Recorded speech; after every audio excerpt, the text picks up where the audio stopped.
After traversing the Xuanhuang Star for 16 years, the troublesome system malfunctions daily.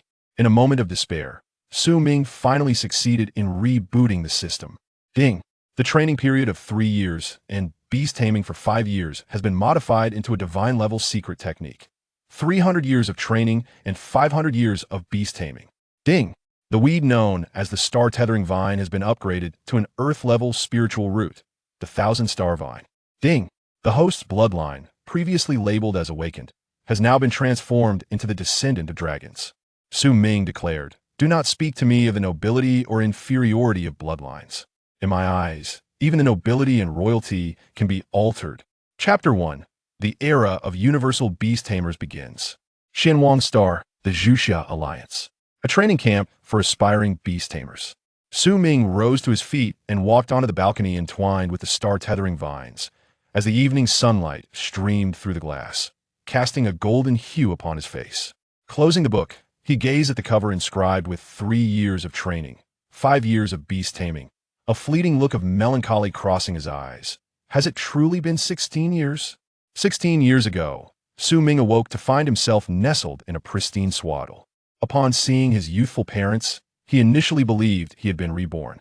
However, as he matured, Ming gradually realized that this Xuanhuang Star was not the Earth he once inhabited. 300 years prior, fragments of shattered planets abruptly appeared in the solar system. Just as the nations of humanity feared the end of the world, these fragments merged into Xuanhuang Star. The ingestion of these fragments caused Xuanhuang Star's size to increase 7-fold, simultaneously bringing forth the malevolent Star Eater beast, which left behind high-energy radiation after its feasting. The drastic expansion of Xuanhuang Star's volume led to severe alterations in the planet's topography, with mountains and jungles, along with hills and plains, tearing apart human society. The ferocious beasts emerging from these mountains and hills plunged human society into chaos. With strength and speed inferior to the beasts, and devoid of subordinates, humans, stripped of the support of firearms, could only rely on their wits to survive. It was not until a pioneer emerged from the secret realm, attaining a fortuitous encounter to become the first beast tamer of Xuanhuang Star, that humanity truly discovered the power to strike back. A beast tamer refers to an extraordinary individual endowed with the talent for spiritual power cultivation, who awakens their beast taming abilities, contracts with beasts, and commands supernatural powers. Spiritual power is ferocious. Compared to the absorption of spiritual energy, the human body is inherently weaker than that of the powerful spirit beasts. However, in terms of intelligence and longevity, spirit beasts, with their protracted growth periods, cannot surpass humans. The profession of beast tamer emerges from the combination of the strengths of both. Spirit beasts contracted by beast tamers grow earlier through the cultivation and wisdom provided by their tamers, breaking through the shackles of race. Beast tamers, in turn, harness the formidable physique of their beasts to temper the ferocity of spiritual energy, thereby enhancing their own strength. The bond between beast tamers and their beasts forms a harmonious cycle, culminating in the conclusion of humanity's darkest epoch in history. The calamity descended upon the emergence of the first beast tamer, and after a span of 50 years, the human population plummeted from the pre-catastrophe figure of over 1 trillion to a mere 1.7 billion. A mere 1 in 100 survives. Human society devolved from a realm of technological civilization into fragmented enclaves, with each large base waging its own wars. Perhaps this was the moment of hitting rock bottom before resurgence. Following the advent of the first beast tamer, a plethora of secret realms emerged, and countless beast tamers encountered fortuitous adventures. Humanity could finally take the initiative against the ferocious beasts. Through a decade of relentless conquest, the beast tamers scarcely established a foothold on the newly reborn Xuanhuang Star. This decade is heralded as the dawn of humanity. During this period, the territories of beast tamers, having transitioned from bases, formed the Zhuxia Alliance. Yet in the second year of the alliance's formation, the tide of beasts surged forth. Ferocious creatures from mountains and jungles nearly erupted from their lairs. The fledgling Zhuxia Alliance faced an existential crisis. Nevertheless, the resilience of Zhuxia withstood the initial onslaught of the beast tide. After deliberations within the alliance, it was decided to publicly reveal the profession of beast tamer to all. In an instant, the ranks of beast tamers swelled to tens of millions. The offensive of the ferocious beasts faltered plunging them into the most brutal of stalemates. The new generation of beast tamers grew rapidly amidst the chaos of war, and in a mere decade, the Zhuxiao alliance and the beasts reached a standstill. Not long after, within 30 years, the first king-level beast tamer, the Beast King, ascended to the title of monarch. The beast tide receded. However, the emergence of a monarch-level beast tamer and the retreat of the beast tide did little to ease the tensions within the Zhuxiao alliance. For the Beast King brought back even more dire news. The Sea Tribe was preparing to invade. The nerves of the Zhuxiao alliance, which had only just begun to relax, tightened once more, and preparations for defensive fortifications commenced anew. Simultaneously, a fresh campaign for the education and popularization of the beast tamer profession was initiated. After 3 years of preparation, the war against the Sea Tribe erupted, plunging humanity once again into an abyss of despair. Countless individuals succumbed to hopelessness as the innumerable Sea Tribe swept across the land like an overwhelming tide, leading to the annihilation of 70% of humanity within a month. Darkness and chaos engulfed humanity, bringing them to the brink of extinction. In the final moments, the first monarch-level beast tamer, accompanied by over 100 king-level beast tamers, collectively ignited their own life forces, sacrificing themselves to grievously wound the Beast Emperor and repel the Sea Tribe. At last, this sacrifice afforded the remnants of humanity a fleeting peace and a precious opportunity for development. These two waves of beasts made the Zhuxiao alliance acutely aware that humanity was no longer the dominant force. For the sake of survival, the alliance retreated in unison. The era of universal beast tamers dawned. A decade of compulsory education, commencing at the age of 6, has enabled every child to become a beast tamer by the age of 16. Nearly 60 years have passed since, and beast tamers have become integral to Zhuxia, propelling her towards greater strength. Strength necessitates an increased demand for resources, a more intricate division of labor within society, and a more efficient management system. Chapter 2. The Decision of Modification. Thus, each child, upon becoming a beastmaster, faces a significant choice: to become a pioneer, seizing resources from ferocious beasts, to become a producer, contributing to society, or to become a researcher, facilitating the advancement of civilization. The three paths ultimately converge. As long as a beastmaster's beast ascends to the rank of marquis, they may petition for support from the Zhuxiao alliance to establish their own nation. This covenant was jointly formulated by the 37 kingdoms of Zhuxia 60 years ago, although humanity has temporarily emerged from the shadows of war. The vastness of Xuanhuang Star means that every new force is a formidable support. Following the issuance of this command, the Zhuxiao alliance constructed 6,000 nations in just a few decades. Among them, 800, boasting over 9 marquis-level beasts, were elevated to duchies, ranking just below the most powerful 37 kingdoms. Su Ming's ambition is to become a pioneer. Moreover, he possesses his own hidden cards. He has labored for a decade, transitioning from a remote marquis outside Zhuxia to the Zhuxiao Pioneer Training Camp located in the capital region. It is because the top student of this training camp is eligible to contract a juvenile marquis-level beast. Universal modifier restart successful. A line of luminous text and a blue box appeared within Su Ming's field of vision. Su Ming rolled his eyes. Restart, you bastard. For 16 years. You've been crashing every single day? Reflecting on this golden finger, he could only feel helpless. He wondered if it was due to his improper crossing posture that this faulty system had been perpetually malfunctioning, endlessly cycling through crashes and restarts for 16 years. He had long since given up. Su Ming, indifferent to this flawed system, began to gather his books in preparation to leave. However, at that moment, he rubbed his eyes, revealing a look of confusion. Before him, a blue box automatically enlarged, encircling the books on the table. Book name: 3 years of cultivation, 5 years of beast. Grade: miscellaneous. Status: modifiable. Would you like to modify? Modify? Su Ming was taken aback. Chapter 3. Beyond the enhancement of power. As Su Ming focused on the third line, he felt some of his spiritual and physical energy being fixed within him. He confirmed his intention with his mind. Watching as the fixed energy was extracted, the information within the blue box transformed. Book name: 300 years of cultivation, 500 years of beast. Grade: divine. Status: modified once. Su Ming gazed at the book in his hands, and in the next moment, a tempest surged within his heart. How could this be? The knowledge previously recorded in this book had long been memorized by him, yet now the text and illustrations had entirely changed, revealing an abundance of new knowledge. At a glance, he could only comprehend the first 2 pages. The subsequent information was overwhelmingly complex and profound, rendering him utterly bewildered. This, Su Ming thought, could possibly be something even a marquee-level powerhouse might struggle to understand. And all of this was due to the system's modification capability. Su Ming, feeling a sudden inspiration, looked at the green plant hanging on the balcony railing, and the box automatically circled it. Name, Star Connecting Vine. Grade, Spiritual Plant. Growth Value, 32 modifiable. Though merely a spiritual plant, the Star Connecting Vine possesses a remarkable ability to absorb sunlight and transform it into star power, bestowing it with considerable market value. Only a financially robust institution like the training camp could afford to cover an entire dormitory building with Star Connecting Vines, providing students with an environment conducive to absorbing star power. Su Ming assessed the spiritual energy required for modifying the Star Connecting Vine and promptly confirmed his decision. As a portion of his spiritual energy dissipated, a silver star-like glow sprouted from the roots of the vine. Subtle, translucent light points, in rhythm with the star glow, continuously converged from the vast network of vines throughout the dormitory building toward the star gleam. In his sight, a translucent pentagram-shaped fruit materialized from nothingness, growing to the size of a thumb. With a crisp snap, the fruit detached from the vine, and Su Ming picked up this small star. Fresh information emerged in his vision. Name, 1000 Star Vine.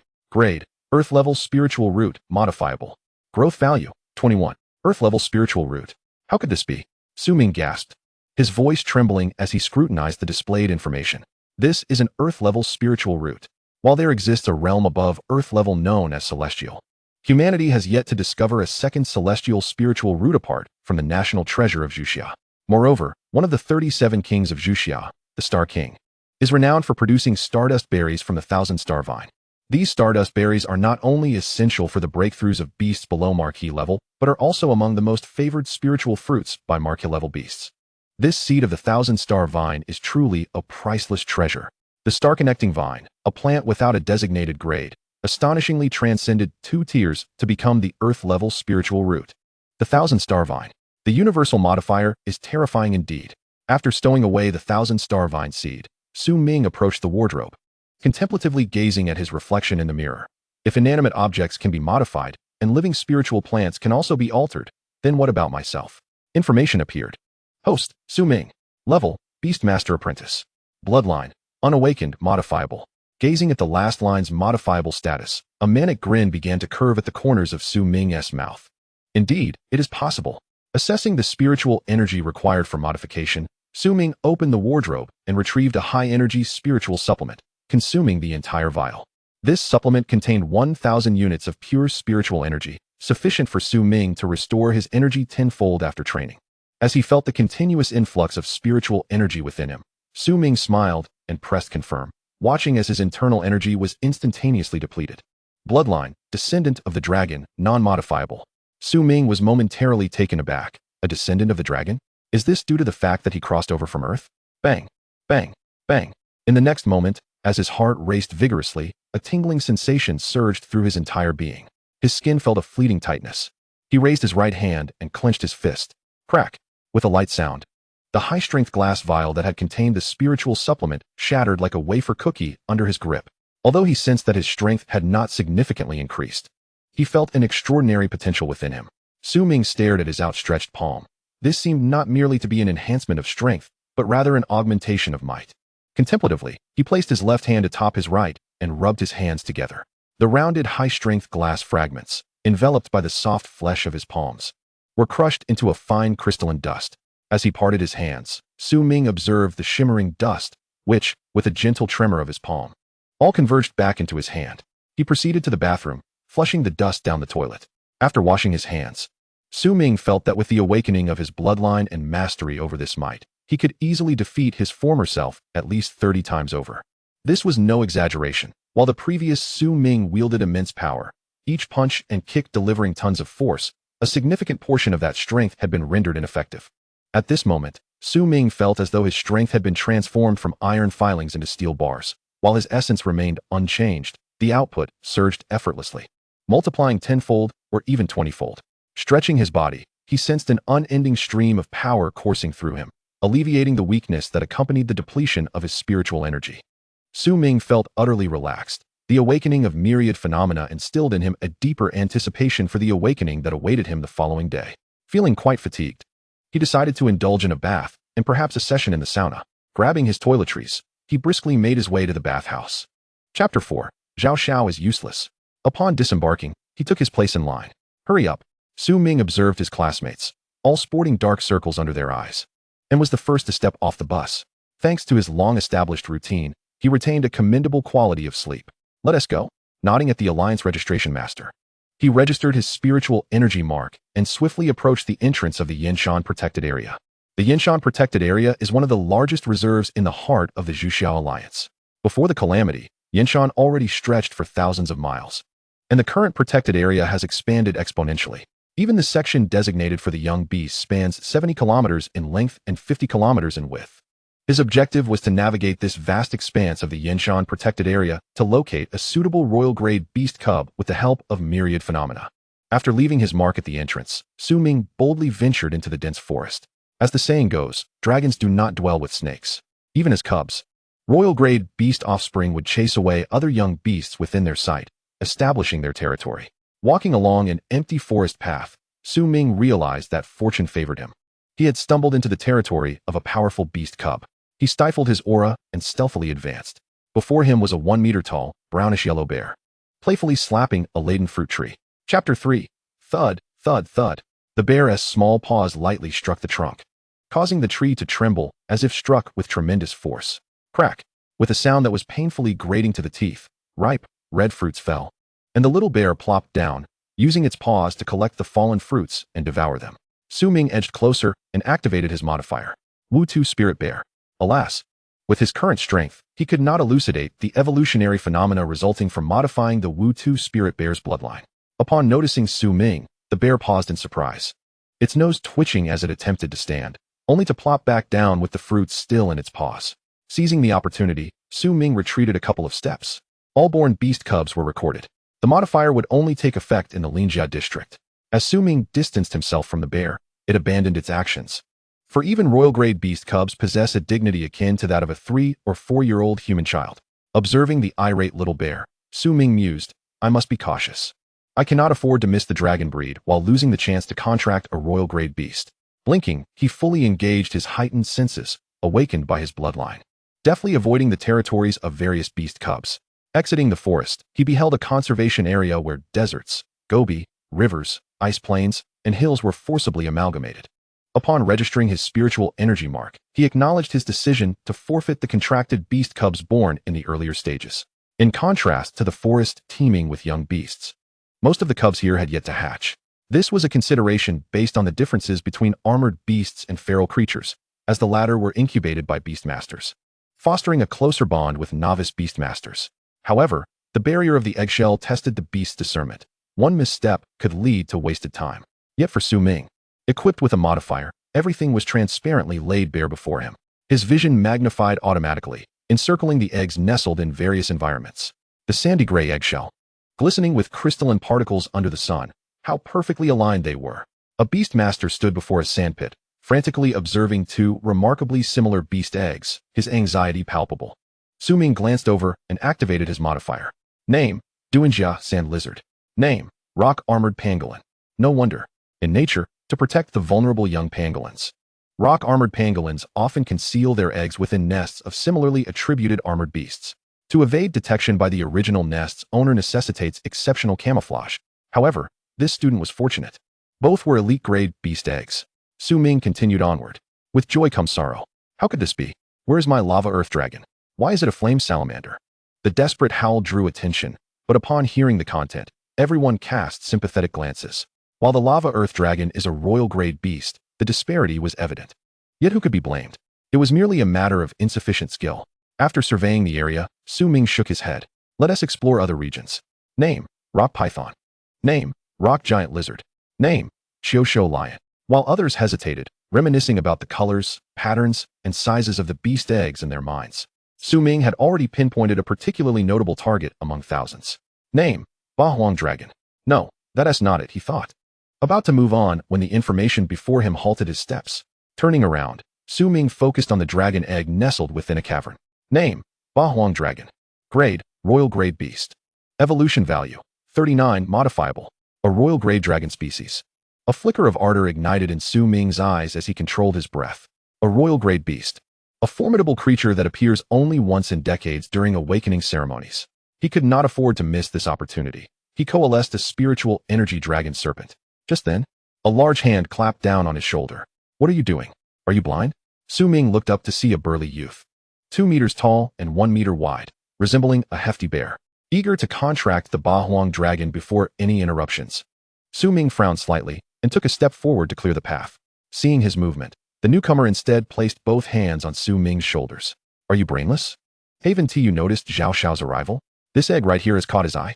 With that, he exerted force, attempting to throw Ming aside. "Classmate, this is no jest."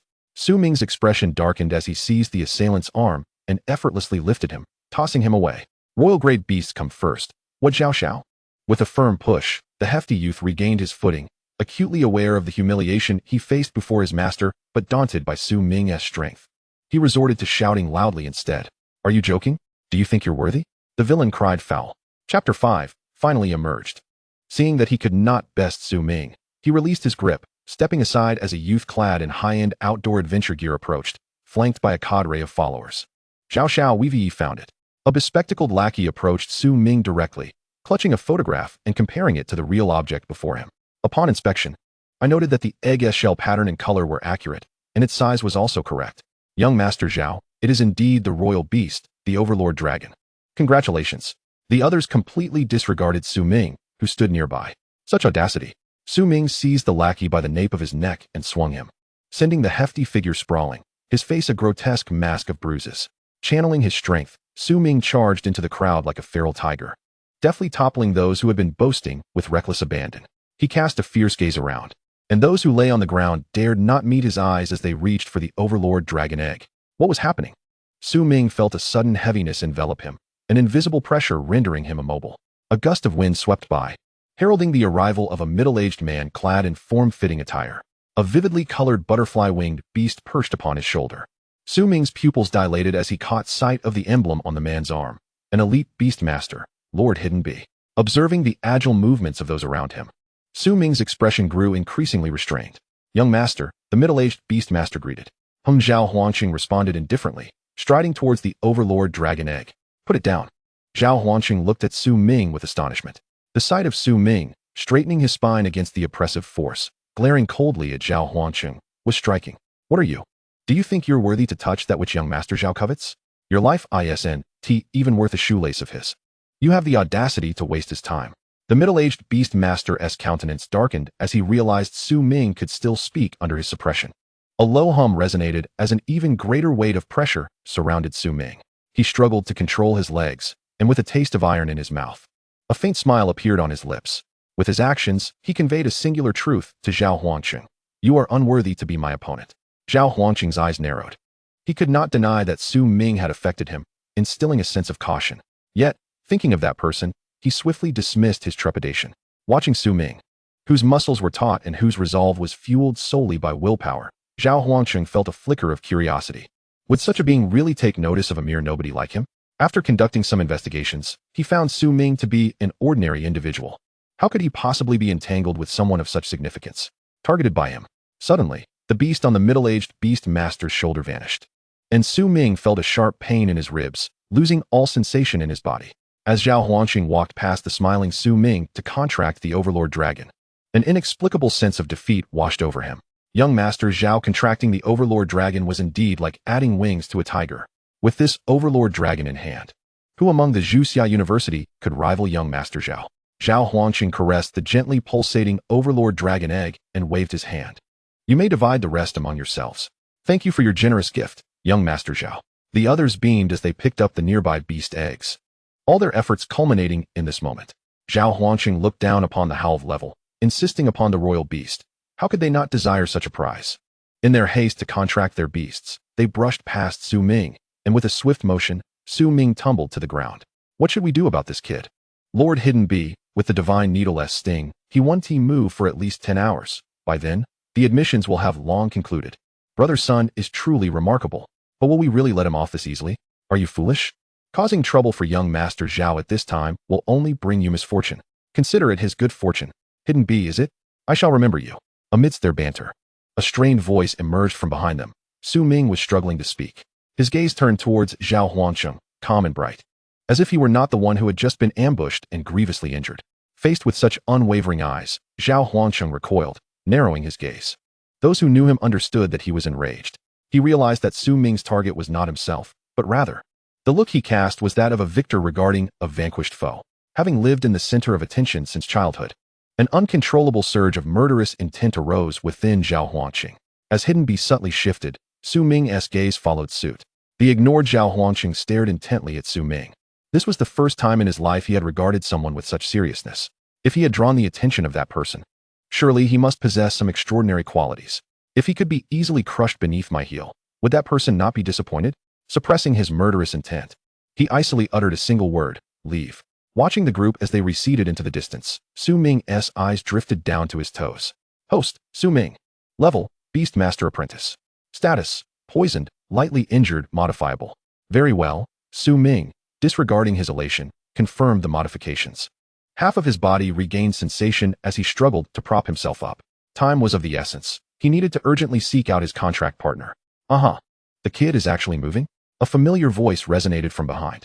Su Ming gritted his teeth and turned around. Indeed, it was the portly lackey of Zhao Huangsheng. Remarkable. After being struck by the divine needle, you can still stand. It seems my decision was indeed wise.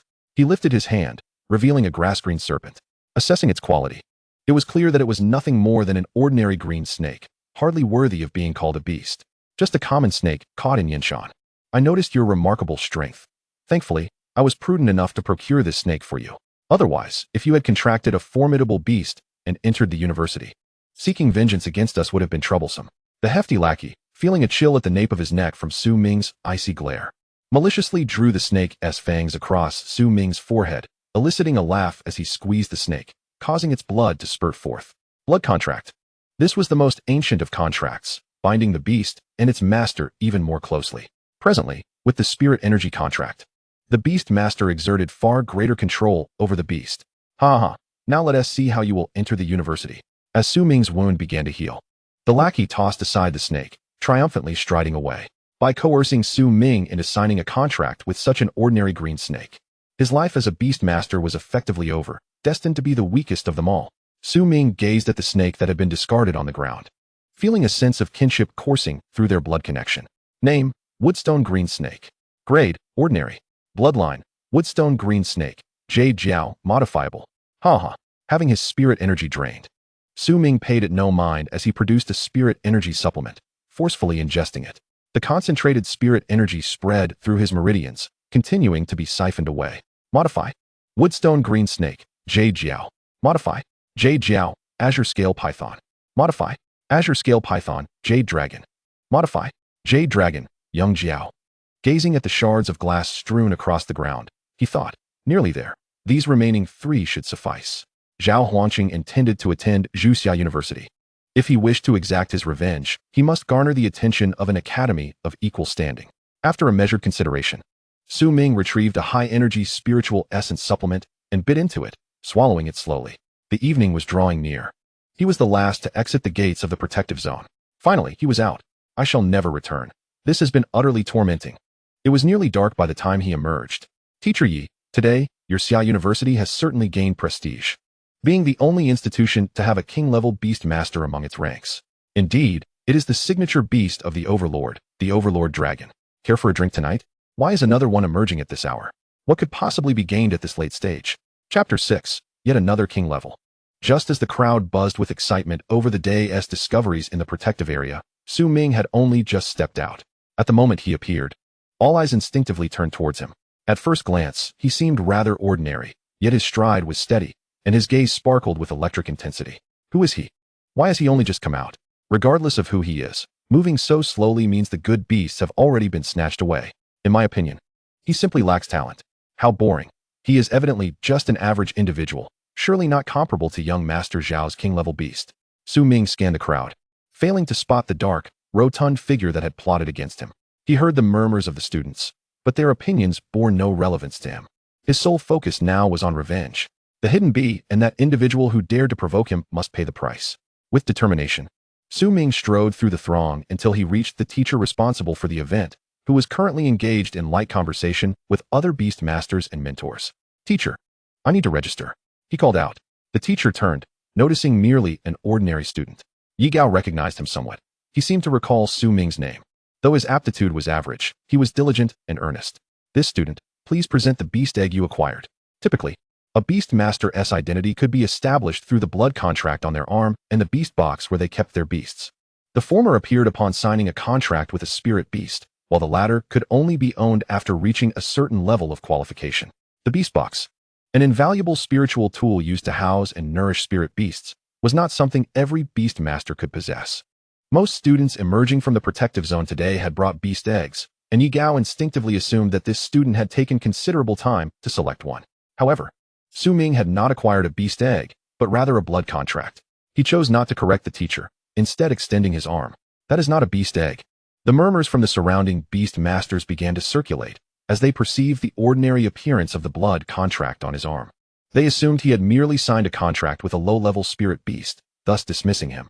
At that moment, as the representative mentor of Xuanhuang University, Yi Gao felt a tinge of disappointment. The ordinary design of the blood contract seemed far from that of a top-tier spirit beast. Quickly recording details on the roster without lifting his gaze, he inquired, "Ordinary level, correct? What type of spirit beast did you sign with? Please let me know for my records." Chirping Jade Serpent. What? The pen in Yi Gao's hand clattered to the ground as he stared in disbelief, his mouth agape. A mix of astonishment and skepticism crossing his face. The other mentors also wore expressions of doubt.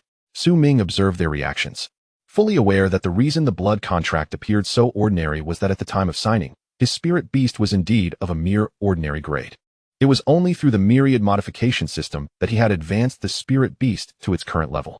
However, the blood contract lacked the capability for self-recognition and would only be rectified once he entered Xuanhuang Academy and sought reclassification through the Beastmaster Association. Yet, his statement inevitably raised suspicions among the mentors. If you signed with an ordinary spirit beast, please feel free to state it. We as teachers will not view you through biased lenses, but if you are lying, that would be unacceptable. Please be honest. Any malicious deception could result in score deductions. With too low a score, not only will you be barred from Xuanhuang Academy, but you will also be turned away from other institutions. No one present believed that a seemingly mediocre student could possibly have a contract with a chirping jade serpent. Moreover, the blood contract itself was already sufficient evidence. Please showcase your spirit beast. I cannot simply fill out your registration based on your word, as fairness for all is paramount. Yi Gao, too, did not believe that Su Ming could have signed a contract with the chirping jade serpent, thus insisting that he publicly display his spirit beast. As the scrutiny of the crowd intensified, Su Ming felt the weight of their disbelief. The murmurs and criticisms from the mentors drew the attention of many bystanders, who began to point and whisper, their malicious gazes and words converging upon him. Suddenly, Su Ming broke into a smile, raising the corners of his mouth while concealing the blood contract on his arm. As spiritual energy surged into the contract, a brilliant glimmer enveloped his arm, and a small, entirely emerald green serpent materialized. The serpent affectionately rubbed against him before climbing along his arm, finally perching upon his shoulder, curiously surveying its surroundings. What is this? No way. Could he be telling the truth? Impossible. I must be seeing things. How could it possibly be a chirping jade serpent? My heavens. Yet another king-level spirit beast. Congratulations to this student. Congratulations to Teacher Yi. Congratulations to Xuanhuang Academy for acquiring yet another king-level spirit beast. After Su Ming unveiled his spirit beast, the crowd was finally convinced. Yi Gao inhaled sharply, fully aware that he had not misjudged. This was indeed a genuine chirping jade serpent, a spirit beast resembling a snake, its scales tightly arranged and glistening emerald, akin to a jade carving. Its eyes sparkled with a luminous sheen, reminiscent of a night pearl, and even more striking were the two delicate, fleshy horns atop its head. This was unmistakably the rarest of reptiles, a true king-level spirit beast. After a moment of astonishment, Yi Gao quickly gestured to Su Ming, brimming with excitement, momentarily forgetting to complete the registration. Student, could you explain why your blood contract appears so ordinary? I almost overlooked it. His tone softened considerably, filled with curiosity and anticipation. Ah, just a few little tricks, teacher. I wish to inquire about a few individuals. Please proceed. Naturally, he was eager to assist Su Ming with his request. I would like to learn about a few people. No ulterior motives, simply hoping to make their acquaintance. Thus, he gleaned the name Zhao Huangcheng from the mentor, along with that of the dark, rotund figure who had wronged him. In a bid to ensure his own well-being, Yi Gao meticulously documented his name and associated beast within a special file. Notably, Prior to his departure, the other party specifically requested his contact information, claiming the intent to introduce him to the distinguished Beastmasters of the Xuanhuang Academy. Thus, his admission into the Xuanhuang Academy seemed as certain as fate itself. What lay ahead for Su Ming was the prospect of making a resounding mark within the academy, paving the way for a grand future. Chapter 7. The Enrollment Ceremony. With Yi Gao's assurance and the fledgling Jade Serpent in his possession, Su Ming's entrance into the Xuanhuang Academy was all but guaranteed. The acceptance letter arrived in his hands just 3 days after his return. As he gazed at the cover of the enrollment notification, embossed with gilded letters, a surge of fervor ignited within his chest. Once a dream, gaining admission to the Xuanhuang Academy was now a reality. Ahead of him lay the path to greatness. In this lifetime, Su Ming vowed to prove his worth to the world and to firmly establish the name of the pioneer. After a moment of exhilaration, he eventually composed himself, observing the slumbering Jade Serpent within its nurturing chamber. Unable to resist, he reached out and gently caressed its diminutive head. When Su Ming resolved to embark on the path of the pioneer, he had already prepared himself for the challenges ahead. Unlike ordinary beastmasters, pioneers not only focus on the nuances of nurturing their beasts, but also train themselves to enhance the synergy and cooperation between them, thereby augmenting their combat capabilities. Like other beastmasters, pioneers will join the battlefield against ferocious beasts upon graduation, often serving as vanguards. However, many pioneers possess relatively modest strength, relying primarily on directing their beasts in combat. This often results in tragic losses during confrontations with ferocious beasts, leaving their beasts without guidance, ultimately leading to defeat and sacrifice. In contrast, producers and researchers merely need to ensure ample logistical support and the steady advancement of human society. Thus, from the outset, he had chosen a path fraught with difficulty. For over a decade, he has steadfastly clung to this conviction. Now, with the advent of the all-encompassing revision system, Su Ming was certain of his impending success. However, at present, the resources required to nurture the Jade Serpent were exceedingly costly, and his existing resources were woefully insufficient to support its growth to maturity. The more noble the lineage of a beast, the greater the expense of nurturing it. A truth gleaned from centuries of experience and a steadfast principle in this world. Jade Serpent, nurturing, maturity, Silver Sunflower, Serpent Spirit Thistle, Thousand Thorn Flower. While the Serpent Spirit Thistle and Thousand Thorn Flower are acceptable, being of the mysterious grade, the Silver Sunflower, alas, is a straightforward low-grade spirit herb. Each of these resources is indispensable, yet Su Ming had heard that once admitted to the Xuanhuang Academy, the institution would allocate resources based on each student's contributions and excellence. If one excels sufficiently, the academy would direct resources in their favor. However, this could also deprive other students of significant opportunities for advancement. Thus, Su Ming planned to strive for resources through his own efforts while secretly cultivating superior resources. In this era, humanity is merely enduring, and each individual's power is crucial, yet it is the collective strength that remains paramount. As he awaited his enrollment, Su Ming had already begun to strategize for the future. He prioritized the nurturing of his beast while simultaneously enhancing his own physical training. With the system's enhancements, Su Ming's training had become considerably more meticulous. Unlike other beastmasters who often neglect their own strength, he aspired to fortify himself. Alone in his dwelling, his training intensity surpassed all previous efforts. 337, 421, exhale. Each time he approached the brink of exhaustion, he would choose to restore himself, maintaining his body in peak condition. Consequently, by the end of each day, the ground of his quarters was littered with countless shattered crystal vials. Soon, the day of enrollment arrived. Rising early, Su Ming packed his belongings and cast a lingering gaze over his temporary abode, greedily absorbing every corner with his eyes. After this day, he would depart and reside at the academy, with opportunities to return dwindling ever more. With a final wave, he set forth towards his destination. Without a backward glance, at Xuanhuang Academy, guided by a staff member, he completed all necessary enrollment formalities before being led to the academy's Grand Plaza. This venue is renowned as the premier training ground for beastmasters within the Xuanhuang Alliance, and every 4 years, it hosts a fair competition among beastmasters to identify and cultivate exceptional talents. Today, countless students from all corners of the world filled the magnificent training ground, each as passionate and vibrant as he. Shortly thereafter, the enrollment ceremony commenced. The Academy's president and the 10 most distinguished expert beastmasters were in attendance. This year's ceremony even welcomed the vice president of the prestigious Beastmaster Association within the Xuanhuang Alliance. Dear students, I am Gao Tianqi, the president of Xuanhuang Academy. From this moment forth, each of you present shall become the future stars of our Xuanhuang Alliance. bearing the significant mission of our alliance and all of humanity upon your shoulders. To stand here is not only your honor, but also our hope. I aspire that each one of you will refine yourselves and unite with others over the next 4 years, contributing greatly to the alliance and humanity. Upon concluding his address, a resounding applause erupted throughout the assembly. Ming stood amidst the crowd, feeling the fervent applause surging from all directions, loud, passionate, and invigorating. In that moment, it felt as though the applause was resonating just for him. Next, our Academy's most distinguished experts will bestow the Academy's medals upon the most outstanding freshmen of this semester.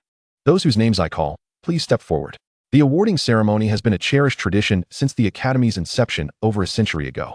On this day, the most exemplary seniors would personally adorn the new students with Academy medals, symbolizing that, from that moment, they were among the 10 finest in the cohort. Upon hearing this announcement, the students present craned their necks, stood on tiptoe, or perked up their ears, each hoping for their names to be called. A 1019, Song Su. President Gao announced the first student. Each student was assigned a code representing their rank. The earlier the number, the stronger the student's prowess. The first to ascend the stage was a tall, striking young man, prompting an immediate gasp of admiration from the female students below. Clearly, he was quite popular. A 1020, Di Luo. The individual ascending the stage this time was a petite girl with an adorable visage, yet her expression was devoid of emotion. Ming cast a fleeting glance her way, and his anticipation swelled within. He hoped fervently that his name would grace the roster. Chapter 8, Classmates in the Roster. A 1034, Chun Liang. A 1072, Zhao Huanqing. Very well, I invite the 10 students whose names have been called to come forward and accept the Academy's honor. Amidst the throngs of eager spectators, the names of the 10 individuals were swiftly announced. Despite the multitude who yearned to stand upon that stage, the ultimate outcome was undeniably harsh. After all, this was the esteemed Zhuxiao Alliance, home to the most exceptional academy, and every individual admitted here was remarkably talented. Upon concluding the reading of the roster, Dean Gao applauded, welcoming the students to the stage for the awarding ceremony. In that moment, Ming stood among the crowd, his face a mask of indifference as he gazed at the platform. His name was conspicuously absent from the list. Though this was not entirely unexpected, Zhao Huanqing had also made the cut. This indicated that the honor which ought to have been his had been mercilessly stripped away. Such a sentiment was both disheartening and distasteful. He shook his head and let out a bitter chuckle, just as he lowered his gaze. A hand suddenly landed upon his shoulder from behind.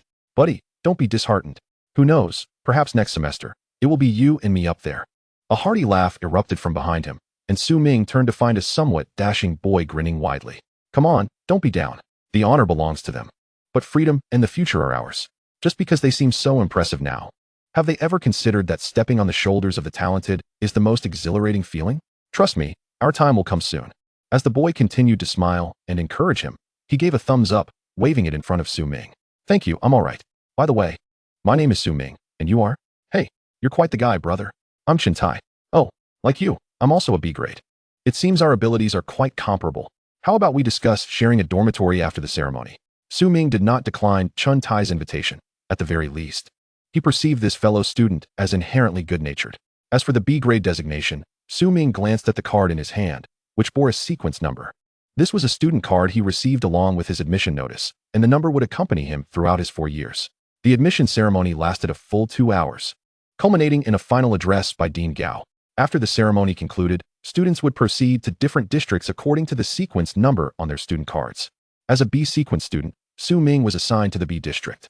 Following the numerical order, he was escorted to a dormitory building. Classmate, your room number is 307. The room has been prepared with the academy uniform and essential items for your future use. After settling in, please remember to meet with your tutor and classmates at the B district at 2 p.m. Additionally, I wish you a pleasant 4 years. The individual guiding him was an upperclassman, whose demeanor was notably amiable. After parting ways, Ming ascended to the 3rd floor with his belongings.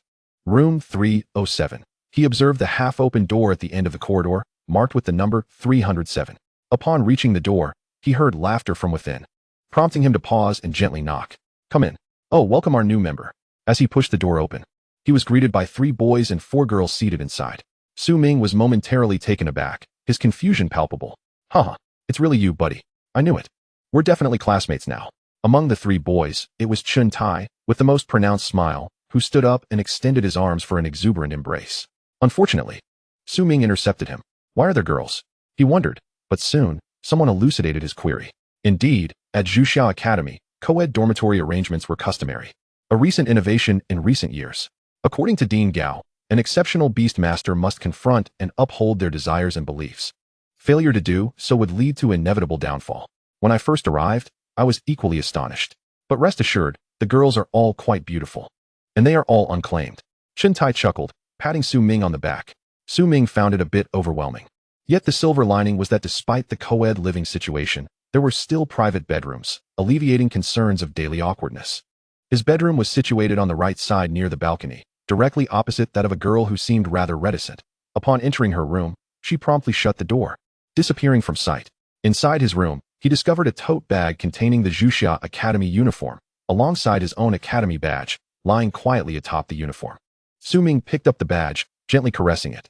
Gazing upon the emblem resembling a dragon seal, warmth surged within him. His dream had come to fruition, yet it felt surreal. Suddenly, a blue box appeared in his line of sight, highlighting the academy badge he held. Name: Academy Badge, Level 1, Ordinary. Grade: Miscellaneous. Status: Modifiable. Would you like to modify it? The Academy Badge is modifiable? Su Ming was momentarily taken aback. Such items typically shared uniform material and, as identifiers, were not often scrutinized. With this thought in mind, he selected Confirm. With a mere thought, spiritual energy enveloped the badge in his hand. Name: Academy Badge, Level 2, Elite. Grade: Miscellaneous. Status: Non-modifiable, insufficient conditions for secondary modification. Puzzled, Su Ming examined the badge. Its design bore no visible changes, except for a faint red line adorning the edge, easily overlooked unless scrutinized closely. It appeared that this modification bore little significance. After organizing his belongings, Su Ming exited his room. At that moment, Chen-Tai and the others had also finished tidying up and were waiting for him in the living room. All right, let us head to the district. We must gather at 2 p.m., and then we'll meet the new classmates and our tutor. I'm feeling a bit excited just thinking about it. Chen-Tai and his companions rubbed their hands together, their faces alight with enthusiasm. As they stepped outside, the shift in external light caused Su Ming's badge to glint momentarily. Just then, Chen-Tai turned around and flashed a brilliant smile, revealing his pearly white teeth. You really shine. I must say, buddy, you look quite dashing in that outfit. As he said this, he playfully patted Su Ming's chest. His hand brushed against the vicinity of Su Ming's badge, an inadvertent gesture that drew his attention to Chen-Tai's own academy badge. On his ordinary silver badge, the same intricate design was present, yet it too bore a subtle red line along its edge. At this moment, Su Ming felt a tightening in his heart. He immediately turned to look at the others, whose badges gleamed silver, yet conspicuously lacked the red line that adorned his own. Chapter 9. The Academy Encounter. What could this mean? A multitude of doubts swirled in Su Ming's mind, yet he refrained from voicing them. He cast a scrutinizing glance at Chen-Tai, who merely smiled at him with an inscrutable expression before resuming his playful banter with others. It seemed that within this academy, there existed secrets unknown to most. At the very least, a seemingly trivial badge could hold profound significance. Su Ming's district, District B, was the second largest in the Xuanhuang Academy. The largest, District C, housed the greatest number of students and was the most expansive. After all, even among elites, distinctions could be drawn. Before entering the classes of their district, Chen-Tai deliberately distanced himself from the others and approached Su Ming, lowering his voice to inquire. Hey, it turns out you're also an elite. I didn't realize. You're so unassuming that I thought I was the only one exceptional here. Su Ming found his meaning somewhat elusive but nodded in acknowledgement. By the way, I see you already possess a blood contract mark, but it appears rather ordinary, doesn't it? Just so you know, when I enrolled, I managed to cultivate a beast on my own, a three-eyed striped tiger. With that, he swiftly showcased the blood contract mark in his hand. The mark bore the shape of a tiger's head, radiating a faint crimson glow. The design and hue of the blood contract mark indicated the tier of the beast. For some reason, Su Ming's mark appeared quite pedestrian. Fortunately, the beast he had leveled up was indeed of the royal tier. In contrast, Chen-Tai's three-eyed striped tiger was a candidate tier, albeit the highest within that classification. In response to Chen-Tai's query, Su Ming simply smiled and nonchalantly uttered 3 words. Chick Jade Serpent. Chen-Tai was immediately taken aback, gazing at him in disbelief. The tiers of students' beasts were generally kept confidential, and it was uncommon for individuals to disclose such information. However, over time, the truth would emerge. It would no longer be a secret who possessed the higher-tier beasts. Chen-Tai had not anticipated that beneath Su Ming's seemingly ordinary blood contract mark lay a royal-tier beast. Surely, there was a story behind it. Don't worry, my friend, I want to pry into what Shun Tibi asked. Chun Tai's expression suggested he understood, which significantly improved Su Ming's impression of him. Their class was B District Class 3. Upon entering, Su Ming observed a multitude of boys and girls engaged in animated discussions. Here, each individual was an elite, and the atmosphere was undeniably vibrant. After choosing a seat, not long after, a figure burst into the classroom with great enthusiasm. The person surveyed the room and then forcefully struck the podium. Silence. Everyone, quiet down. The previously chattering students fell silent, their eyes fixed on the individual at the front. This person was a young woman with glasses and short hair, and on her chest, she bore a silver badge featuring 5 horizontal stripes. Each stripe represented a year of study, beginning with 0 for first years and adding 1 for each subsequent year. 5 stripes indicated that she had been at the academy for 6 years, surpassing the basic requirements for a mentor. Now that you're all quiet, from this moment on, you are students of Xuanhuang Academy, Class B3, and I am your professional mentor, Xiaoying. I am pleased to meet you all here, and from today onward, you will be under my supervision. Anyone daring to deliberately violate the Academy's rules or cause trouble, or act in a manner uncooperative and unfriendly, should be forewarned. As she spoke, the mentor cracked her fingers audibly before continuing. Additionally, let me inform you that my beast is a primate, a Mount Tai ape. If any students have questions regarding the cultivation of primate beasts, feel free to reach out to me. I assure you I will share all my knowledge. However, if any male student dares to seize this opportunity to ask if I have a boyfriend, well, do not blame the royal tier beast's iron fist for being unyielding. The new mentor, though somewhat fiery in temperament, possessed a commendable character. After outlining some foundational rules and points of caution, she revealed a monumental piece of news. Next Monday, the Academy would organize the first training session for new students. This training would take place in the Academy's simulated forest, devoid of any danger, and would be monitored throughout by mentors or elite students. Therefore, in the upcoming period, in addition to daily compulsory courses, ample time would be allotted for students to incubate their beasts. Finally, she wished everyone great success in the upcoming training. The timetable they received indicated 5 hours of compulsory courses each day, with the remaining time allocated for free activities or independent training. As it was the first day of school, there were not many obligations. After the meeting, the other classmates clustered in groups, either exploring the academy or seizing the opportunity to socialize. Since there is still time, why don't we take a stroll? After all, this is Xuanhuang Academy, suggested Li Shu, Su Ming's dormitory mate. While speaking, her eyes occasionally darted towards Chun Tai's face, revealing a hint of admiration. I don't see why not. Who's joining? A few others nodded in agreement, and when it came to Su Ming, he naturally complied with the majority's decision. Indeed, he was quite intrigued by the vast expanse of the academy.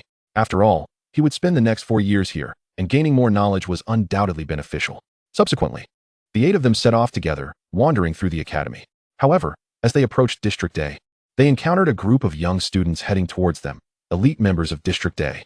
At the center stood someone Su Ming recognized all too well, Xuanhuang. He was the most conspicuous among the crowd, akin to a bright star amidst many. This group of over 20 individuals moved with great confidence, effectively blocking Su Ming's path. As the two parties crossed paths, Su Ming's gaze instinctively lingered on Zhao Huangqing's badge, which bore an uncanny resemblance to his own, complete with a red line encircling its edge. Just as he scrutinized the badge, an ill-timed voice rang out. Oh, isn't this someone we know? I can't believe you actually made it in, and as a B-level too. Upon hearing this voice, an inexplicable anger surged within Su Ming. He turned towards the source, spotting a stocky individual grinning maliciously at him. This person was from District C, but was closely associated with Zhao Huangqing. I must say, kid, you've got some luck to make it to a B-level. But I'm curious, how did such an ordinary blood contract mark manage to get you here? Did you perhaps take a backdoor? The biting mockery elicited laughter from those around them. At this moment, Su Ming approached with a composed demeanor, while the other person exuded an air of unwarranted confidence. Young man, this is an academy. Do you dare to raise your hand? Chapter 10, An Eye for an Eye. At Xuanhuang Academy, there exists an unwritten rule. Within the confines of the academy, barring a few specific circumstances, any act of violence will result in disciplinary action. This stipulation is inscribed in the academy's regulations, which all must adhere to without exception. The academy's credit system is notoriously stringent, with a baseline of merely 5 points. The lower one's score, the fewer resources one is allotted in the future. Should a student's score fall below 0, expulsion from the academy will ensue. Public displays of aggression incur a penalty of 3 points. Thus, no freshman would dare to engage in conflict in full view of others, not even with a mere fingertips contact. It is precisely this environment that emboldens the aggressor. With a mocking grin, the stout figure pointed at Su Ming's face. Addressing the onlookers, it's him. The other day in the protected zone, he single-handedly formed a pact with a lowly wood green serpent. Ha ha ha. That creature is a soldier-level beast, typically regarded as fodder for other beasts.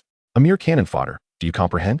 Taking advantage of the Academy's protective regulations, the adversary displayed unabashed arrogance. Su Ming contemplated retaliating, but was acutely aware of the implications for his credits. With only 5 to his name, a moment of impetuousness would only serve to deepen his humiliation. Yet, the presence of a foe before him was intolerable. Just as Su Ming was about to raise his fist to impart a lesson, Chen-Tai suddenly surged forward, colliding forcefully with the stout figure.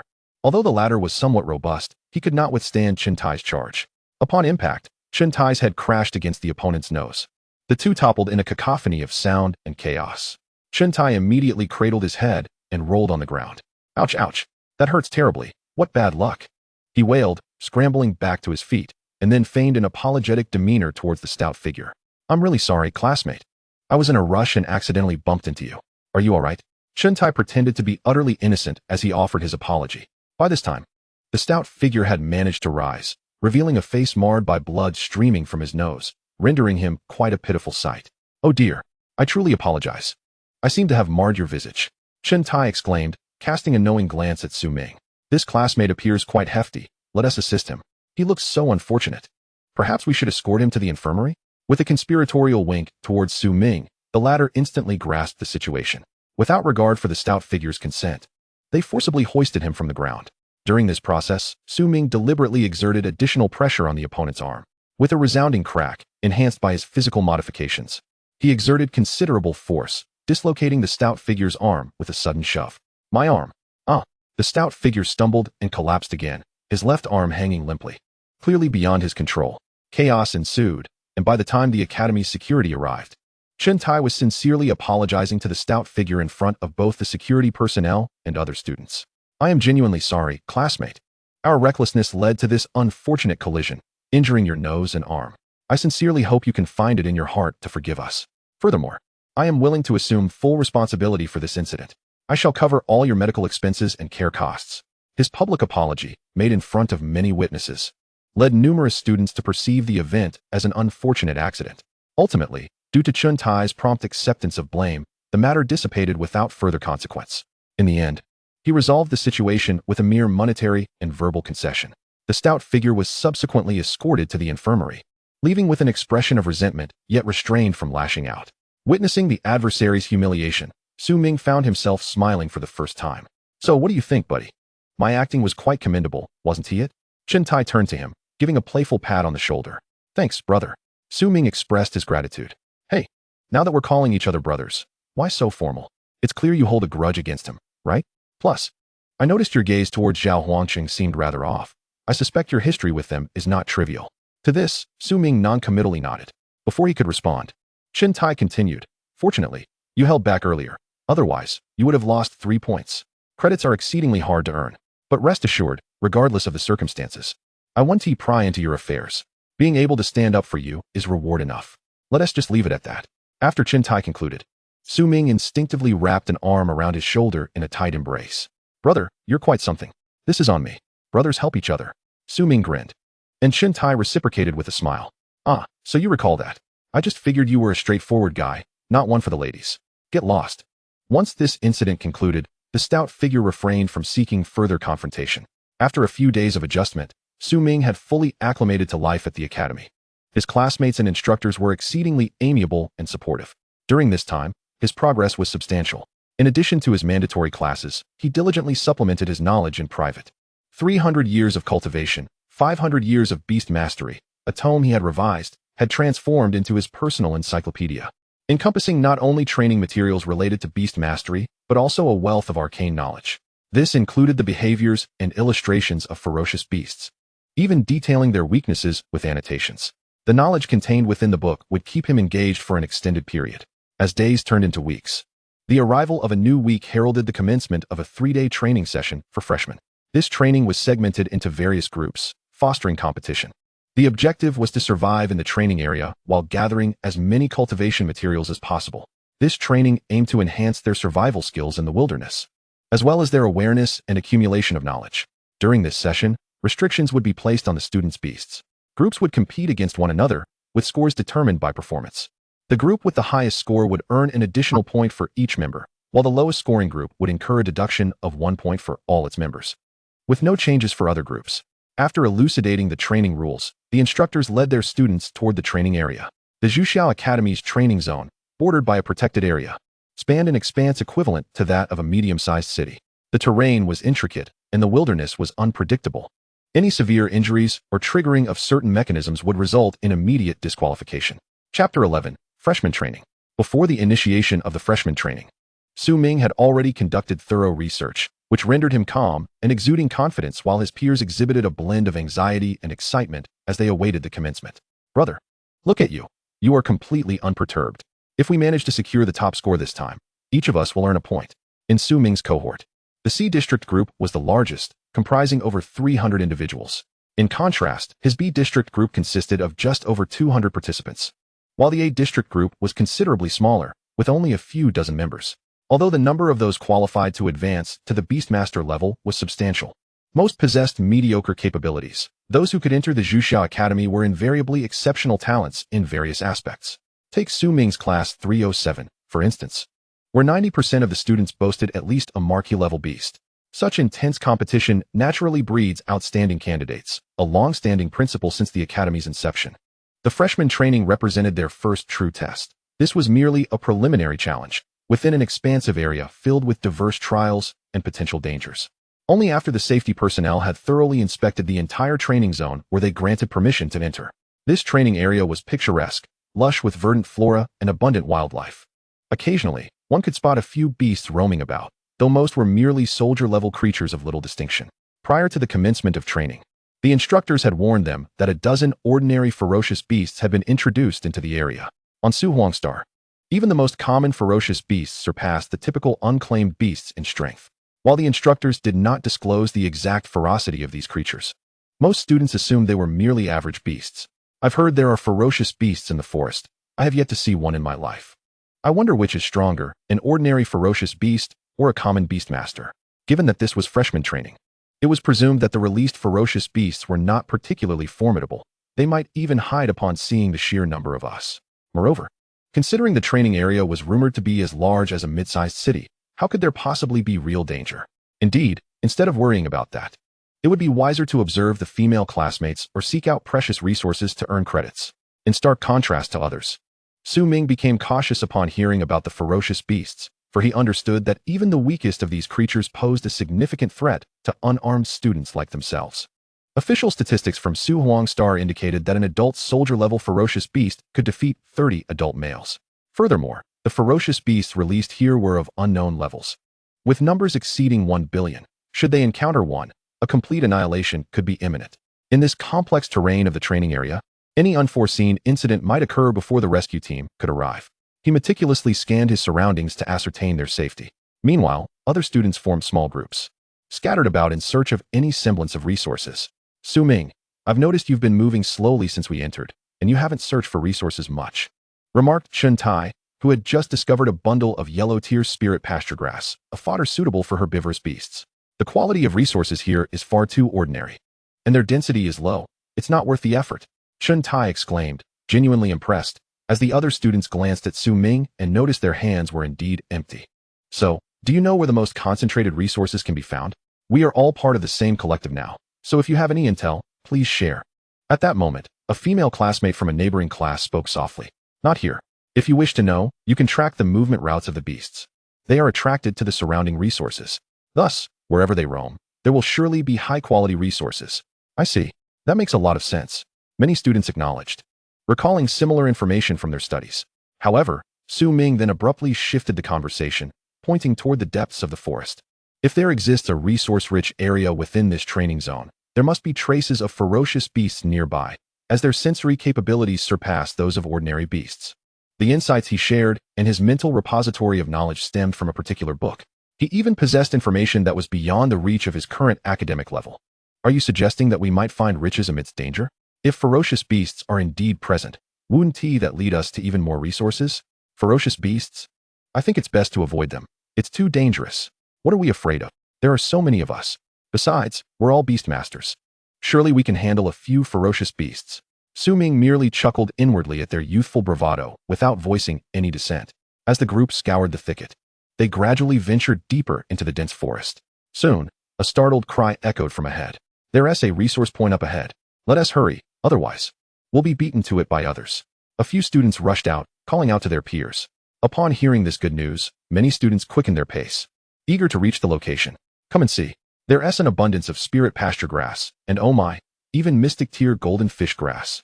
Countless students hurried toward the source of the commotion, and Su Ming and his group quickened their steps as well. When they arrived at the scene, it was indeed a small depression in the terrain, teeming with lush spirit grasses and flowers. Several low-tier beasts were lurking among them, startled into fleeing upon hearing the noise of approaching footsteps. Just as they were about to rush into the depression, another group emerged from the woods. Look, there's a resource here. Quick, everyone, let us claim this resource point. Credits are ours. The opposing group suddenly burst forth from the trees, and upon seeing the plethora of resources, they surged forward to jump into the depression. Witnessing this, the students from B District were immediately incensed and confronted the newcomers.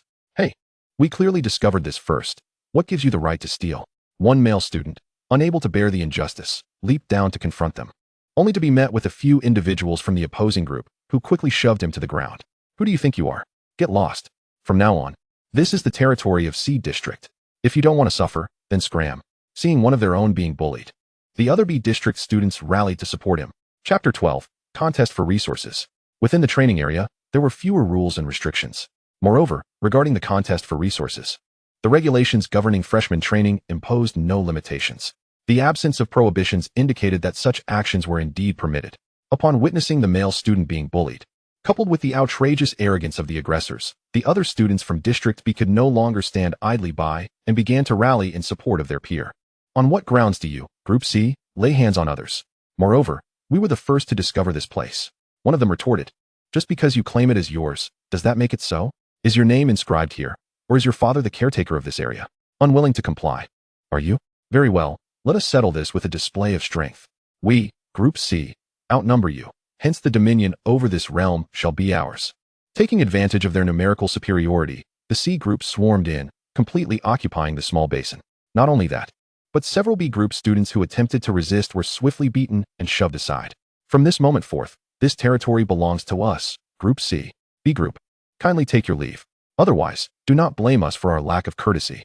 Faced with such brutality, some students had no choice but to endure and retreat, while others, though dissatisfied, dared not voice their objections too loudly. The C Group's savagery forced them to watch helplessly as group points, a golden opportunity, slipped away. How bold of you, Brother Hong. What's so special about Group B? A bunch of cowards, taunted the C Group, their mockery intensifying. This isn't the academy. And even if we engage in a scuffle, there will be no repercussions. At that moment, Su Ming and his companions arrived unhurriedly. Upon taking their stance, they were met with the unfolding scene. These people are far too unruly. This place was discovered by all of us. On what grounds do they claim it as theirs and resort to violence? Su Ming exclaimed. Indeed. However, they are numerous. Perhaps we should consider relocating. Some voices suggested retreat. Before any B group students could withdraw, Su Ming stepped forward, having spotted the stocky bully among the crowd. Furthermore, it was they who had initiated the conflict. Now that he was in Group B, he was part of the collective. How could he swallow this insult? Thus, he boldly pointed at the C Group. Now, I present you with two options. First, relinquish a portion of the resources in this basin to us, achieving a balance for all. Second, if we cannot come to an agreement, we shall resolve this through another means. Before he could finish, the stocky bully interrupted with a mocking laugh, striding forward with a group of students. Ah, it's you. I have yet to settle our last encounter. Today, you will not leave here unscathed. Listen up, everyone. This is the fool who dares oppose young Master Zhao and myself, Li Hong. Now he wishes to snatch resources from us. What shall we do? Haha. A pathetic gesture. Came the responses from the surrounding students. What should we do, Brother Hong? We shall follow your lead. Indeed. Let him see what we are capable of. Hearing the students' responses, the stocky bully tilted his head back, his neck twisting in a menacing manner. Su Ming, descend. I shall teach you how to speak and act. As he spoke, he slid his hand across his left arm, a blatant provocation. Su Ming's blood contract mark was located on his left arm. If not for him, he would not have been forced into a contract with a lowly soldier-level Greenwood serpent. With both old grudges and new animosities, Su Ming could not let this go. Upon hearing the bully's words, he leaped down from the edge of the basin. The height from which he jumped was approximately 7 to 8 meters. A perilous drop that would surely injure an ordinary person. Yet, he descended with an air of calmness, shocking many onlookers. Good heavens! He just jumped down from such a height? Surely he hasn't broken his legs. He is not a special forces soldier. However, Ming landed steadily, his body swaying slightly as his feet sunk into the ground. Thanks to the system's enhancements and his daily rigorous training, his physical prowess surpassed that of 99% of beast tamers. Witnessing his feat, the stocky bully and his entourage were left aghast. Boy, do not presume that a bit of strength will suffice against us. The bully, initially taken aback, soon chuckled coldly. He beckoned, and a gaunt figure emerged from the crowd. Ming, this one is yours. Let him witness the might of an apprentice-level beast tamer. The lanky man, Ming, raised his gaze and extended his hand. The crowd initially believed that such a frail figure could not possibly contend with Ming. However, in the next moment, they watched in astonishment as he spoke an incantation. And a centipede-like blood contract mark shimmered on his arm. Suddenly, a red-headed blood-sucking centipede materialized. Its 1-meter-long body adorned with over 100 pairs of sharp claws gripping his arm tightly, its venomous head raised high, sporting a unique blood contract mark identical to its master S. That is a general-level beast, the blood-sucking centipede? How is this possible? Did not the Academy prohibit the unauthorized use of beasts? As the beast was summoned, countless students gasped in shock. The stocky bully, however, merely smirked. Hee. The Academy only stated that one must not recklessly use beasts. It did not forbid their use entirely. Boy, accept your fate. Humans can never compare to beasts. Not even the most ordinary of them. Furthermore, Ming's beast, prepare to meet your end. With that, he made a slashing gesture across his throat. At this moment, the bully exuded arrogance, completely disregarding Ming. He was right. Even the strongest human could not hope to rival a naturally formidable species like a beast. Especially when the opponent's beast was a general-level creature, a blood-sucking centipede known for its lethal poison and razor-sharp claws capable of tearing through steel. Brother, retreat. Don't be reckless. We can forego the resources. Indeed. Ming, hurry back. Do not engage them. Let us leave. Do not bully us too much. This is still the Academy's territory. If anything happens, prepare for expulsion. Ming's classmates and dorm mates implored him fervently.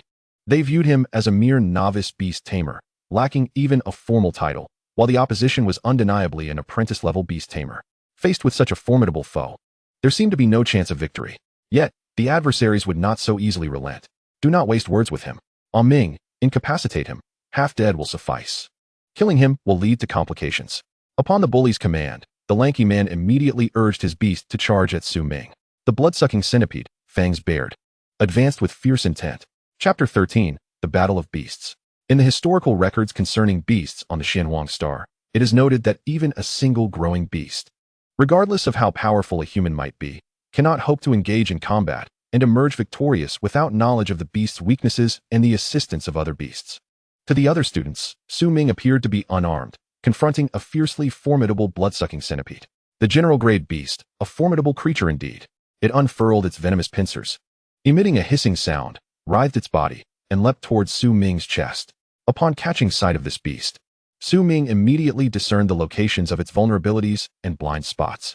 The centipede, with its shrill cries, launched an attack with remarkable swiftness, further augmented by the guidance of its beast master, making it all the more formidable.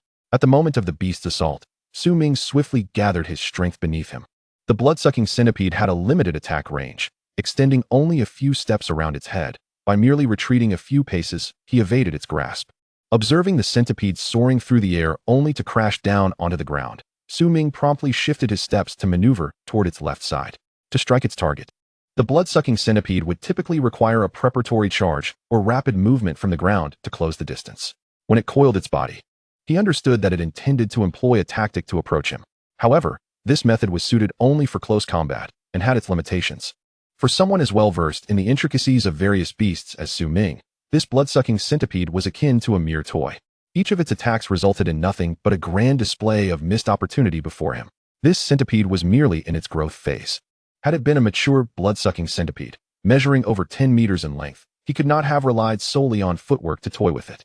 Onlookers could only marvel as Ming adeptly dodged the blood-sucking centipede's assaults with nothing but his nimble footwork. Impressive. He manages to angle his evasions against the beast's attacks. How was I unaware of such a tactic? Although the blood-sucking centipede was formidable, its physiological structure resulted in substantial blind spots. limiting its vision to a narrow forward and sideward range. Yet, those blind spots could be compensated for by its beast master. Did this not indicate that Su Ming was even more skilled? Nevertheless, no matter how talented one might be, it was impossible to defeat a general-grade beast unarmed. Su Ming was acutely aware of the attack patterns of the beast before him. Regardless of its ferocity, its rank dictated its ultimate potential.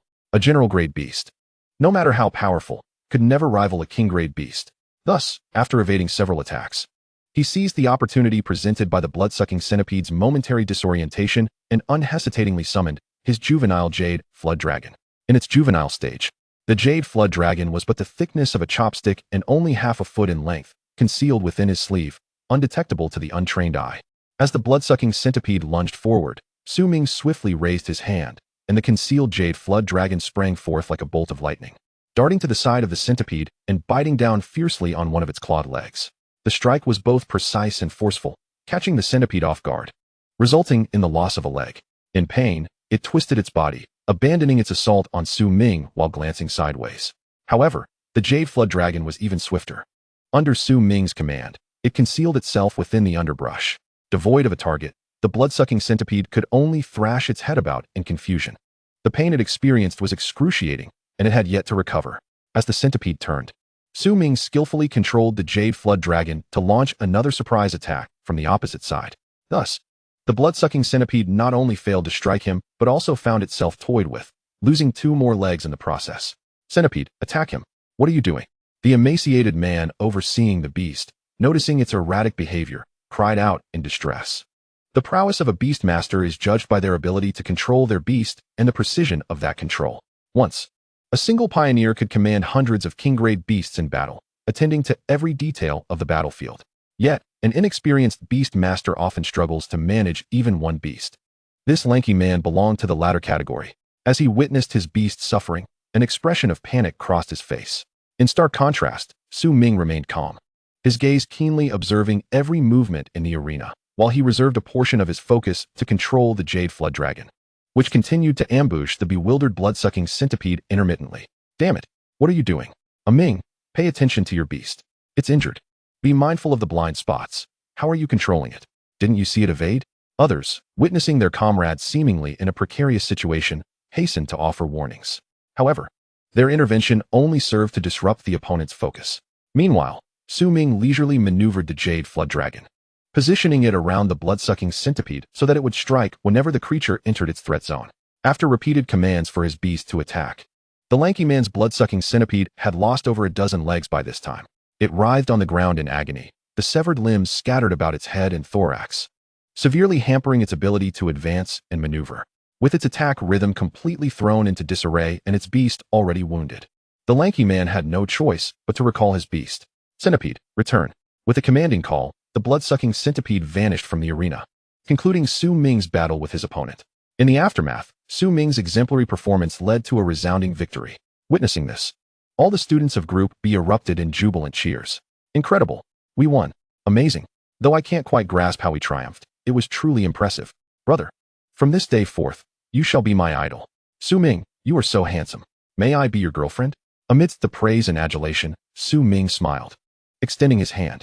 At that moment, the Jade Flood Dragon, clutching a severed centipede limb, approached him, consuming it eagerly. Having evolved from the Greenwood Serpent, the Jade Flood Dragon possessed an insatiable appetite, swiftly devouring the numerous severed limbs in the blink of an eye, returning to his palm with a round belly. Humph. Su Ming, we'll see about this. At that moment, Black Fat and the others, witnessing their ally's defeat, could only storm off in frustration. Once they departed, Chen Tai and his companions hopped down a slope. Brother, impressive.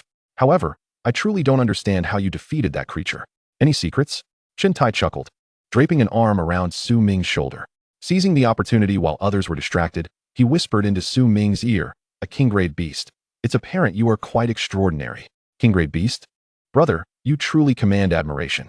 Chen Tai lowered his voice, continuing, by the way, it's a pity that Dean Gao didn't let you take the stage during the opening ceremony to receive your accolades. The two lingered at the back of the group, intentionally keeping their distance from the others. I don't quite understand what you mean. Su Ming did not meet his gaze, responding with a stoic expression. Haha, I understand. It's all right. Whenever you feel ready to share, it will not be too late. That said, I must admit, I truly admire your prowess in mobile gaming and beast control. Care to teach me a trick or two someday? Chen Tai chuckled, extending his hand, and Su Ming reciprocated, their hands clasping together. The matter was thus brushed aside, both of them sharing an unspoken understanding. The resources in this basin were exceedingly plentiful. After a thorough gathering, they were entirely divided among the students of Group B. These resources would later be submitted to the Academy to earn group points, though it was permissible to discreetly reserve some for the growth of their beasts.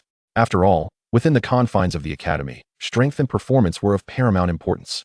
Having cleared a resource site, the students banded together, continuing their journey deeper into the forest. The further they ventured, the more tranquil the surroundings became. Apart from the laughter of their male and female classmates, the entire forest seemed eerily silent. Not a bird sang, nor did a mountain breeze whisper through the trees. As they walked, the grass nearby suddenly rustled. A female student passing by was startled, quickly seeking refuge in the embrace of a nearby male classmate. "Ah, there is something. Over there," she exclaimed, pointing toward the underbrush with a tone of alarm. Upon hearing the commotion, the students of Group B grew tense. Some of the bolder ones approached the thicket, parting the grass only to discover a bloodied spirit mountain leopard lying within. Blood oozed from its mouth and nose, while its hindquarters were a gruesome sight. Several students immediately covered their mouths, their faces turning pale as they recoiled, retching violently. What could have inflicted such injuries? "It looks grave. If it doesn't receive treatment, it will surely perish." At that moment, Su Ming and a few others, alerted by the noise, hurried over. What transpired? "There's a spirit mountain leopard injured here, and its condition is dire." Upon hearing this, Su Ming quickened his pace, and when he beheld the creature, he was taken aback by the severity of its wounds. The hindquarters of this low-tier beast appeared to have been shredded by some monstrous force, with flesh torn away, exposing broken bones, and its belly completely ruptured, internal organs spilling forth. The spirit mountain leopard was barely clinging to life, and Su Ming furrowed his brow, feeling hesitant. In his line of sight, a pale blue box materialized, framing the wounded leopard. Name: Spirit Mountain Leopard. Rank: Centurion level. Status: severely injured. Critical modifiable. Would you like to modify? If he intervened, the leopard would certainly receive the necessary aid, yet doing so could potentially reveal his capabilities. Conversely, if he chose not to act, the creature would inevitably die in vain. It must be noted that even the most basic of beasts were invaluable resources. Should they fail to assist a dying beast, word of such negligence would tarnish their reputations and result in a deduction of points. What to do? What to do? This beast may not survive. I think we should leave quickly. If it dies on our watch, the Academy will undoubtedly hold us accountable, and we might face disciplinary action.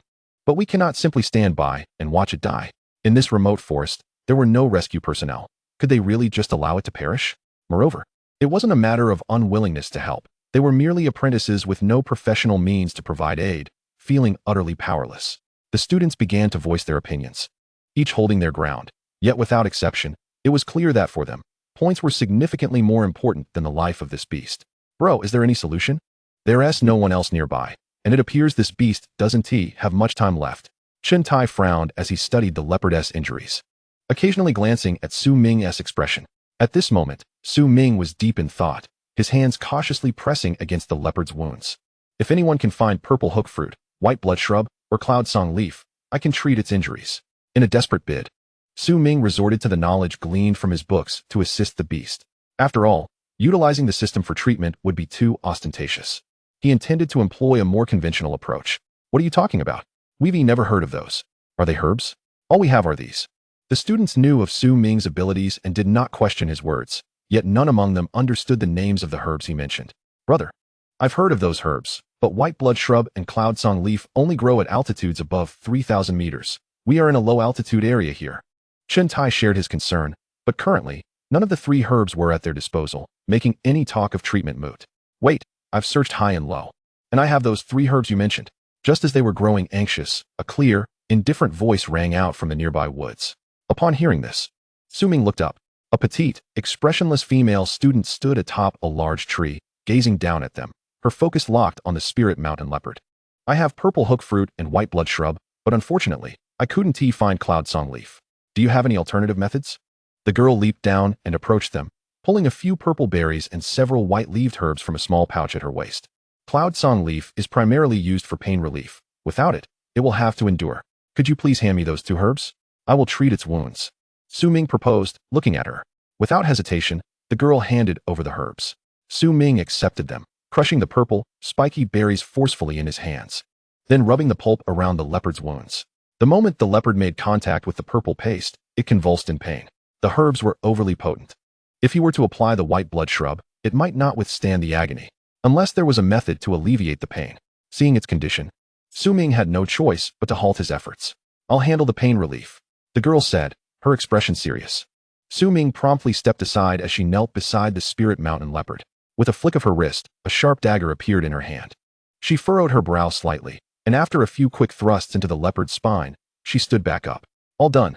"Done? Is it really?" Both Ming and Chun-Tai stood in stunned silence, observing the leopard, which had indeed ceased its convulsions. "I severed its nerves. This way, it will no longer feel pain." A collective gasp escaped the surrounding students upon hearing this. Looking at the spirit mountain leopard, it was true that it was no longer suffering. However, from its neck down, there was no discernible movement. If it weren't for the faint rise and fall of its chest and nostrils, one might easily mistake it for dead. But this is perilous. Better to endure than to succumb and perish, the girl retorted sharply, causing Chun-Tai to immediately fall silent. Both of them turned their gazes towards Ming. For reasons unknown, the eyes of everyone present were predominantly fixated upon him. Unlike others, Ming was one of the few who managed to maintain his composure amidst the chaos. At that moment, there was no trace of doubt or panic upon his countenance. Surely, the physical neural blockade must have a time limit, does it not? He glanced at the girl, who met his gaze and subtly nodded in affirmation. "All right, I understand." Chun-Tai entrusted her with a formidable task. "Help me return its internal organs. I will suture the wound. This beast must be saved, or it will endanger us all." "I understand, but we lack the suturing tools," Chun-Tai exclaimed, raising his hands in exasperation while wiping his own garments. "I have them," the girl interjected, swiftly rummaging through her small bag to produce some needles and thread. Upon receiving the materials, Ming realized they were no ordinary implements. The needles were slightly curved at the tips, and the thread was notably thick, resembling a coarse white fiber that seemed to be cotton, though he could not ascertain for certain. Without further inquiry, he nodded towards Chun-Tai. "Begin by reinserting those organs. Be gentle with the intestines, and try to avoid using your nails or introducing any dirt." "I understand, but this is my first time," Chun-Tai protested. "Rest assured, I am here. Just follow my instructions." Ming's calm demeanor instilled confidence in Chun-Tai, who began to steady his nerves. Thus, the two worked in unison. Chun-Tai carefully repositioned the internal organs while Ming threaded the needle, commencing the procedure to suture the wounds of the Ling mountain leopard. This arduous task endured for half an hour before Chun-Tai finally collapsed onto the ground, panting heavily, his arms utterly exhausted. "So, brother, is it done now?" he managed to ask with a weary smile, wiping the sweat from his brow with his blood-stained hands. A female classmate from their dormitory approached, concerned by his fatigue, and offered him a handkerchief to wipe his face. "Thank you, sister," Chun-Tai replied gratefully, hastily rubbing his face before turning his attention back to Ming. At that moment, Ming was crouched on the ground, his brow furrowed in concentration as he meticulously attended to the wounds. After suturing, he proceeded to treat the external injuries. Grinding white blood willow into a fine powder, he evenly applied it along the wounds of the Ling mountain leopard. Despite the severance of some of its nerves, the beast's muscles continued to spasm uncontrollably as he administered the herbal powder. Once this was done, Ming instructed the other students to carefully gather several large leaves from a nearby tree to bandage the Ling mountain leopard's wounds. Once everything was in order, he pushed himself up from the ground, his joints cracking in protest, and declared with a sense of relief, "It's nearly done. The rest is up to you." He turned to the girl, who was now leaning against a large tree, absent-mindedly chewing on colorful candies. Upon hearing his words, the girl straightened her posture, swallowed her treat in silence, and approached the Ling mountain leopard. After a quick rummage through her waist pouch, she crouched beside the beast, beginning to address the severed nerves with remarkable skill. Her movements were so deft that even Ming could hardly discern the technique. At that moment, he took the opportunity to observe her more closely. There was no need to elaborate on her appearance. She certainly surpassed most of the female students present. On her chest, she bore an insignia identical to theirs, but hers featured 3 red rings encircling it. Ming could not help but glance at Chun-Tai, who pointed to his own chest and discreetly indicated 3 fingers. Upon seeing his gesture, Chun-Tai's eyes widened in surprise as he looked back at the girl's insignia. The duration of her treatment was relatively brief. When she stood up, the group noticed that the Ling mountain leopard could now slightly turn its head and open its eyes to gaze at them. Its tail curled gently, and its muscles twitched incessantly. Ming understood that the spasms were a reaction to the herbal stimuli. However, it appeared that the beast had evaded immediate danger. As the blue frame of information materialized in his vision, The details of the creature were unveiled. Name: Ling Mountain Leopard. Grade: Centurion level. Status: severely injured. Out of danger, modifiable. Would you like to modify? It seemed that all was well. He exhaled a sigh of relief, wiping the perspiration from his brow. At that moment, the girl approached him. Her gaze lingered on the blood-soaked needles and thread, and she extended her hand. Ming returned the drenched items to her. In silence, she accepted them, glanced around at the faces of those nearby, and finally spoke. Do not proceed further. It is dangerous. I advise you to return. What do you mean by that? One student questioned. This is the Academy's training area. What danger could there be? Indeed, there are so many of us. Even if we encounter a ferocious beast, we should be fine. The students expressed their confusion, but the girl did not elaborate. Instead, she turned her attention to Ming. Is there truly a ferocious beast ahead? Was this Ling Mountain Leopard injured by them? Ming inquired, to which she nodded slightly. Understood. But can we ascertain the strength of that beast? Tai interjected. The girl responded directly. There are a group of them, with strengths around the sergeant level. It is quite perilous. Both Ming and Tai were momentarily taken aback. The sergeant-level beasts, unless one had studied the dangers of such creatures in required courses, would not be underestimated. A mature sergeant-level beast could easily eliminate hundreds of fully armed adult men. The danger posed by a group of them was unimaginable. Is there a way to notify the academy? This new student training might be fraught with peril. Ming pondered briefly, deciding to avoid the ferocious beasts and contact the academy. If a serious incident were to occur, the academy would be compelled to intervene. Moreover, contacting the academy would necessitate special means. Tai glanced at the girl as he spoke. I have a method, but it requires time. As she spoke, the girl retrieved a blood-red object resembling a finger from her pocket and presented it before them. Chapter 16, Encountering a Crisis. In the girl's hand, Ming beheld a gruesome object that looked like a severed finger. Is that a finger? Upon seeing the item, Tai immediately covered his mouth and nose, his face contorting in disgust. The blood finger was crafted from the digit of a certain ferocious beast, and it was said that only advanced pioneers possessed such items. As soon as Ming laid eyes on it, he frantically recalled the knowledge associated with it from his memory. The girl nodded silently, her fingers pinching the bloodied tip as she began to inscribe upon the ground. In a brief moment, a series of gruesome and peculiar characters manifested on the earth. The academy would soon take note of the situation here. After completing her writing, she retracted her bloodied finger and cast a glance at Ming, adding, Let us take the Ling Mountain Leopard and depart swiftly. Ming nodded in agreement, then turned, raising his arm to call out, Classmates, there is danger ahead. We must return immediately. Upon hearing Ming's voice, although some wished to refute him, the memory of his prior actions silenced most dissenters. Let us heed Ming's advice and leave promptly. This senior sister has warned us of danger ahead, so we should hasten our escape. Tai, fearing others might disregard his authority, fabricated a lie. Consequently, no one dared to linger any longer. Several boys hastily lifted the injured Ling Mountain Leopard, and amidst the crowd, they began retracing their steps. Ming and the girl followed closely behind. Before departing, Ming deliberately paused, casting a glance back at the girl. Thank you. The girl did not respond, but Tai couldn't help but interject. By the way, senior sister, you're not actually a senior, are you? The girl frowned at this remark. Luo, a freshman. Tai exclaimed, Oh, you're the second-ranked freshman. Luo. His astonishment was palpable. We should get moving. Luo, would you care to join us? Ming attempted to extend an invitation, but she hesitated. My brother is right. Let us go together. With so many ferocious beasts around, we can't face them alone. It's safer to stick together. Still wavering, Luo was approached by Ming, who extended his hand towards her. Classmate, there's danger. Let us leave together. The girl regarded his outstretched hand, bit her lip, and eventually stepped forward, quickly surpassing the two boys to join the group. This shift left Tai's expression markedly more animated.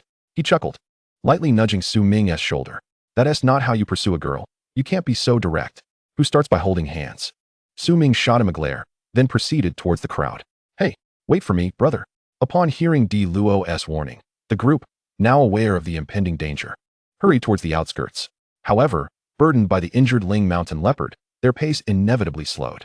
Just as they crested a small hill, the surrounding forest erupted into chaos.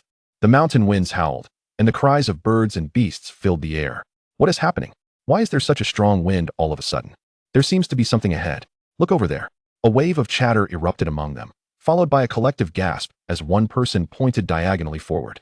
In the depths of the forest, a towering, menacing black beast charged towards them. It was a giant wolf, its fur as dark as night. leaving a path of shattered trees in its wake. Its eyes glowed a fierce crimson, fangs bared, and its scarlet tongue lolled out. Small boulders and trees that could be embraced by two people were effortlessly broken upon impact. Not good. It's a black wind wolf. Ming shouted immediately. Get out of the way. It's a ferocious beast. No sooner had he uttered these words than a piercing wolf howl echoed through the forest. The rampaging black wind wolf leapt forward, covering the distance of 100 meters in a single bound, landing just a few dozen steps away. Oh whoa! The black wind wolf roared, a torrent of white vapor swirling from its mouth, sending nearby grass and trees swaying violently. Its stature towered at least 3 to 4 meters high, with razor-sharp fangs and claws, its body covered in a bristling coat of black fur, all indicators of its ferocity. Get back! It's dangerous! Tai shouted once more, but by now, chaos had completely erupted in the ranks ahead. The students, who had previously lived sheltered lives, were now faced with the brutal reality of a savage beast before them. The foul wind exuding from its maw sent shivers down the spines of many. Some female students were so frightened that they broke down in tears, their legs frozen in terror. The boys, too, wore expressions of sheer panic. Against such a beast, these fledgling beast tamers were utterly insignificant. To stand a chance against this creature, they would require a beast of equal or superior rank to safeguard their lives. In such perilous circumstances, how could fear not take root? As the beast drew nearer, countless students fled in a panic, but with the imminent threat before them. Where could they possibly hide? The black wind wolf, targeting the fleeing students, opened its maw. A gust of white turbulence erupted forth, forming several whirlwinds that obliterated nearby stones and foliage. Those who had intended to escape were paralyzed by the sight, their resolve shattered. There is no escaping now. We can only find a way to delay it until the academy arrives. Tai assessed the situation, knowing he couldn't afford any more delays. Go, three-eyed striped tiger, he shouted, and a tiger head-shaped blood contract mark gleamed on his left arm. With a low growl, a comically small tiger appeared before the crowd. It's a three-eyed striped tiger, a noble beast of the marquee rank. We have such a strong student in Group B. But its diminutive size raised doubts among the onlookers. Ignoring their murmurs, Tai immediately commanded his beast to charge at the black wind wolf. In stark contrast to the towering black wind wolf, his three-eyed striped tiger resembled a larger house cat. The juvenile striped tiger roared as it dashed towards the black wind wolf. The ferocious beast, upon first sight of the running creature, hesitated momentarily, instinctively retreating due to bloodline fear. However, upon noticing the tiger's absurdly cute demeanor, it let out another furious roar and charged forward once more. In no time, the beast barreled down, transforming into a black whirlwind that sent the running striped tiger flying. The small tiger spun through the air, propelled backward. Upon witnessing his noble beast take flight, Tai's heart sank, and he rushed forward, ready to catch it. The sight of the elite beast being struck and sent flying deepened the gloom in the hearts of those watching. Chapter 17. Can ferocious beasts be tamed? Since the emergence of ferocious beasts on the Xuanhuang Star, only beasts of equal rank could contend with them. Yet, both ferocious beasts and noble beasts undergo various stages of growth, namely, the embryonic stage, juvenile phase, growth phase, maturity phase, evolution phase, and ultimate form. Only the matured ferocious beasts and tamed creatures possess formidable combat prowess. During other phases, their fighting capabilities significantly diminish. Thus, even though Tai wields a noble level, yet still juvenile, three-eyed striped tiger, it stands little chance against a black wind wolf that, despite being 2 or 3 ranks lower, has reached maturity. In just a brief encounter, it utterly lost its fighting ability. Consequently, Tai's students, whose strength pales in comparison, found themselves utterly helpless. It's over. We are doomed. I'm still young. I do not wish to perish. Mom and Dad, I want to go home. A few feeble students even burst into tears on the spot. Even adults, confronted with the ferocity of the feral beasts, struggle to maintain their composure. How much more so for these inexperienced students? In such dire circumstances, Ming couldn't help but furrow his brow. He gazed at the immense and savage beast before him, experiencing a suffocating sensation for the first time. It is this very monster that has inflicted untold suffering upon the people of Xuanhuang Star, leaving countless individuals homeless. And even some prosperous nations have been utterly annihilated by such creatures. The prosperity of humanity became a relic of history the moment these beasts emerged. From then on, they could only cling to life beneath the claws and iron hooves of these feral beasts. Only the beast tamers, with their controlled creatures, could stand toe-to-toe with such inherently brutal predators. Faced with such a violent creature, he rapidly surveyed his surroundings while pondering possible solutions. Black Wind Wolf, Captain-level ferocious beast, can reach a length of 5 8 meters and weigh over 700 kilograms in adulthood, a wind attribute beast, with weaknesses in its chest, abdomen, and tail. The knowledge from that encyclopedia was vividly etched in his mind. Upon seeing the black wind wolf for the first time, Ming had already comprehended its characteristics and weaknesses. At this moment, confronting this monstrous entity seemed utterly impossible. The only option was to devise a method to stall it. Awaiting assistance from the academy, with this thought, he instinctively glanced behind him. Like him, the girl named Di Luo wore a grave expression as she observed the beast. Looking at the others, they were now terrified to the point of losing their wits. Relying on them was likely futile. I must find a way to stall it. Di Luo, if you have any fire attribute tamed beasts at hand, please lend us your aid. With that, Ming charged forward. At this moment, the black wind wolf was advancing towards the crowd. In front of it, a few students were so paralyzed by fear that they could not stand. With a single utterance from it, the lives of those few would be extinguished. Just at that critical juncture, Ming arrived. It's up to you, Chiyujio, he called out, lightly brushing his right hand over the blood contract mark on his left arm. Instantly, a small emerald green snake shot forth from his sleeve. The Chiyujio darted towards the black wind wolf like a flying dart. Due to its diminutive size and incredible speed, the black wind wolf had yet to react before it was upon it. Under Ming's control, the Chiyujio swiftly navigated the fur of the black wind wolf, weaving through its coat. Each time it encountered a soft spot, it would open its tiny mouth and bite down fiercely. Despite the black wind wolf's remarkably tough hide, it was still susceptible to the attacks of a king-level Chiyujio. The incessantly darting and biting Chiyujio resembled a venomous ant clinging to the black wind wolf, scurrying all over its body. The relentless biting incited furious rage within the black wind wolf, yet it was at a loss for what to do. Upholding the dignity of a matured, ferocious beast, it immediately abandoned its current prey, roaring and leaping about. It attempted to shake off the ants clinging to it. But the agile Chiyujio remained steadfast, refusing to let go. Regardless of how powerful the black wind wolf was, it was ultimately just a wild beast. Faced with the incessant harassment of the Chiyujio, it seethed with fury yet felt utterly helpless. In desperation, it could only hurl itself against nearby trees and stones, trying to crush or shake off the persistent nuisance. However, the nimble Chiyujio, under Ming's command, moved as swiftly as lightning. Thanks to its king-level gifts, the Chiyujio's teeth were exceptionally sharp, and having evolved from a wooden stone green snake, its venom glands had not yet degenerated. Through relentless biting, the Chiyujio injected its toxins into the black wind wolf. Before long, the black wind wolf began to convulse, writhing in pain and discomfort. It roared furiously, shaking its body in a frantic attempt to dislodge the little creature. Yet all of this was futile.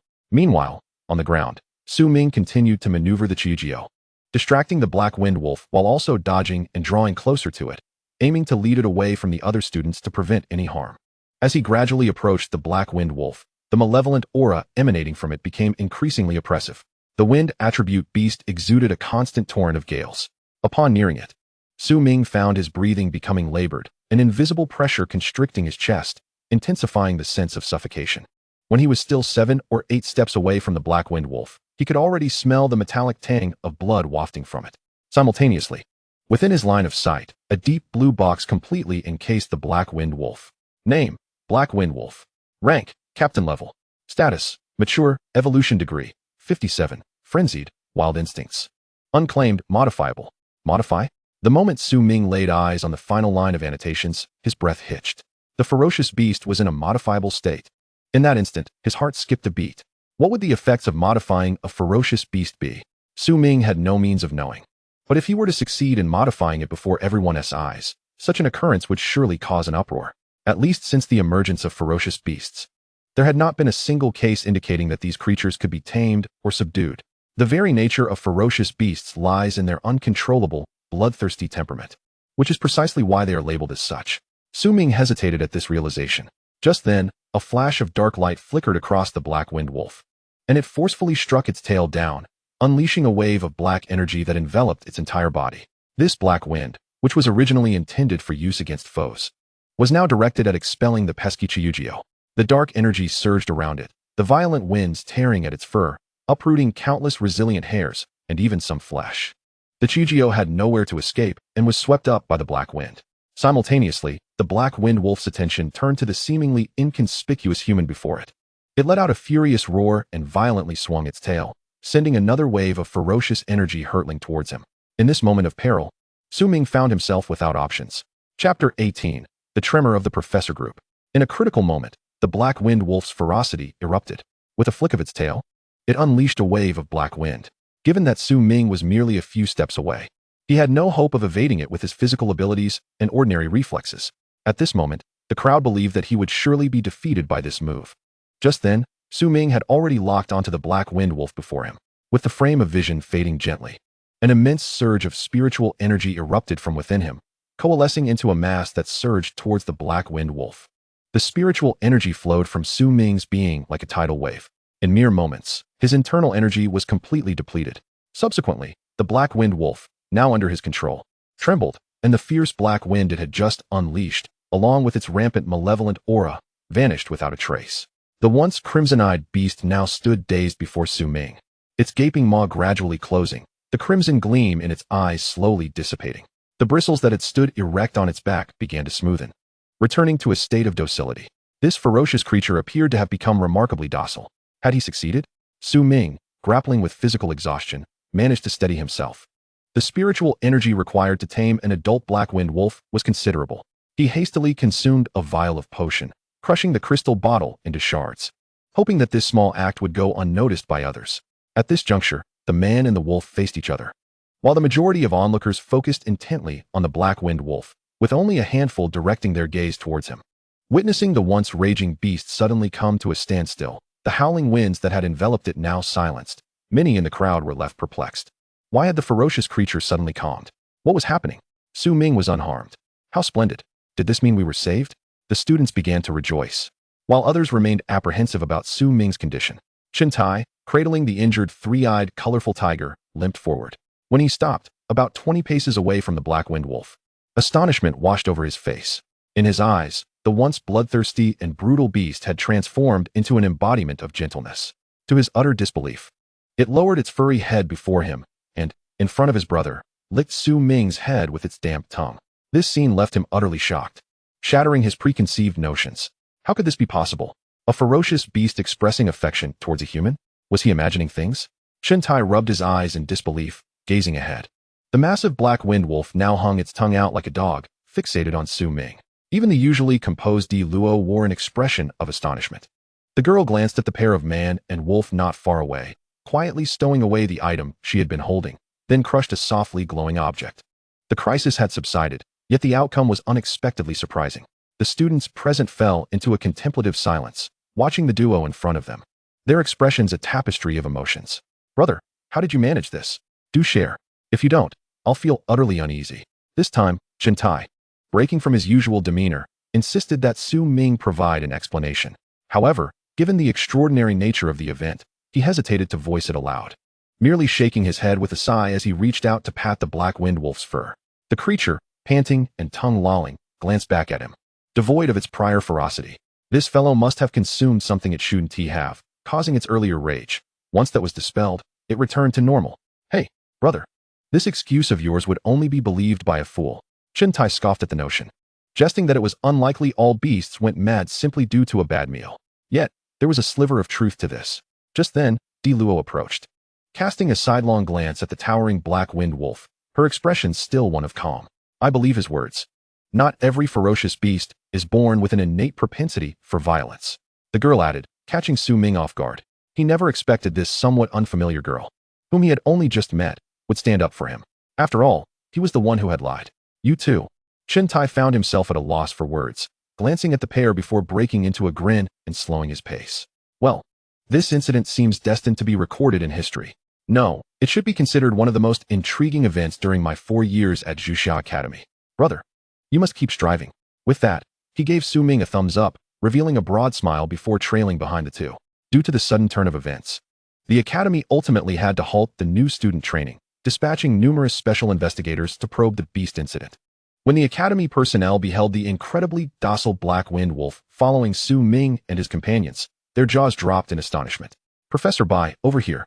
Under the watchful eyes of the crowd, several professors clad in academy attire, adorned with honorary medals, hastened to the scene. The foremost among them, with a mane of white hair and an expression of disbelief, stared at the subdued black wind wolf and exclaimed, "Is this the giant? I must ask, who tamed it?" Before he could utter another word, the students had already pushed Su Ming forward. "Is it you, young lad?" The elderly professor adjusted his glasses, regarding Su Ming with incredulity. It was I, Su Ming replied softly, his mind racing with thoughts on how to handle this assembly of professors. It had been out of sheer necessity that he had utilized the system to alter the Black Wind Wolf state. To his astonishment, the modification had eradicated its former state of frenzy, transforming it into tamed. Though a minor change, it significantly affected its original disposition, rendering it exceedingly gentle. Now, the truth could not be hidden. Once exposed, he would be unable to escape notoriety. Could you share the details of the incident? And what is your name? At this moment, a female professor stepped forward. Her gaze soft as she addressed Su Ming. Apologies, I forgot to introduce myself. I am Song Jie from the Beast Research Department of Xuanhuang Academy. And this is Professor Bai Kong, our Deputy Director. Su Ming, he nodded, announcing his name. Upon hearing it, the crowd gasped, exchanging astonished glances. After a brief silence, Professor Bai hesitated before speaking. So you are the one with an ordinary blood contract, yet your tamed beast is a fledgling jade dragon? If there is no other fledgling jade dragon among the new students, then it must indeed be you. Indeed, a remarkable talent, Song Jie added. But this is not the place for discussion. Let them take the wolf back, and young student, please accompany us. We have matters to discuss that are of great significance to a grand research initiative at our academy. With that, the elderly professor, along with the others, began to make their way back. Chapter 19, Favorable Conditions. Su Ming remained deeply concerned about his predicament being revealed. After all, the ability to tame a ferocious beast was an extraordinary feat that could hardly go unnoticed. Fortunately, the professors did not summon him for the purpose of accountability, but rather to engage in a candid and straightforward dialogue. Su Ming, might you showcase your beast companion for us? Professor Bai inquired with a warm smile. This matter was hardly a secret at Xuanhuang Academy, yet it was uncommon for students to flaunt their beast companions overtly. In response, Su Ming had no particular strategy. He simply summoned the juvenile jade dragon to present to the professors. The diminutive and delicate jade dragon peeked out, entwining itself around Su Ming's fingers. Being still in its juvenile stage, its size was quite small, and its appearance was utterly adorable. Wow, what a beautiful beast companion, Su Ming. Did you find it in the protection zone? Song Jie exclaimed, her eyes sparkling as she gazed at the jade dragon in his hands. Su Ming nodded, choosing not to reveal the truth. After all, the circumstances surrounding its acquisition were rather peculiar. Although he had been framed, the jade dragon was a product of the system, and its true origins must remain concealed. Indeed, students with your level of talent are becoming increasingly rare. However, it is a pity that the grade of your blood contract is rather ordinary. Once your beast companion reaches its mature stage, you could apply to the academy for a higher grade blood contract. This would not only enhance the spiritual connection between you and your beast, but also improve its effectiveness in combat. Professor Bai remarked after discussing the matter briefly, allowing their conversation to shift onto a more relevant track. Su Ming, the reason we called you here is to inquire how you managed to tame that fierce beast. As we understand it, the Black Wind Wolf was originally a level 5 beast placed deep within the training area of the academy. For unknown reasons, it has wandered to the outskirts. Thankfully, we have a tamer like you. Otherwise, a significant incident could have occurred. A tamer? Professor Bai, you may have misunderstood. I am merely an apprentice beastmaster and have yet to receive certification. Su Ming humbly responded, though he harbored other intentions. It seemed the professors had misconstrued his profession. He had heard of tamers, those who specialized in domesticating wild beast companions, yet he wondered how this related to them. To think that Su Ming is only an apprentice beastmaster, yet displays such talent. Surely, he has a promising future ahead. Song Jie exclaimed in admiration. Perhaps you are puzzled as to why we have invited you here? This is not only the Beast Research Institute of Xuanhuang Academy, but also a center for beast domestication. Currently, we are investigating a project that aims to tame low-level beasts, rendering them less aggressive and capable of serving humans like beast companions. Upon hearing this, Su Ming felt a jolt of surprise, gazing at them in astonishment. The idea of taming fierce beasts was undeniably audacious. However, he had no intention of revealing his capabilities.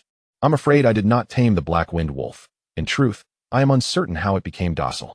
I am merely an ordinary beastmaster. Perhaps you could conduct further research without my involvement. If you require my assistance, I would gladly provide some details, but taming fierce beasts is not my forte. Observing the hopeful expressions of the professors, Su Ming ultimately declined their proposition. For now, he did not wish to entangle himself in such matters. He simply desired to navigate through 4 years of academia peacefully, and upon graduation, prove himself on the front lines of battle. While the academy was indeed a place teeming with hidden talents, Su Ming aspired to be a pioneer on the battlefield, contending with fierce beasts to reclaim humanity's rightful territory. rather than engaging in research behind closed doors with a group of professors. Seeing his resolute stance, the professors felt a tinge of regret. We merely wish to glean lessons and experiences from this incident. After all, you are only the second student in many years to successfully tame a fierce beast. If we can ascertain the correct methods from this, perhaps one day, humanity could even prevent wars through the domestication of fierce beasts. Professor Bai maintained a gentle demeanor, expressing no grievances regarding Su Ming's decision. Upon hearing that there had been successful precedents of taming fierce beasts, Su Ming was taken aback. Professor Bai, did you say someone has successfully tamed a fierce beast? Where is that individual now? Ah, that is classified information within Zhuxia Academy. If you wish to know, it is not impossible. You could join our research institute, allowing you to find an additional path to earn credits while acquiring knowledge about fierce beasts, which would greatly benefit your future achievements. Professor Bai finally revealed his true intentions, and his words astonished not only Su Ming, but also the other professors. Professor Bai, isn't this rather inappropriate? After all, every researcher in our center is required to have at least 3 years of academic experience. Yes, Professor, you must reconsider. The Beast Research Institute harbors numerous secrets. Treating a freshman this way seems excessive. Enough. My decision is final. Su Ming, have you made up your mind to join us? I want to make it clear that by joining our research center, you can apply for additional research funding, which you can use to exchange for materials to nurture your beast companions. Thank you, Professor Bai, but I would like to think this over before making a decision. I will provide you with a response shortly. There's no rush. Whenever you are ready to make your decision, come find me, and I will grant you the status of a researcher. Thank you. Once Su Ming departed, a group of professors gathered around, some with puzzled expressions, while others appeared indignant. Professor Bai, your decision seems rather arbitrary. Every researcher in our center requires at least 3 years of study experience. Indeed, Professor Bai, he is merely a freshman. And he himself stated that the incident with the Black Wind Wolf was purely coincidental. As the crowd voiced their objections, Professor Bai simply smiled and shook his head, calmly responding, "You all, there still exists a measure of prejudice. That's Su Ming. He is neither arrogant nor impetuous, with a heart that is purely sincere. It is evident that he is a promising talent. Moreover, a student possessing a royal-level beast companion, displaying such composure. This alone is sufficient to demonstrate his qualifications to become a researcher. Furthermore, I have just received a message from the Academy's medical center." As he spoke, Bai Kong presented a report to the assembly. The professors stared in astonishment, only to discover that it was merely a medical report. "Professor Bai, this is just a treatment report. It is nothing extraordinary," one remarked. "The Spirit Mountain Leopard is merely an ordinary grade beast. There is nothing remarkable about it, despite its severe injuries." Bai Kong chuckled. "You may not comprehend, but this report was specifically submitted to me by the medical center. Do you know who treated that injured Spirit Mountain Leopard? It was none other than our student Su Ming. He was the one who brought a critically injured beast back from the brink of death. There are witnesses to attest to this. I ask you all, who among us can guarantee that they could save a severely injured beast?" Upon hearing this, the professors, who had previously voiced dissent, were left astonished and fell silent. Thus, he is indeed a promising talent, and we must strive to secure him. However, the subject of this discussion, Su Ming, remained oblivious to the fact that he had caught the attention of Professor Bai Kong. At that moment, he was preparing to return to his dormitory to compose a written report on the recent freshman training. Before he could reach the dormitory in Area B, a petite figure intercepted him. Upon closer inspection, he realized it was Di Luo. She blocked his path, her gaze fixated intently on his chest. "Di Luo, are you looking for me?" The girl nodded, pursed her lips slightly, and then indicated with a nod. "I would like to invite you to join our elite team." After a moment of hesitation, she articulated her purpose. Su Ming found himself in a state of bemusement upon hearing this. First, a professor from the research center sought him out as a researcher, and now an A-grade top student was inviting him to join some elite team. Was he truly becoming a coveted figure? Di Luo, there seems to be a misunderstanding. Besides, what exactly is this elite team? I am not familiar with it. As he spoke, she pointed to the academy emblem on his chest. The red ring signifies that you have received an invitation to the elite team. It is not an organization exclusive to the academy, but rather a collective spontaneously formed by beast tamers. I cannot divulge further details, but I sincerely hope you will join us. Her tone was somewhat stiff. Su Ming regarded her and scratched his head. "Di Luo, this must be a coincidence. I cannot commit to this matter just yet. Could you grant me some time?" The girl nodded and immediately turned to leave, showing no inclination to linger. Watching her retreating figure, Su Ming couldn't help but smirk. It appeared he was indeed becoming a sought-after individual. Upon returning to his dormitory, he found Chun Tai and the others waiting for him. As soon as he entered, they rushed forward, holding up a letter. "Brother, monumental news. The Academy has learned about your accomplishments in the freshman training area, and they are inviting you to join the student council. Here is your invitation letter, brother. You've gone far, Chun Tai exclaimed, brandishing the letter. His face lit up with joy, while the others looked at him with envious eyes. Congratulations, Su Ming. I truly envy you. That is the student council. Su Ming found himself in a state of bemusement as he held the invitation letter. He had indeed become a sought-after individual. Now, with 3 groups inviting him, he truly had to contemplate his subsequent choices. Deep down, he still wished to navigate these 4 years in a peaceful manner. Yet, he had not anticipated that a freshman training would make him notable within the academy. Nowadays, wherever he went, he could overhear students discussing him. Have you heard? It seems our freshman cohort has produced a genius. Not only can he heal severely injured beasts, but he has also successfully tamed a black wind wolf. Good gracious, a black wind wolf. Isn't that a ferocious beast? When has a ferocious beast ever been tamed? It's true. My good friend in Area B saw it with her own eyes. She said that handsome guy simply waved his hand. And that black wind wolf obediently lay down. He even rode on its back. Really? What is his name? I want to meet him. I heard he is called Su Xiaoming or something like that. In any case, he is from Area B. Perhaps I will get to know him in the future.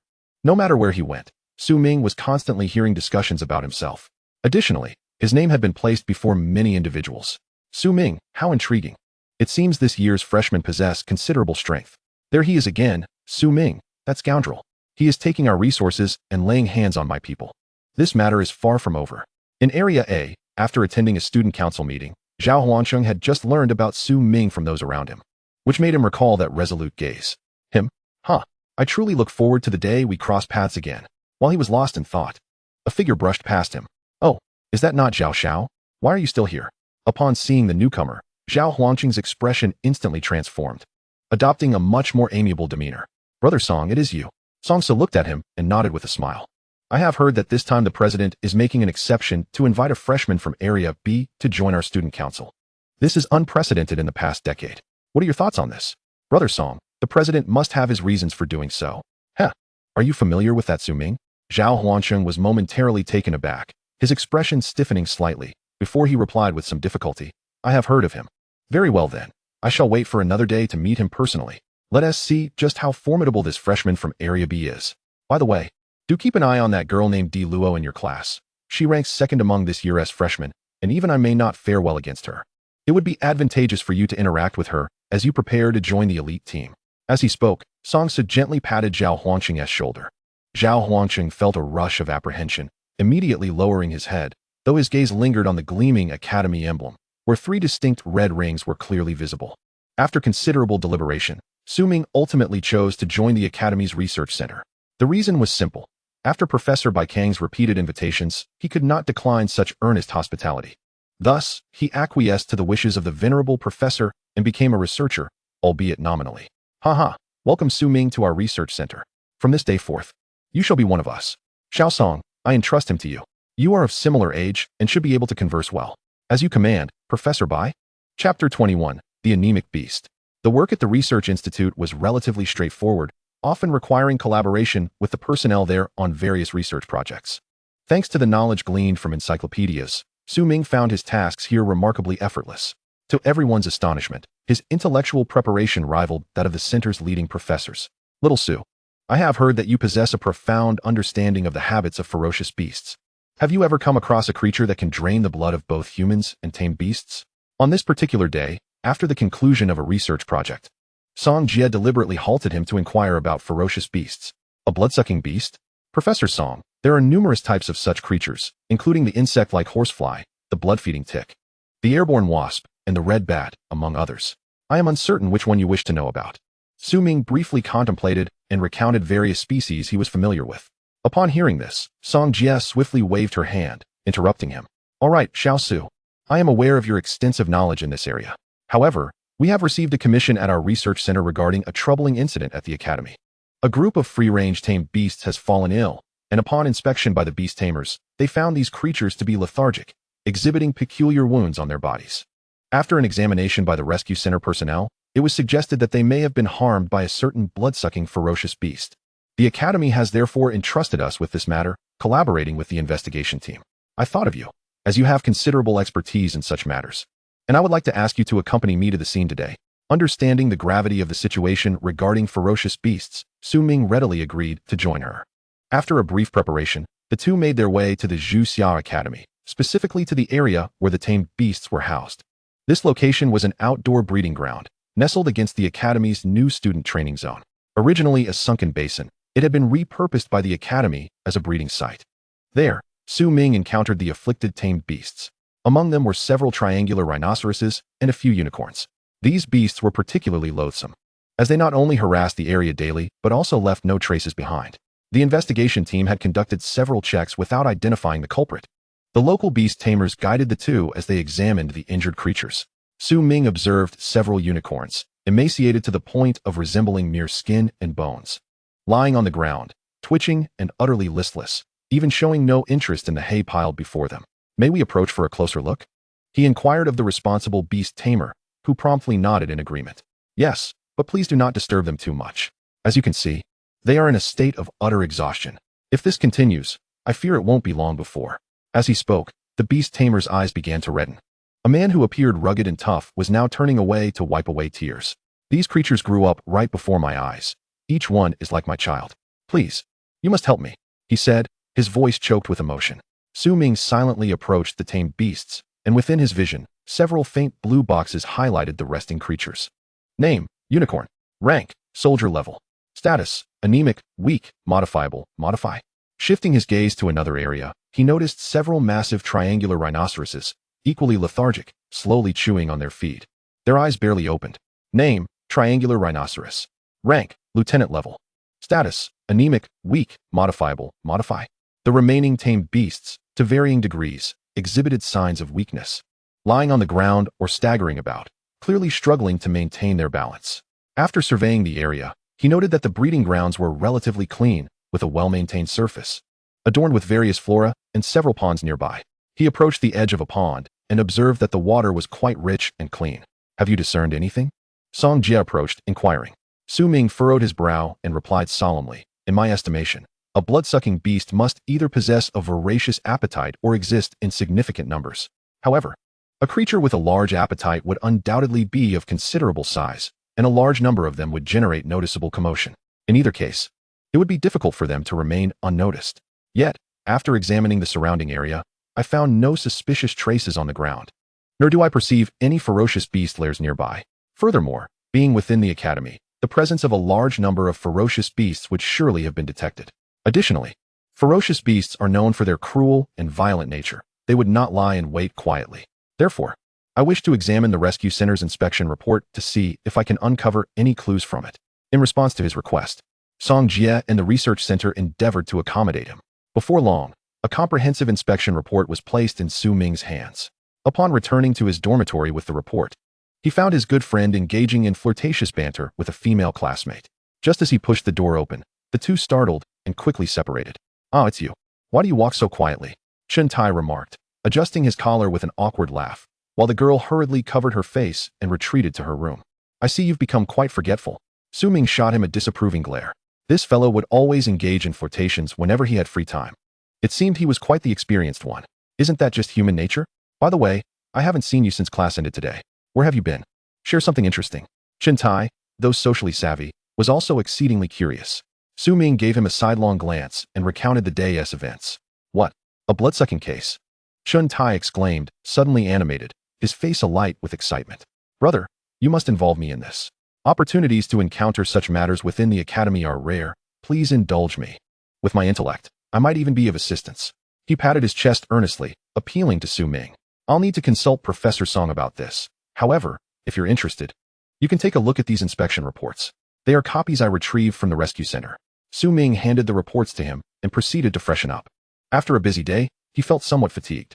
Taking advantage of a brief interlude post-washing, he supported himself with his hands on the ground and raised his legs against the wall, commencing a set of push-ups.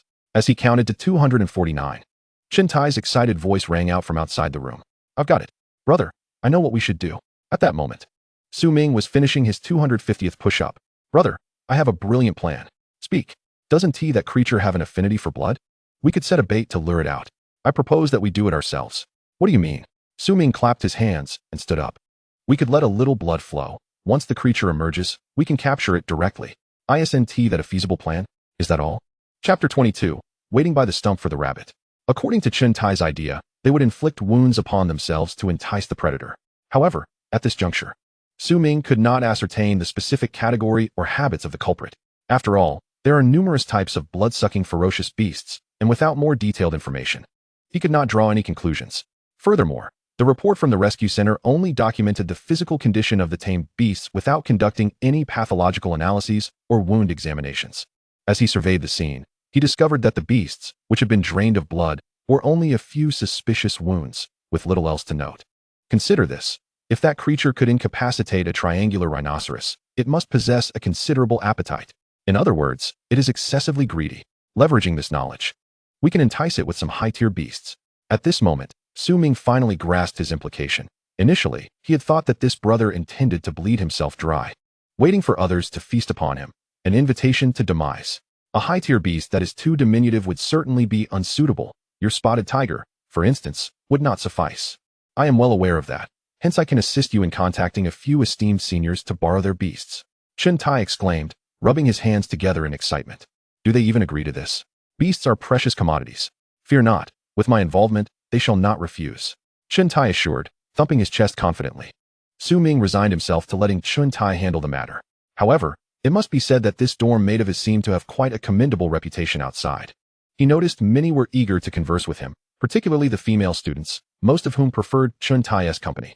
Moreover, this fellow was never one to sweat the small stuff and displayed a keen understanding of social nuances.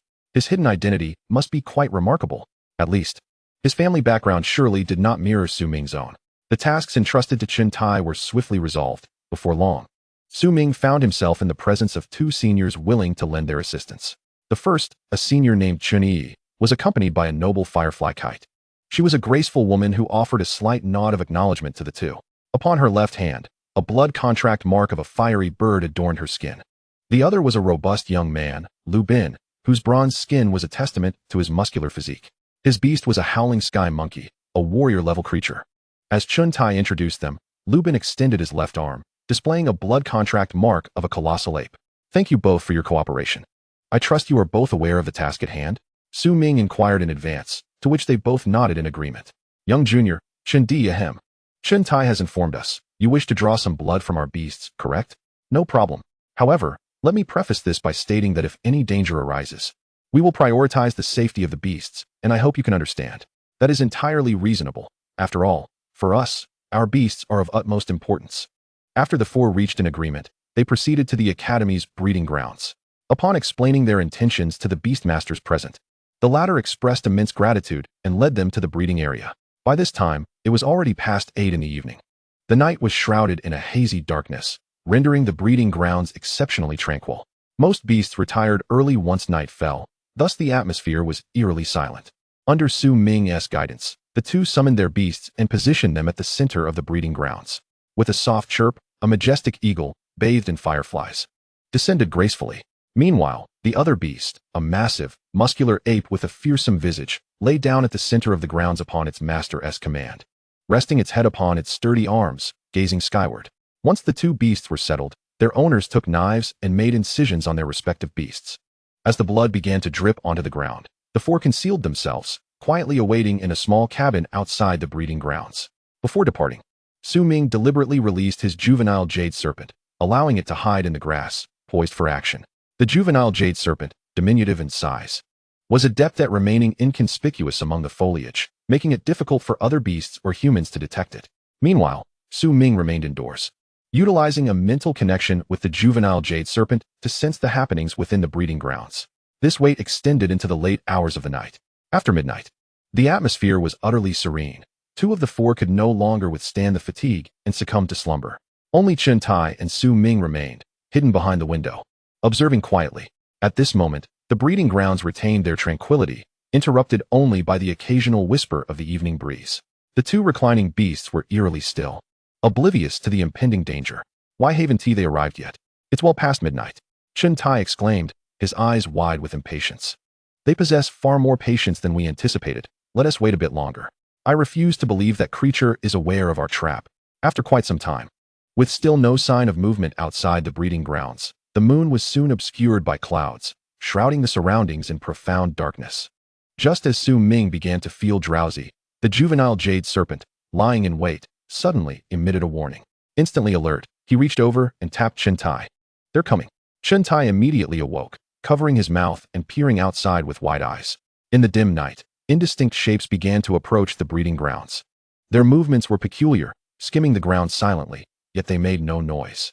At this moment, the firefly kite and howling sky monkey lay in slumber, completely unaware of the looming threat. Thanks to the juvenile jade serpent's nature, it would not easily succumb to sleep even at night. Through their mental connection, Su Ming was able to perceive the situation within the breeding grounds with clarity.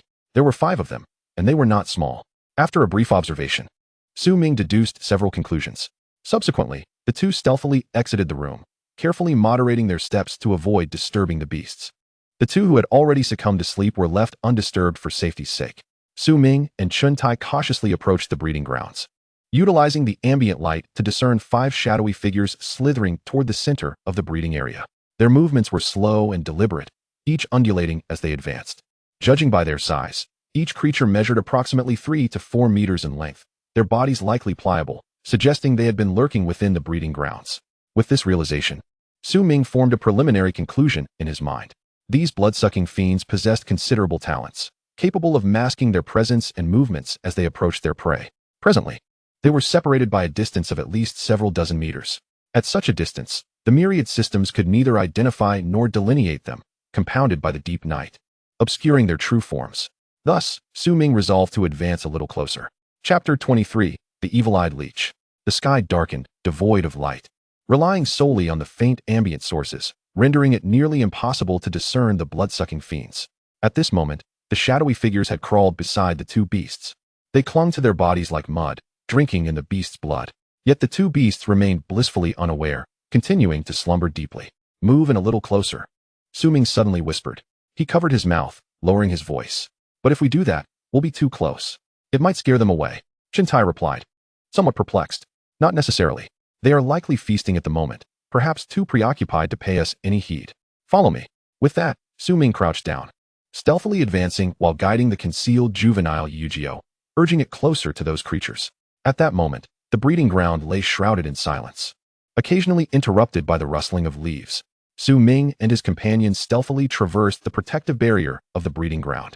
When they were within mere meters of the two slumbering beasts, aided by the glow emanating from the firefly kite, they finally discerned the voracious bloodsuckers feasting upon them. 5 massive, peculiar creatures resembling soft mud. Their bodies glistened with a crystalline slime, adorned with intricate patterns, segmented like rings, with elongated, triangular heads that gradually thickened below, culminating in tails equipped with enormous suction cups. Upon this realization, Chen Tai instinctively covered his mouth, his face contorted in disgust. "Leeches."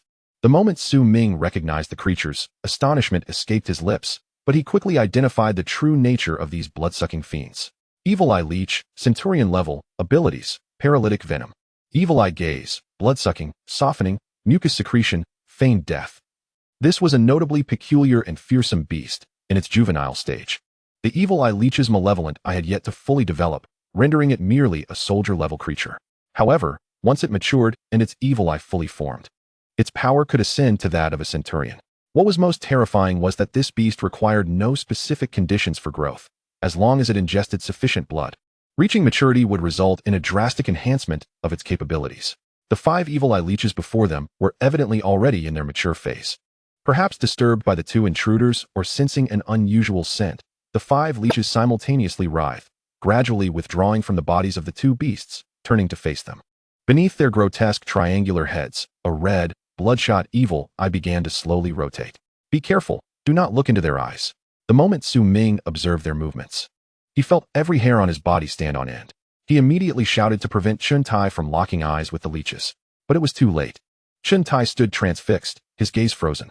Soon after, his body became limp, swaying precariously, and his expression grew vacant, as if his soul had been siphoned away. Seeing this, Su Ming quickly turned away, supporting the collapsing Chen Tai and dragging him back. As he pulled him along, he shouted loudly, "Is anyone there? Wake up! There are ferocious beasts." His cry roused the others in the breeding ground, who had been sleeping restlessly due to the unfolding situation. Upon hearing the commotion, the beast tamers quickly awoke, rushing outside. When they emerged, they saw Su Ming supporting Chen Tai, shouting at them, "Evil Eye Leeches, flee!" Behind him, under the heavy night sky, 5 enormous leeches were crawling toward him. It's the evil eye leeches. Act swiftly. Inform the Academy's security center. Ferocious beasts have invaded the breeding ground. Quickly alert the others to eliminate these creatures. In an instant, the entire breeding ground erupted into chaos. Meanwhile, the disturbed evil eye leeches began to act. They writhed, secreting vast amounts of mucus. Anyone who made eye contact with their triangular heads would find their body rendered exceedingly weak. Moreover, these leeches would ensnare any startled beasts with their mucus, opening their gaping maws to feast ravenously. Any beast bitten by an evil eye leech, especially those of lesser strength, would instantly be reduced to a desiccated husk. After feeding, the evil eye leeches would swell to an immense size. Once Ming had dragged Chun-Tai to safety, he awakened the senior students who had accompanied them. When they learned that 5 centurion-level ferocious beasts had appeared in the breeding ground, disbelief washed over their faces. We can't wait any longer. Quickly awaken your beasts and prepare for battle. By this time, the evil eye leeches were already wreaking havoc within the breeding ground. Most of the beasts present had already suffered from their venom, leaving them no time to hide in this critical moment. Coupled with the extensive mucus secreted by the leeches, the ground had become treacherously slippery, causing many beasts to slow down significantly, turning them into easy prey. This is bad. My firefly kite won't wake up. Chen-Yi was desperately trying to awaken her beast using the blood contract marks on her hand, but despite her efforts, her beast remained unresponsive. I'm in the same predicament. What on earth is happening? Lubin exclaimed anxiously, his sky monkey lying motionless as if it had fainted. Observing this, Ming's expression darkened, and he shouted with urgency, "This is not good. The evil eye leeches must have injected a paralyzing toxin into their bodies while feeding, preventing them from moving. How is this possible? My firefly kite is a Marquis-level beast. It cannot be easily subdued by such lowly creatures." Chen-Yi protested in disbelief. Yet no matter how she tried, her firefly kite remained unresponsive. There is no time. You two, go to the academy for reinforcements. If we delay any longer, it will be too late, and I leave Chun-Tai's safety in your hands. Ming urged them before dashing towards the location of the evil eye leeches. Ming, stop. You're throwing your life away. The two shouted in alarm as they watched him recklessly approach the 5 leeches that were slaughtering without restraint. I have a plan. Ming replied briefly before plunging into the chaotic breeding ground. Surrounding this low-lying basin were protective barriers, and now the beasts within the breeding ground were isolated by these nets. Although the 5 evil eye leeches were trapped, it presented them with a prime opportunity. Once disturbed, the leeches no longer maintained their previous cautious feeding method and began to voraciously suck blood. The largest among them had grown to 7 or 8 meters in length. Its form visibly transformed. Ming leaped over the protective barrier, rapidly closing in on the creature. As a deep blue box outlined the giant evil eye leech within his field of vision. Name, Evil Eye Leech. Level, General. Chapter 24, The Arrival of the Rescue Team. Witnessing the brutal transformation of these evil eye leeches, one even having ascended to general level due to its excessive blood consumption, Ming understood that if he allowed this to continue unchecked, the entire breeding area, and even the surrounding residents and beasts, would face dire consequences. Realizing the gravity of the situation, he ceased waiting, charging into the breeding ground to confront the leeches head-on.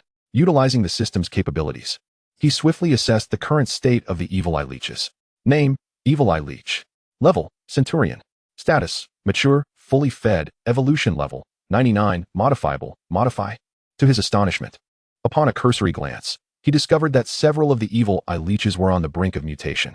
The blood they had absorbed had accelerated their maturation, bringing them perilously close to evolutionary transformation. If left unchecked, once they fully matured, they would pose a threat far beyond the capabilities of an ordinary individual. Contemplating this, Ming swiftly targeted one of them, preparing to initiate modifications. Until that moment, he had never attempted to modify a beast or spirit that was nearing 100% evolution. Failure would mean dire consequences. Ming resolved to take a gamble. But just as he was about to intervene, a frantic shout pierced the air. "Classmate, danger!" The voice echoed, followed by a cacophony of furious roars from numerous spirit beasts. Ming's heart raced as he turned to see a small team of dozens of individuals behind him, all clad in the Academy's uniform and adorned with its emblem. Surrounding them were several imposing spirit beasts, charging in his direction. Upon recognizing their insignia, Ming could hardly contain his joy. The Academy's rescue team had finally arrived. All students of the Zhuxiao Academy were aware of the elite rescue team formed within the institution, comprised entirely of top-tier spirit beast masters.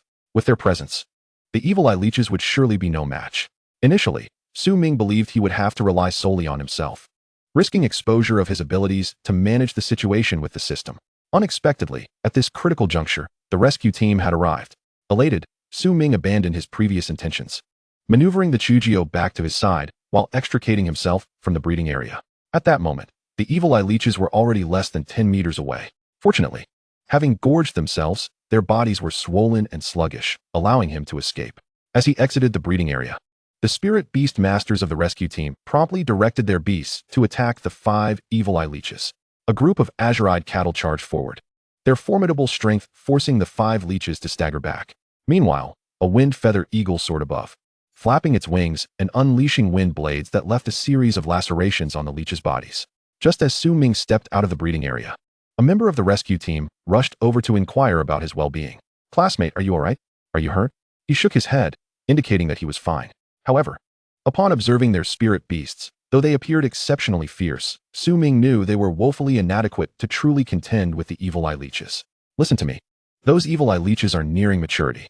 If we don't intervene soon, they will evolve right here." One classmate, however, looked skeptical.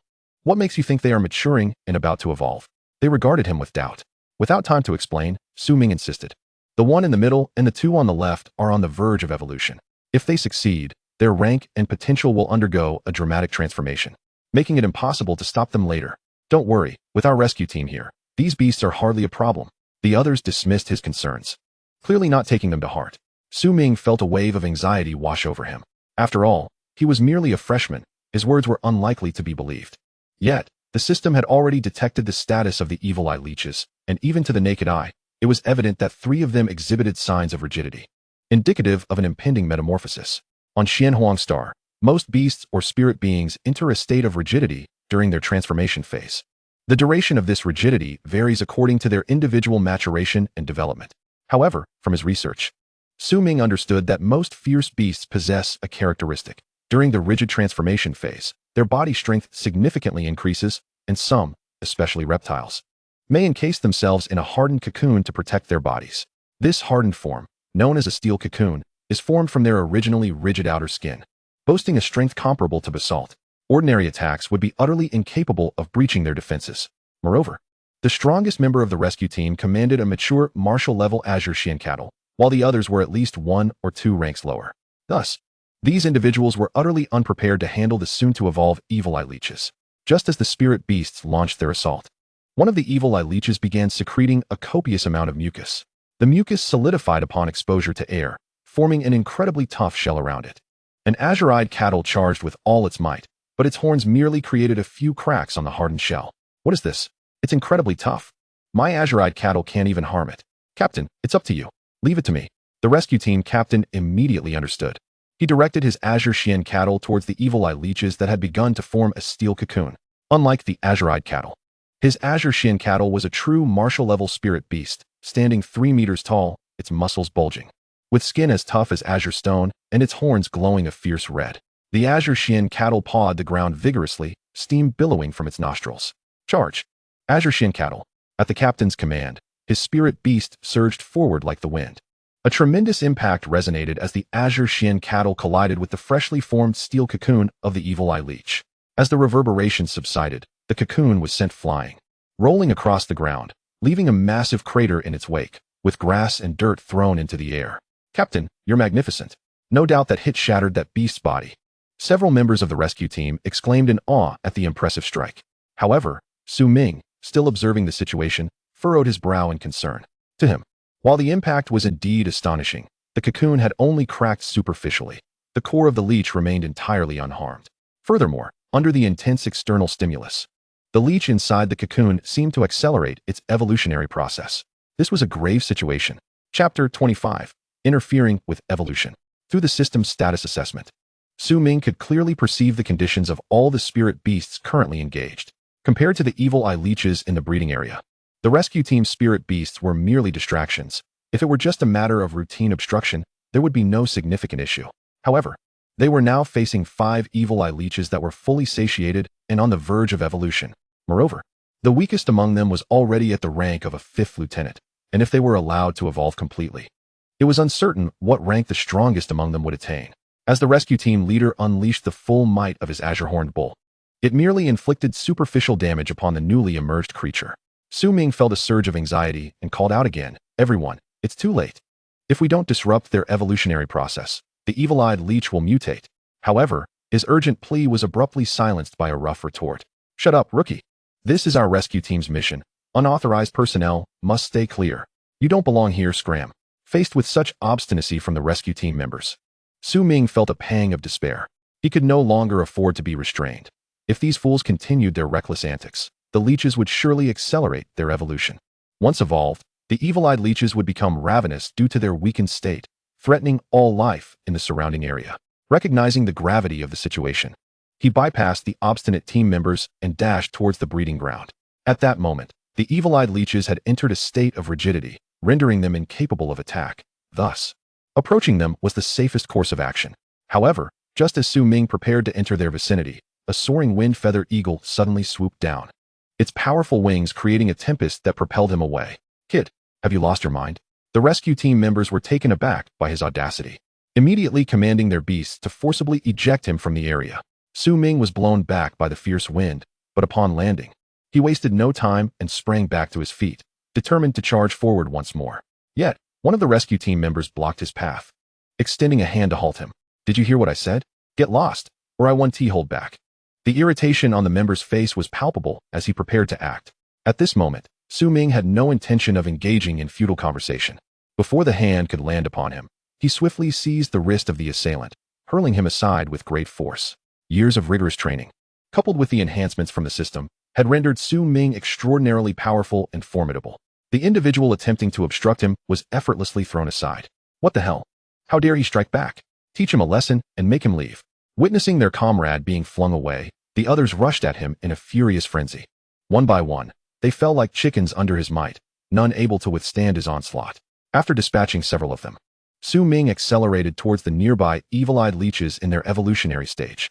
The fallen rescue team members were indignant and summoned their beasts to impede his progress. "Let him learn the consequences of opposing our rescue team. Damn it, I lost a tooth." The team leader, clutching his mouth in anger, barked orders at his remaining members.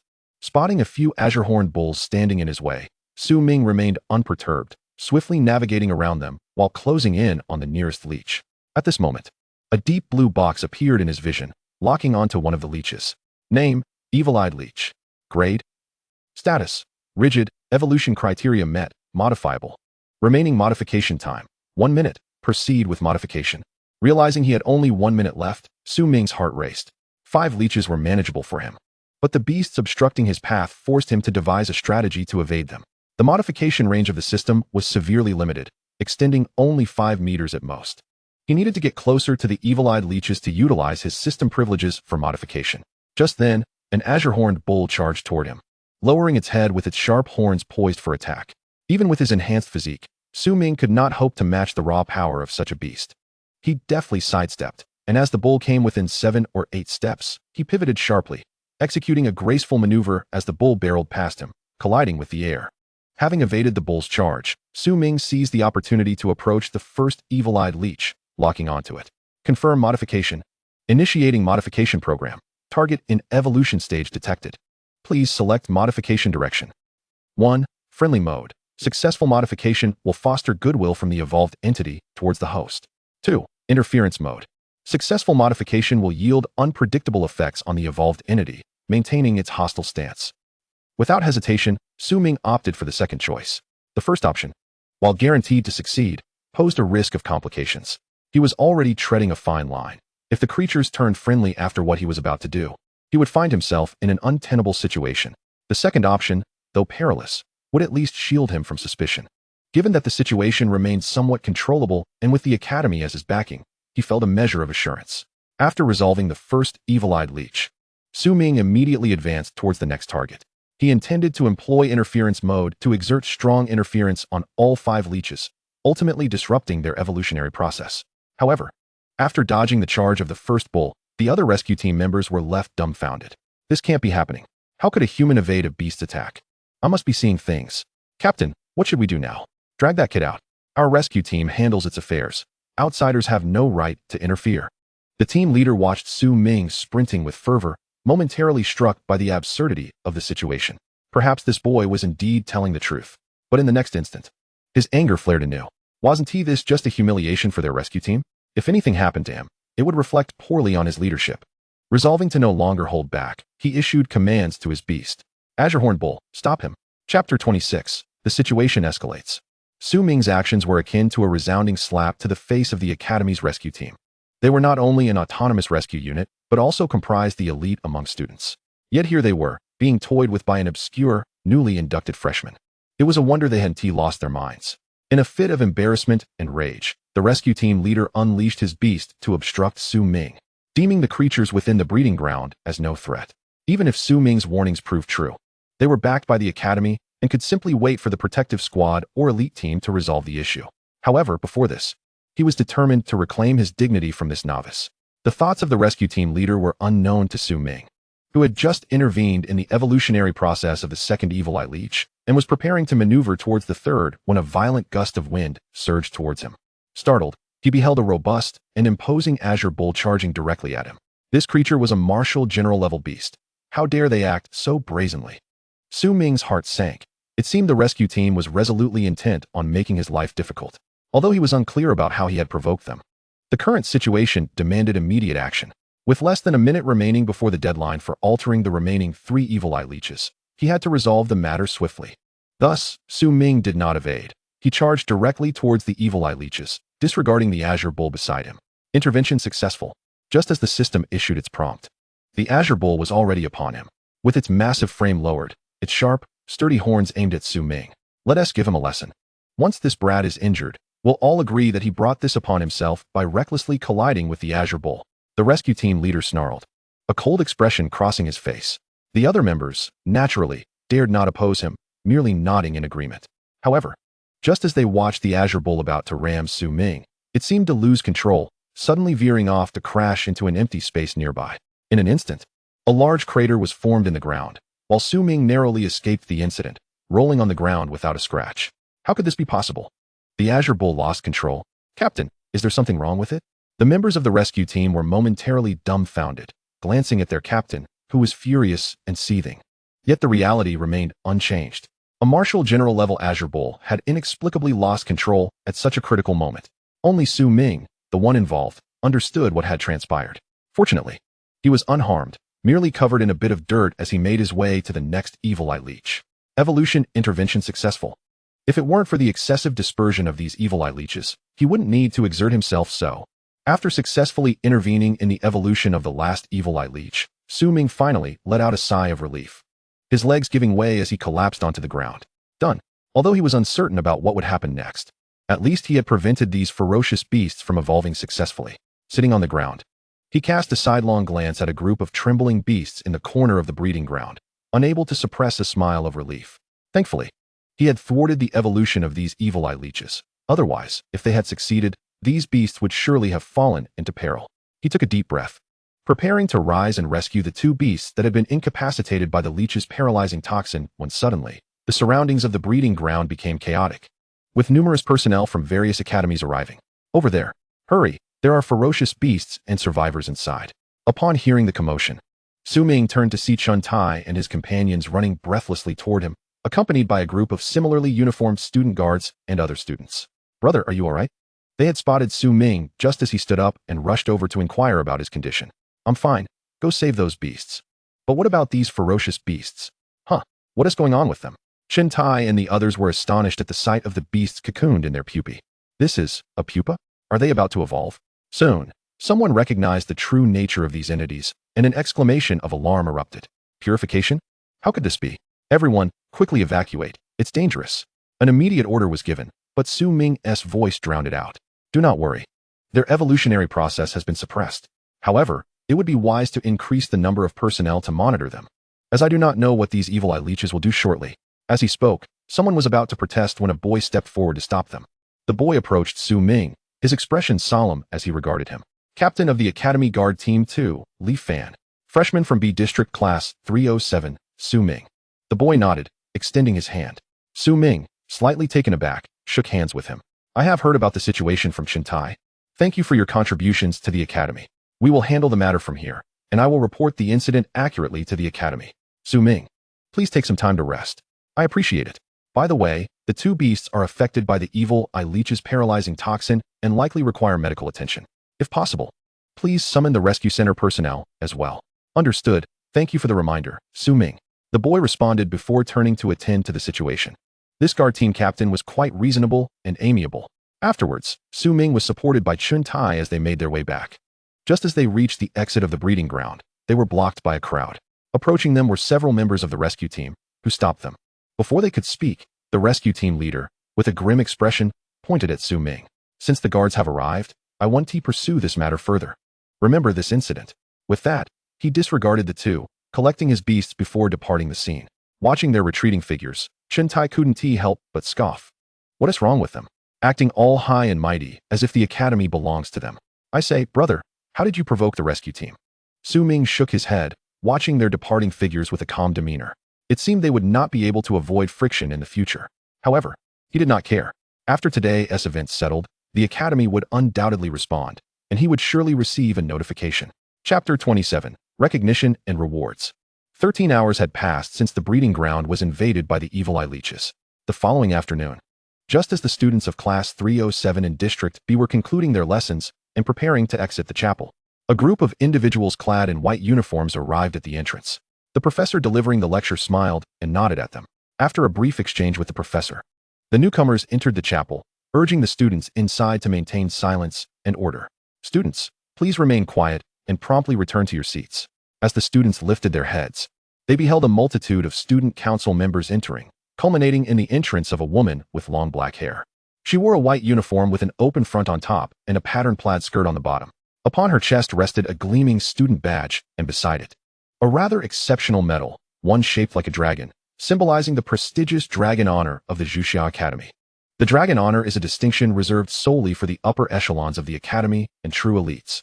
Within the Academy, only those who have accrued over 100 credits or contributed more than 50 points to the Xuanhuang Alliance are eligible to apply for the Dragon Honor.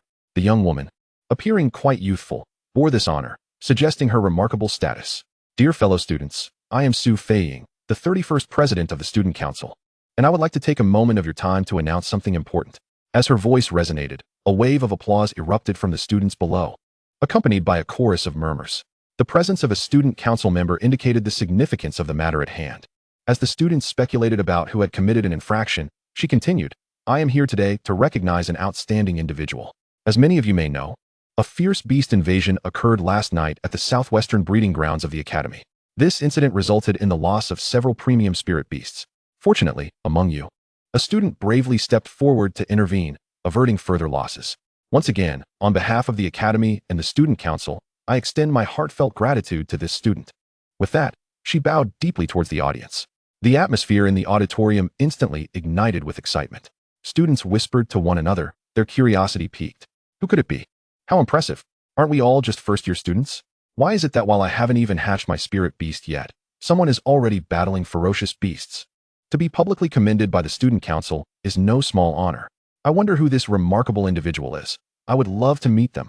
Unbeknownst to these students, the subject of their discussion sat nearby, closest to the entrance. Su Ming rested his chin on his hand, lazily observing the stage. Brother, just saying your name is enough.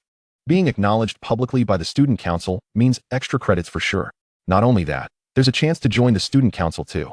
Chun Tai, seated beside him, lightly nudged him with his elbow. Su Ming appeared far less enthusiastic than the others, prompting Chun Tai to inquire, why do you look so unfazed? Aren't you thrilled about the public recognition? Su Ming's face remained impassive, leading Chun Tai to express his confusion. Hey, I'm not thinking about that right now. Instead, I'm just wondering what happened to those 5 evil-eyed leeches last night. Oh right, it was you who saved the breeding grounds.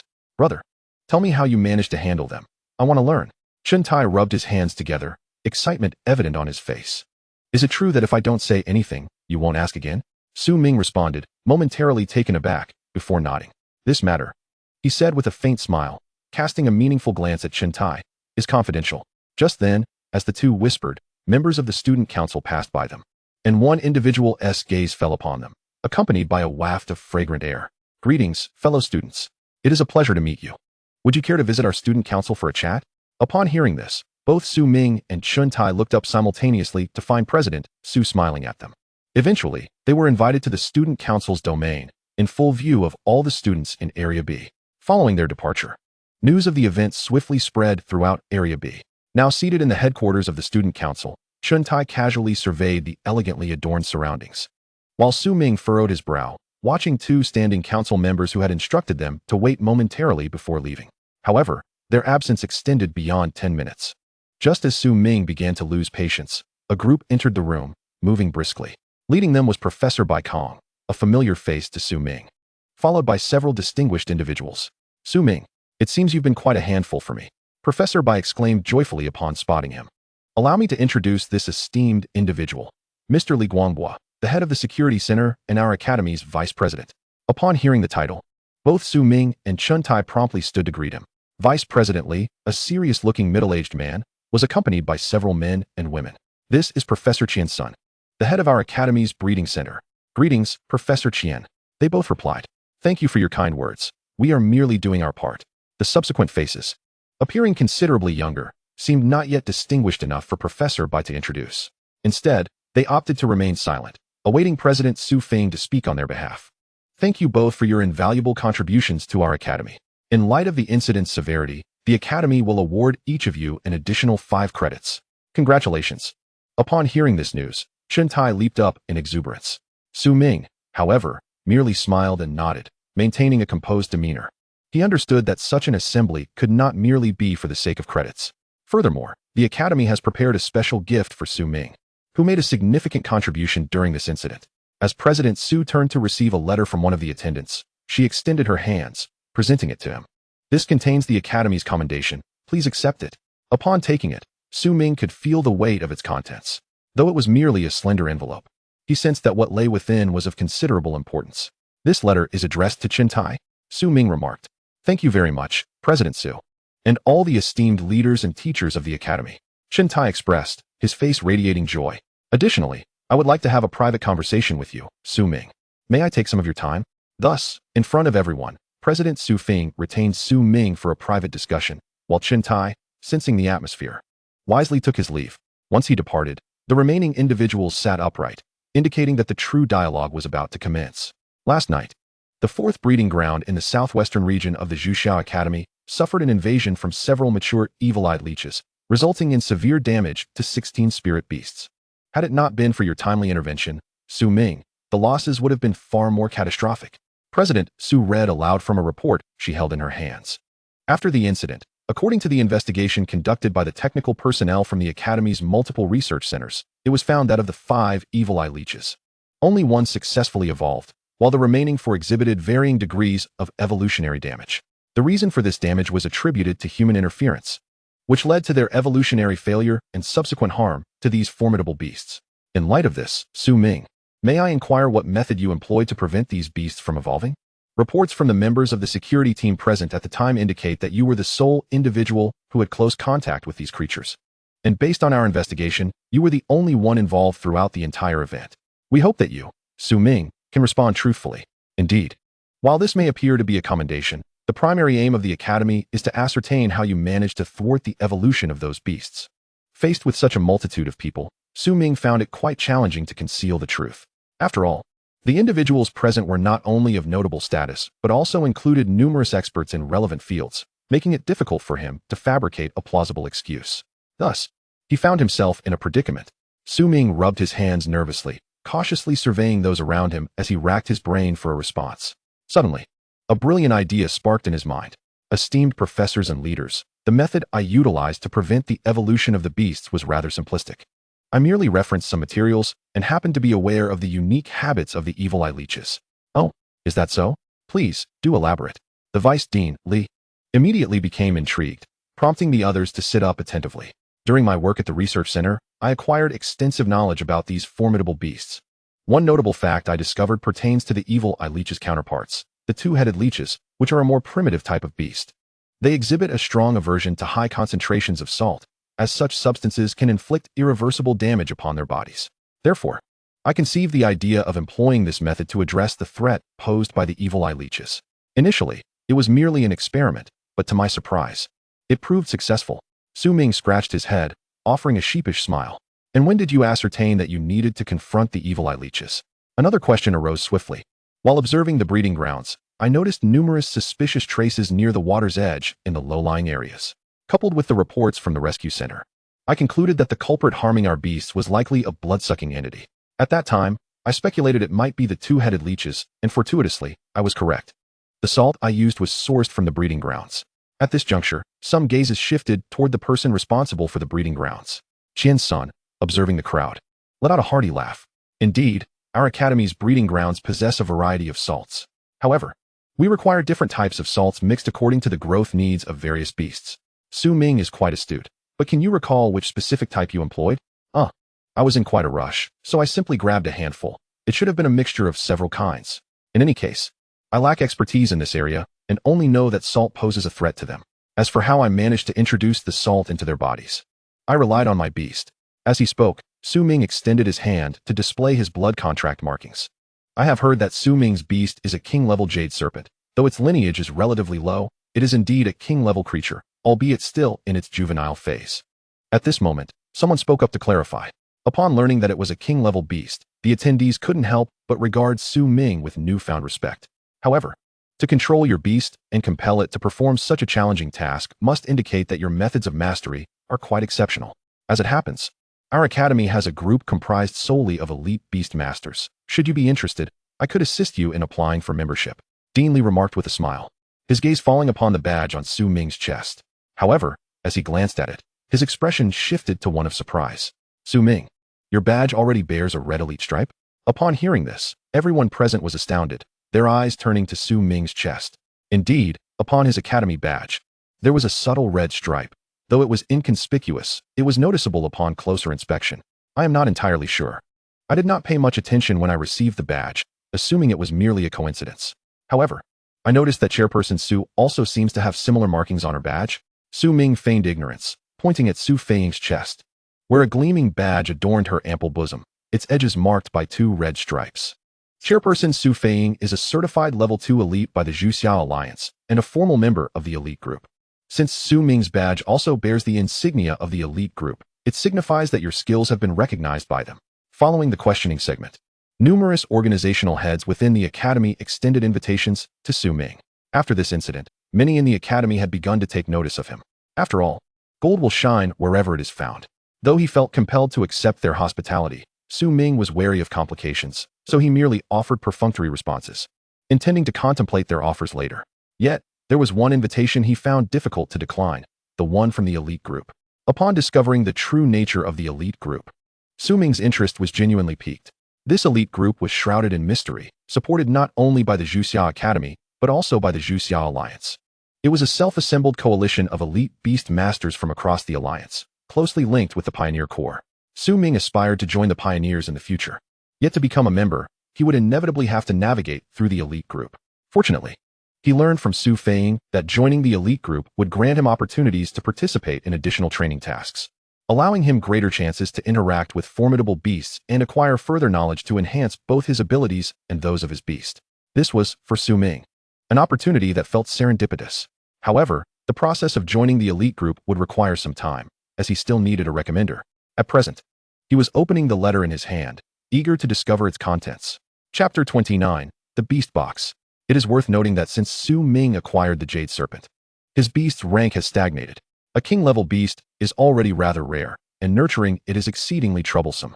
The materials required for its cultivation are far beyond what a mere freshman can afford, thus the development of the Jade Serpent has reached an impasse. After all, even among king-level beasts, there exists a hierarchy, with those of a lower tier sometimes being inferior to marquis-level beasts. Moreover, the innate talent of beasts plays a crucial role. Some beasts, despite having a naturally low rank, may possess exceptional talents, allowing them to garner favor from the alliance and receive the attention and acceptance of numerous beast masters. For instance, the standard configuration of the Academy's rescue team includes the Winged Feather Eagle and the Green-Eyed Bull. The former, upon maturation, can evolve into a Storm Eagle, boasting formidable carrying and flying capabilities, thus capable of forming an aerial unit of beasts. The latter, endowed with the innate power of the earth, upon transforming into the Azure Xian Barbarian Bull, will, once a second pair of horns emerges, fully activate this earth power, becoming an indomitable land unit. These two talents confer a significant advantage in battles against ferocious beasts. As for his fledgling Jade Dragon, it currently possesses a high rank, but, Until it reaches maturity or undergoes evolution, its talents remain rather limited, thus greatly diminishing its practical combat capabilities. Therefore, he finds himself in need of further opportunities to acquire nurturing materials for its development. Should his beast manage to grow successfully, he would then be able to secure an invulnerable position in the ongoing battles against ferocious beasts. With this thought in mind, Ming eagerly opened the letter. Inside, he discovered a hard card and a commendation letter. The contents of the letter were redundant, mere accolades and praises. However, the card piqued his interest. According to the indications in the letter, this card was a special reward from the Academy. This distinction was indeed intriguing, for the card he held was a special purchase card, allowing him to exchange it for any item of equivalent rank in the Academy's contribution hall. This included precious nurturing materials and even certain unique items. The card in his possession was a level 2 contribution card, with the specifics of redeemable items remaining unknown. However, it has always been quite challenging for Ming to obtain nurturing materials of even 1 or 2 tiers. After all, the cultivation cost for his king-level beast could easily match that of several marquee-level beasts. If he were to allocate that cost toward the training of ordinary beasts, he could potentially cultivate a formidable land battalion.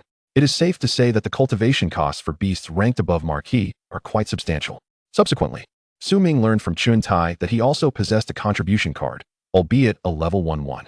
The two arranged to head to the contribution hall together after class the following day to utilize their cards.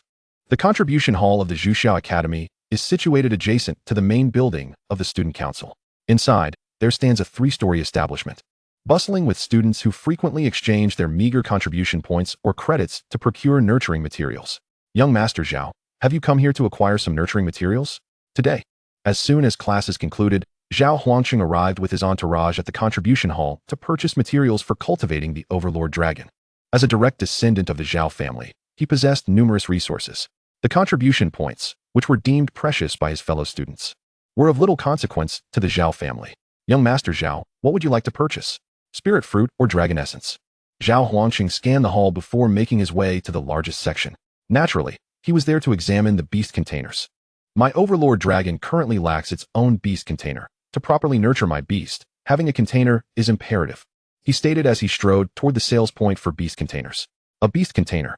Goodness, just one of those would suffice to cultivate a mature beast. Do you think young Master Zhao would settle for inferior products? What he intends to buy will undoubtedly be of the highest quality. Young Master Zhao, which grade of beast container do you plan to purchase today? The people following Zhao Huangqing were all eager and flattering, their smiles incessant. Their discussions garnered the attention of numerous students.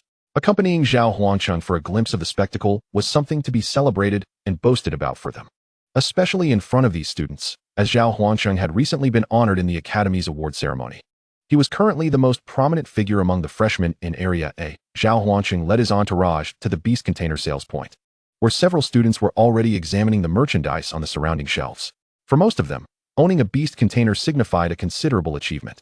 In the Xuanhuang Alliance, there are countless beastmasters with excellent ranks or extraordinary talents. However, those who possess a beast container are rather rare. After all, even the simplest beast containers require the meticulous craftsmanship of numerous master artisans to create. The beast container, as a means for beastmasters to enhance their capabilities, has been widely recognized for centuries. Typically, a common beastmaster, without a beast container, can control at most 3 beasts through their blood contract. Yet, upon acquiring a beast container, they can unconditionally control an additional beast. For any beastmaster, gaining an extra control slot is a dream worth striving for. Hence, the value of beast containers remains exceedingly high. A low-tier beast container can command a soldier-class beast, and the higher the tier, the greater the rank of beasts that can be controlled. Presently, the finest beast container obtainable with contribution points within the Xuanhuang Alliance is of the king level, allowing a beastmaster to control an additional king-level beast. However, its cost is significantly higher than that of 10 king-level beasts. Arriving at the sales point, Zhao Huangqing first approached an elderly man dozing against the counter. Addressing him with utmost respect, "Master, I am a student of the Academy, Zhao Huangqing from Area A. Today, I am here to purchase a beast container. I would be grateful if you could recommend a fine piece." Upon hearing this, the surrounding students immediately turned their attention toward him. Goodness, a fine piece? Could it possibly be a commander-level beast container? It might even be a school-level or general level. How much contribution value would that require? Terrifying. Hearing these remarks, Zhao Huangqing merely smiled faintly. The elderly man, at this moment, merely opened his eyes slightly and cast him a sidelong glance. Choose for yourself what rank you desire. With that, he closed his eyes again. Zhao Huangcheng, not daring to offend him, offered a slight bow and proceeded to select from the options available. Just then, two individuals approached the counter simultaneously, raising their voices. "Old man, may I inquire what can be exchanged for a level 2 contribution card at your establishment?" "Yes. I have a level 1 contribution card. Can I exchange it for something good? I would like to ask." Chapter 30. The highest bidder wins. The abrupt interjections cut off what Zhao Huangxing was about to say. Upon hearing one of the voices, which sounded remarkably familiar, he turned to see Su Ming and Chun Tai standing there, holding crystalline cards in hand, facing the unfriendly elderly man. What are they doing here? Zhao Huangxing furrowed his brow, pondering silently. Nevertheless, he chose not to dwell on it, and instead walked toward the shelves displaying beast containers, determined to secure the one he had long coveted. Meanwhile, the two faced the displeased elderly man, eagerly awaiting his response. Chun Tai had brought Su Ming to the contribution hall, and after inquiring with many individuals, they were directed here, as their contribution cards were deemed unusable elsewhere. As a result, the elderly shopkeeper merely cast a fleeting glance at them, utterly indifferent. "What is all this ruckus about? You little brats. Let this old man see your contribution cards." Leaning against the counter, the old man, awakened by their bickering, initially shot them an impatient glare before extending his frail hand, demanding to see their contribution cards. The two, fully aware of the situation, promptly presented their cards. Upon inspecting the two cards, the old man's eyes brightened. "Hey, you little rascals are quite impressive. I see you're still young, yet you've managed to acquire such treasures." He examined the contribution cards in his hands, nodding with a smile. At that moment, the customers in the shop gathered around, eager to see which beast-controlling box the young Zhao Huangxing would purchase today. "Young Master Zhao, this box is splendid. It has an excellent appearance and is of the Beast Commander level, undoubtedly crafted by a master. Young Master, I believe this beast-controlling box is worthy. Judging by its quality, it should be a treasure of the Earth tier, and it can control beasts at the Marquis level. The price may be a tad steep, but for you, it is surely a trifling matter." Those accompanying Zhao Huangcheng were even more anxious than he was, fervently recommending and selecting items for him. Faced with the plethora of beast-controlling boxes, each more exquisite and expensive than the last, Zhao Huangqing found himself at a loss. Today, he had brought his entire fortune with the intention of acquiring a beast-controlling box. To his dismay, the prices of the boxes at the Zhuxiao Academy were exorbitantly high. With his current budget, he could only afford a subpar Beast Commander level box. After surveying the options, Zhao Huangcheng decided to purchase the one that offered the best value, planning to later have a trusted artisan inscribe a seal upon it. Just as he resolved to make his purchase, a hand suddenly reached out from across the counter and snatched away the very beast-controlling box he had his eye on. Zhao Huangqing's expression shifted in shock as he peered through the shelves and caught a glimpse of a pair of eyes staring back at him. "Is it you?" Both parties were taken aback, and it was Zhao Huangqing's underling who spoke first. "Who are you to dare steal from young Master Zhao?" It turned out that, with the shopkeeper's explanation, Su Ming and his companion had learned that their contribution cards were remarkably valuable. Chun Tai's first-tier contribution card allowed him to select any Beast Lieutenant-level beast-controlling box in the shop, while his second-tier contribution card permitted him to choose a Beast Commander-level box. Realizing this, they intended to make their own selection, only to discover that the beast-controlling box Su Ming had set his sights on was the very one Zhao Huangqing desired. Thus, a conflict was inevitably brewing between the two parties. Before Zhao Huangqing could utter a word, his companions grew restless, rolling up their sleeves and preparing to confront the other side. Fortunately, the opposing group remembered they were within the academy and only dared to voice their grievances without resorting to violence. That box was chosen by young Master Zhao first. "Put it down." "Yes, release it. What right do you have to compete with young Master Zhao?" Observing the tense atmosphere, the surrounding students chuckled, eager for the spectacle of two groups vying for a precious treasure. Chun Tai, feeling indignant at the sight of the aggressive individuals across from him, promptly shielded Su Ming, sizing up the opponents before finally fixing his gaze on Zhao Huangqing. "Oh, isn't this the second son of the Zhao family from the capital? What's the matter? Have you grown accustomed to being domineering at home, now seeking to trouble my brother here?" With a smirk plastered on his face, Zhao Huangqing frowned, clearly displeased. "Chun Tai, that box is also of interest to me. Don't stir up trouble." "Humph, it hasn't even reached your hands yet. Why should you have the final say?" Chun Tai, having learned of the existing tension between Zhao Huangqing and himself, felt compelled to protect his brother. As for Zhao Huangqing, he was hardly a figure to be intimidated. With both sides unable to reach an agreement, the onlooking students began to cheer. Since their essay dispute, why not let the highest bidder win? Exactly. After all, this item isn't cheap. Whoever has the most money and contribution points should claim it. Hearing this, Zhao Huangqing's group found the reasoning sound. prompting one of his companions to lean in and whisper, "Young master, they have a point. Considering this is the academy, it wouldn't be wise to engage in a scuffle. Why not bid? I doubt they can outbid you." Zhao Huangcheng considered this notion and nodded, lifting his chin towards the opposing group. "Name your price. The item I have my eye on will absolutely not slip through my fingers." This declaration amused Chun Tai immensely. He patted Su Ming's shoulder and laughed. "Let my brother's funds be my own. Young Master Zhao, why don't you make the first bid?" Zhao Huangcheng, regarding the smiling Chun Tai with a furrowed brow, declared.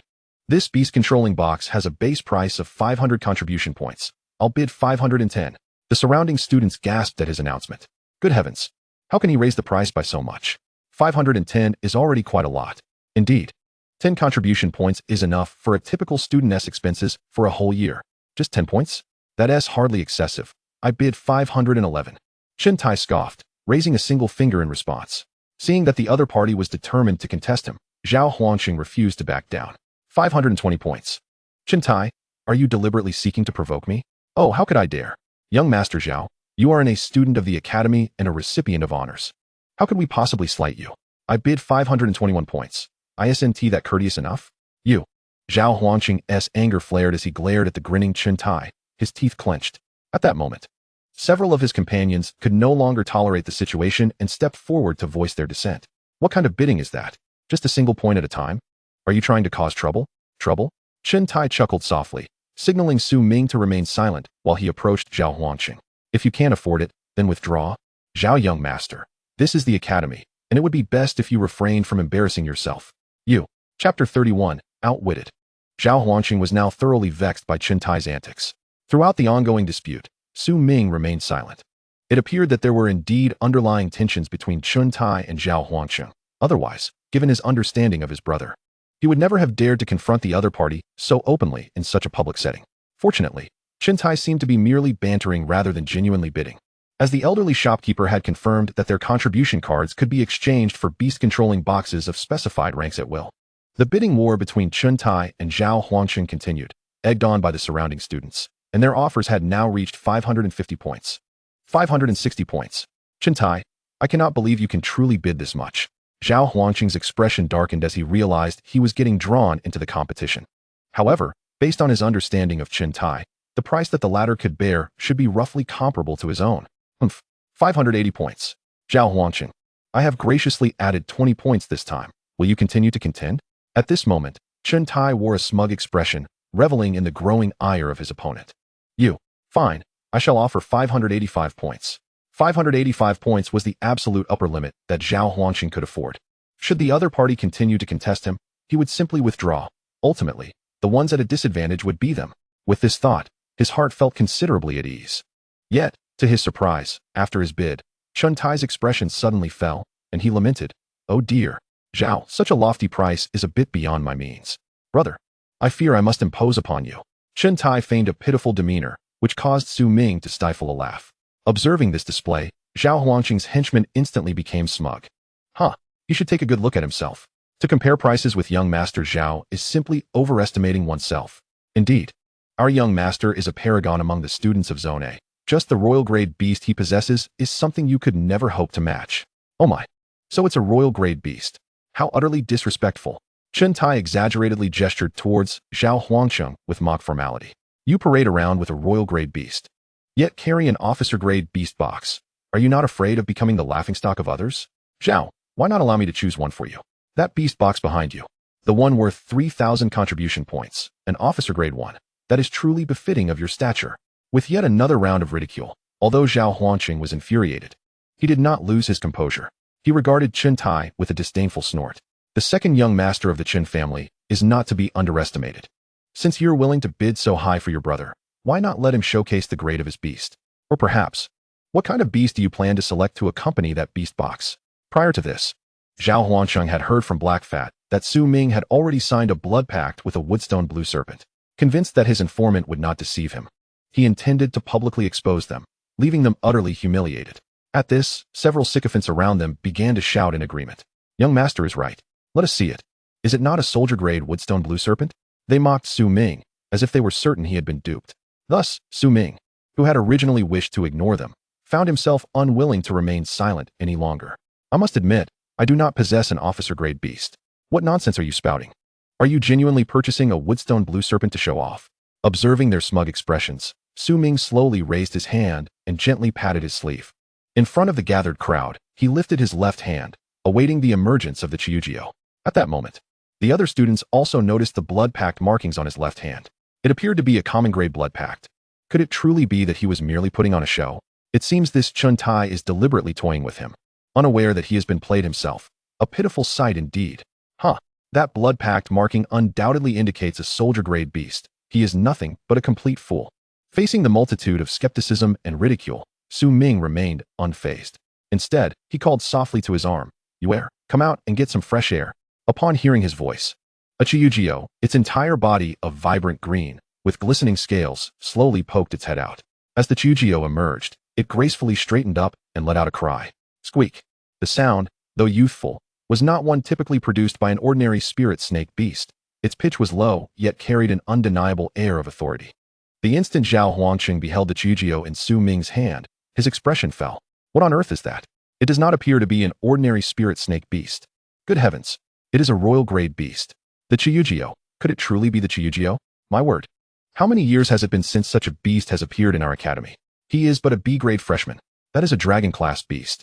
If it successfully advances to the true dragon tier, it is likely to attain the king level. At once, the students present were filled with awe. According to the regulations of the Zhuxiao Academy, freshmen possessing royal-grade beasts or higher are most likely A-grade students. However, they did not anticipate that Ming was an exception. Now, with the Chiugio on display, Zhao Huangqing's henchman fell silent, and his own face turned ashen, unable to comprehend the scene before him. Black Fat had explicitly informed him that the beast Ming had bonded with was a juvenile soldier-grade woodstone blue serpent. Yet, he could scarcely fathom that the beast in Ming's possession was a royal-grade beast of equal caliber to his own overlord dragon, and it bore even greater potential. In that instant, Zhao Huangqing's heart was a tumult of emotions, a whirlwind of feelings. It suddenly dawned on him why Ming had regarded him with such disdain from the outset. Perhaps, from the very beginning, Ming had never considered him worthy of notice. Now, publicly humiliated, Zhao Huangqing could hardly remain. He shot a furious glare at Chuntai before preparing to depart. However, unexpectedly, the latter called out to him, "Young Master Zhao, seeing you so distressed, why not let us forego this beast box? We shall choose another. This one shall be yours.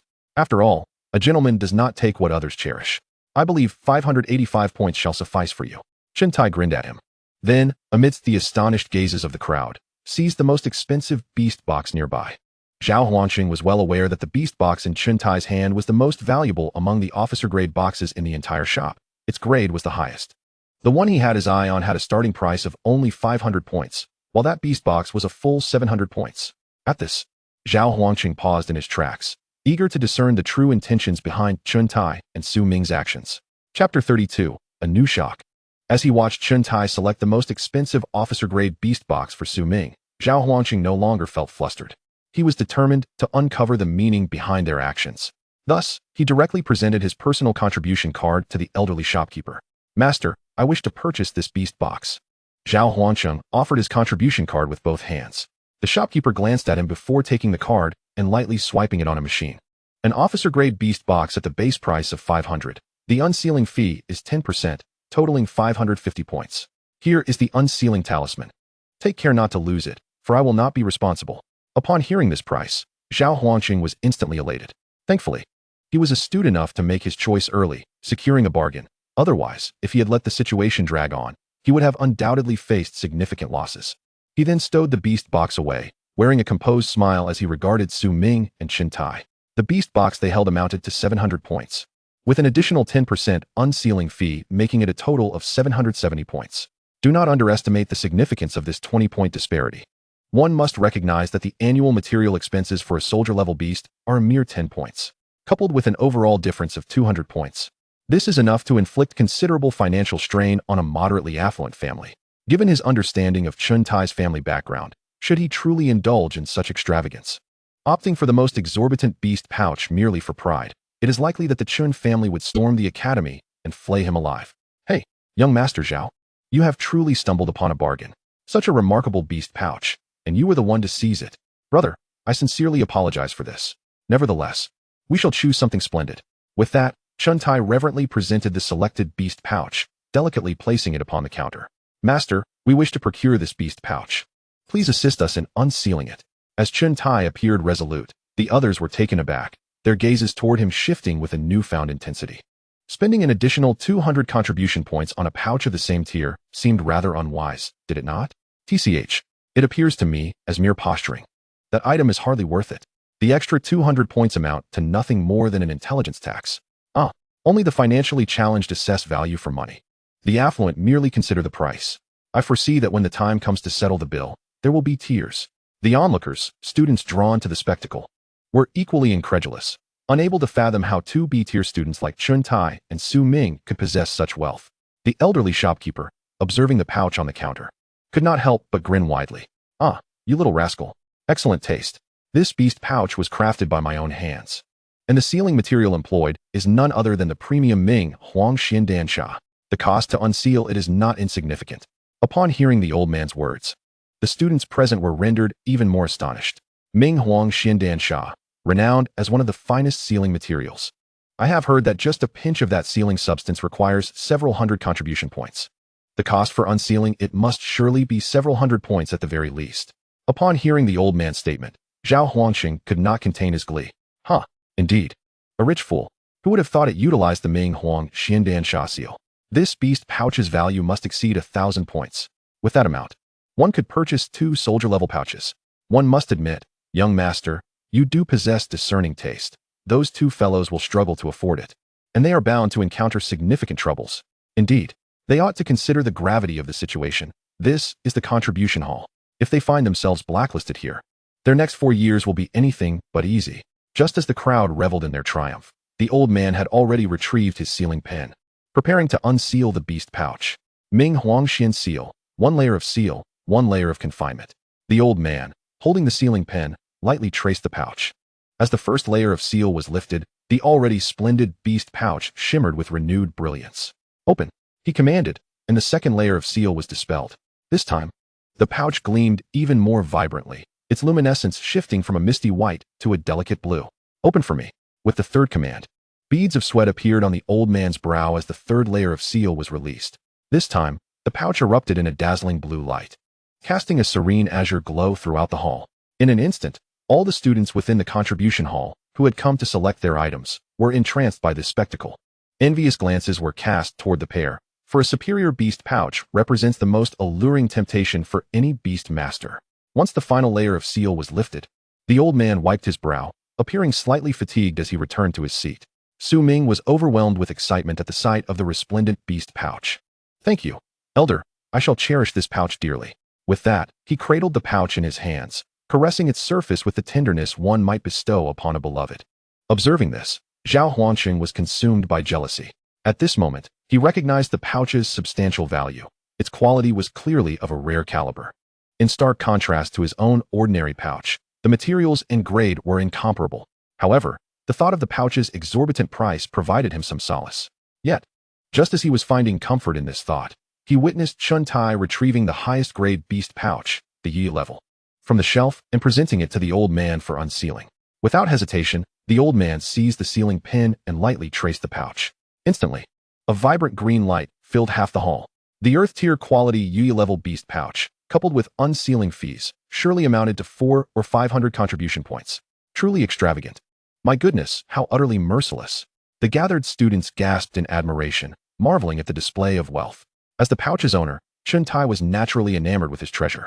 Master, we have made our selections. May you enjoy longevity as boundless as the East Sea and your life be as enduring as the southern mountains. Thank you, Elder.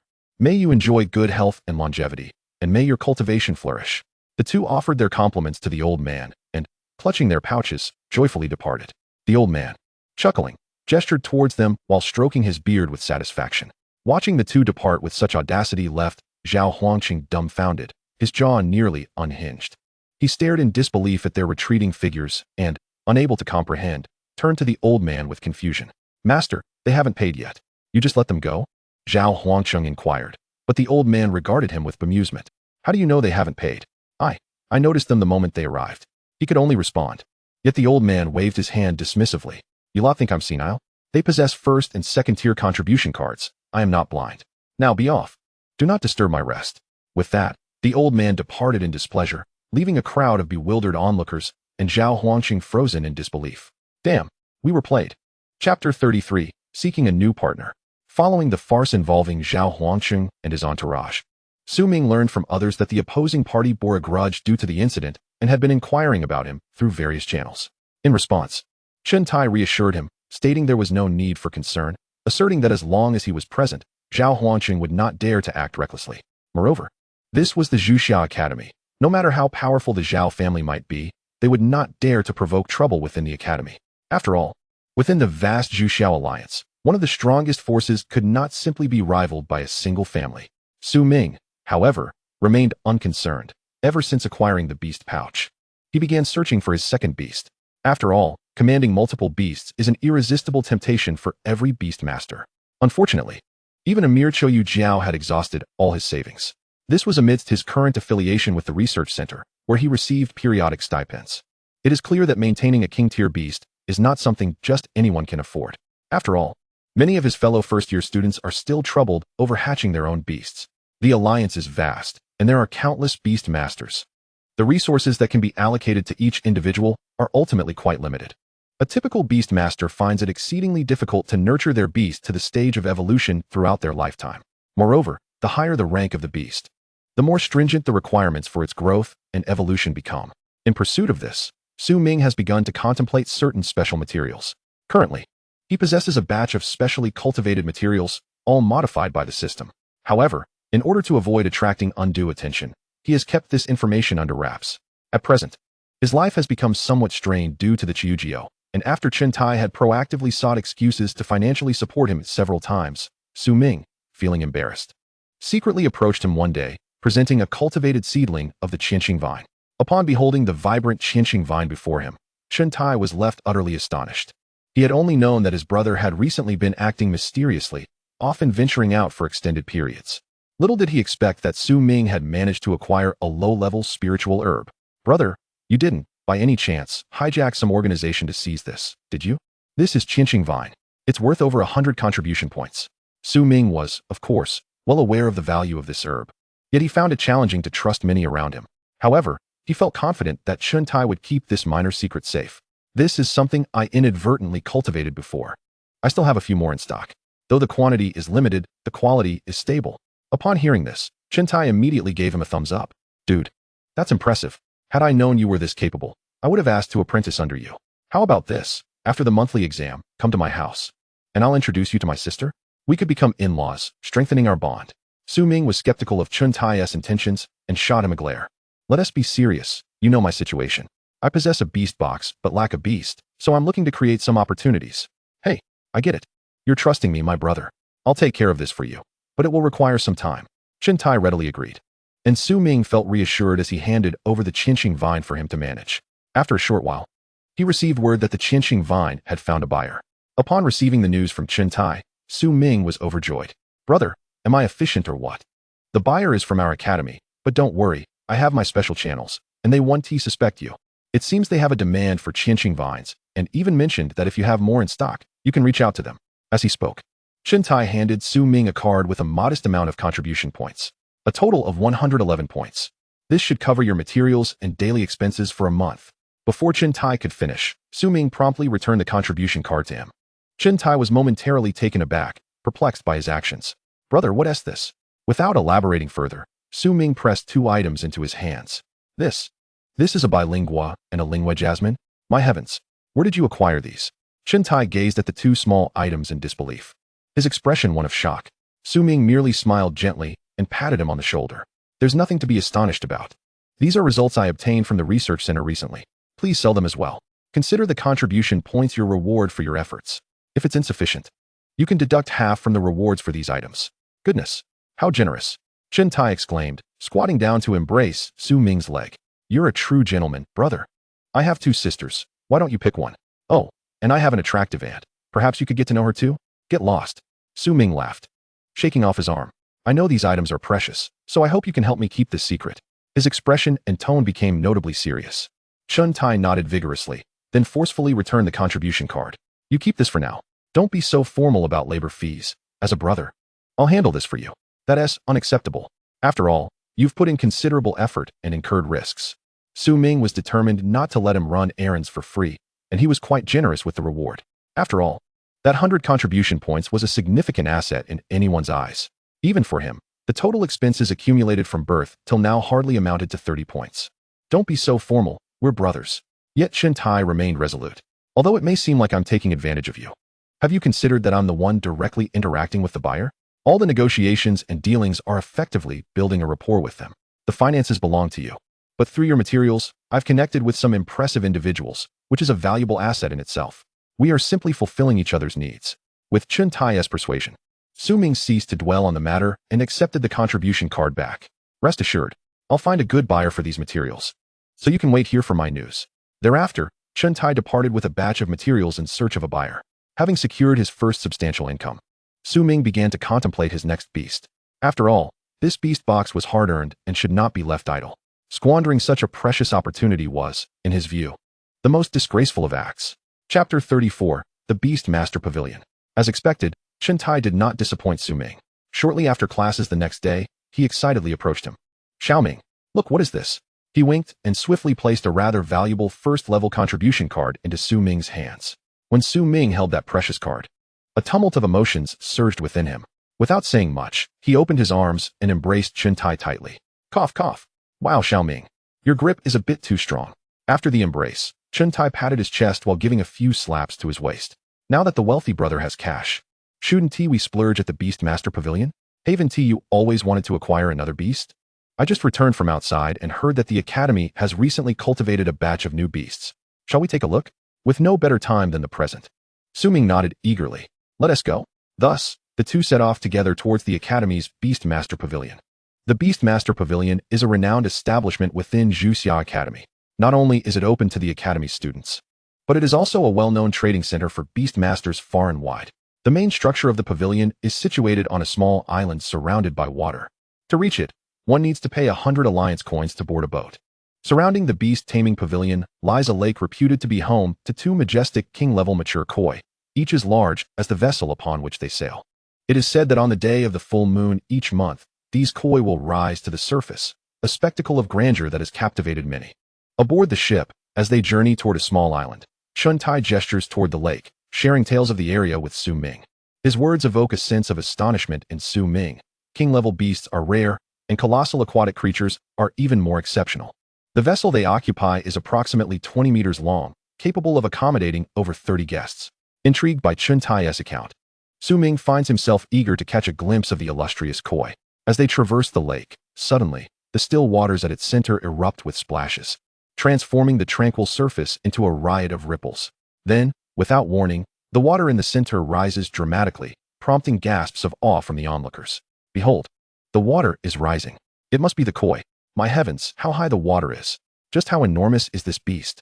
As the crowd marvels, a magnificent koi, adorned with shimmering golden scales, bursts forth from the depths. Its size indeed matches Chen Tai's description, and under the sun's rays, it glistens radiantly. Upon surfacing, the koi leaps into the air. Look, it has leapt. The koi is soaring over the dragon gate. How magnificent! With a powerful flick of its golden tail, the creature propels itself skyward, reaching heights of several dozen meters as it gracefully arcs over their ship.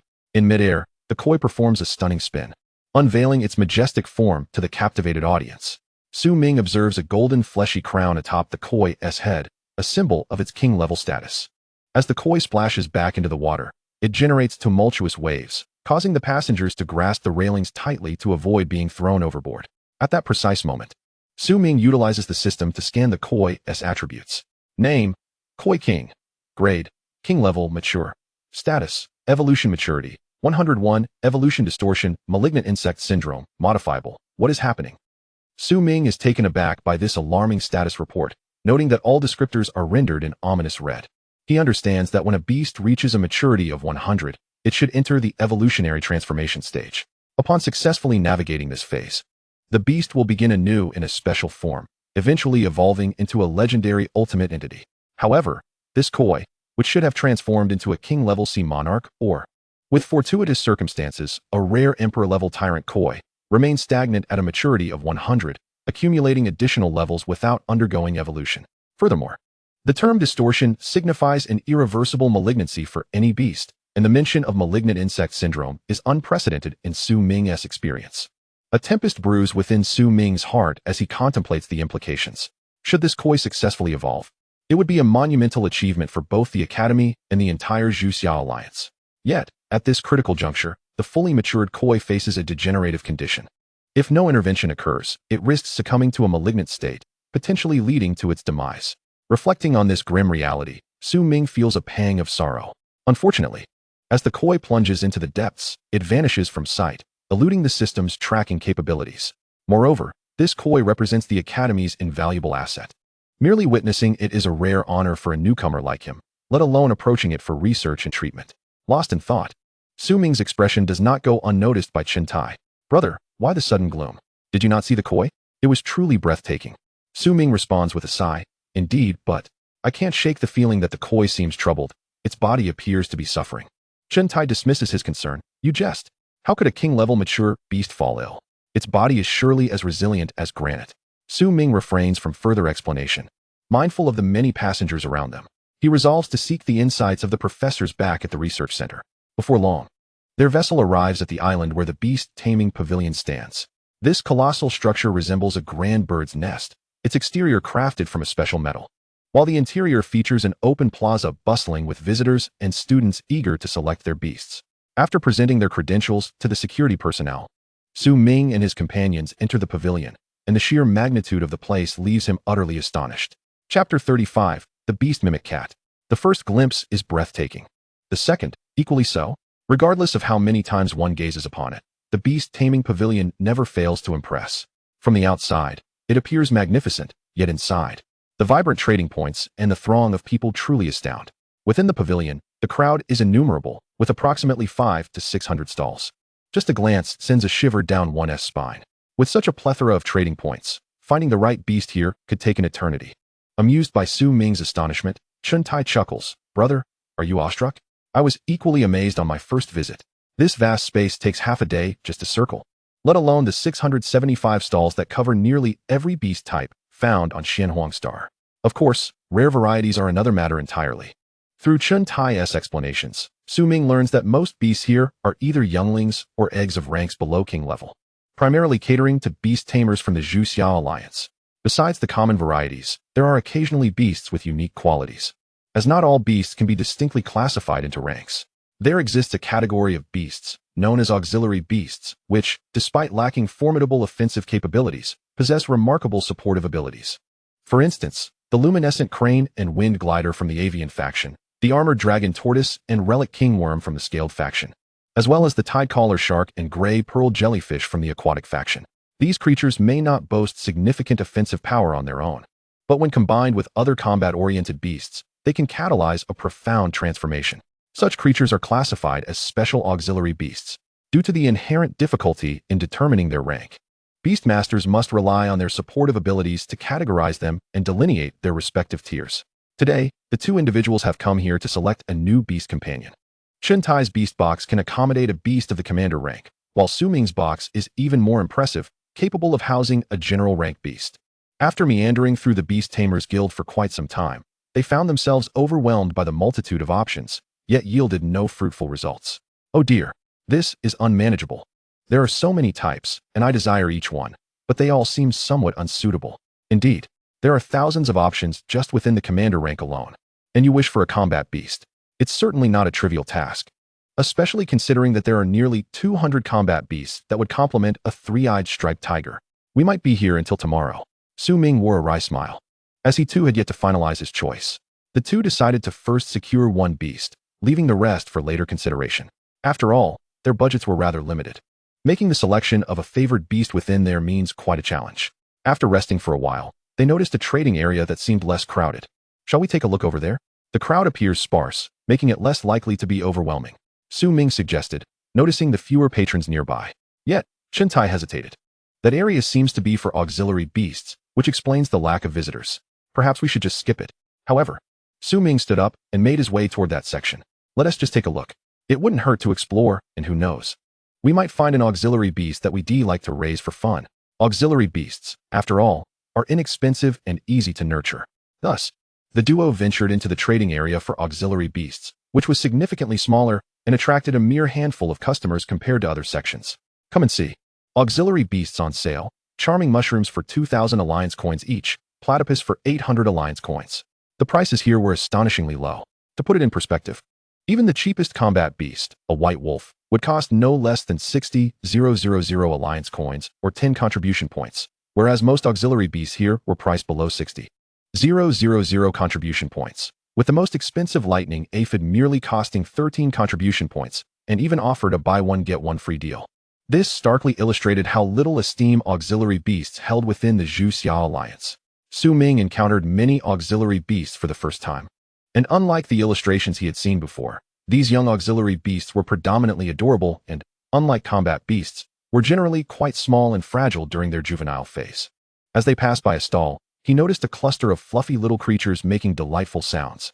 The stall owner was a girl with a blank expression, wearing glasses. Among the fluffy bunch, one pristine white creature resembling a cat instantly captivated Su Ming's attention. "Excuse me, how much for these little cats?" he inquired, unable to resist asking about the feline-like auxiliary beast that bore a striking resemblance to an ordinary house cat. The stall owner hesitated momentarily, then quickly stood up, her previously blank expression transforming with newfound enthusiasm. "Sir, are you interested in selecting a mimic cat? A mimic cat? My goodness, brother. This might be something a girl would adore. You're not planning to buy one as a gift, are you?" Chen Tai chuckled at the sight of the adorable little creatures. "What is so funny? Mimic cats are incredibly cute. Don't you feel tempted?" he retorted, which seemed to irk the stall owner slightly. "I'm afraid we're not quite enchanted. We're not young girls after all. I'd much prefer a claw lynx." Chen Tai shot back, seemingly striking a nerve with the stall owner, who reacted defensively. "What is wrong with mimic cats?" "Humph. It's people like you who belittle auxiliary beasts." Seeing the escalating tension, Su Ming stepped in to mediate. "Calm down. My friend was merely jesting. The mimic cat is indeed adorable, but could you elaborate on its functions? For instance, its supportive capabilities?" The stall owner, recognizing Su Ming's amiable demeanor, relaxed slightly. Yet, upon his inquiry, she found herself at a loss for words. "The mimic cat, it's simply cute, isn't that a purpose in itself? Plus, it can transform into many things, like a person or a stone." "You're absolutely right. Let us hurry and leave," Chen Tai interjected, amused by her inability to provide a substantial answer. It was now evident that the mimic cats she was selling had little to no practical utility. Wait a moment. As Su Ming was being pulled away, something unusual caught his eye. Chapter 36, Foolishness Amidst Wealth. Though Su Ming had only glanced at the offerings, he did not share Chen Tai's complete disinterest in auxiliary beasts. He merely found the mimic cats lacking in substantial value. Yet, just as he was about to depart, a pale rectangular frame suddenly enveloped a particular white mimic cat, showcasing a unique status that halted his retreat. Name: Mimic Cat, in transformation. Rank: Status: Growth Progress 1, in transformation, multilingual, weak, modifiable. Would you like to modify? The displayed status clearly indicated that this mimic cat was currently in a state of transformation and weakened. The term multilingual struck Su Ming as peculiar. What astonished him even more was the fact that the system could not recognize the rank of this particular mimic cat. Typically, upon close proximity to a beast, all its status and conditions would be laid bare before him without omission. The inability to fully reveal the status of this specific mimic cat piqued his interest and stirred a sense of curiosity within him.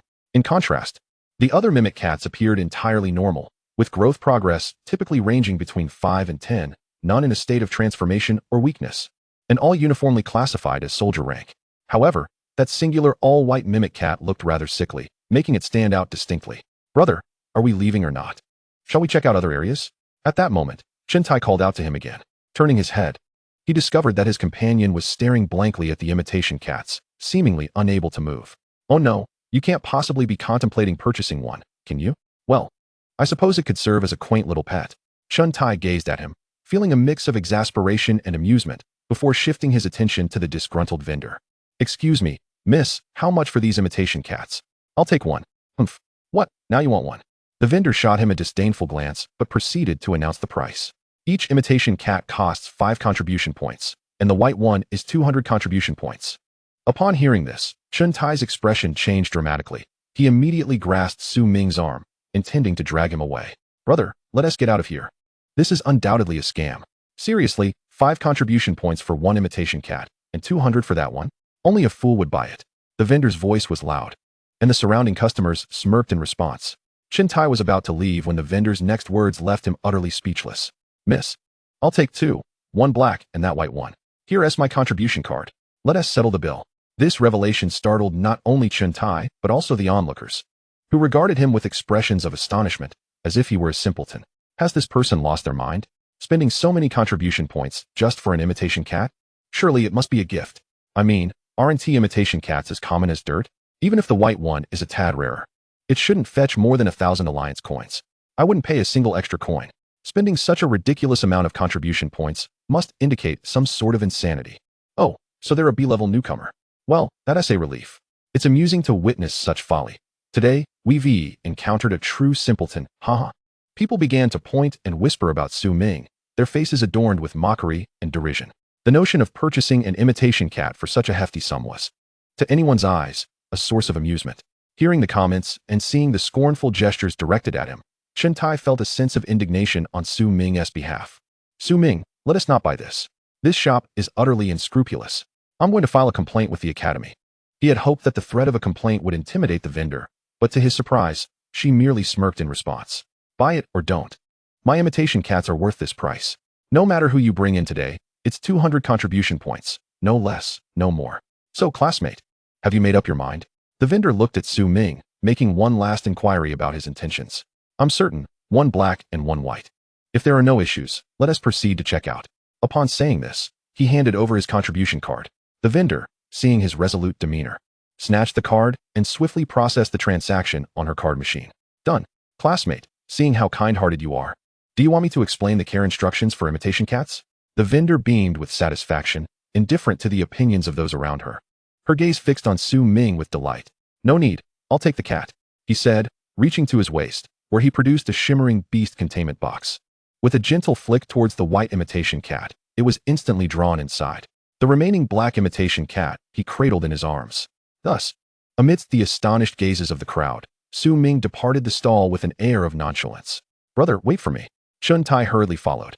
And once the two had distanced themselves, the patrons stared in disbelief at their retreating figures, engaging in hushed discussions. Wow, a beast containment box. And a high-quality one at that. What a waste. How can one use such a thing to contain an imitation cat? Truly extravagant. How can someone like that even exist in this world? My goodness, is this the realm of the wealthy? Just because they're B-level, they can flaunt their contribution points, using a high-grade containment box for an imitation cat. What a bizarre world we live in. How come I wasn't born into a good family? 200 contribution points? If only I had that, my spirit wind fox could successfully evolve. Haha. What is there to envy about a fool with too much money? However, the murmurs of the crowd never reached the ears of the two. After acquiring the imitation cat, Su Ming was eager to modify it. He had chosen to move ahead, seizing the opportunity to eliminate the cat's weakened state before Chintai caught up. Following a series of system prompts, the cat's frail condition vanished entirely. The long-haired white cat shook its triangular ears, its sapphire-like eyes blinking before it raised its head to gaze at Su Ming. Huh, why is a hairless human holding me? Let go, my fur is getting all disheveled. Once the cat was revitalized, it spoke in human language. Just then, Chintai had just caught up, and upon hearing the cat's last remark, his eyes widened in shock. Su Ming, wait, what, this cat can talk? What is so surprising about that? Is it so extraordinary that I can speak? The cat blinked, trying to adopt a disdainful expression, but its feline features refused to cooperate. All right, human, since you've taken me from that wretched woman, I want to hold it against you. From this day forth, you shall be my master. With that, the cat raised its fluffy paw, extending it towards Su Ming. Let us sign a contract. I will be obedient. Chapter 37. Contract established. Let us sign a contract. From now on, you are my master. The white cat addressed Su Ming in a placid tone. However, Su Ming did not immediately acquiesce. Instead, he grasped its tiny paw and gently pressed on its paw pad. The cat squinted, a hint of confusion in its rounded eyes. Why won't you sign a contract with me? Or are you merely enamored with my plush paws and fur? Su Ming was somewhat speechless, realizing he was conversing with a talking imitation cat. Yet, its tone was overly anthropomorphic. While he understood that some beast companions could awaken intelligence and communicate after maturing, this was the first time he encountered such a small cat capable of human-like dialogue. Nevertheless, this reinforced his belief that this imitation cat was indeed extraordinary. The system had merely removed its weakened state, but the imitation had not been successfully modified. This indicated that the imitation cat was likely not in its original form, and its grade remained unknown. Having confirmed the uniqueness of this imitation cat, Xuantai finally accepted the reality that it was worth 200 contribution points. A talking beast companion, while merely a cat, could still be deemed acceptable. But Su Ming, what about my beast? Yours has found a home. What about mine? Let us clarify. I don't want a support-type beast. I prefer something more imposing. Knowing Xuantai's character, Su Ming was determined not to mislead his friend. The ensuing hours saw Su Ming, along with the cat, leisurely wandering through the beast containment shop with Xuantai. Many have heard of his extravagant purchase of a mimic cat, leading to whispers and pointed fingers directed at him wherever he and his companion go. Over time, the feline could no longer tolerate the scrutiny. I dislike being pointed at by bipedal humans. Why not teach them a lesson? The human, Su Ming, glanced at the cat perched on his shoulder and replied, "Let them say what they will. It does not concern me." How infuriating. Do they not understand the concept of respect? The cat retorted, baring its teeth. "Hush. Keep quiet and stay still. There will be treats of dried fish upon our return." Humph. I do not merely want dried fish. I desire an abundance of it. The interplay between the man and his cat drew the attention of Xuantai, who felt a pang of envy. Su Ming, I must admit, having such a mimic cat is quite splendid. Had I known it could speak, I would have sought one for myself. Alas, my budget is limited, and I must first find a battle-type beast. Humph. I am one of a kind. No other cat can compare to me. You humans underestimate my worth. When it came time for Xuantai to select a beast, the two found themselves in a quandary. This firewolf is decent, but it's rather foolish. Just like a winter dog. Then perhaps we should consider that Xianfeng magpie. It has speed and can serve as a scout. It's good, but not sufficiently impressive. Shall we keep searching? Xuantai's criteria were quite peculiar. He demanded a beast with substantial combat prowess, preferably one that stood out in appearance and was as attention-grabbing as possible. Furthermore, it should ideally match his status. Though Su Ming remained oblivious to the specifics of that status. Consequently, under his stringent criteria, most battle-type beasts fell short. The cat followed silently, its large, adorable eyes scanning the surroundings. After a considerable while, impatience began to set in. Human, you always drag me around. I am hungry and tired. I wish to return. The cat clung to Su Ming's shoulder, its tiny claws gripping tightly to prevent itself from slipping off. Just a little longer. Once we find a suitable beast, we can leave, Su Ming murmured. The cat immediately perked up its tail and called out to Xuantai ahead. Bipedal human, I have an excellent method to help you choose a fine companion, but it will cost you a month's worth of dried fish. Huh, you mean me? What does a mimic cat know about beasts? Xuantai regarded the cat with disdain, his expression rife with skepticism. Only one of our kind can truly understand another. Just wait and see. Xuantai scoffed, then turned to Su Ming. Let us go. Even if I don't trust its judgment, I can certainly trust yours. All right, let us proceed. They soon arrived at a large stall, where battle-type beasts were being sold, surrounded by a throng of customers. As they browsed, they carefully observed the quality of each beastling.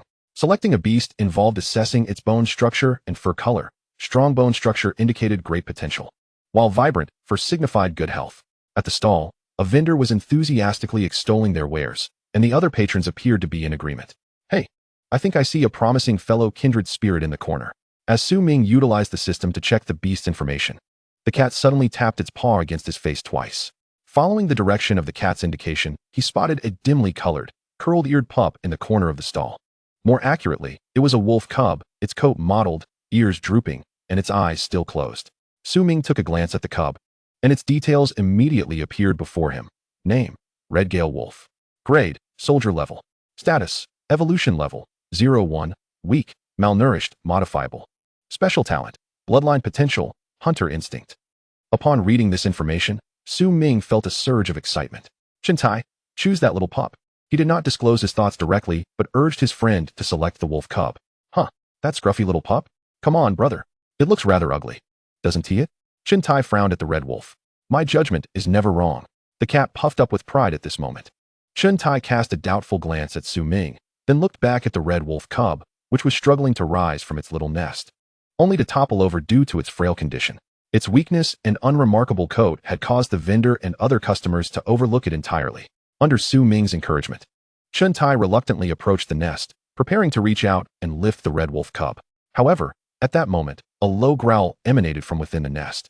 The still blind red wolf cub bristled its fur and bared its tiny teeth, issuing a growl at him. Well, aren't you feisty? Xuantai chuckled as he pulled the little wolf out. The cub struggled weakly, clearly showing its resistance to this human. All right, I'll go with it. I quite like its fierce temperament. I hope it doesn't let me down. Rest assured, I have seen its potential. it will not disappoint you. Chapter 38. Growth. More than half a month has passed since the selection of the battle beast. During this time, Ming and the cat have developed a deeper rapport. Whenever he goes out, studies, or works at the research center, he always brings the cat along. As time went on, his cat became a new favorite in Area B, garnering the affection of countless girls. After all, a cat that understands human nature and is exceptionally adorable is irresistible to any girl.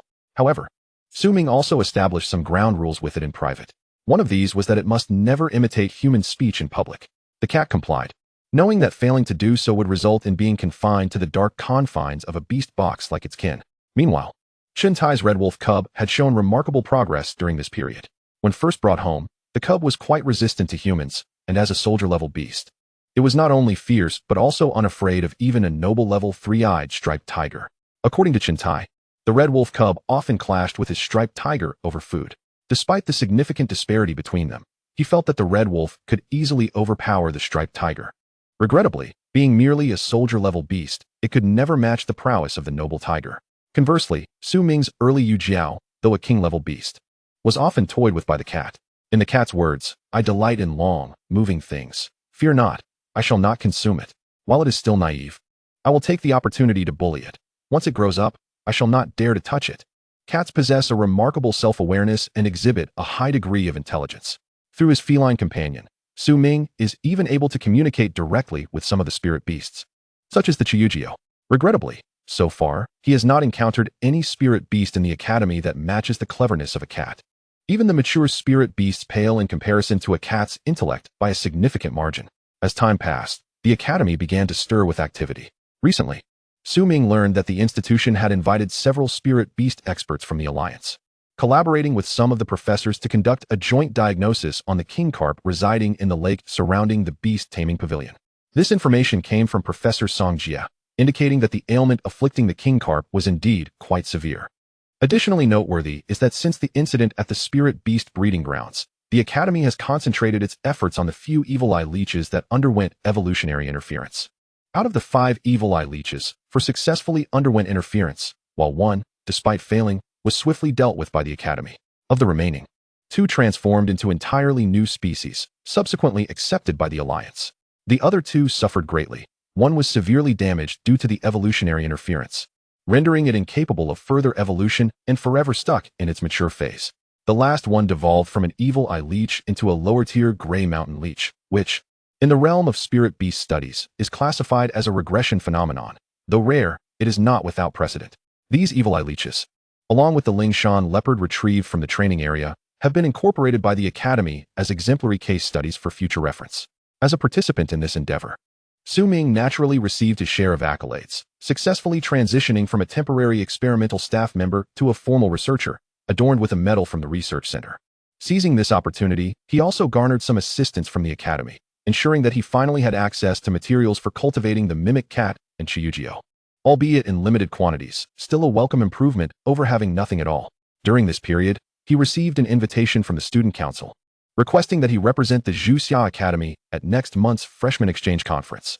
This conference, deceptively termed an exchange, is, in essence, a competitive event masquerading as an opportunity for cooperation. It is held annually in the 3rd month of the new student's enrollment. The slots for participation are traditionally limited, and the victors are rewarded by various academies as well as the Alliance. Considering his current standing, along with the enthusiastic endorsements from Tai and others, Ming agreed to participate.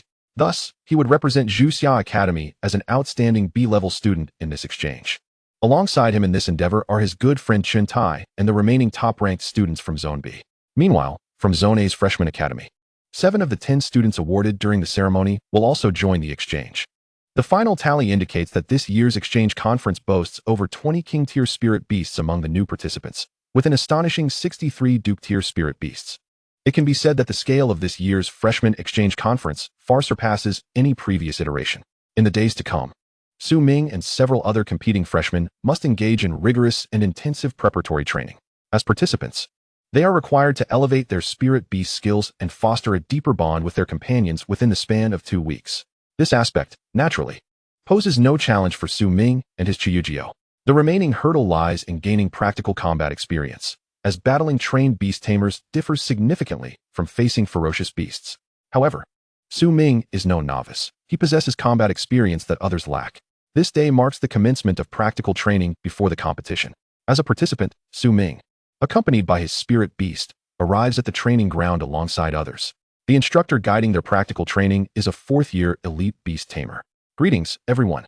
I am Huang Yan, a fourth-year beast tamer from Xuanhuang Academy, and these are my two companions, Xingxuan and Leiling. He announces. With that, he summons his two spirit beasts. One is a starry-winged hawk with a wingspan exceeding 3 meters, while the other is a small, swift creature, the lightning raven, adorned in electric hues. The appearance of these two mature spirit beasts leaves the crowd in awe. Truly impressive for an elite beast tamer. His beasts are formidable. Some students murmur. Huang Yin chuckles softly upon hearing their remarks. Indeed, my lightning raven has battled several mature ferocious beasts during the Hualin counteroffensive in the first half of this year. However, there's no need for concern. My Leiling is quite gentle and private. As he speaks, Huang Yin extends his hand, prompting the diminutive lightning raven to perch itself gracefully on his shoulder. With a smile directed towards the audience, he gestures to a student in the front row. Now, let's take a moment for introductions. This is a wonderful opportunity to get to know one another. As his words resonate, a student steps forward, addressing the assembly. Hello, everyone. My name is Song Su, and I am an A-level freshman. This is my spirit beast, Ming Shun. Su Ming observes the first student to introduce himself. He is quite striking, possessing an extraordinary presence. The name sounds familiar. It seems that he is regarded as the most exceptional student of their cohort, even holding the title of chief. His spirit beast, known as Ming Shun, is in fact a raven imbued with lightning. Unlike the instructor-esque creatures, this raven bears 3 eyes on its forehead, the central eye radiating a brilliant light of lightning, its dark purple feathers occasionally crackling with electric energy, emitting a faint sizzling sound. It's you, Song-Su. I've heard of you. You hold the title of chief among this year's freshmen. Surely, your spirit beast is at the king tier? Huang Yin observes with a warm smile, his eyes filled with admiration. Indeed, instructor, my Ming Shun has reached the growth stage, and I expect it will attain maturity within a year. Truly impressive, Song-Su. Even the esteemed Su Feiying, the top of your cohort, remains in her juvenile phase at this point. I hope that during our training, you will serve as an example for everyone and excel at the upcoming exchange. Huang Yin bestows generous praise upon him. Thank you, Instructor Huang. Song-Su responds politely, nodding in acknowledgement before stepping back. Seizing the opportunity, Su Ming takes a closer look at the chief among the freshmen. He appears humble and approachable. Additionally, he notes that Song-Su's academy badge bears only a single red ring, while Di Luo, also from Zone A, displays 2 rings. Subsequently, those who stepped forward for self-introductions were predominantly A-grade students, with most of them being exceptional rookie beastmasters eligible for this training. Within the entire Xuanhuang Academy, the A district alone accounted for 14 students, while the B district comprised merely 4. After the A district students concluded their introductions, it was time for Su Ming and his peers. Next student, please. The supervising instructor, holding a list, cast a glance towards Su Ming in the line. It's your turn. When it was Su Ming's moment to shine, he lifted his gaze and immediately noticed several pairs of eyes scrutinizing him from the front row. Some were warm, yet others bore expressions of disdain and contempt. Unperturbed by their gazes, he strode confidently towards the front of the line. As he reached the forefront, he distinctly heard a voice infused with curiosity. Oh, a red ring one. Following the sound, he turned to see the A district's top freshman, Song-Su, smiling at him. With a friendly grin, Song-Su subtly rubbed his thumb against the academy emblem on his chest. Su Ming instantly grasped the implication, for none of the others, not even their instructor, bore this distinctive red ring. The academy insignia was rather commonplace, as all freshmen wore identical badges. However, the red ring was unique. Some would notice its absence on others, while those lacking it would remain oblivious to any difference. It is a pleasure to gather and train here with everyone. I am Su Ming, a first-tier freshman from B District. My beast is a Chiyugio, and my second beast is a mimic cat. With that, he summoned his beast. As he activated the blood pact on his hand, all present observed the exceedingly ordinary and low-quality blood pact mark on his hand. Some students openly scoffed, while many others regarded him with confusion. With a flash of light, a jade-green Chiyugio coiled around his arm, while a snow-white, elegantly furred mimic cat perched on his shoulder. As he showcased his beasts, nearly everyone noted the incongruity between his blood pact and beast box. A king-level beast corresponded to an exceptionally ordinary blood pact, yet a high-quality beast box contained a decidedly subpar auxiliary beast. The dissonance was palpable, leaving many students' faces etched with astonishment and bewilderment. Undoubtedly, the Chijio was among the finest in attendance, and the students' discerning eyes were unimpeachable. Yet, What intrigued them more was why this novice beastmaster would opt for a mimic cat, an enigma that left them flabbergasted. Haha, Su, you are rather amusing. As far as I know, mimic cats lack combat aptitude. Are you certain you wish to field it in this competition? Even the instructor, unable to suppress a chuckle, glanced at the regal mimic cat on Su Ming's shoulder and inquired playfully. Reporting, Instructor, it is my dearest companion. Wherever I go and whatever I do, it shall accompany me. Su Ming asserted confidently, prompting the mimic cat to gently pat his cheek twice with its tiny paw, swishing its tail with pride. Very well. It's time for the next student. After Su Ming's introduction, Instructor Huang allotted them some time for interaction. While Su Ming was engaged in playful antics with the mimic cat, someone approached him, extending a hand. Pleasure to meet you, Su Ming. Upon lifting his gaze, he found Song Su grinning and reaching out. Su Ming reciprocated politely with a brief handshake, his eyes glancing at Song Su's academy emblem. I am a Red Ring one as well. I didn't expect you to be one too. It seems this cohort of freshmen is brimming with talent. Unfortunately, we are not from the same district. Song Su naturally settled beside him, a smile gracing his features as he reached toward the mimic cat. However, as his hand neared, the cat abruptly leaped away, seeking refuge on Su Ming's other side, regarding Song Su with evident hostility. Quite perceptive, and its gaze is significantly more spirited than the average beast. Your mimic cat must be quite extraordinary, Song Su remarked, immediately recognizing the cat's exceptional qualities. Su Ming merely shook his head in response. It's just a mimic cat. Moreover, I am aware that one of your classmates is a Red Ring too. Why are you merely a one? She is unlike us. By the time I joined the management team, she had already ascended to a second-tier member. However, judging by your tone, it seems you have yet to join the elite team. Would you like me to serve as your recommender? Song Su's keen perception quickly identified the gap in Su Ming's narrative. Not at this moment. Until I comprehend the nature of that organization, I prefer to reserve my stance. Su Ming replied, displaying astuteness. An astute decision, Su Ming. You are not like them. Song Su remarked, gesturing toward the remaining group, his eyes gleaming with pride. You and I share a commonality. We are true prodigies, while they are merely exemplary students. The seeds of this exchange. One day, we shall stand at the pinnacle of human society. Chapter 40, Training in Synergy. We are distinct from them. They are merely excellent. While we are destined for greatness, one day, we shall emerge as the forefront pioneers, perhaps even the vanguards of an era. He chuckled lightly. My apologies for my fervor. I hold great respect for the pioneers, yet I stand by my words. As Song Su spoke, his pride was unmistakable. Yet, from someone of his caliber, Su Ming could discern the innate arrogance he possessed. If others had uttered such words, he might have dismissed them as mere bluster or a jest. However, Song Su was different. Even the likes of Zhao Huangxing would seem insignificant before him. Their essences were entirely dissimilar, one merely a wealthy heir, while the other resembled a figure of authority. When they spoke with an air of condescension, delivering astonishing declarations or undertaking remarkable actions, it became evident that their intentions were genuine. Su Ming merely smiled in response. Regardless, they were my classmates, and fostering amicable relations with them was my responsibility. Song Su regarded him with surprise, then burst into laughter.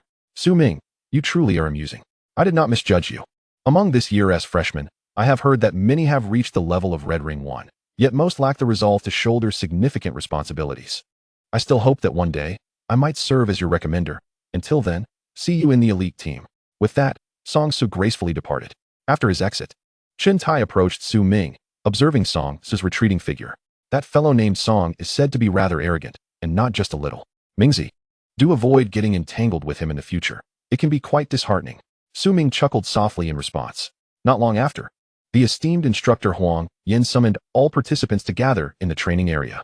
The objective of this training session was to enhance the synergy between beast tamers and their beasts in practical combat scenarios. It is a well-known fact that the proficiency of a beast tamer is gauged by their ability to control their beasts. The higher the skill level, the more potential a beast can unleash in actual combat.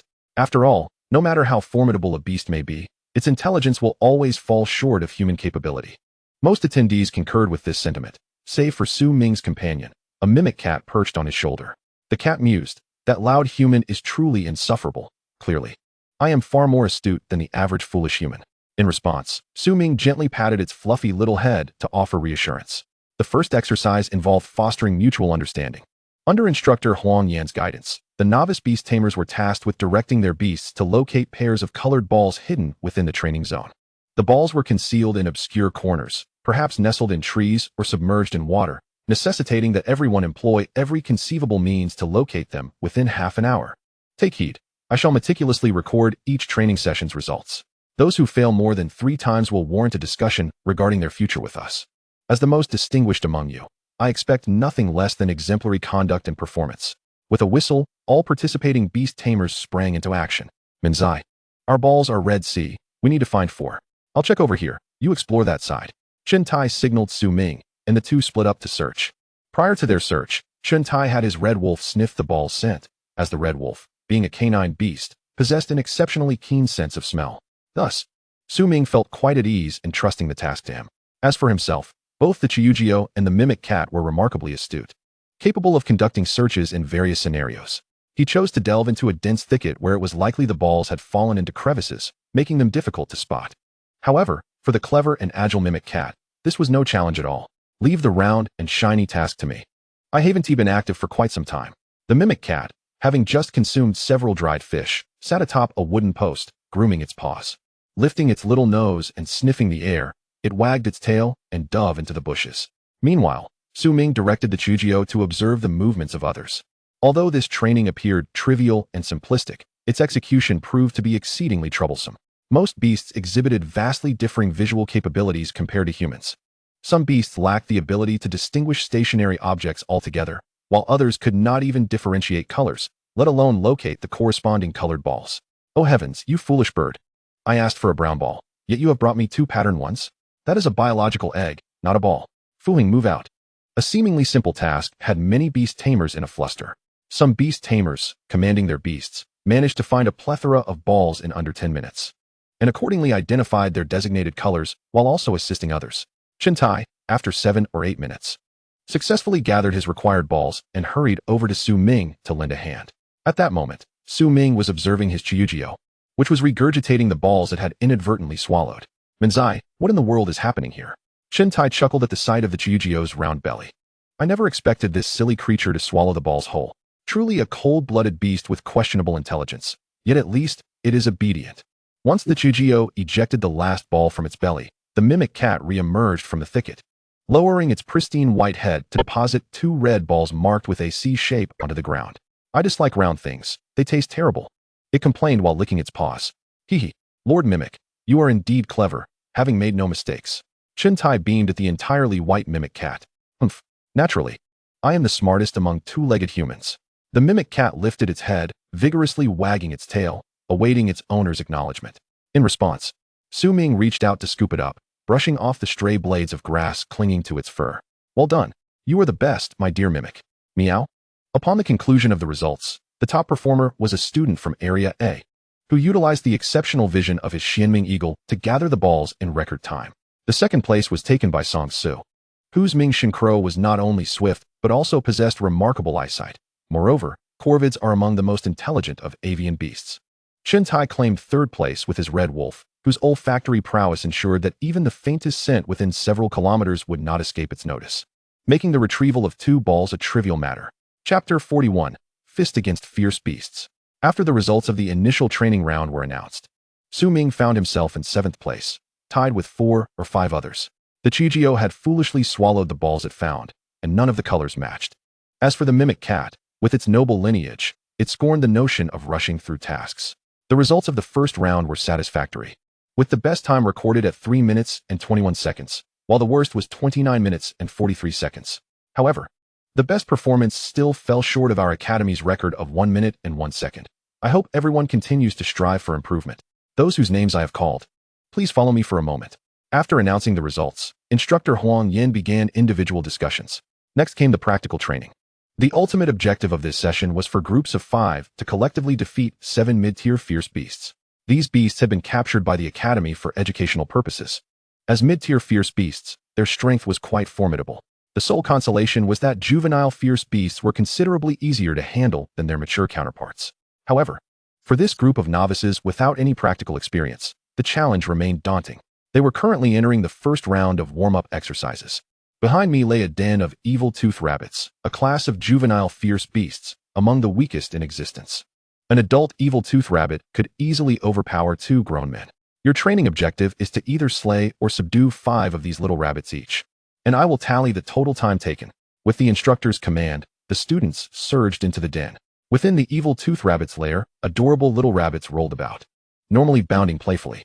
Yet, when their lives were threatened, these rabbits would reveal their sharp fangs and fiercely bite at their adversaries. Their teeth harbor a unique toxin capable of incessantly accumulating within the human body or the bodies of beasts. Once a certain threshold is reached, it can unleash a malignant curse, with severe cases leading to instantaneous shock, coupled with their diminutive size and swift movements. These ferocious beasts often manifest as the most basic foot soldiers during beast wars. However, when they congregate, they become an utterly repulsive force. Even the king-tier beasts steer clear of their vile fangs. Presently, the number of wicked-toothed rabbits in their lair amounts to several hundred. As a group of students surged in, they were immediately startled and began to scatter. The cowardice of the wicked-toothed rabbits is profound. At the slightest rustle, they flee in terror. Some students, eager for quick results, hastily commanded their beasts to attack the seemingly harmless little rabbits. Great King Bug, it's your turn. Lightning Wolf, seize them. Show these ferocious beasts your might. The ruler of the jungle, the exquisitely beautiful black obsidian wolf. At the onset of training, Shintai was paired with Su Ming. Both of their primary beasts were merely in their juvenile phase, possessing severely limited lethality. The three-eyed striped tiger, as a marquis-level beast, exhibited the feline agility and sharp claws characteristic of its kind. Meanwhile, the juvenile jade serpent, with its venomous fangs, was too diminutive for the wicked-toothed rabbits to inflict harm upon it. Crimson Wolf, Striped Tiger, let's go.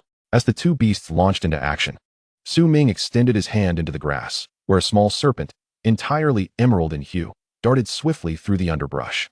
At that moment, the noble Lady Nico was lounging upon Su Ming's shoulder, stretching her limbs. Meow, I wish to hunt as well. Those little rabbits are no match for me. However, seeing the mimic cat, which was even smaller than the wicked-toothed rabbits, Su Ming felt a flicker of concern for its safety. Master, what is that look in your eyes? I am quite formidable. As she spoke, the cat leaped gracefully into the grass, nimbly bounding across the ground. Fearing for her well-being, Su Ming instinctively followed. In this training area, beast tamers had designated safety zones. As long as they remained within these confines, they need not fear attacks from wicked-toothed rabbits. Yet, Su Ming, in his pursuit of the cat, inadvertently crossed the safety line, charging directly into the wicked-toothed rabbit's lair. Mingzi, it's dangerous. Come back. Good heavens, is that person out of their mind? How dare they leap into the lair? Surely they don't intend to punch a wicked-toothed rabbit or kick its mother, do they? These ferocious beasts are highly sensitive to human scent. As the students marveled at Su Ming's reckless actions, the fleeing wicked-toothed rabbits caught the scent of his presence. In an instant, the latent ferocity coursing through their veins was ignited. The once fleeing rabbits now had their eyes aglow with fury, their long ears perked up, and they opened their mouths to howl as they charged towards him. Su Ming, noticing the sudden change in his surroundings, just caught up to the cat that had dashed ahead when several wicked-toothed rabbits leapt at him, aiming to bite. Sensing the imminent danger, Su Ming's instincts kicked in, and he swiftly reacted, thanks to systematic modifications and enhancements, combined with his regular physical training. Su Ming's physical capabilities and strength were now considerably superior to those of his peers. For him, these soldier-grade ferocious beasts were mere trifles. As 2 or 3 wicked-toothed rabbits lunged at him simultaneously, he spun around, leapt into the air, and executed a beautiful spinning kick that sent 2 rabbits flying. The remaining one was seized by its ears. The wicked-toothed rabbit struggled in his grip, kicking its legs vigorously. Despite their seemingly innocuous appearance, once their ferocity was unleashed, their strength would multiply exponentially. Records indicate that a mature wicked-toothed rabbit could kick through 3 millimeters of steel. As matured ferocious beasts, these little rabbits were no less formidable. Just as it seemed poised to injure Su Ming, he forcefully slammed it down onto the ground, creating a shallow dent in the earth. The rabbit lay there, kicking its legs a few times before its head drooped, unconscious. Impressive. This lad has quite the skill. If only he weren't so reckless. His name is Su Ming, isn't it? He seems to be quite a promising talent. Observing the scene, the instructors and assisting trainers applauded, impressed by his performance. Shintai, his good friend, cheered for him from the safety zone. Mingzi, brother, well done. Take down those rabbits, but watch your back. Yes, give it a punch. Haha, how amusing. However, the rabbit mother is about to join the fray. Su Ming, let me see how you handle a mature ferocious beast. Among the crowd, several individuals were watching the unfolding spectacle. Their expressions varied, with Song Su among them. Chapter 42, The Marvelous Realm. While a single wicked-toothed rabbit possesses rather feeble combat prowess, when they gather in numbers, they become a formidable entity. Were it not for his concern for Lady Nico's safety, Su Ming would never have engaged. Now, he found himself encircled by over 10 wicked-toothed rabbits, while other beast tamers observed him closely. They commanded their beasts to halt, eager to witness how one might fare against ferocious beasts unassisted. Despite their skepticism, believing it improbable for a single individual to confront ferocious beasts without the aid of a companion beast, they were unprepared for what transpired next. After repelling several wicked-toothed rabbits, Su Ming was unexpectedly flooded with exhilaration. Never before had he unleashed every ounce of his strength and the latent power within his muscles quite like this. These ferocious beasts, while dangerous, offered a sense of accomplishment in defeating them that was unparalleled by any other endeavor. In that moment, a thought sparked within Su Ming. He wished to seize this opportunity to hone his skills. He yearned to see if he could vanquish all the ferocious beasts before him without the assistance of his juvenile jade serpent. Thus, he discreetly commanded the serpent to remain hidden. Alone, he faced the multitude of wicked-toothed rabbits, entering a marvelous realm. At that juncture, Su Ming perceived the bouncing, fawn-bearing little rabbits as exceedingly adorable. Their movements became predictable, and he felt capable of withstanding their strength entirely. Thanks to his rigorous training, his stamina and overall physical coordination had escalated to remarkable heights. As the ferocious beasts surged forward, he could discern the trajectory of each one with clarity. Gathering his strength, he contracted the muscles in his hind legs, unleashing the pent-up energy, and then leapt. When a wicked-toothed rabbit lunged at him, he could even see the glistening saliva on its long fangs, tainted with the malefic toxin. Su Ming struck without a moment's hesitation, his fist embodying his interpretation of strength. The blow sent the lunging evil-toothed rabbit flying, its body contorting grotesquely upon impact. As his fist made contact, a deep blue frame materialized in his vision, enclosing the creature. Name: Evil-Tooth Rabbit. Rank: Soldier Grade. Status: Frenzied, Unanchored, Knocked Back, Organizational Damage, Modifiable, Modify. The state of the evil-tooth rabbit was laid bare before him. In the next instant, he watched as the rabbit was hurled to the ground. Struggling clumsily with its short limbs, its movements clearly hindered by injury. As Su Ming engaged, he sensed that whenever he locked onto a target, everything around him decelerated dramatically. He could not ascertain whether this sensation stemmed from the system or if it was an innate ability. Every leap of the rabbits was laid bare before him, and he could even anticipate the trajectories of their subsequent attacks. While he battled the horde of evil-tooth rabbits, the new students within the safe zone gaped in astonishment. They had never witnessed such formidable combat prowess. To Su Ming, everything appeared sluggish, but to onlookers, his movements were breathtakingly swift. The rabbits, akin to the fastest athletes of humanity, whose profession had long since faded from memory, were no match for Su Ming's prowess. Despite their seemingly frail appearance, when they sprang into action, they became mere white phantoms. The true strength of these soldier-grade beasts lay in their acceleration, allowing them to reach remarkable speeds in mere moments. This was the predicament Su Ming faced, yet he felt no trace of trepidation. To him, each rabbit was languorous, their leaps, their snarls, easily met with his counterblow. Before long, the ground was littered with injured rabbits. Even Instructor Huang Yin and the other trainers, who were observing from the sidelines, were left utterly flabbergasted. My heavens, is this a human? His movements are so rapid and fluid. No, he is confronting a beast, no matter how weak. The evil-tooth rabbit is among the fastest of its kind. This boy is truly remarkable. Wait, the rabbit matriarch has been disturbed. This is bad. Just as everyone marveled at Su Ming's prowess, a guttural roar erupted from deep within the den. Their attention was instantly drawn to this unexpected intruder. Emerging from the shadows, a massive figure pushed through the underbrush, moving with an agility that belied its size. It was the evil-tooth rabbit matriarch. Su Ming, run. It's dangerous, cried the instructor. Help him. The crowd prepared for a rescue, many students paralyzed with fear at the sight of the matriarch. Some screamed for help, yet within the den, Su Ming wore a smile.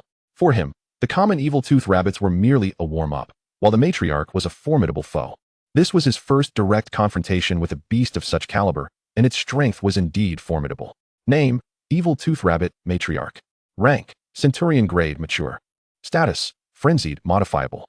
Enraged, Accelerated, Gestating, Evolution Level: 67, Modify. Abilities: Racial Protection, Acceleration, Curse Toxin. The matriarch's size was akin to that of an adult bull.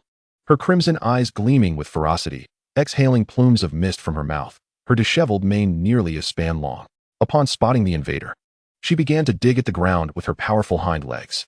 Her massive form, combined with her strength and fearsome fangs, rendered the centurion-grade matriarch capable of contending with over 100 adult men. The beast's bloodline endowed her with a plethora of enhancements. as the matriarch launched into action. Her speed was astonishing. Yet, while others perceived her velocity as blinding, to Su Ming, it was merely a slight increase. To the spectators, the matriarch suddenly charged, her limbs propelling her towards Su Ming with the swiftness of a racing car. However, Su Ming charged straight at her, a move tantamount to courting death. Just as they anticipated he would be torn asunder, Instructor Huang Yin summoned his beast for assistance. Then, an anomaly occurred. Chapter 43, The Mightiest Force in Zone B. To any observer, Su Ming's actions appeared suicidal. Yet, at the moment the matriarch surged forward, he locked onto her with precision. In that instant, her movements unfolded before him in exquisite clarity, including the dynamics of her muscle contractions and potential trajectories. The evil tooth rabbit was agile, timid, adorned with long fur, and possessed a soft abdomen. In that moment, Su Ming recalled the entries in his encyclopedia, 30 Years of Beast Mastery. It detailed the characteristics and weaknesses of the evil tooth rabbit. The creature's abdomen and its short forelimbs were its greatest vulnerabilities. Its abbreviated tail was insufficient to maintain aerial balance. Thus, after launching an attack, each rabbit would promptly land, readjust, and prepare for the next offensive. In other words, they resembled antiquated flintlock guns, fire once, reload, and at close range, their lethality was indeed considerable, yet their inherent traits also constituted their Achilles heel. At this juncture, Su Ming's cognitive abilities and his speed aligned perfectly. As the matriarch lunged, he ducked deftly beneath her fangs, gliding past her underbelly. As she soared over him, her soft, embryo-laden abdomen was laid bare before him. Su Ming harbored no compassion for the beast. Drawing upon every ounce of strength, he pushed off the ground, channeling all his might. In that moment, he thrust upward from beneath the matriarch, his shoulder connecting with her massive form. Thanks to the system's modification capabilities and his unique bloodline, Descendant of Dragons, Su Ming unleashed his full potential. A resonant dragon's roar echoed in his mind, and a surge of power erupted throughout his being. He felt as though he were imbued with the essence of a war god, exuding boundless strength. In the next instant, the matriarch's corpulent body was lifted by his forceful thrust. Afterward, the opponent let out a shriek, performing a somersault in midair before tumbling to one side and landing heavily on the ground.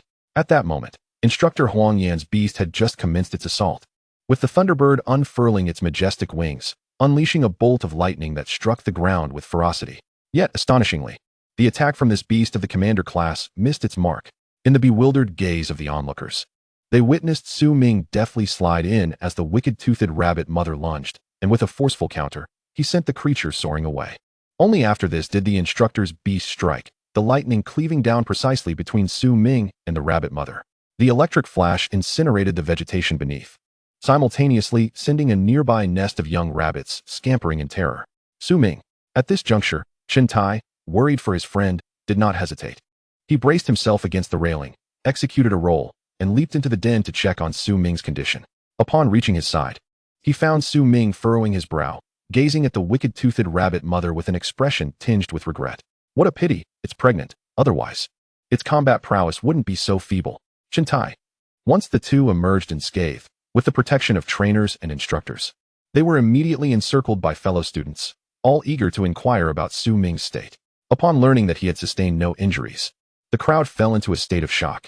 Whether among the newcomers or the more experienced trainers, they found it hard to fathom that a single student could topple a fully matured wicked-toothed rabbit mother through sheer individual strength.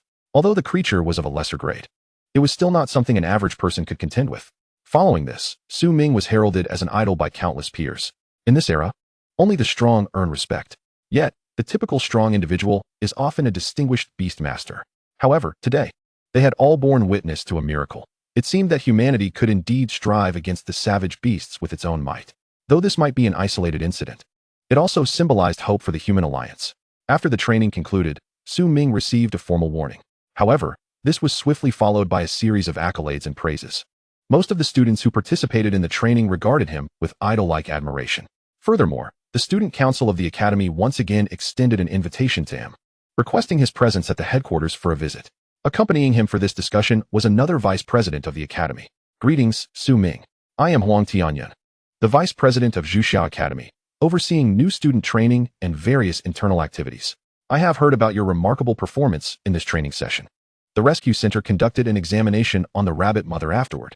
It was injured due to a severe blow to its abdomen, resulting in internal bleeding. However, the situation is manageable. Do you have anything to say regarding this, Su Ming? The elderly man, with graying hair and a gentle demeanor, gazed at him, seemingly trying to glean his thoughts from Su Ming's eyes. Vice President Huang, the instructor has already admonished me, so I assure you, I shall not repeat such an error in the future. Su Ming was no fool. He understood that the vice president had come to discuss the warning. He intended to acknowledge his mistake directly, confident that the academy would not make things difficult for him. To his surprise, Vice President Huang chuckled softly and waved his hand. That is not what I wish to discuss. I am curious about how you achieved such a feat. You are aware that these savage beasts have long been our enemies, dominating Xuanhuang Star for centuries. Because of them, our living space has been drastically compressed. Presently, the survival resources of the Zhuxiao Alliance are already in short supply. Moreover, the space we inhabit has diminished to less than half of what it once was. If this continues, the Zhuxiao Alliance will inevitably face dire consequences. I hope you can grasp this, and I wish for everyone to remember this point. The Academy and the Alliance nurture you with the hope that you will one day assist humanity in overcoming these savage beasts.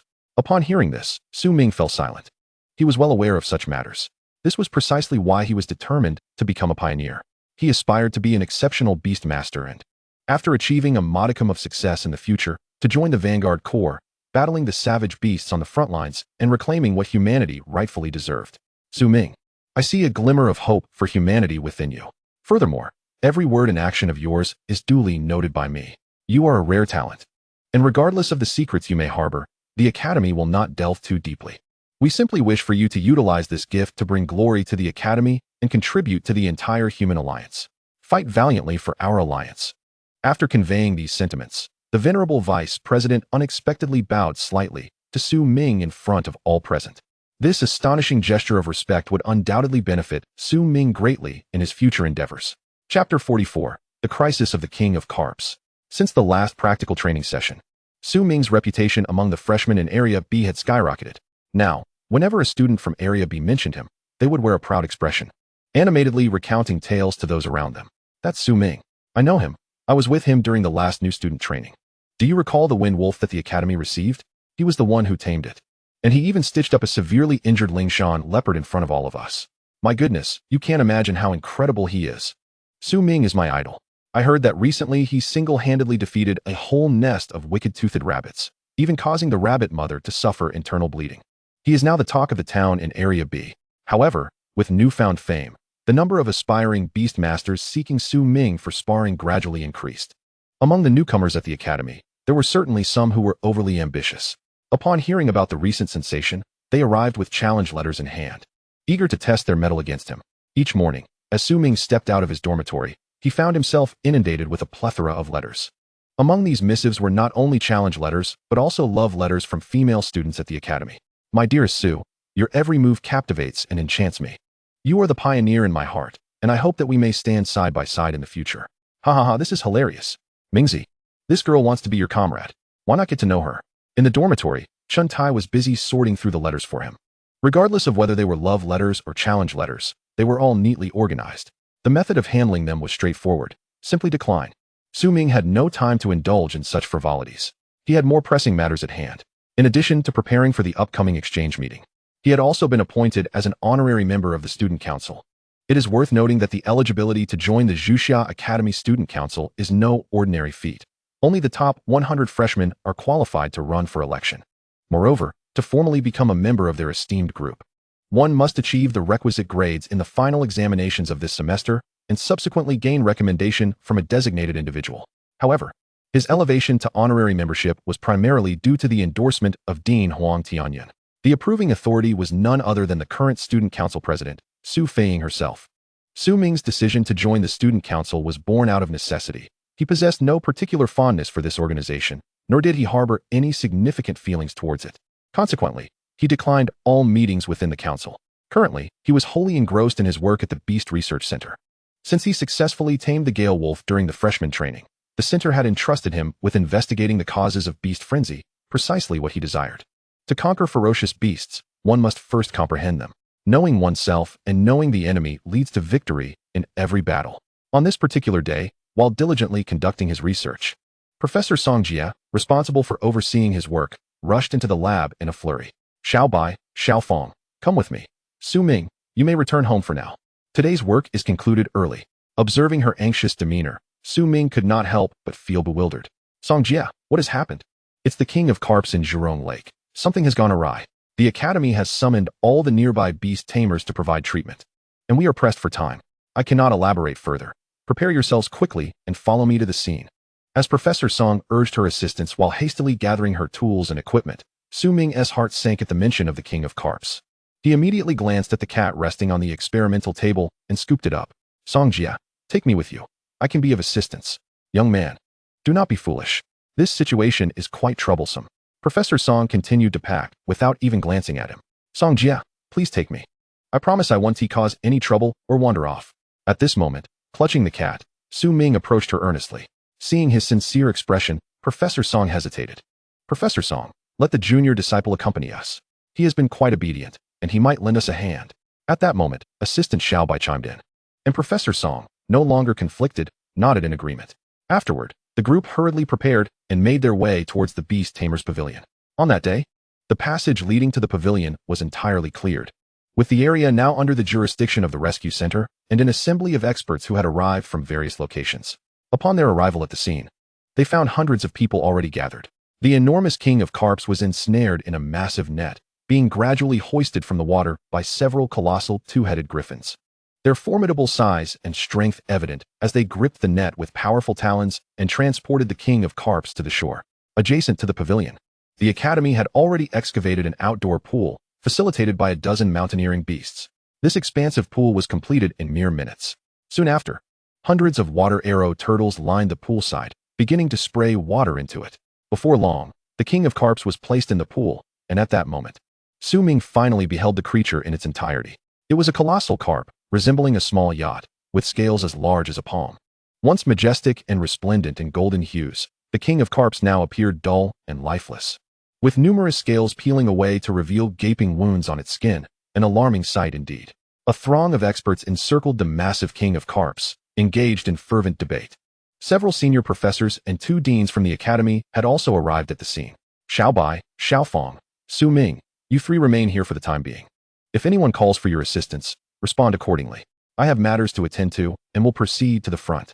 With that, Professor Song, burdened with her equipment, made her way toward the pool. At the rescue site, countless individuals were busy preparing. They were all participants in this critical rescue effort. Guards from the academy secured the area near the pool, barring anyone without the qualifications of an expert or professor from approaching. Su Ming and his companions could only watch anxiously from a distance, feeling helpless. What is happening? It seems no one has begun treatment yet. If this continues, it could spell disaster. Indeed, I've heard that this king of carps is the oldest beast in the academy. It is due for evolution in a month. If something goes wrong at this juncture, the academy may struggle to bear the consequences. Precisely, our academy has not seen a royal-level beast in many years. If the king of carps were to perish, it would be an immense loss. As Su Ming waited, he overheard numerous students discussing the plight of the king of carps. Previously, he had learned from Chun Tai that these 2 king of carps were the beloved beasts of the current dean, released into Xuanhuang Lake over 30 years ago during his graduation. Now, as the 2 beasts approached the evolutionary stage, one was struck by a grave illness, a condition that seemed to stump even the experts and professors present. While observing the unfolding situation, he witnessed a group of external experts retreating from the front lines. Alas, we cannot save it. Such a pity. What could this illness be? In my 40+ years in this field, I have never encountered anything like it. Indeed, they have already conducted surface examinations with medical insects, yet no parasites could be detected. Could it be an internal infestation? That would be catastrophic. As you know, this beast is on the verge of evolution. At such a critical juncture, surgical intervention could yield disastrous outcomes. As the expert team continued their discourse, they made their way out of the scene. By now, the king of carps had been out of the water for over 20 minutes, and the sun above had begun to blaze with intensity.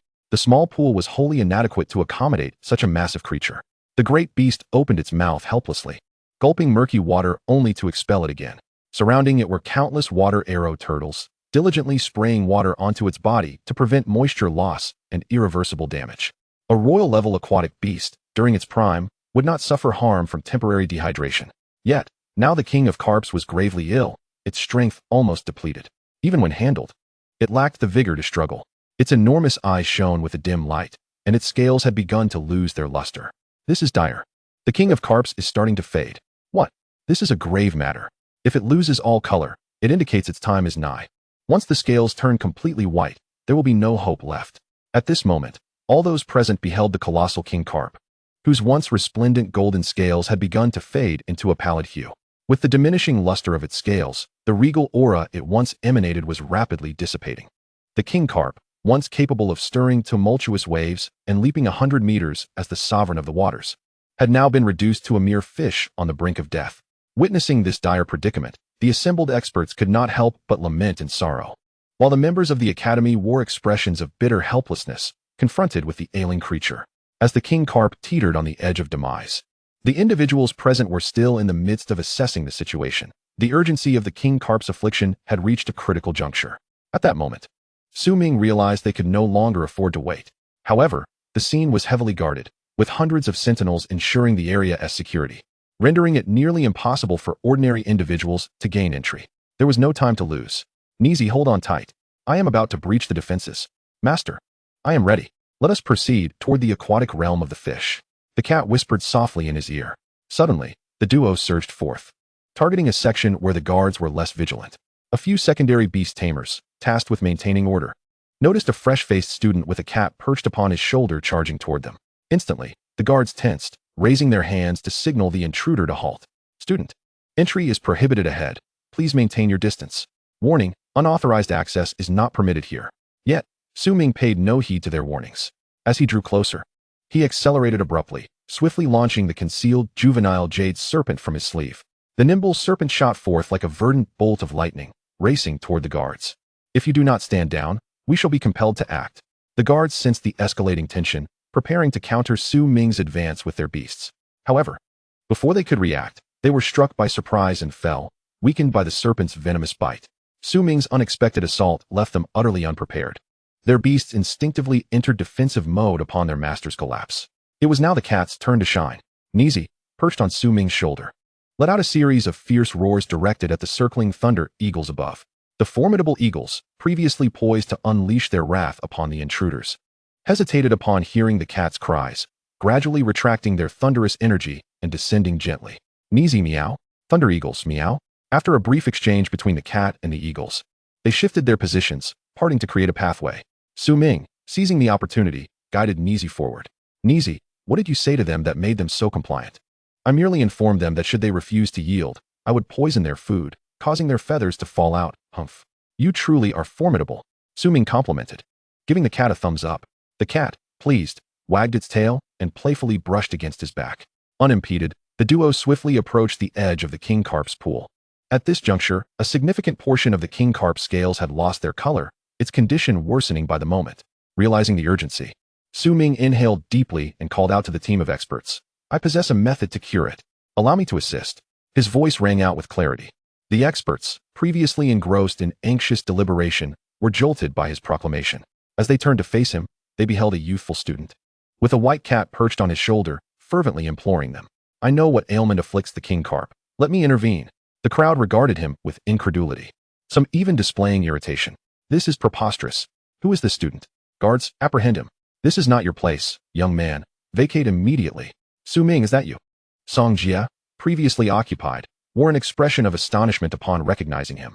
As the crowd began to chastise him, the fallen guards returned with reinforcements in tow. Stop him. Capture him and take him to the disciplinary office. Faced with the approaching guards and a barricade of esteemed professors ahead, Ming felt a surge of urgency. He recognized a few familiar faces among the faculty and shouted, Professors, I know how to save the king carp.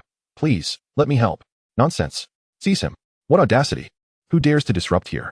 A mere child, claiming to solve what we cannot. Ming, stop this foolishness and leave. Regardless of their attempts to thwart him, Ming's resolve to save the king carp remained unyielding. He could not bear to witness a noble beast perish before his eyes. As the guards closed in around him, ready to apprehend him, they remained oblivious to the fact that this student was none other than the top achiever from District B, recently in the limelight. With the crowd obstructing his path and the condition of the king carp deteriorating, Ming could no longer afford to hesitate. He turned to Nizi and called out, Nizi, convey to the king carp that I have a way to save it. I understand. Just as the guards surrounded them, poised to capture them, Nizi leapt from Ming's shoulder, deftly navigating above the crowd until it landed beside the king carp, swiftly scaling its massive form. This spectacle caught the attention of many. Do not let that cat harm the king carp. Damn it. Guards, take action. Thunder eagles, mobilize. As the guards prepared to strike at the cat, a peculiar sound emanated from Mizi's mouth. The sound was strange, yet resonated with an inexplicable energy, just as the Thunder Eagles readied their claws to seize the cat. The once feeble King Carp abruptly thrashed its tail, sending torrents of water soaring into the air. A mature beast of the sovereign rank unleashed its power, creating a stunning display as waves shot up several meters high, transforming into water arrows that struck down the circling Thunder Eagles. The shockwave from its tail also sent the surrounding crowd reeling backward. Only Su Ming and his feline companion stood unwavering. Suddenly, the King of Carps opened its mouth wide, emitting a hauntingly melodic and ancient sound, reminiscent of the wind whispering through the mountains, resonating deep within the hearts of those present. People stumbled in astonishment as they gazed upon the frail King of Carps, while the white cat perched atop it wagged its tail, continuing to produce a series of brief sounds. The crowd could hardly believe their eyes and ears. They witnessed the cat genuinely communicating with the King of Carps. Despite its current weakened state, the King of Carps' vitality remained resilient. In that moment, the majesty of a royal-level beast manifested itself. It summoned the last vestiges of its strength to push the surrounding spectators away, leaving only Su Ming and his cat by its side. "Don't be afraid," the cat conveyed. "I have a way to help it." At that moment, Su Ming lifted his head, a confident smile gracing his face. The cat then opened its mouth, translating his words to the King of Carps. This scene was witnessed by all, who could scarcely fathom that a human could genuinely communicate with a beast, especially one so young. Yet, amidst the awe, skepticism lingered within the crowd. "Are you truly certain you can heal the King of Carps?" one classmate questioned. "Do you even understand the nature of its affliction? Even the experts have been rendered helpless. What makes you think you can succeed alone? The King of Carps is invaluable. We cannot allow this to become a jest. The guard should take him away. This is no place for idle games." Despite their disbelief, they were even less inclined to trust a mere child. "Your inability does not dictate my capability," Su Ming retorted, turning away from the clamoring crowd with an air of indifference. "I know that the King of Carps suffers from parasitic infestation syndrome, and I know how to address it. If you wish to avoid witnessing its demise, I suggest you silence yourselves." His words effectively silenced the multitude. In Su Ming's vision, the King of Carps' massive form was enveloped in a faint blue glow. Name: King of Carps. Grade: Royal Level. Status: Afflicted with parasitic infestation syndrome. Endangered, modifiable. Would you like to modify? The perilous state of the King of Carps was evident, its scales turning pale and its mouth struggling to open and close. Su Ming felt a pang of sorrow and compassion. At that moment, a figure parted the crowd, halting Su Ming, who was ready to commence treatment. "Hold on, Su Ming." It was Huang Tianyun, the vice president of the academy, whom Su Ming had encountered earlier. Su Ming paused, turning to face him. "Are you certain you can heal it?" "Absolutely." "Very well. Since no one else has a solution, you may have your chance. But let me be clear, this endeavor must succeed. Failure will have consequences you must comprehend." The vice president did not impede him, but rather clarified the stakes. Su Ming had not contemplated the ramifications of the King of Carps' potential demise, for he was resolute in his belief that he could indeed cure it. He nodded emphatically then, without further delay, advanced toward the King of Carps.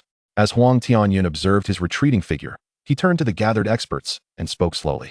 "I must ask everyone to leave this place. Professor Bai, please remain with your assistants. The guards will commence clearing the area." At Huang Tianyun's command, the academy's guards began to disperse the crowd. Though the professors were reluctant, the vice president's authority far outweighed theirs. As the site cleared, Su Ming initiated the first phase of his treatment. He grasped the edge of a scale on the King of Carps, leaping swiftly onto its back. This spectacle astonished both Huang Tianyun and the guards, who watched in awe at the young student's agility. The captain of the guard, Chong Wei, marveled at Su Ming's dexterity. "This boy is quite impressive. I shall see if he can indeed fulfill his claims of healing the King of Carps." Huang Tianyun stood with his hands clasped behind his back, his gaze fixed intently on the industrious Su Ming. "Director Huang, you also?" Huang Tianyun interjected, not allowing the other to finish. "No one understands the King of Carps' current condition better than the president and I. We have considered the worst-case scenario. Therefore, let us treat this as a last-ditch effort. If he fails, we shall revoke his status as a student of the academy, never to be reinstated." "Understood." Chapter 47. The Transformation. At that moment, Su Ming was oblivious to the fact that he had been thrust into the limelight. His singular focus was on healing the King of Carps, driven by a sense of belonging as a member of the Zhuxiao Alliance and a formal student of the academy. Raised within the alliance and influenced by the teachings of those around him during his formative years, Su Ming had developed a clear vision for his future. The significance of the King of Carps to the Zhuxiao Academy was undeniable. Thus, Even if he bore the weight of responsibility, he yearned to save this pitiful beast. After all, every beast represents a treasure within the Alliance and a boon for humanity. Moreover, this particular creature was on the brink of evolving into a monarch-level beast. As Su Ming facilitated communication between his cat and the King of Carps, he continuously scanned the creature using his system. The King of Carps was massive, and its high rank meant that utilizing comprehensive modifications would deplete his energy reserves beyond his capacity to sustain. If he were to exhaust his energy during treatment due to insufficient supply, the consequences would be dire. Therefore, to proceed with caution, he resolved to target the source of the King of Carps' affliction. Treating the root cause was essential. The King of Carps' condition arose from a parasitic infection, evidenced by its festering wounds and shedding scales. Malignant tissue identified. Parasitic organism detected. Would you like to modify? With a series of system notifications, Su Ming observed that a portion of the King of Carps' body was outlined in a red box. Within this area, several ashen scales were visible. To the untrained eye, they might appear as merely faded and decaying scales, but Su Ming recognized them as a breeding ground for parasites.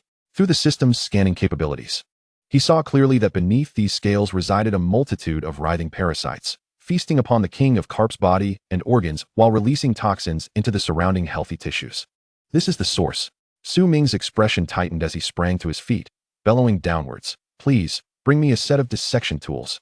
Upon hearing his urgent request, the individuals waiting below immediately sprang into action. At that moment, the condition of the King Carp had deteriorated significantly. Its movements were becoming increasingly feeble, and the discoloration of its scales was worsening, with some scales turning a pale yellow and the edges completely white. Realizing the urgency of the situation, under Huang Tianyun's command, 2 beast taming experts from the academy ascended the body of the King Carp with a dissection kit in hand. As an aquatic creature, the King Carp secreted a substantial amount of mucus, making it exceedingly difficult for an average person to mount its slippery body. The 2 experts, aided by others, donned specially designed coats and shoes, managing to stabilize themselves with great effort.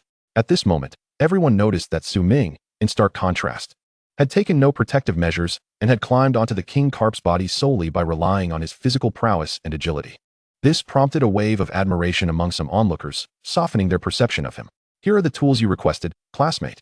The 2 experts carefully handed over the instruments to Su Ming, who remained motionless, accepting the tools and beginning the dissection, while they struggled to maintain their footing on the slick scales.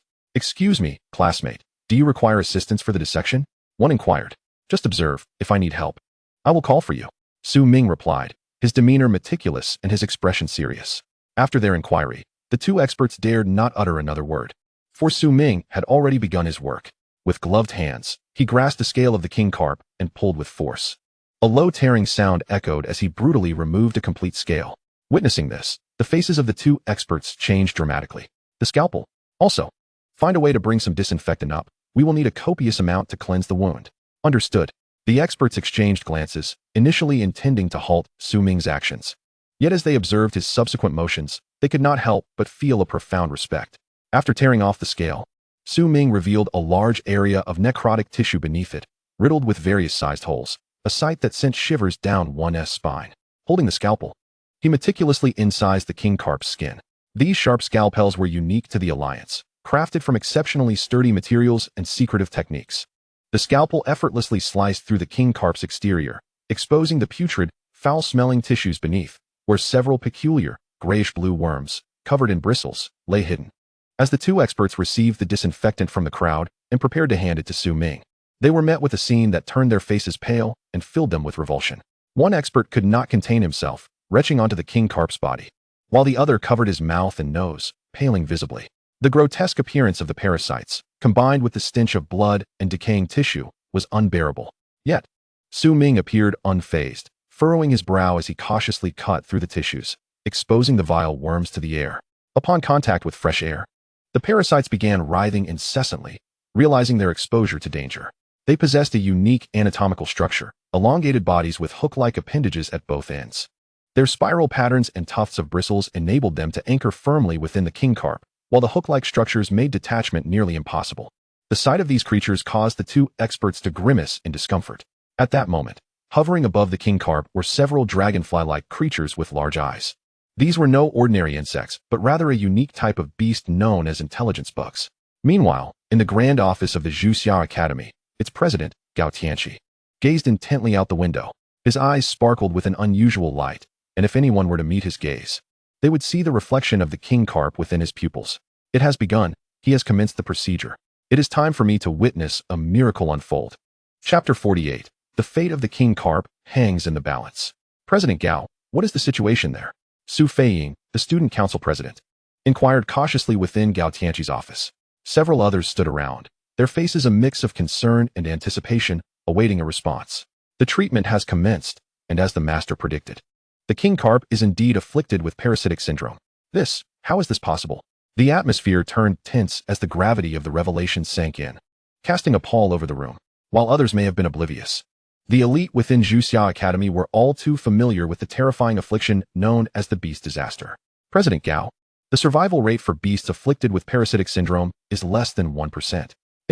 I am well aware. Gao Tianqi interjected. That is precisely why I have insisted from the outset that we must save the king carp by any means necessary. It is my old friend. And had it not been for that war, my dear companions would not have to suffer so. After all these years, today must bring resolution.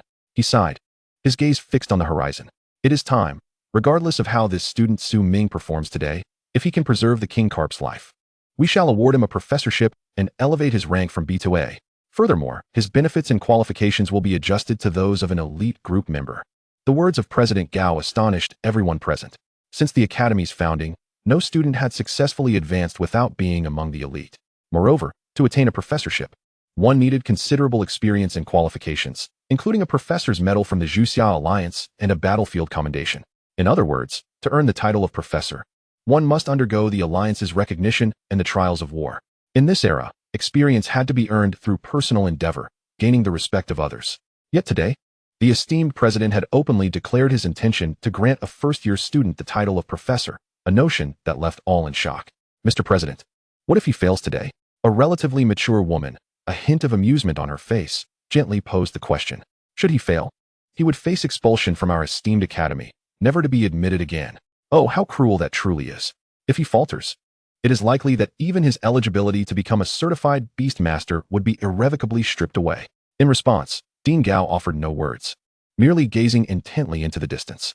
Though I remain uncertain of the origins of his remarkable abilities, I firmly believe he shall surprise us. I sincerely hope so. At that moment, Su Ming had successfully excised the necrotic tissue. The two experts assisting him promptly doused the area around the wound with disinfectant. Stand back. I am about to deal with these vile parasites, and it would be prudent for you to keep your distance. Upon hearing this, the two experts quickly retreated. They were well aware of the implications of the malevolent creatures residing within the beast. These wretched parasites not only infest the beasts, but can also inflict grievous harm upon humans. Throughout the history of Xuanhuang Star, there have been cases of humans being overtaken by such parasites, and in every instance, those individuals have met a tragic demise, racked with agony and suffering. Once the two had distanced themselves, Su Ming raised his head and smiled at the feline not far away. As he began the surgical procedure, the cat remained quietly crouched, watching him intently. Nizi, you should also stand back and be cautious not to get hurt. The cat blinked, lifting its head to gaze at Su Ming, its mouth slightly agape. No, I refuse. Be obedient. I refuse. Meow. Truly, I am at a loss with you. You must take care. I'm fine. But you must also be cautious. The latter part of Nizi's statement was much softer. Hearing its words, Su Ming couldn't help but chuckle, then extended his hand. Next came the most crucial and arduous step of the surgical procedure, extracting these writhing parasites one by one. Throughout this process, he would need to collaborate with the system to diminish the activity of these pests. Otherwise, should they be provoked, they would release a plethora of toxins capable of swiftly slaying the king carp and potentially endangering his own life. This endeavor was exceedingly perilous, demanding his utmost focus.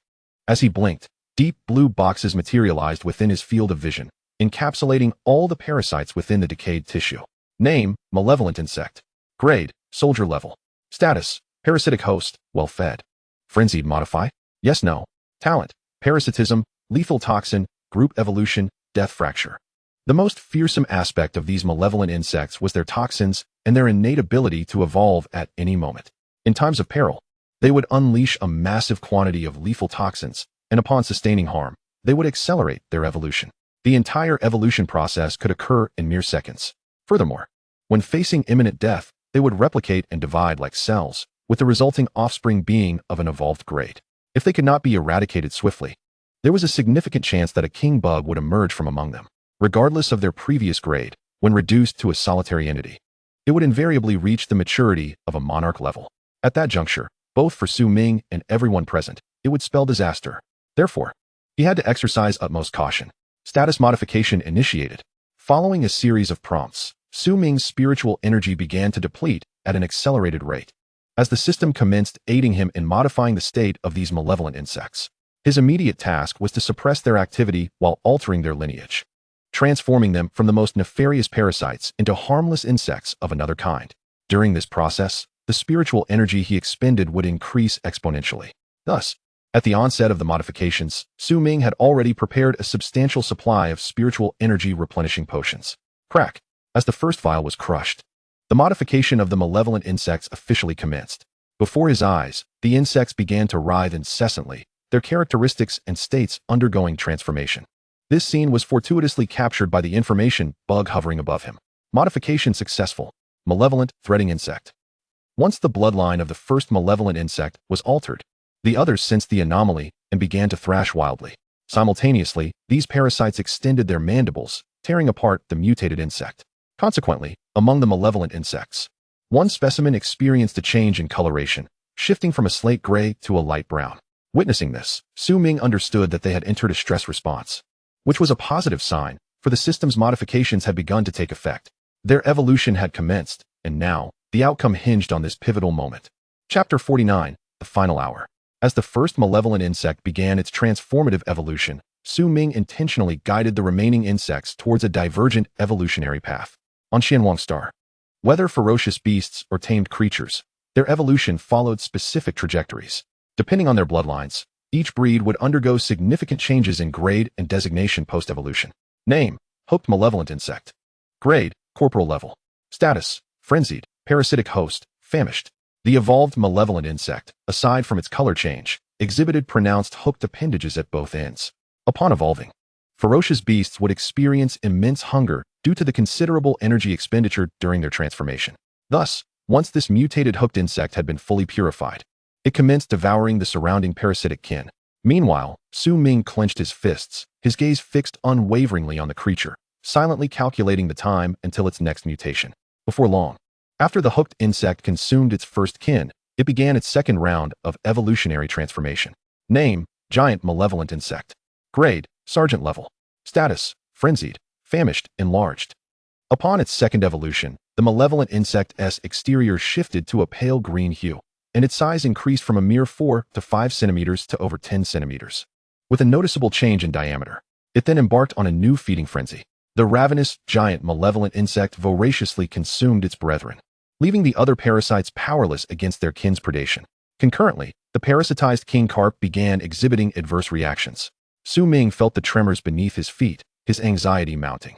However, at this critical juncture, he could not yet intervene, for the next step was of utmost importance. As the vile insect underwent its third metamorphosis, its size had expanded to over 3 times its original dimensions.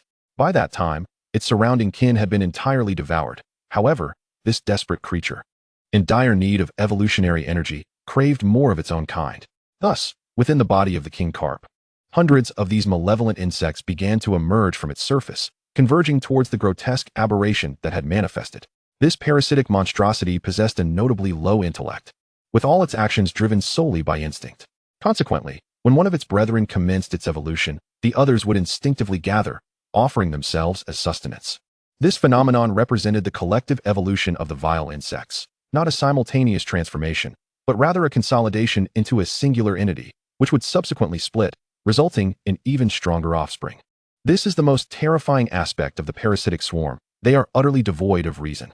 Upon sensing a threat, they would consume one another, birthing the most formidable individual, which would rapidly grow in strength until the danger was fully abated, after which they would initiate a new cycle of division. At this moment, the most prominent individual among the vile insects had ascended to a new stage. This particularly vile insect now measured over a foot in length. Its girth akin to that of a finger, its body transformed into a pale green hue, with claws as resilient as steel and bristles as sharp as needles. Yet, its growth and evolution continued unabated. At this juncture, all the vile insects within the king carp had coalesced, entwining themselves, allowing their kin to devour them. This grotesque scene was witnessed by all present, save for Su Ming, Everyone else felt an overwhelming sense of disgust and terror. They had never encountered such a horrific sight and could scarcely fathom that within the king carp resided thousands of parasitic insects. Those horrifying creatures had amalgamated into a massive, writhing mass of flesh, while adjacent to it, an especially conspicuous vile insect voraciously consumed its own kind. Soon after, it underwent yet another transformation. Name: Violent Insect. Grade: General Level. Status: Frenzied. Rapid Evolution: Extreme Hunger. Upon witnessing the significant transformation of this vile insect, Ming began to retreat. He understood that it would not be long before this creature evolved to the king level, and at that subsequent stage, its kin would likely be insufficient to satisfy its appetite. That would herald the moment for him to take action. Name: Fiery Violent Insect. Grade: King Level. Status: Frenzied. Rapid Evolution: Extreme Hunger. Threshold of Mutation. When that largest vile insect reached the king level, its body had elongated to several meters. Its form now a striking white with a hint of pink.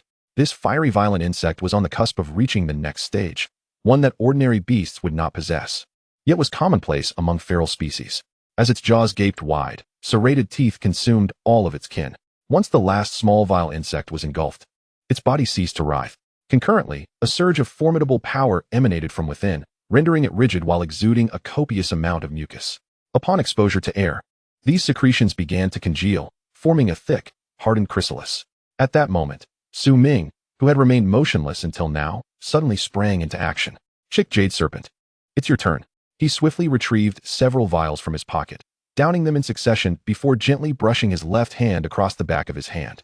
As a verdant light erupted, a fully green Chick Jade Serpent sprang forth, baring its tiny jaws and sharp teeth as it spiraled toward the newly formed chrysalis. In mere seconds, the chrysalis bore a crack, and a terrifying energy surged forth from the fissure.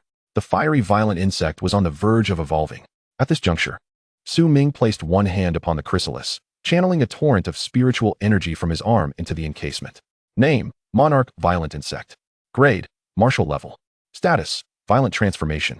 Rapid Evolution: Extreme Hunger. Marshal's Body. Super Evolution Form: Modifiable. Chrysalis Form: Modify. Confirm Modification. As Ming identified the monarch violent insect poised to break free from its chrysalis, his spiritual energy surged forth like a deluge, flooding into the chrysalis. Thanks to his diligent training, his reservoir of spiritual energy far surpassed that of his peers.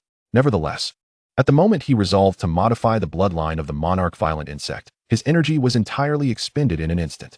Deprived of all his spiritual power, Ming felt an overwhelming weakness, collapsing to the ground. Struggling to keep his eyes open, he fixed his gaze upon the impending rupture of the chrysalis. It must succeed. Chapter 50. An Outcry of Disturbance. It must succeed. At this moment, Ming had exhausted all his strength. While others may not comprehend his actions, the onlookers had all taken note of the fearsome entity that was about to emerge from the king carp. The guard requests reinforcements. A formidable foe has emerged at the shores of Xuanhuang Lake. This is the rescue center. We request support at Xuanhuang Lake.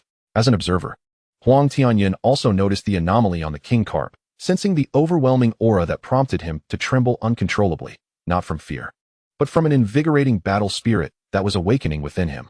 A formidable enemy, indeed. He could hardly believe that the student named Ming was employing such a method to subdue the parasitic insects. This approach was both reckless and perilous. A mere misstep could cost him his life and potentially drag the entire academy down with him. What a madman he is. He could not help but shake his head and sigh, yet he remained undeterred, slowly loosening his collar. Beneath his arms and collar lay 3 blood contract marks, signifying not only his status as an expert beastmaster, but also his formidable prowess. Should circumstances spiral out of control, he would intervene to suppress that horrifying entity directly. As time passed, the fissures in the chrysalis widened, and the aura emanating from it grew increasingly potent. At this moment, Ming, closest to it, was on the front lines. He lay atop the king carp, his eyes fixed intently on the chrysalis, where streams of data were ceaselessly fluctuating. Meow? The cat was also enduring the terrifying aura emanating from the chrysalis, struggling to crawl towards its owner. When it was merely 2 or 3 meters away, Ming suddenly sprang into action. He noticed that Ningzi was paralyzed by the dreadful presence of the beast. Summoning the last remnants of his strength, he lunged forward and, with a roll, shielded the cat within his embrace. A fluffy little creature burrowed into his chest, followed by a small, fleshy tongue that licked his chin a few times. The cat wriggled in his arms, finally managing to poke its head out. I'm fine now. As the words left its mouth, Su Ming had yet to respond to Ningzi when a sharp cracking sound pierced the air, prompting him to turn around immediately.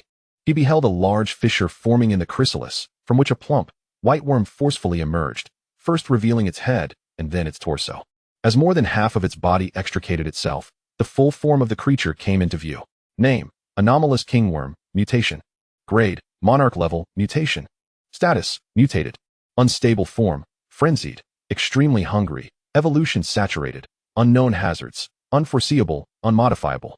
When the final form of the vile creature was unveiled, nearly everyone could see that it was a massive worm, over 10 meters long, resembling a small bus.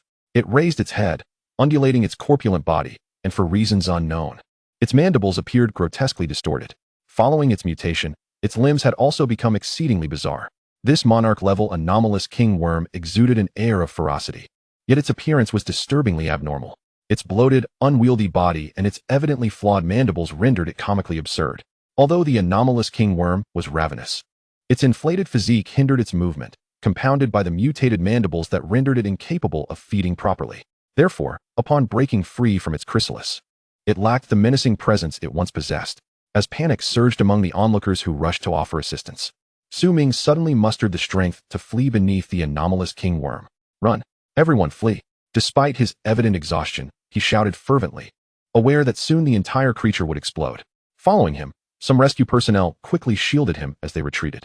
Meanwhile, the Academy's security team hastily assembled and advanced toward the location of the anomalous king worm. When Su Ming noticed individuals still charging ahead, he shouted, "Don't go. For heaven's sake, don't approach. Come back." However, no one heeded his warning, their focus solely fixated on the imminent threat. As Su Ming observed the group preparing to attack the anomalous king worm, he covered his face with his hands, clutching the cat tightly. "It's over. It's all over. They will surely hate me for this."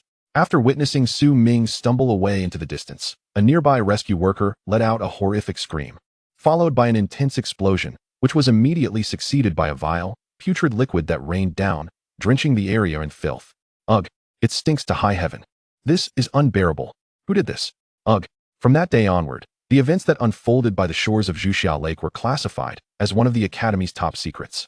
All present were instructed to maintain silence, resulting in only a handful of students being aware of the cataclysmic explosion that had occurred.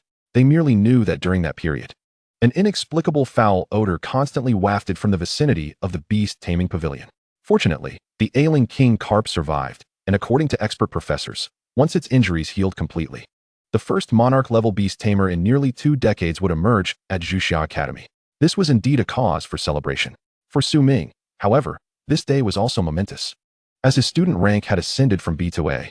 Consequently, his dormitory was relocated from Area B to Area A, and by extension, Chen Tai also ascended to a rank due to Su Ming's influence. This development was quite a sensation in recent years. "Mingzi, we'll be at our new dorm soon. I wonder what our new roommate will be like, what status they hold," Chen Tai remarked as he carried his luggage, surveying the surroundings. Upon arriving at the door of Dormitory 307 in Area A, Su Ming knocked gently, and someone responded from within. "Who is it? Please hold on. I'll be right there." Su Ming felt a sense of familiarity in the voice, as if he had heard it somewhere before. When the door opened, a familiar face greeted them, immediately letting out a hearty laugh. "Oh, isn't this the recently famous Su Ming? Please come in." "So it's you, Su Ming. Welcome. Welcome."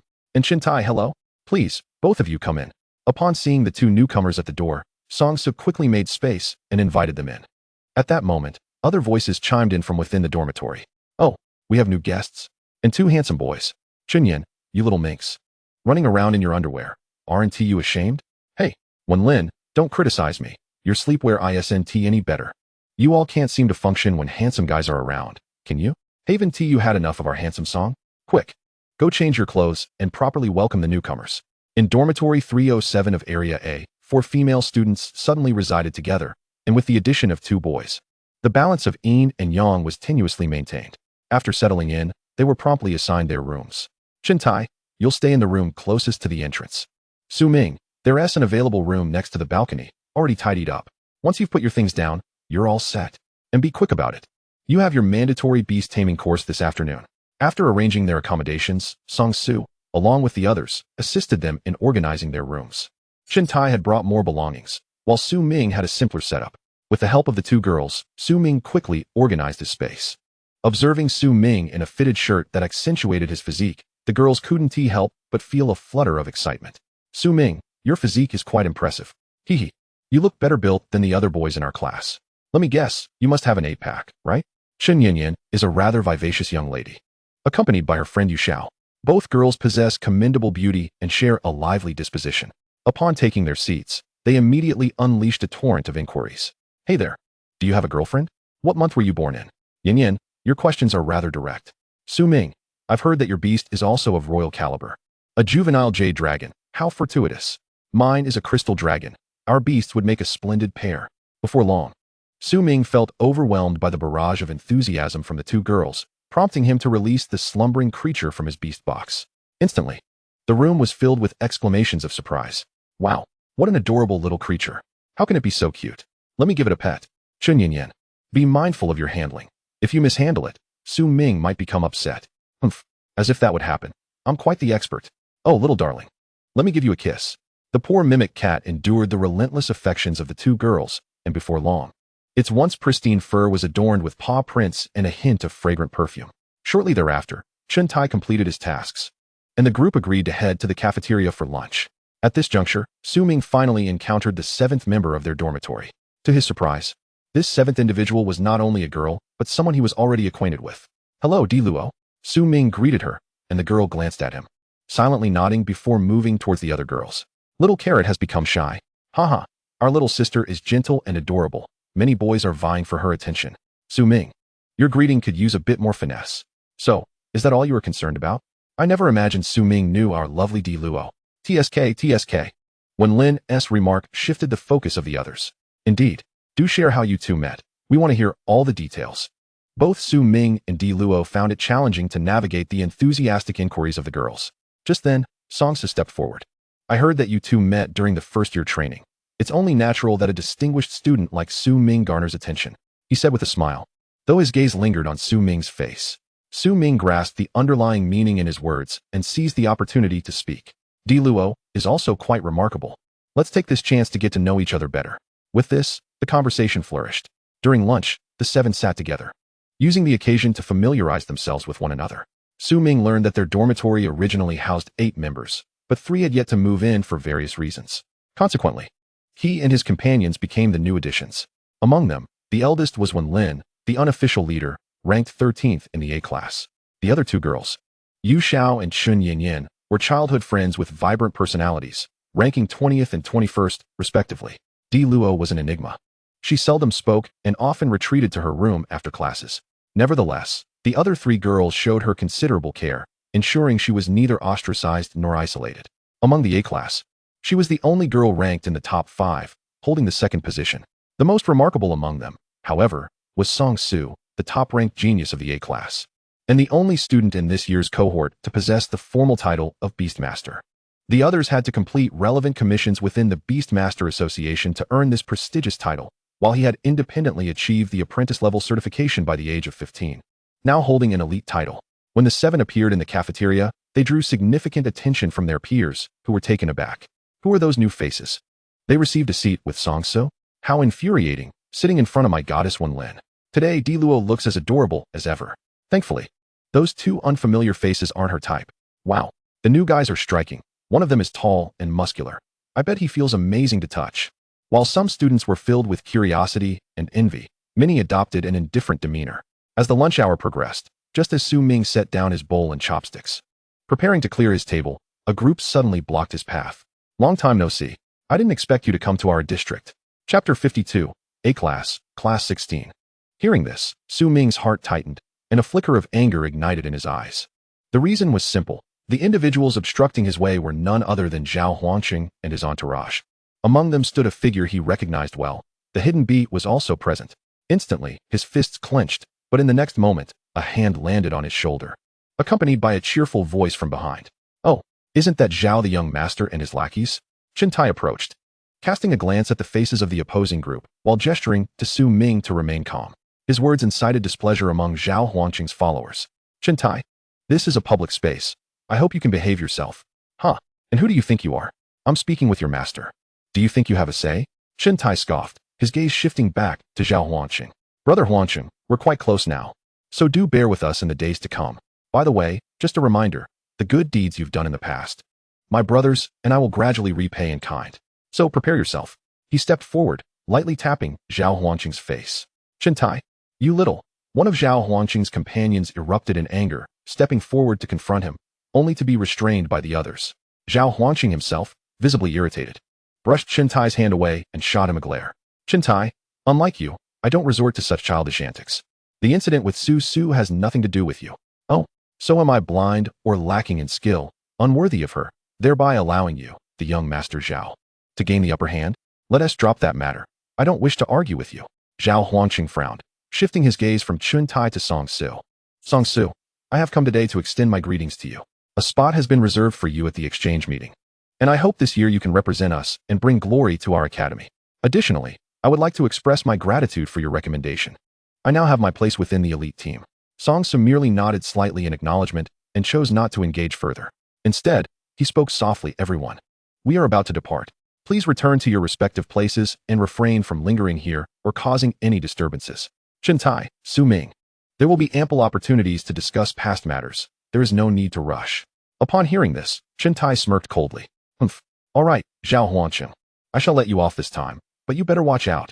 As they were leaving, Su Ming cast a sidelong glance at the other party, briefly meeting the gaze of the hidden wasp, who appeared dark and sullen, a hint of shock evident on his face. Clearly taken aback by Su Ming's advancement to this stage. Given that they were still within the confines of the academy, it was not prudent to incite any friction here. Song Su's words provided everyone with a graceful exit. Subsequently, under his guidance, Su Ming and the others arrived at Class 16 of Area A. This was the final class in Area A, distinguished for its wealth of talent. For reasons unknown, the top 2 students of the entire Area A were present here, in addition to several repeat students. The promotion rules at Zhuxiao Academy are quite stringent. Each year, there is a promotion examination. Those who meet the standards may advance to the second year and also gain the qualification of a formal Beastmaster. However, students in Area A who fail to achieve excellence in more than 2 subjects lose their eligibility to advance to second year A. At that point, they can only choose to repeat the year and try again the following year. Nevertheless, promotion at Zhuxiao Academy is not an uncommon occurrence. The higher the level, the more challenging the ascent. Furthermore, the difficulty of graduating from the academy rivals that of elite-level Beastmaster assessments. Thus, Song Su's title as an elite Beastmaster carries substantial weight, and his position as the top of the class is indeed well-deserved. The new class's instructor is a male, an elite level 3 Beastmaster who has been at the academy for 5 years. Significantly older than Su Ming and his peers by over a decade. I understand we have 2 new students in our class. Please come to the front and introduce yourselves to everyone. The instructor, Sun Xing, scanned the crowd below, and soon the 2 stood together at the front. Hello everyone. My name is Chen Tai, as in the ear of the east and the calm of Tai. My beast is a Fenghe level 3-eyed colorful tiger, with a secondary beast being a scarlet wolf. I am delighted to meet you all.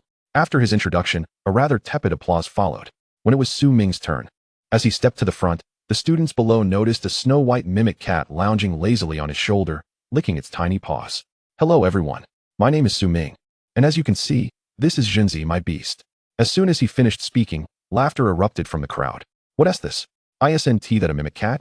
It seems to be a support-type beast. Surely, it can't be of much stature. Huh, how interesting. Looks like we have another oddity here. Upon hearing the remarks from below, Instructor Sun Xing immediately interjected. Please maintain silence and allow Su Ming to finish. As the instructor, it was his duty to maintain order at that moment. As you can see, Jinzi is indeed a mimic cat, a support-type beast. Additionally, my combat beast is a Chiugio, which is still in its juvenile stage. Upon hearing this, the mocking expressions on the faces of the students below significantly diminished. After all, those seated here were all high-achieving individuals, well-versed in knowledge. They may not be familiar with the Chiugio, but they could at least comprehend that any dragon-type beast is likely to be of at least Fenghe-level quality. Most of them might not even have beasts of that caliber. Thank you very much to both students for your introductions. Please return to your seats. Next, I have an important announcement to make. Once the 2 returned to their places, the instructor announced a matter of considerable significance before the assembly. In 3 days, you will undergo your first assessment as newcomers, and those who do not meet the passing grade will face probation. Students who fail to achieve excellence may find themselves demoted to B-level. Moreover, this year's assessment is based on a junior commission issued by the Beastmaster Association, with no more than 5 individuals allowed per commission. I hope you all prepare adequately to achieve outstanding results in this assessment. Upon hearing this news, the students below erupted into a cacophony of chatter. Many displayed expressions of concern, while others appeared eager and ready for the challenge. Mingzi, it's the enrollment assessment, and it's the Association Commission, one of the strictest assessment projects in the league. Chapter 53, Assessment and Commission. Su Ming had just learned about this particular assessment at Xuanhuang Academy.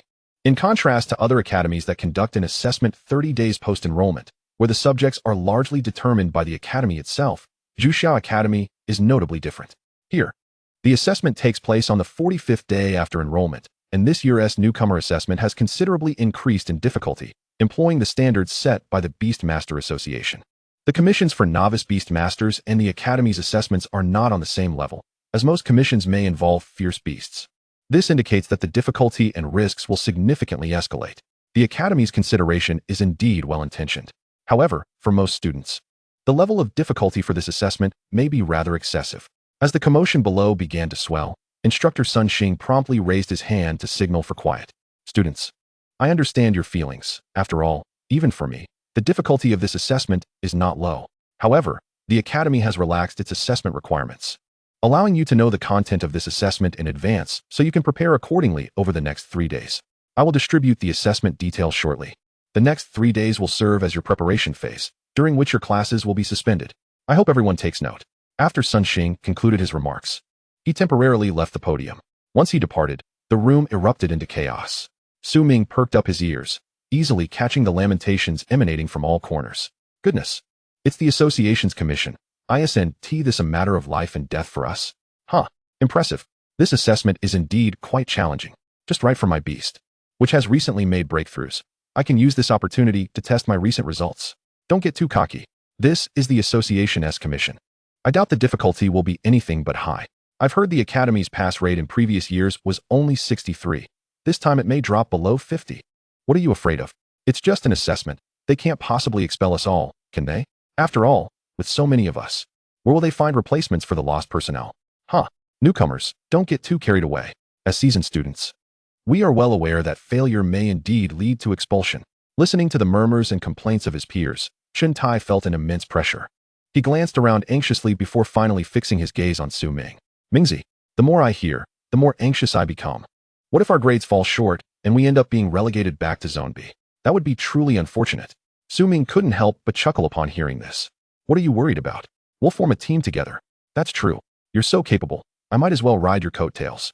Rest assured, while I won't let you merely cling to me, our synergy, combined with the presence of others, will ensure our success. With this reassurance, Chuntai felt considerably more at ease.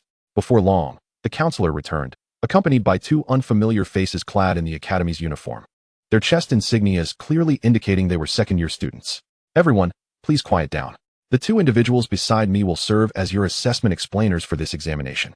They will elucidate the details of the upcoming assessment on behalf of the association. Please welcome them. Following a round of enthusiastic applause, the crowd turned expectantly towards the 2 speakers. Greetings, fellow students. The details of this commissioned assessment are as follows. First, the challenge commission.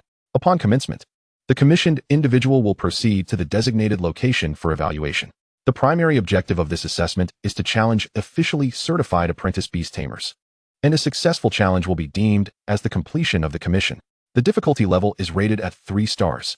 Second, the investigation commission. Following initiation, the commissioned individual will head to the designated site for evaluation.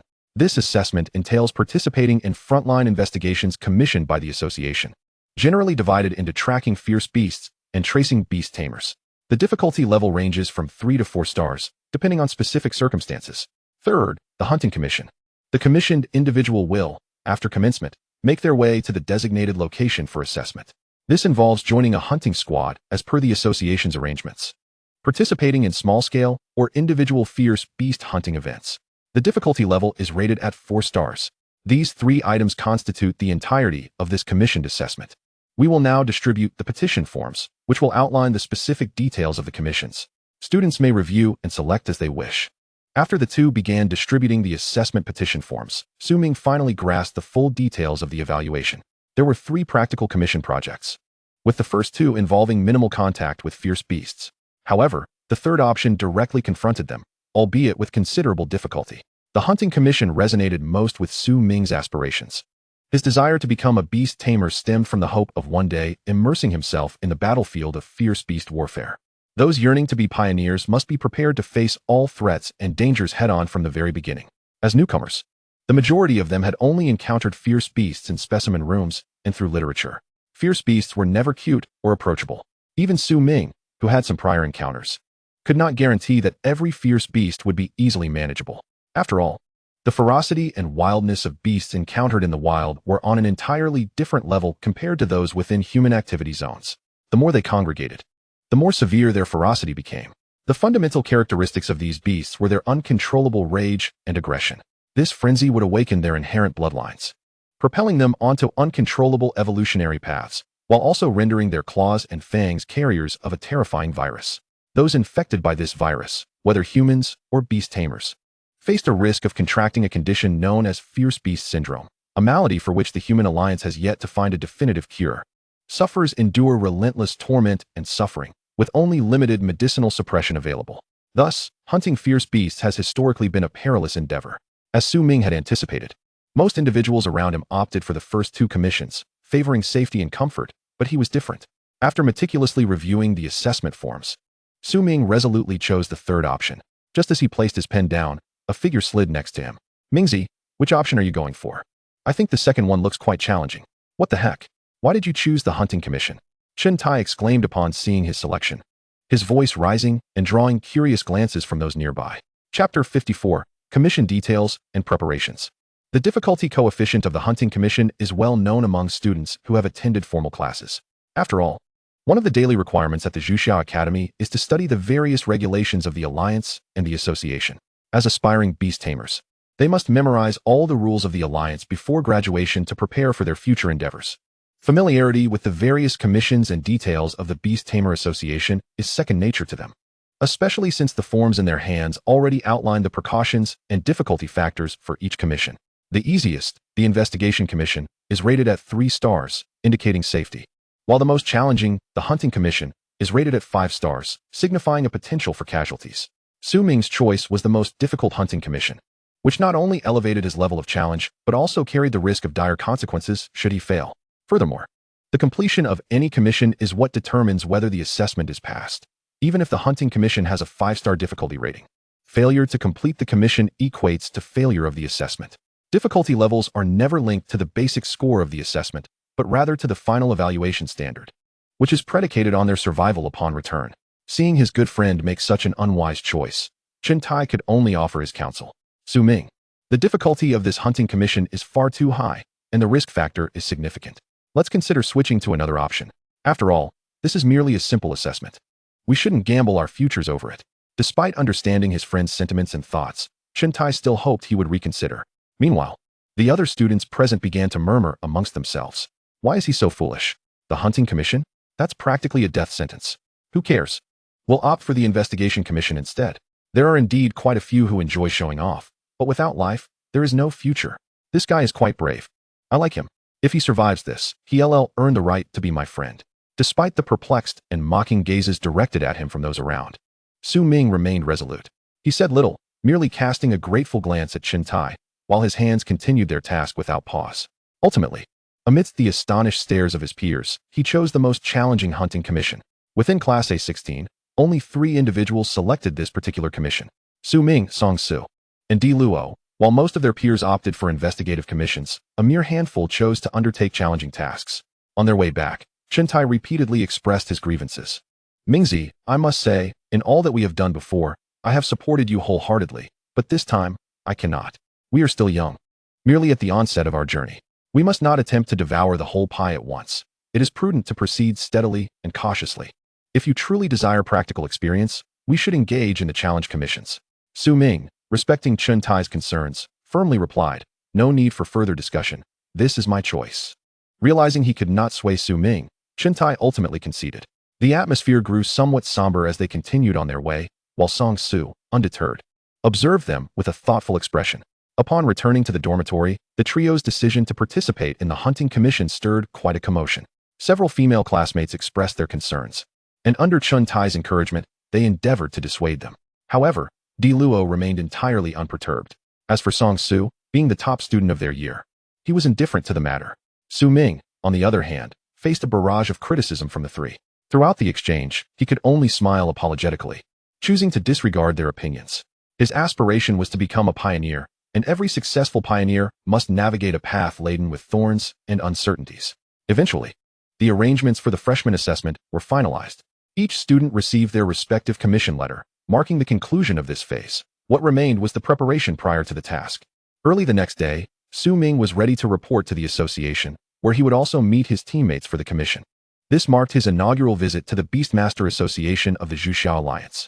Upon arriving as a new student of the Xuanhuang Academy, he found himself largely unnoticed amidst the bustling crowd of the association, filled with individuals either seeking employment or preparing to embark on their quests. After wandering through the main hall of the association, Su Ming finally located the registration desk for hunting commissions. Compared to other counters, this one was notably sparse in activity. "Hello, how may I assist you?" A charming young woman in the association's uniform approached him, her badge slightly askew and a faint blush adorning her cheeks. "Greetings. I am here to register for a hunting commission. Here is my commission letter." Upon receiving his letter, she removed the beast spirit seal and, after a brief glance, appeared momentarily stunned. You are a new student from Xuanhuang Academy?" She regarded him with an expression of disbelief. "Indeed. This must be a mistake on the association's part. Please hold on a moment. I will confirm this for you." The girl, visibly astonished, hurried away with his commission letter to the back office. After a considerable wait, she returned, her demeanor now tinged with a hint of regret and concern. "Hello, Su Ming. I sincerely apologize. The reason being, the actual difficulty of your commission is yet to be assessed. 5 stars is merely a preliminary standard set by the association. And it seems there has been a mix-up when assigning the commission to you." "What do you mean?" Su Ming inquired, somewhat perplexed. "In essence, this commission adheres to the rules, yet it is intended for a target demographic that does not include newcomers like yourself, but rather seasoned beastmasters. Given your level, the difficulty of this commission is likely 6 stars. Perhaps you should reconsider and wait for the association to issue another commission. However, I can liaise with the association to expedite arrangements for you." Upon hearing this, Su Ming immediately shook his head. "The difficulty is of no concern. Please clarify what the target of this hunt actually is." "It is a den of ferocious beasts underground. Specifically a highly active nest located at the source of the Shila River. The true target for hunting is the ancestral spirit deer." "All right, I will accept it. Please handle the necessary paperwork." Su Ming promptly indicated his decision. The girl stood there, momentarily taken aback, while behind Su Ming, several others awaited their turn. "What? Hunting the ancestral spirit deer? Just him? I must be hearing things. That is a 6-star difficulty commission, and the source of the Shila River is beneath the ground. The den of the ferocious worker insects. The ancestral spirit deer of the Shila River is unequivocally a beast general-level creature, and in its mature phase. Judging by his appearance, he seems to be a novice. This could be tantamount to courting death." As murmurs of astonishment rippled through the crowd, the girl handling Su Ming's case wore a conflicted expression. "Please expedite my processing. After all, I require some time to prepare for the commission. Moreover, the association should not impose any stringent requirements on the commissioned individual, especially since I am a student of the academy. This commission should entail certain protective measures, correct?" Su Ming was aware of the association's procedures. Thus, he felt assured that they would not refuse to process his commission registration. Consequently, under his persistent insistence, the girl reluctantly stamped his commission letter. Once he obtained the validated commission letter, an invisible rune appeared on Su Ming's academy badge, encapsulating all the details of the commission. Amidst the astonished gazes of the other applicants, Su Ming exited the association hall. Next, he intended to visit another location where he could exchange his remaining contribution points for essential supplies. He had already committed all the details of this commission to memory, and he had thoroughly familiarized himself with the information regarding the Shila River region long before. That area, once an underground mine, had been entirely overrun by ferocious beasts after their emergence. Following their proliferation and relentless expansion, the source of the Shila River had transformed into a vast underground realm, teeming with countless ferocious beast colonies, including fearsome star-class creatures, the Starfall spawn. These entities originated from primordial beasts created when meteors first fell to the Xuanhuang Star. They were once the monarchs among ferocious beasts, the most ancient and primal of their kind, each possessing formidable strength. Subsequent ferocious beasts mostly descended from their interbreeding or evolved over long periods into their current forms. The Shila River area, where they resided, was fraught with peril. Fortunately, their current hunting target was an ancestral spirit deer, a task significantly simpler than confronting the kings of star-class beasts. Under the auspices of the Xuanhuang Alliance, There exists a bustling marketplace run by the Beastmaster Association, where a plethora of various items are sold. Each day, this vibrant locale is teeming with visitors, creating a lively atmosphere. Su Ming, a freshman clad in a student uniform, stands out amidst the throng, drawing the keen eyes of merchants who specialize in selling tools and everyday necessities, all hoping to glean some advantage from this newcomer. However, Su Ming is well prepared, having thoroughly familiarized himself with the intricacies of the merchandise, thus rendering himself impervious to the schemes of these unscrupulous vendors. 10 Kuan Earth Essence, 10 Detox Capsules, and 5 concentrated element bottles of Xian-grade quality. Su Ming confidently states, listing all the items he requires right from the outset. Upon hearing this, the shopkeeper immediately recognizes a significant customer but notices Su Ming's youthful visage and contemplates a potential opportunity. That amounts to 33 contribution points. But since it's your first time here and you are a newcomer, I will give you a discount. Let's call it 30 points. The proprietor declares, preparing to finalize the transaction. Su Ming, however, promptly interrupts him. The Kuan Earth Essence is merely a common lure, easily found underground, albeit initially in limited quantities. As for the detox capsules, those are standard issue from the Alliance. If you dare to arbitrarily inflate the price, are you not concerned about attracting the attention of the Alliance inspectors? Upon hearing this, the shopkeeper breaks out in a cold sweat, wiping his brow, though still reluctant to concede. The element bottles are not inexpensive, and given your quality requirement, let's settle on 25 points. Really? My dear shopkeeper, that hardly seems fair. Su Ming chuckles, producing a receipt he had meticulously kept throughout his journey. This document contains the prevailing prices from my travels. Would you care to take a glance at the average quotes from your competitors? Additionally, let me mention that I have a relative working in a nearby association. If it wouldn't be too much trouble, I could wait for him to arrive, and we can discuss this matter further. At this point, the shopkeeper is left speechless, and without even glancing at the receipt, he hastily pushes the requested items towards Su Ming. Fine, I concede. I will charge you at cost, 11 contribution points total. Young man, please do not speak of this to anyone else. Observing the shopkeeper's anxious demeanor, Su Ming smirks, gathers his items, and hands over his personal contribution card. Rest assured, I will not take unfair advantage. Let us settle on 13 points, as I too am a member of the Alliance and have no intention of mistreating my fellow compatriots. In the future, we shall engage in business together, and consider this a gesture of friendship. The shopkeeper, relieved, expresses his gratitude profusely as Su Ming departs, urging him to return often. With the essential supplies secured, it is time to head to the designated assembly point for the mission. Given the considerable distance to the site, Su Ming sees no need to return to the academy, as time is of the essence. The assembly location is at the Zhuxiao Alliance's Cooperative Center, which serves as another office for the Beastmaster Association and is one of the venues for announcing important matters. According to the instructions on his commission letter, Su Ming's task group is to assemble here by 1 p.m. today. With only 2 hours remaining until the assembly time, Su Ming arrives early. Noticing several young individuals clad in the distinctive uniforms of elite beastmasters waiting there. Presenting his commission letter, he approaches one of them. Greetings. I am one of the commission's initiators, Su Ming. Here is my hunting commission. As soon as he speaks, he captures the attention of several others. They gaze at his commission letter, then at his uniform and the badge on his chest, astonished. Zhuxiao Academy, a student? What brings a student here to join the fray? This isn't a graduation assessment. It's a potentially life-threatening 6-star hunting commission. Hey, kid, you can't possibly be a first-year student, can you? I graduated from the academy myself, although I might not remember every detail, but my eyes do not deceive me. Su Ming, however, does not respond extensively. Instead, he fixes his gaze intently on the man before him. He had handed over his commission letter because he had already noted the insignias on these individuals. The man before him is an elite-level beastmaster, while the others are mostly at the 2nd or 3rd level, indicating that he holds the most authority among them. As expected, upon hearing this, the man's arrogance spills forth. Sorry, we don't accept academy pups or novices here. Wherever you came from, you should return there. The man's demeanor is exceedingly rude and haughty. Su Ming, observing the commission letter lying on the ground, does not immediately bend down to pick it up. Instead, he raises his head and gazes steadily at the man. He had submitted his commission letter because he had recognized the insignia on the man's uniform. This was an elite-level beastmaster, while most of the others were of lesser rank. Indeed, I possess a king-level beast, and I am well-versed in all the ferocious beasts of the Shila River Basin. If you doubt my words, I can provide proof at any time. Moreover, my commission letter is sanctioned by the association. You have no right to impede my participation, though you might find ways to shake me off during the commission. You think you're impressive?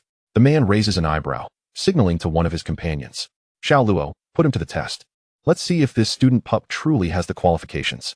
All right, leave the assessment to me. The individual named Xiao Luo strides forward, a smug smile on his face. I ask you, what is the most common ferocious beast species in the Shilla River Basin? And how is the distribution of ferocious beasts around the habitat of the ancestral spirit deer? These questions are not covered in the Academy's textbooks. However, in my own tome, 30 Years of Beast Mastery, they are explicitly mentioned. The most common ferocious beast in the Shilla River is the subterranean river merman, along with various nocturnal and avian beasts. The ancestral spirit deer resides in the most abundant and crystalline sources of water in the Shilla River Basin, accompanied by the deer-head spirits and the Xianlin magpie. Well answered, but that is merely theoretical. Can you inform us about the type of your beast? A Chiyugio. Though still in its juvenile phase, as the cultivation materials are rather scarce. Upon hearing his words, the group exchanged glances, bewildered. Jiao species. The same as the boss. Xiao Luo pondered. What are your thoughts on him? He seems quite capable, at the very least, not a mere bookworm. His knowledge of such obscure topics suggests he has done some research before arriving. However, I must ask, young man, what supplies did you bring with you this time? The inquiry was a deliberate test of his preparedness, as typically one would consult seasoned beast tamers after gathering, regarding the necessary materials and tools for their mission. Should his supplies be deemed worthless, they would have just cause to confront him. These are the items I procured from the market outside the association, totaling 13 contribution points. Su Ming presented his consumables, and several individuals nodded in approval after scrutinizing his offerings. Even the initially haughty man finally exhaled a sigh of relief. 13 contribution points? Your elemental potion vials must have been bought from Fat Tua, correct? Su Ming recalled that the vendor had indeed been somewhat portly. That must be the one you mentioned. Huh. To acquire such a low price from that miser indicates you possess some skill. Well then, at least on my end, you have passed the test. After uttering this, the individual disregarded him. Yet, just as the man was about to turn away, Su Ming called out to him. Joining the commission is my obligation. Now, it is your turn to return my commission letter. The man halted abruptly, turning back to face him with an impassive expression. What do you wish to convey? An apology. Furthermore, pick it up and hand it to me personally. Su Ming was equally unyielding. The man sought to assert his authority. Yet that did not imply Su Ming was obliged to acquiesce.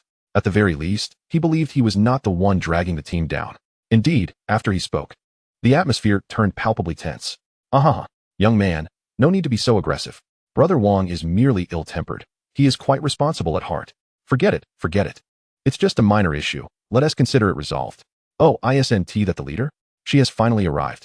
Others attempted to interject, but when the additional group arrived, Su Ming remained locked in a standoff.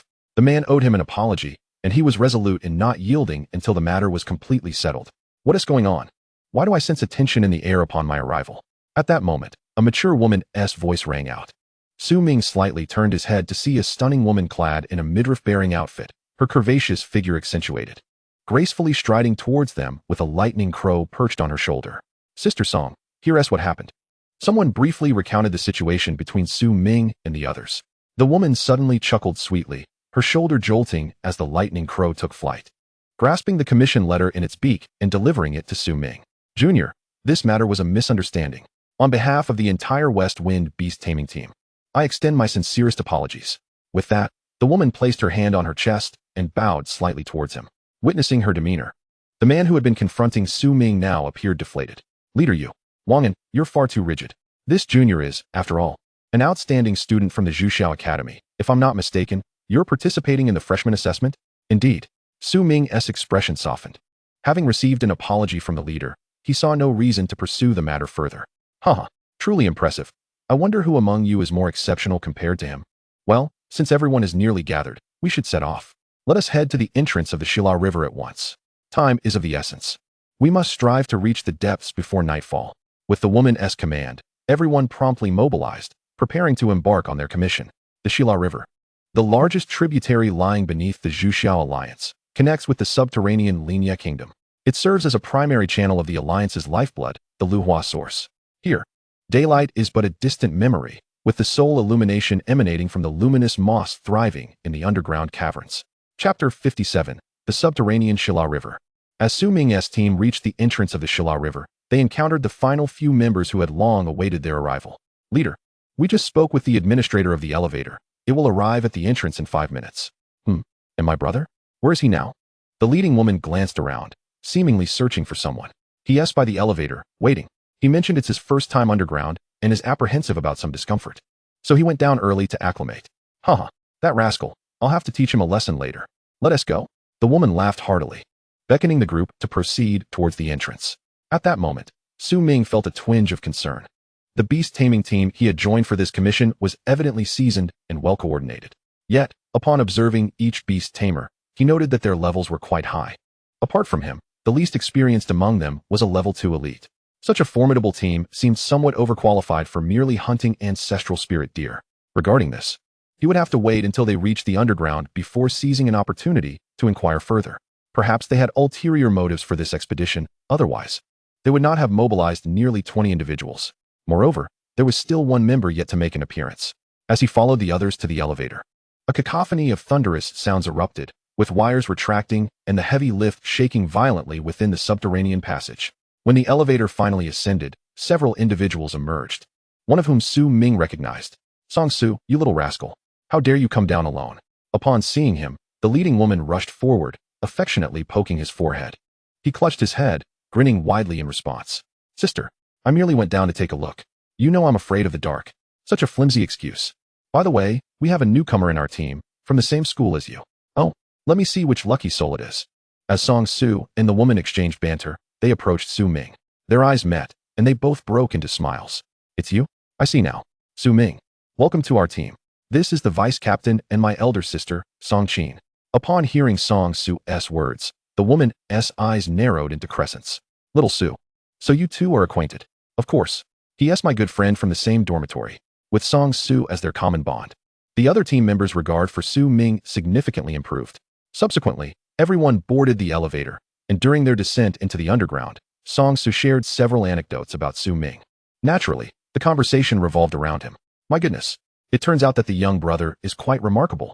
I underestimated Ming. I sincerely apologize. Just a moment ago, I was putting him to the test. It appears that I have embarrassed myself. Upon hearing about Ming's notable achievements within the academy, people were left astounded, showering him with admiration. Even Wang En, who had previously held the most unfavorable attitude, has now altered his perception of him significantly. Ming, I apologize for my earlier doubts. I was overly suspicious. Haha, no need for formality. After all, Brother Wang is the commander of our team, and it is only right that you consider the team's welfare. At this moment, Ming chose not to dwell on past grievances. The more favorable their attitude became, the more courteous he was in return. After all, respect is inherently reciprocal. When everyone learned that he had healed the ailing king carp at the Zhuxia Academy, their astonishment deepened, and their admiration for Ming escalated to new heights. The specifications of the elevator to the Shila River were quite substantial. As they descended nearly 100 meters, once the elevator came to a steady halt, a collective sigh of relief was heard, and a bizarre, mystical underground world fully unveiled itself before their eyes. Welcome to the underground realm of the Zhuxia Alliance. The Shila River. Leading the way, Qin was particularly vivacious. She was the first to step off the elevator. Facing the vast underground expanse, she shouted exuberantly, spreading her arms wide, standing beside a precipice, and closing her eyes to savor the gentle breeze that greeted her. The entire area around the Shila River featured a diverse topography. The initial path was relatively tranquil, and the surrounding beasts had been entirely eradicated, ensuring a smooth passage. Shortly, we will traverse a low-lying wetland, so everyone should remain vigilant. Additionally, Junior, you must stay particularly alert, as there are some repulsive creatures lurking in the mud, Qin kindly cautioned, to which Ming promptly responded with gratitude. Thank you for the warning, Captain Song. Oh, don't call me Captain. Just refer to me as Big Sister or Sister Song. Sister Song. Yes. Su. Stay close to Ming and assist him. The underground terrain is quite complex, and danger may arise at any moment. As the group journeyed forward, they finally arrived at the low-lying wetland that Qin had mentioned, revealing a colossal, magnificent waterfall. At the point where the waterfall met the ground, the earth was saturated with water and soft mud. Bioluminescent plants sprouted abundantly throughout, and upon stepping into the wetland, Ming immediately sensed that the ground beneath his feet had become much more slippery and yielding. Be careful on either side. Some areas may contain sinkholes. If you fall in, it will be quite challenging to extricate yourself. Qin, clearly drawing from her extensive experience in exploration, prompted everyone to tread with caution. The initial stretch of the journey was relatively stable, but as they reached a third of the way, bubbles began to surface from the water, prompting Qin to issue a warning. Everyone, be cautious. Some wetland snail serpents are about to emerge. With her alert, Ming observed as peculiar creatures. Adorned with snail shells and possessing elongated necks and triangular heads, emerged from the riverbed. Their soft bodies resembled venomous snakes, yet they were encased in hard shells. As these subterranean beings revealed themselves, they launched an immediate assault on the surrounding individuals, opening their mouths to spew forth globules of thick green liquid. Beware of the snail serpent's venom. Protect yourselves. Tighten your formation and prepare to counterattack. At Songqin's command, the group swiftly consolidated, while beasts emerged from the hands of their trainers. At that moment, Ming also moved closer to the others. As the clustered snail serpents drew nearer, illuminated by the surrounding light, he finally discerned the unique characteristics of these underground beasts. Their forms had transcended the typical traits of most organisms, evolving towards a hybridization of distinctive features. With the snail serpents gathering in greater numbers, the true confrontation was only just beginning. Chapter 58. In counter battle, each member of the West Wind Beast Tamer Corps was an elite. In the face of danger, their responses were calm and collected, united in purpose. And, under the leadership's directives, they began to act methodically. At the moment the snail serpents attacked, several beast tamers reacted instantly, summoning their beasts and unleashing their innate abilities. Shield Beetle, protect everyone. With this command, several large beetles, adorned with black shells and heads resembling shields, unfurled their protective wings, creating a barrier against the venomous sprays of the snail serpents. The thick green liquid that splattered onto the shield beetles merely eroded shallow pits into their robust exoskeletons. Such an assault was trivial against these armored creatures. With the shield beetles providing cover, the pressure on the group significantly lessened. The leader of the West Wind Beast Tamer Corps began issuing further orders. Stay vigilant of your surroundings. Be careful not to be harmed by the snail serpents. Wang'an, ensure everyone's safety. Understood, Wang'an replied. Raising his right hand as a four-legged beast with an enlarged white throat sac swiftly darted forward. Upon landing, its elongated body surged through the water, then leaped into the fray, releasing a thick cloud of white mist from its mouth. The white smoke effectively obscured the vision of the surrounding beasts, causing the now disoriented snail serpents to lose their accuracy. Xiao Luo, your task is to draw their attention. Do not let the snail serpents get too close. Understood. Xiao Luo responded, summoning forth his beast. His beast was a swarm of phantom butterflies, the largest of which boasted exquisite patterns and vividly colored wings. The phantom butterflies fluttered gracefully above the snail serpents, vigorously beating their wings to shower down a large quantity of pollen, bewildering the serpents and rendering them disoriented. As the two individuals' beasts excelled in their roles, alleviating the threat of concentrated fire from the snail serpents, Songqin continued to issue commands. Everyone, heed my orders and initiate the attack. With her directive, the lightning crow perched on her shoulder immediately took flight. Following closely, bolts of lightning struck down upon the bewildered snail serpents nearby. As the electricity coursed through the serpents, a powerful electric net formed upon the water's surface, causing many of the snail serpents to convulse in paralysis.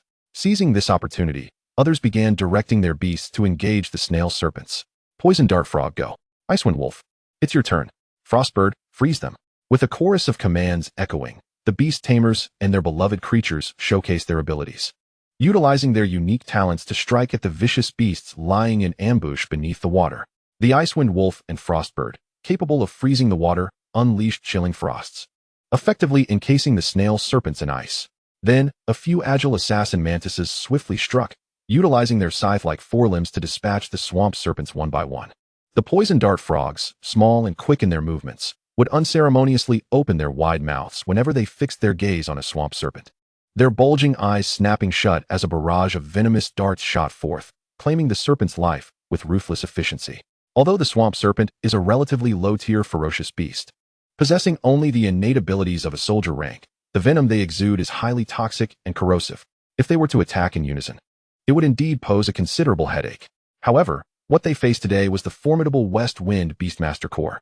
Through the seamless cooperation between each Beastmaster and their respective beasts, this detestable horde of lowly creatures was swiftly eradicated.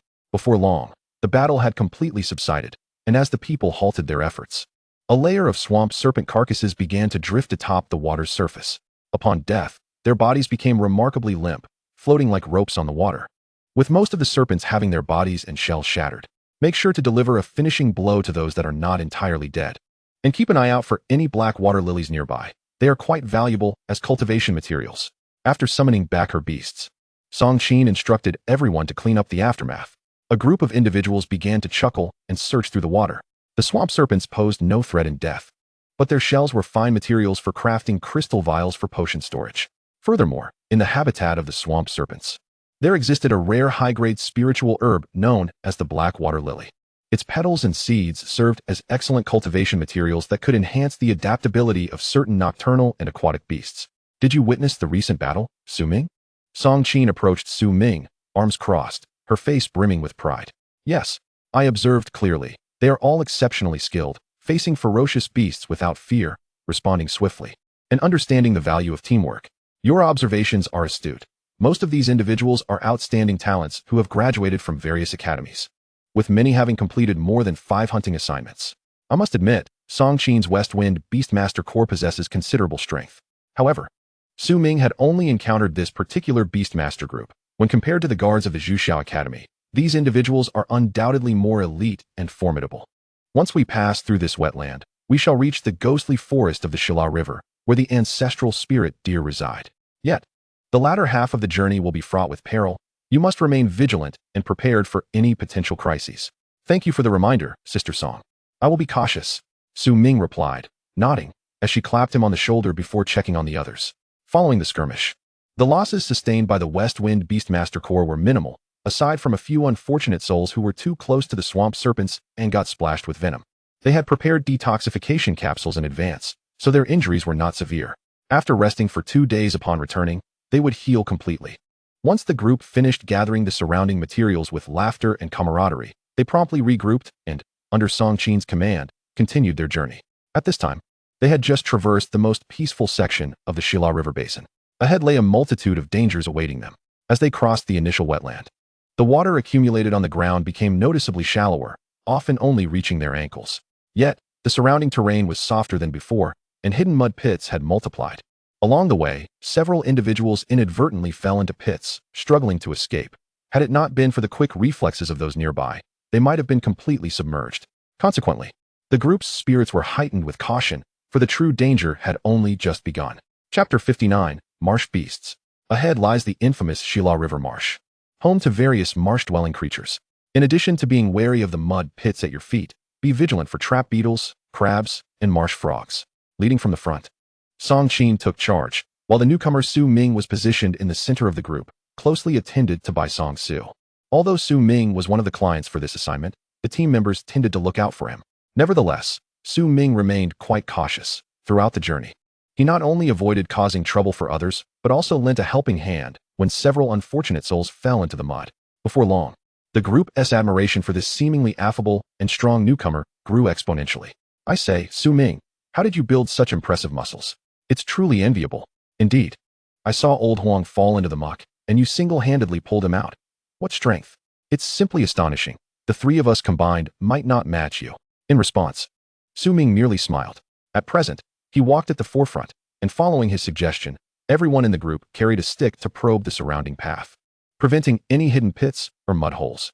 Moreover, even if someone accidentally fell in, the stick would facilitate their rescue. As a result, the incidence of mishaps significantly decreased along their trek. Just as they were praising this method, a thick plume of smoke began to rise from the marsh ahead. Look ahead. What is that? It's dark and unclear. It seems to be some sort of mist. Could it be miasma? Stretching his neck to follow the direction of the group's gaze, Su Ming focused his eyes and noticed that within the dense fog, there appeared to be some particles, their colors blending into the shadows, making them somewhat hard to discern. Yet they did not escape his keen sight. That is not miasma. It is the toxic mist expelled by terrestrial sea squirt. Everyone, be cautious. Wet your clothes and cover your faces. Upon hearing his warning, no one contradicted him. They immediately bent down, tore a corner of their garments, dampened it with water, and tied it over their mouths and noses. The quantity of these sea squirts seems excessive. How can we pass through such a thick cloud of poison? What exactly is causing them to spew this toxic gas so recklessly? Could it be that another adventuring team is nearby? It's hard to say. We should remain vigilant. At this moment, Su Ming sensed something amiss, but he could not ascertain the situation ahead. After all, the toxic mist emitted by the sea squirts had completely obscured their vision. Beneath the thick fog, it remained uncertain what lurked in the shadows. In any case, everyone must exercise caution and retract their beasts to prevent them from being affected by the toxic mist. Beasts with high resistance to toxins can be released to scout the situation ahead. At that moment, Songqin alerted the group, prompting everyone to recall their beasts. Meanwhile, Ming and a few others set their beasts down, allowing them to scout ahead. The juvenile jade dragon and several poison dart frogs swiftly advanced forward.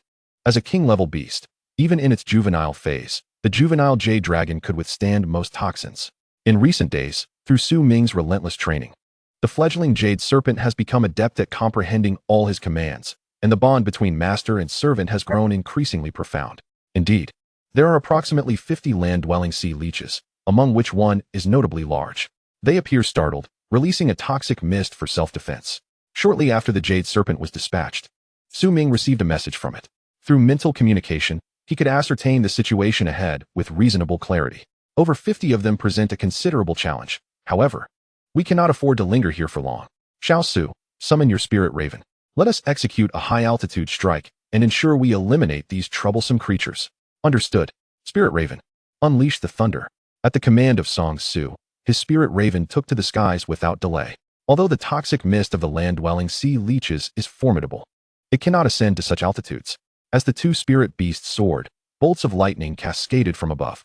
Soon, a tempest of thunderbolts enveloped the area, causing many land-dwelling sea leeches to contract and char, their mouths, used for expelling toxic mist, now tightly shut.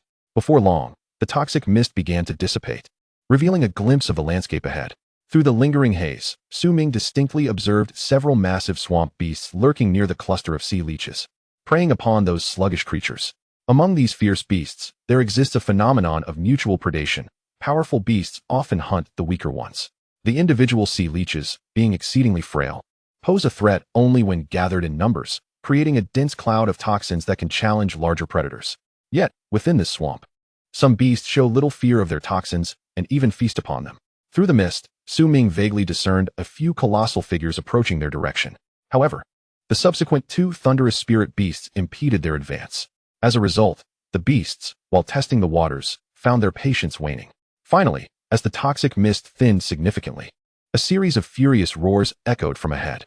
It was the giant mire crabs. Prepare for battle. Upon discerning the true nature of these behemoths, Songqin promptly issued commands.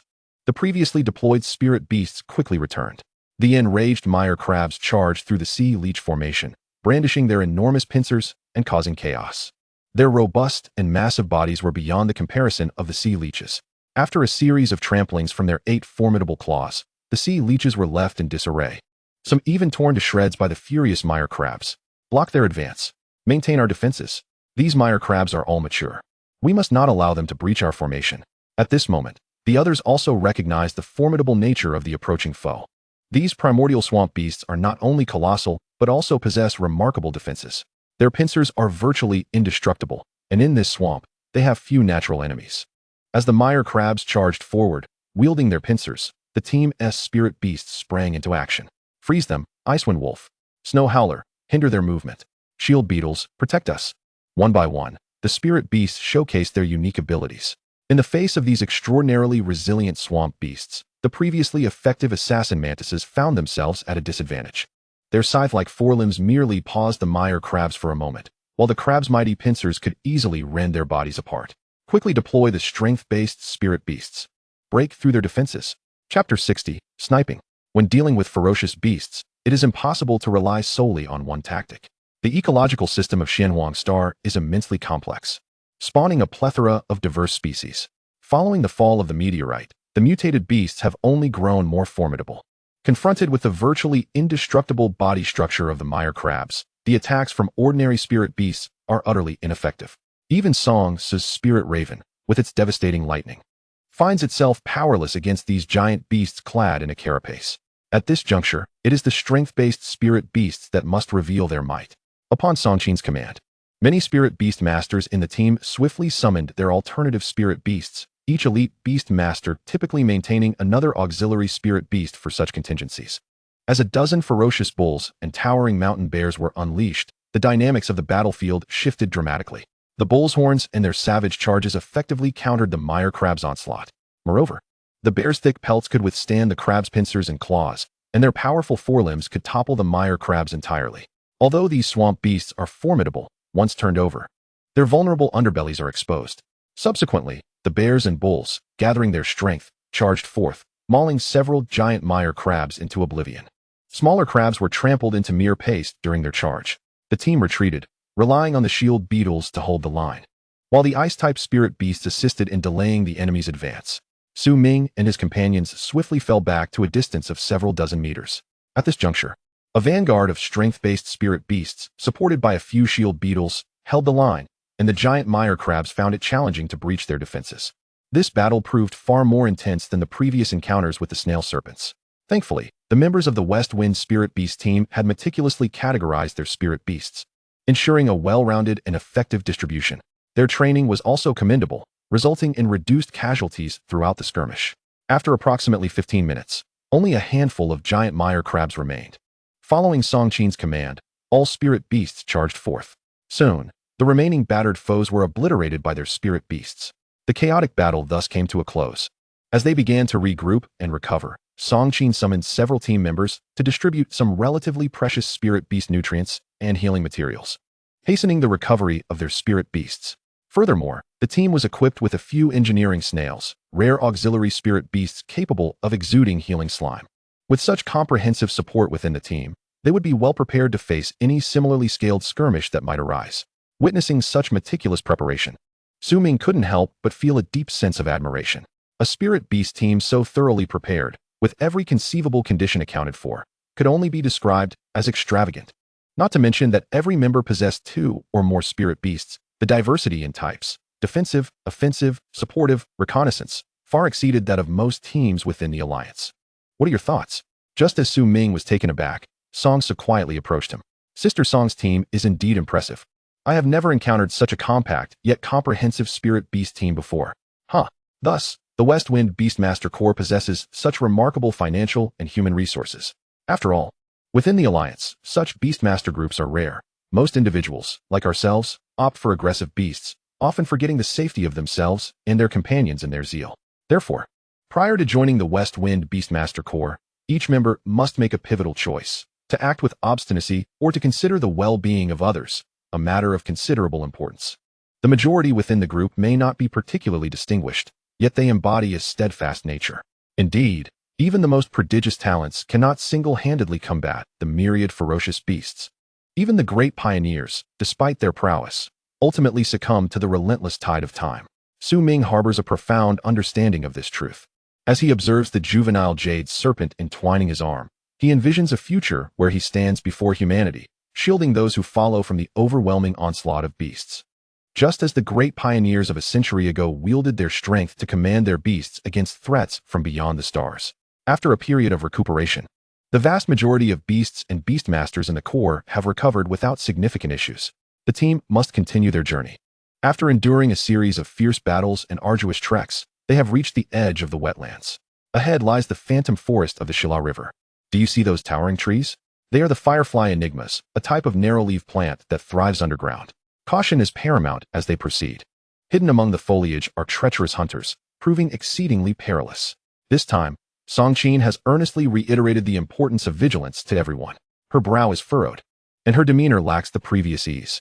Ming suspects that a significant danger lurks within this phantom forest. Otherwise, their leader would not be so meticulously cautious. As the group steps into the forest's periphery, the surrounding light suddenly intensifies. Within this subterranean forest, numerous bizarre stones proliferate, along with a variety of creatures flourishing in their midst, creating a lively atmosphere. The firefly enigmas are truly enchanting. One female member, passing by a grand tree, cannot help but exclaim in admiration. However, just as her voice dissipates, a piercing whistle suddenly resounds. In an instant, an icy chill envelopes Ming's back, accompanied by the sharp voice of a woman. Get down. Without hesitation, he drops to the ground, and the surrounding members follow suit.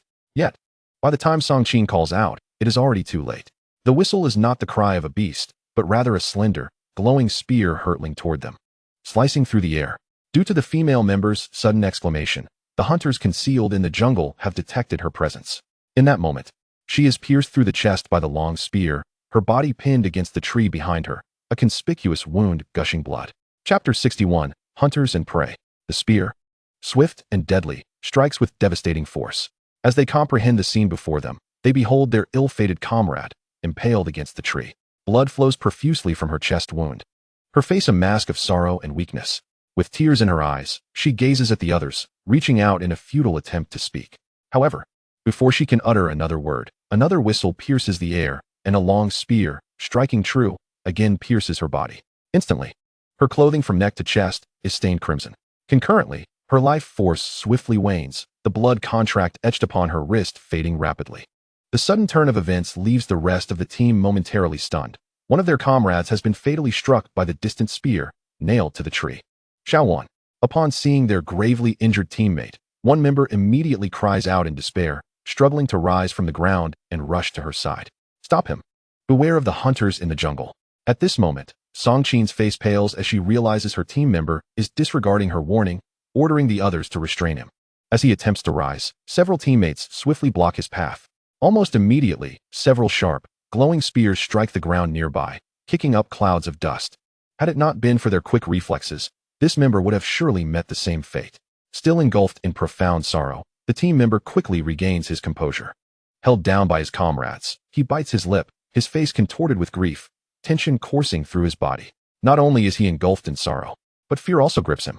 Do not act impulsively, nor make any sound. Those creatures are watching us. Observing Songqin's anxious demeanor, Ming too is consumed by confusion.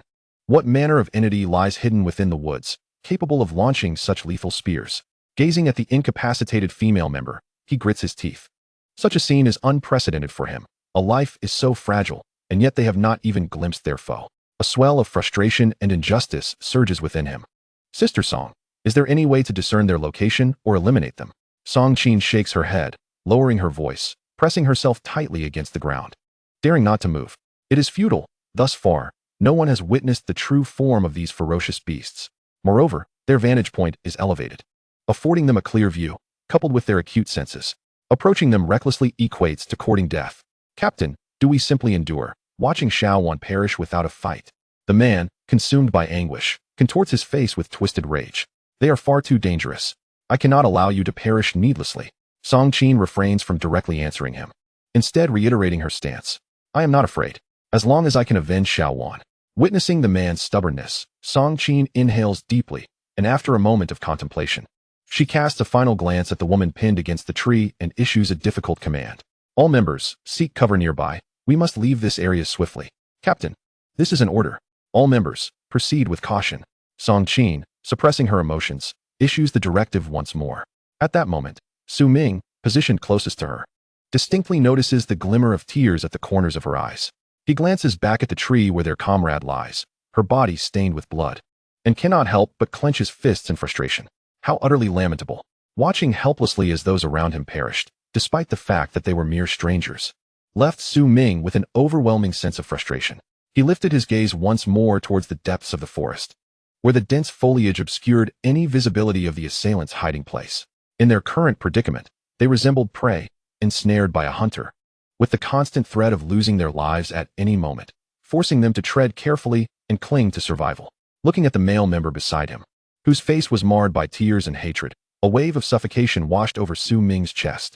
Though their connection was tenuous, he could not shake off the feeling of bitterness. He yearned to uncover the identity of this nameless hunter, hidden from view, and to understand the nature of the entity that stalked them in the shadows. Their lives dangled precariously, held hostage by an unseen menace. The group was now moving cautiously, crawling along the ground, aware that even the slightest disturbance could result in sharp, lethal spikes raining down upon them. These spikes, smooth and radiating a faint glow, possessed extraordinary resilience, capable of piercing even the hardest of rocks. This served as a testament to the formidable power of their unseen adversary. More alarming was the fact that the assailant remained concealed, leaving them no choice but to remain hidden, where a single misstep could lead to their demise. In this atmosphere of suffocating tension, the group pressed onward, narrowly evading the initial wave of ambush, ultimately finding refuge behind a protruding boulder. However, when the last member of the team arrived at the massive rock, his anxiety caused him to move a fraction too quickly, triggering a barrage of spikes that descended like rain, clattering against the stone beside them. Huddled behind the boulder, the group listened to the ominous sounds of cracking and the occasional tumble of debris from above, falling silent and refraining from any movement. This relentless assault continued for over 10 seconds before finally ceasing. Once the chaos subsided, Songqin leaned against the boulder, closing her eyes. Just previously, It had been these very spikes that had claimed the lives of 6 members of the Western Wind Beast Taming team. As the leader, she vowed never to allow such a tragedy to unfold again. She wished for the safety of each and every one of them. Please understand, she implored. We are in the lair of ferocious beasts, in a veritable den of dragons and tigers. A moment's carelessness could cost us our lives. Her tone was gravely serious. And although the others felt a pang of sorrow, they could not deny the truth of her words. Faced with such an adversary, they found themselves at a loss for an effective strategy, judging by the force of the spikes. The armored shield beetles within their ranks were far from adequate to withstand such relentless fire. Other summoned beasts would fare even worse. Not to mention, as beast tamers, they were inherently frail. Should they attract the attention of such a threat, their lives would be forfeit in an instant. Despite their reluctance to accept reality, they had no choice but to confront it. Beyond the boulder lay a depression. Once there, they could use the surrounding trees as cover and advance in stages. This was how they had previously navigated the area. As long as they traversed the next 300 meters, they would be free from the hunter's threat and could safely reach the inner region of the Phantom Grove. Following Song Qin's guidance, the team was instructed to move in groups of 3 to 5, stealthily advancing while utilizing the nearby obstacles for cover. Ming was assigned to the third wave, with Song Su beside him. As the first group set off, everyone held their breath, eyes glued to their movements. Chapter 62, The Crossbow Hunter. At this moment, Ming was fixated on the 5 individuals progressing ahead of him. They were the first to depart, and, consequently, the most at risk. Among them was Song Qin. As the leader, she had to lead by example to provide the others with a model of bravery. The 5 moved slowly, their bodies pressed flat against the ground. In the frigid, uneven terrain of the Shira River Valley, the surface was hard and littered with insects and jagged stones, making crawling an ordeal. Moreover, above them lurked an unknown hunter, poised and watchful. After they had crawled a fair distance, a sharp whistle echoed from afar. Soon after, several more lethal spikes erupted from the ground, embedding themselves near the group. Fortunately, they were low enough to avoid being impaled. Otherwise, a single spike could have claimed their lives. The remaining members anxiously observed their progress, hearts racing. When the 5 finally reached the second hiding spot unscathed, a collective sigh of relief escaped their lips, and they wiped the sweat from their brows. With the demonstration of the first group, the second group moved with significantly greater ease. During their advance, spikes occasionally fell nearby, indicating that the hunters could either see them or discern their precise locations. This time, they faced no real danger, and the 5 successfully reached a large tree for temporary shelter. Now it was Ming's turn, joined by 4 others. Before setting off, he took a deep breath, feeling a slight perspiration in his palms. Don't worry, just be cautious, and everything will be fine. Song Su encouraged him, while Song Qin gestured for them to prepare to depart. Let us go. Song Su was the first to crawl out, following the path of the earlier group, with Ming trailing just behind him. Once more, the hunters unleashed their spikes, attempting to disrupt their advance. During this tense moment, Ming turned slightly to peer into the distance. Due to the distance from the enemy, the system struggled to identify them. However, when another spike landed perilously close, the resulting tremor ignited a spark of realization within him. Ming slowed his pace and glanced sideways at one of the nearest spikes. Name: Long Spike of the Crossbow Beast. Grade: None. Status: Detaching, Ripping, Piercing, Non-modifiable. Immediately, a series of messages materialized before his eyes. Upon grasping the information about the spikes, a rush of memories flooded his mind. Crossbow Beast, a level 5 creature, can reach the maturity level of a captain. Adult length: 4-7 meters. Possesses a unique structure between its forelimbs and abdomen capable of generating long spikes, allowing it to launch multiple spikes in succession. After firing, it requires a considerable amount of time to reload. The spikes are exceptionally resilient and inflict piercing and tearing damage.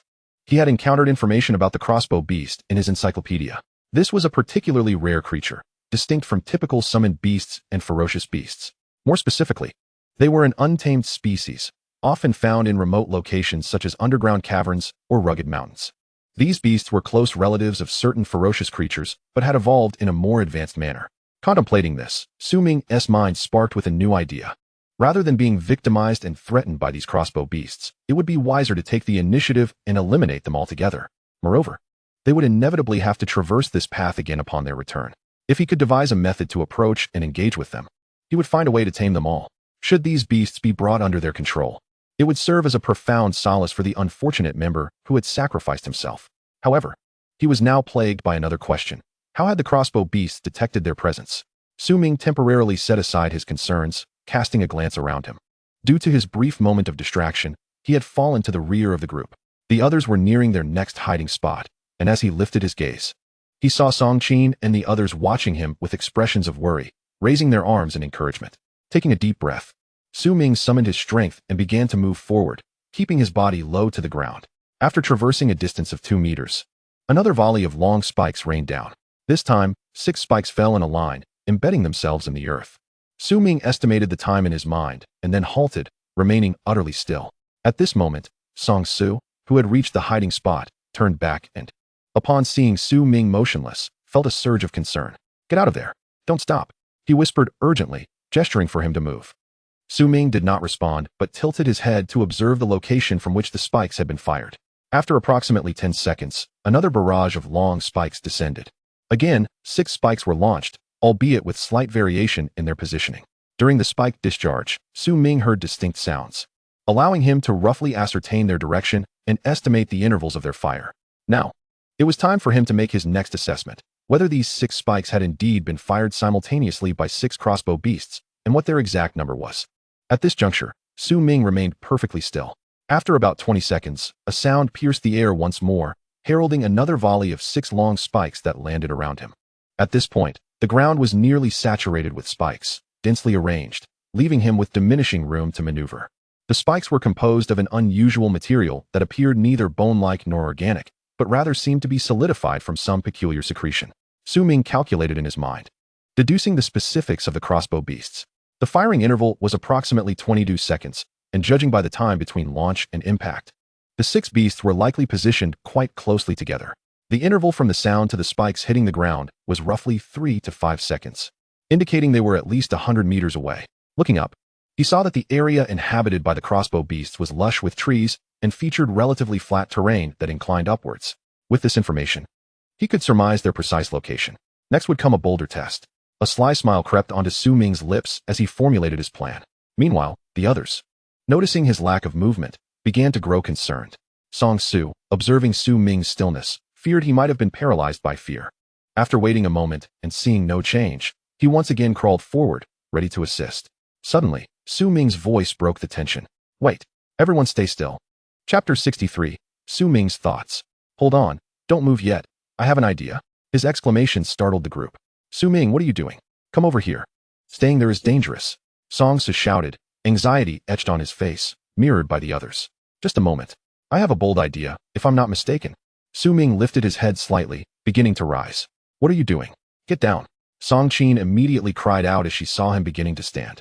At that moment, a whistling sound echoed from afar. Su Ming quickly turned to see several gleaming points of light approaching rapidly. The lights sped toward him and, with a resounding crash, struck the earth just 3 meters to his left. A broad smile spread across Su Ming's face.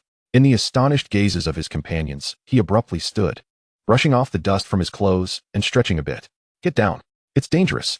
Su Ming, be careful." Concerned shouts rang out. Su Ming, smiling reassuringly, turned to face the direction of the crossbow beasts. 3, 2, 1. He silently counted down in his mind. As he called out the final number, a piercing whistle erupted from the distance. Following that, 6 spikes descended in rapid succession. The spikes whizzed past his head, embedding themselves at an angle into the ground, neither too far nor too close, precisely 3 large steps away. At last, Su Ming confirmed the beast's firing angle and exact distance. With this knowledge, the onlookers gaped in astonishment as he casually strolled to their hiding place. Upon arriving, nearly everyone was left speechless. "Su Ming, have you lost your mind?" Songqin exclaimed, scrutinizing him from head to toe. Noticing he was unharmed, she felt somewhat relieved, yet her reprimand was unyielding. "Sister Song, everyone, do not fret. I have discerned the behavioral patterns of those crossbow beasts and their locations." "What did you say? Crossbow beasts? How did you know that?" the group inquired, bewildered. Su Ming merely pointed to his head. After the next volley of spikes, he shouted, "Now, take the opportunity and run over here." His call, however, left his companions hesitant to move. After another 20-second interval, the spikes were launched again, this time hurtling directly toward their hiding spot, 6 in total. Su Ming's spirits soared at this development. "Trust me, there are only 6 of them. The firing interval is 22 seconds. As long as you run fast enough, you won't get hit." His confident assertion sparked recognition among the team. Soon, 3 members sprang into action, racing towards him. The distance between the 2 hiding spots was just over 100 meters. A normal person could cover that in a little over 10 seconds at full speed. Once the 3 reached safety, the spikes finally struck the ground. Observing the sound of their descent, the group counted 6 spikes. At last, they comprehended Su Ming's reasoning. As the team leader, Song Qin quickly grasped the situation. Without hesitation, she called out, "Everyone else, listen to my command. 5 people at a time. After the next volley of the beasts, run over with all your might. There will be no danger." Naturally, her orders were heeded, and the remaining members prepared to move in groups of 5, launching into action the moment the previous round of spikes struck the ground. Thus, after a series of repetitions, the entire team arrived safely at their hideout. Once they were all present, they gazed at Su Ming with expressions of astonishment and curiosity.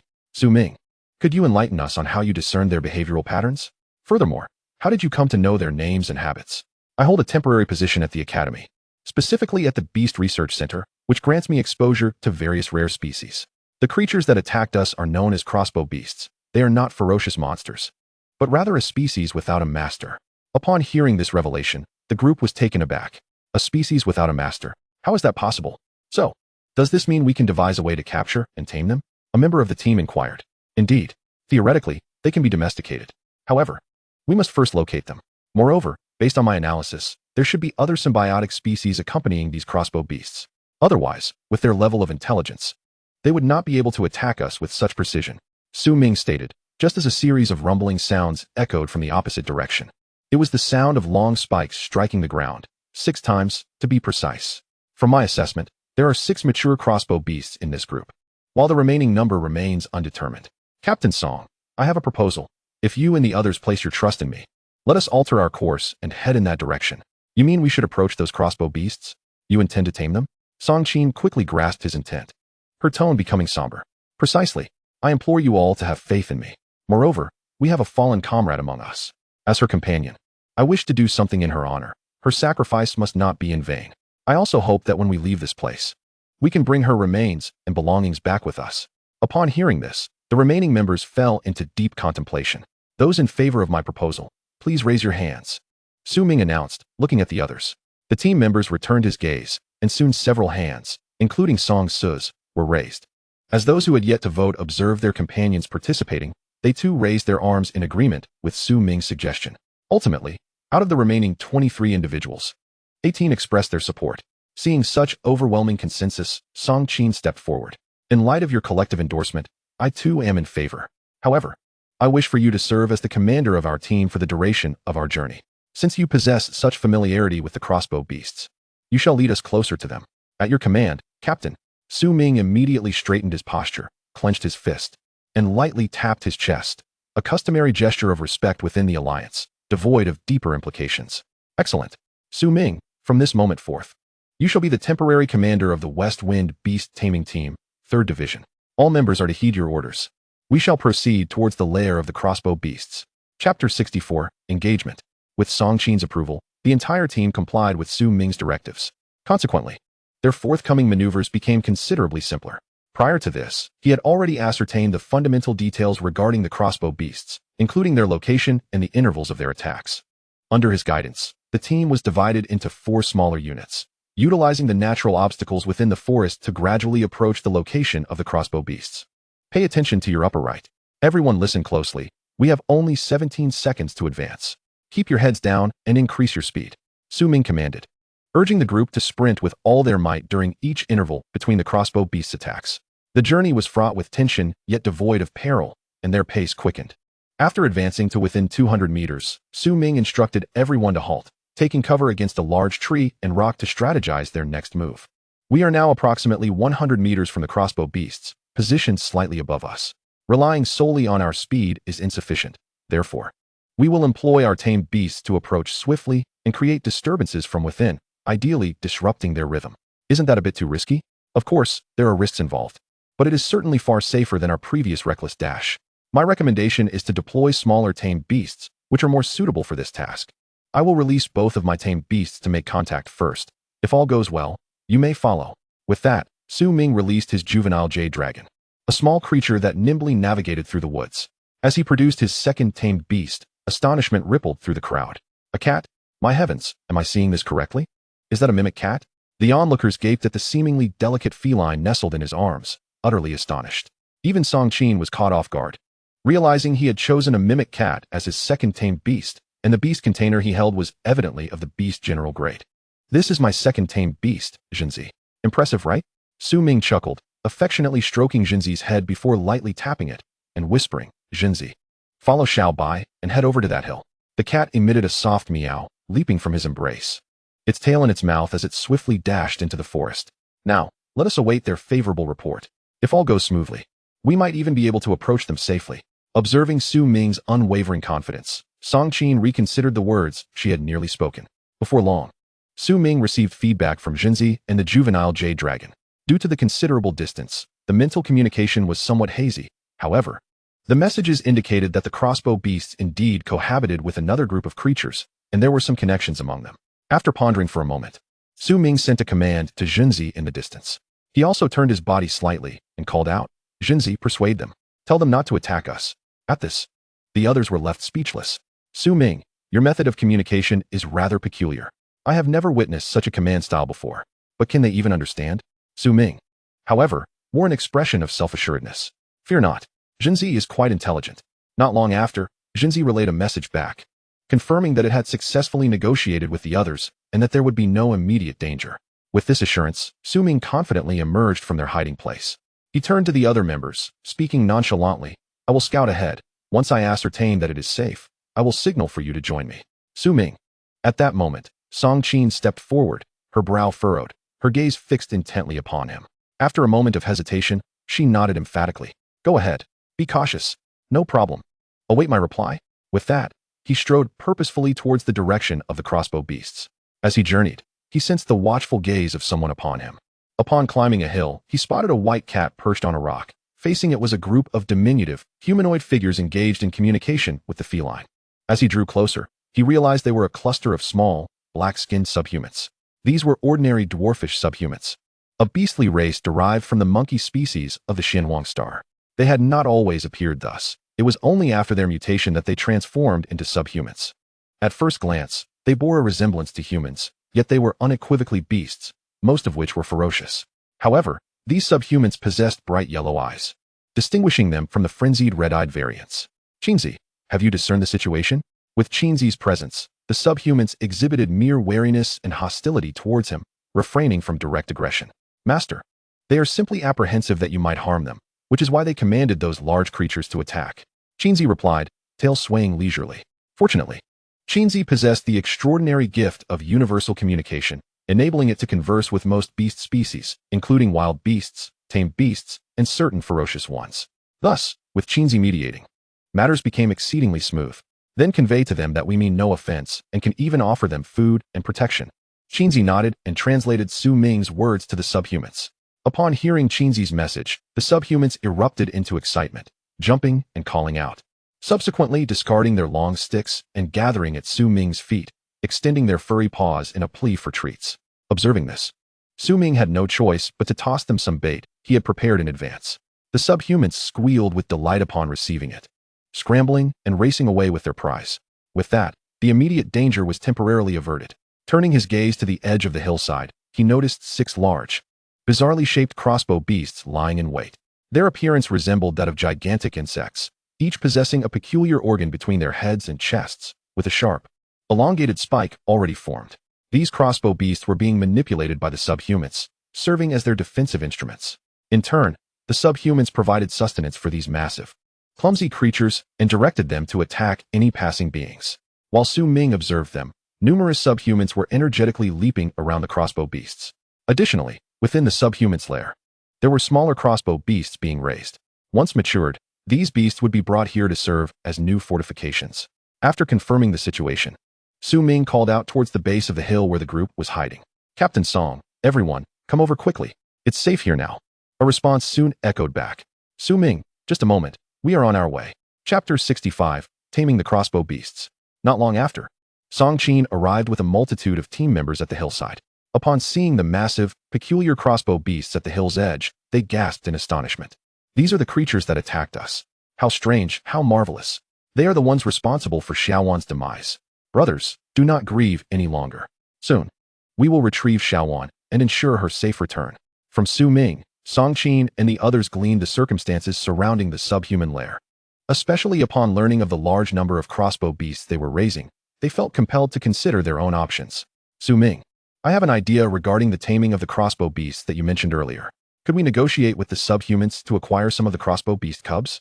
Sister Song wishes to obtain only the younglings, not the mature individuals. Indeed, Song Qin affirmed. For us beast tamers, the younger the beast, the easier it is to train. While these crossbow beasts may lack intelligence, their destructive potential is immense. If properly tamed, they could become formidable weapons. However, the growth cycle of crossbow beast cubs is quite lengthy. Instead of raising these cubs, I believe we should secure those larger ones. Su Ming said, reaching out to pat one of the adult crossbow beasts. The creature's armor was exceptionally tough, and his hand recoiled from the impact. Adult beasts may prove difficult to tame. Moreover, they may not even be willing to part with them. Song Qin voiced her concerns. That is not an issue. We can adopt a strategy of first offering them benefits before resorting to force. They will certainly agree. But if they are too greedy, we shall not hesitate. Are you suggesting? Hearing his words, Song Qin furrowed her brow, while nearby, Song Su interjected. I understand Su Ming's point, sister. Each of our backpacks should contain sleeping potions. We can mix some into their food. Given the subhuman's intelligence, they would likely struggle to discern our intentions. I see. But why target the mature beasts? Song Qin still had questions, looking at Su Ming with a frown. Song Su, what do you think? Su Ming did not answer immediately, but instead posed the question back to him. To eliminate future threats. After all, the subhumans caused the death of our companion. Conversely, if their intelligence is insufficient to comprehend whether we are friend or foe, we could be attacked again on our next passage through here. Besides, as Su Ming mentioned, the growth cycle of crossbow beasts is significantly lengthy. It is better to take the adult ones, thereby neutralizing the threat. This way, we can acquire several adults and directly utilize their combat capabilities. Furthermore, once matured, they possess the ability to reproduce, effectively granting us a crossbow beast army, an all-encompassing gain. Well said. Precisely what I was thinking. After Song Su's declaration, he and Su Ming exchanged a fist bump, both having arrived at the same conclusion. Since the subhumans could wield these crossbow beasts to attack them, it would be prudent to take the adult ones, thereby greatly reducing the threat they posed. As for the subhumans, they had lived underground for so long that they posed little danger to humans, thus there was no need to eradicate them entirely. Moreover, their stewardship of the crossbow beast cubs would serve as a future resource. Then it's settled. However, taming these adult crossbow beasts will be quite the challenge. Do you have any ideas regarding this? Song Qin inquired of Su Ming. By now, she had placed complete trust in this first-year junior, recognizing his capabilities as worthy of commanding the West Wind Beast Taming team. Leave the taming to me. I will give it a try. But you all must first handle those subhumans. Su Ming assured them. His willingness to undertake this task stemmed from his confidence that, in the end, they would not deny him his due rewards. Moreover, he could seize this opportunity to acquire a young crossbow beast from the subhumans. Su Ming harbored his own intentions. He planned to utilize this juvenile creature for experimentation, aiming to purify and modify its lineage further. Simultaneously, he aspired to transform this intellectually deficient beast, which existed solely for combat, into a creature with normal intelligence and comparable strength to mainstream beasts. Should this endeavor prove successful, he hoped that his companion, Qingzi, could transcend her current identity as a mimic cat. After all, once she grew stronger, they could forge a more enduring bond. However, he was uncertain about how to confront a beast that had always possessed self-awareness and spirituality. He was apprehensive that the system's alterations might adversely affect the beast's psyche. If his reckless actions were to result in a drastic change in Qingzi, he would bear the burden of guilt for a lifetime. The present situation, however, presented a pivotal opportunity. Su Ming, recognizing the significance of this chance, approached a colossal, immobile crossbow beast once Song Qin and her brother departed, drawing little attention from others around him.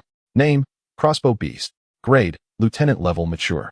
Status: Defensive posture, ready to fire, sluggish, unclaimed state, modifiable. Would you like to modify? Talent: Hardened armor, healing, enhanced digestion, rapid reload, spike shooting. Upon a brief examination, the information about the crossbow beast materialized before his eyes. The unclaimed state indicated its status as a typical wild specimen. Observing the other subhumans leaping about, he noted they too exhibited an unclaimed state. This demonstrated the overall disparity between beasts and ordinary creatures. Modifying them could likely transform them into proper beasts. Additionally, the sluggishness might be attributed to their current firing state. Noticing the razor-sharp spikes that had coalesced, Su Ming felt a stir of excitement. Confirm modification. Once the unclaimed and sluggish states of the crossbow beast were both modified, it instinctively shifted its body. Su Ming, standing nearby, gently clapped his hands. Whoosh, whoosh, whoosh. A series of piercing sounds erupted as the crossbow beast launched the spikes it had formed, targeting various random objects. Ming observed as several large trees were struck by the elongated spikes, their trunks shattering and splintering into fragments. Evidently, the power was quite formidable. Before long, Songqin and her companions had dealt with the subhuman tribe. Having granted them some benefits, the subhumans treated them as esteemed guests, chattering excitedly around them. Ming, I must express my gratitude for this endeavor. Upon their arrival, the other party immediately voiced their appreciation. Such matters could be discussed upon their return. The crossbow beasts had been successfully managed, and they remained relatively docile, showing little resistance towards humans. Oh, the taming process went smoothly? This is likely due to their lack of intelligence. Chapter 66, The Shadow of the Ancestral Spirit. Songqin and her group exchanged a modest price for the 6 crossbow beasts from the subhumans. As for how they persuaded the subhumans, Ming was unconcerned. Upon their departure, he additionally acquired a young crossbow beast from them. When others inquired about the reason, he merely stated his keen interest in this species, hoping to bring it back to the academy as a research subject. Consequently, Songqin and her companions did not pursue the matter further. Instead, they generously presented him with a decent quality low-level beast box to house the young crossbow beast. Ming graciously accepted it without hesitation. In the ensuing time, part of the team ventured back to the site of their initial ambush to recover the remains of their fallen comrades, seeking a means to transport them. The remaining members, meanwhile, awaited their return before proceeding deeper into the forest where the ancestral spirit resided. They had previously discovered the ancestral spirit deer in this vicinity. Venturing further would lead them into the domain of the Yolan beasts. Given their current strength, they were ill-equipped to confront such formidable foes. Thus, I propose we conduct our search in this area, hoping to swiftly subdue the ancestral spirit deer. Upon reaching an open stone forest, Songqin commanded the group to halt, then identified her earlier markings on the towering stone pillars surrounding them. For the hunt of the ancestral spirit deer, I have prepared some bait, she declared, summoning her subordinates to produce small, enchanting items that emitted a captivating glow. These bait, crafted from luminescent ferns, were scattered across the ground, after which they concealed themselves, awaiting the arrival of the ancestral spirit deer. Once the team arranged everything, they scattered generous amounts of bait along designated positions and ambush sites. The bait contained a sedative. If consumed in large quantities, even mature beasts at the marquee level might struggle to withstand it.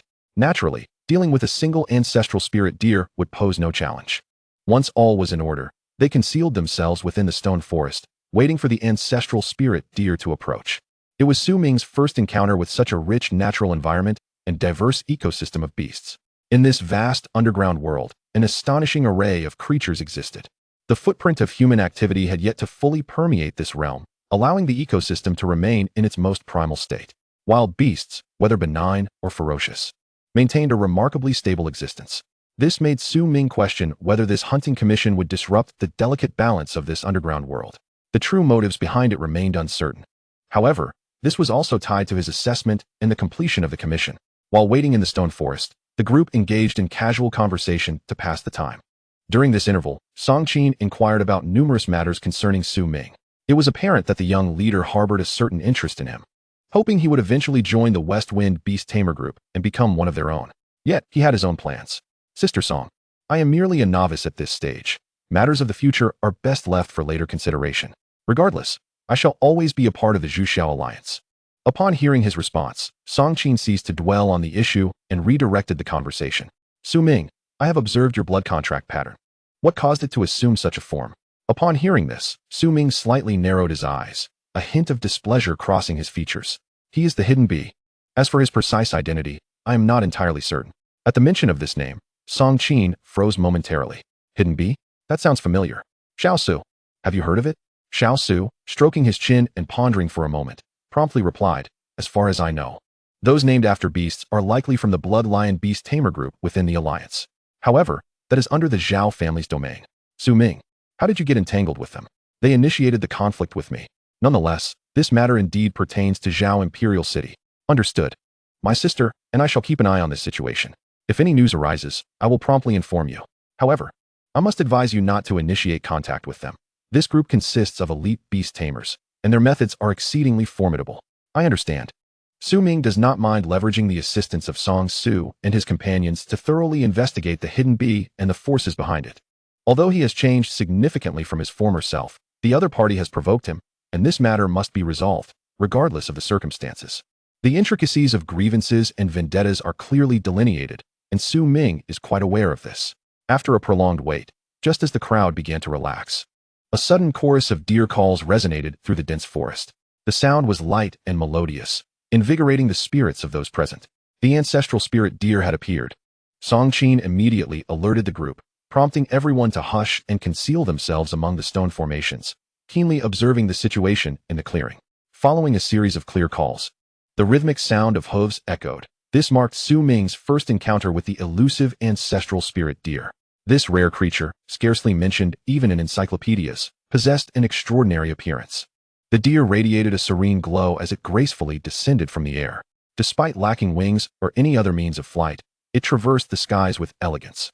Upon landing, the ground it trod upon ignited with an ethereal light, reminiscent of flickering flames.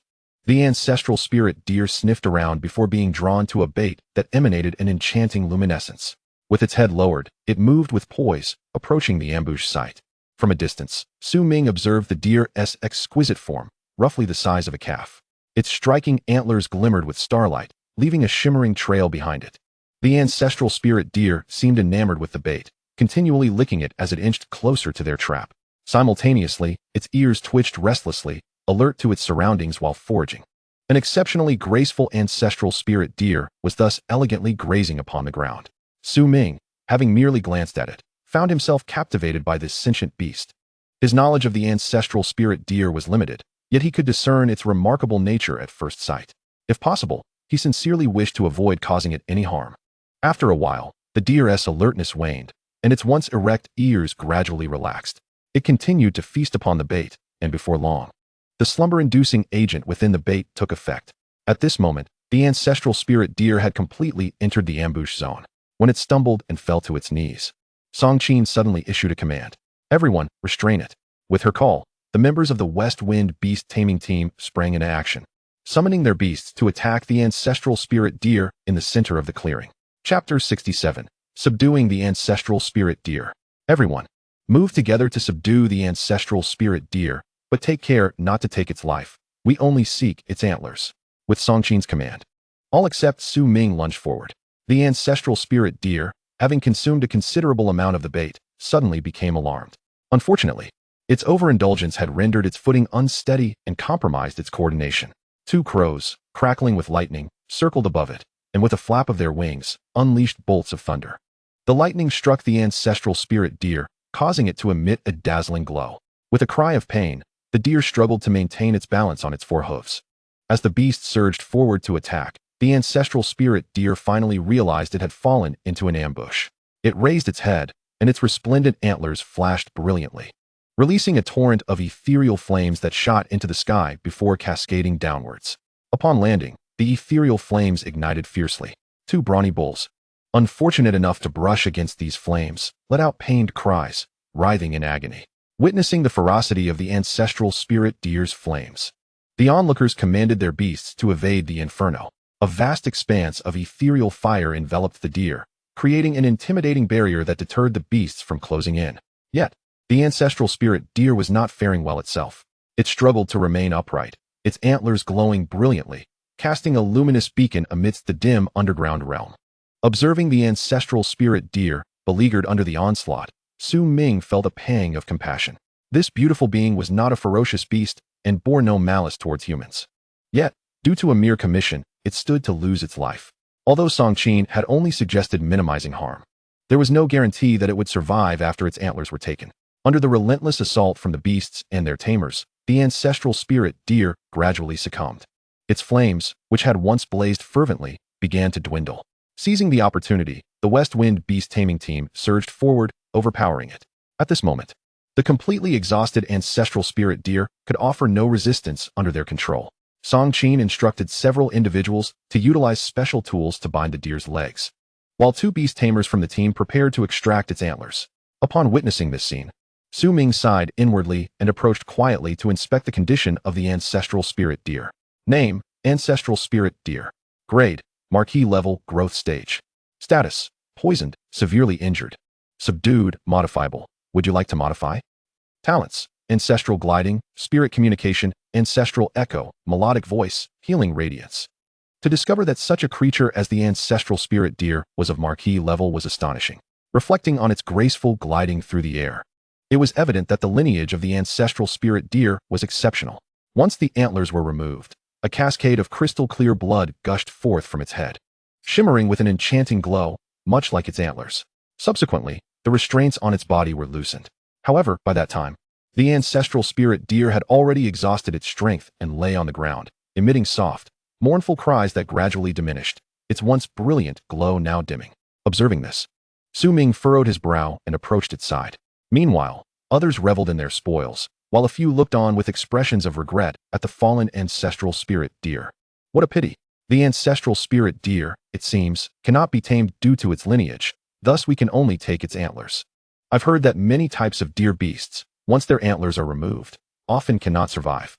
In the wild, without those antlers for protection, they are easily vulnerable to attacks. Unfortunately, this is a commission, and the price offered was substantial. Ming heard these words distinctly. He quietly observed the ancestral spirit deer on the ground, contemplating reaching out to touch its body. However, as it caught sight of its own approaching figure, despite being gravely injured and utterly exhausted, it still writhed desperately. The bloodstains on the ancestral spirit deer began to smolder slowly after touching the ground. The faint glow of the fire impeded Ming's steps, while the deer lay there, a stream of luminous liquid flowing from its eyes. Ming extended his hand, only to retract it once more. Unable to bear the sight any longer, he turned away. Subsequently, Songqin and her companions cheerfully prepared to return to the surface.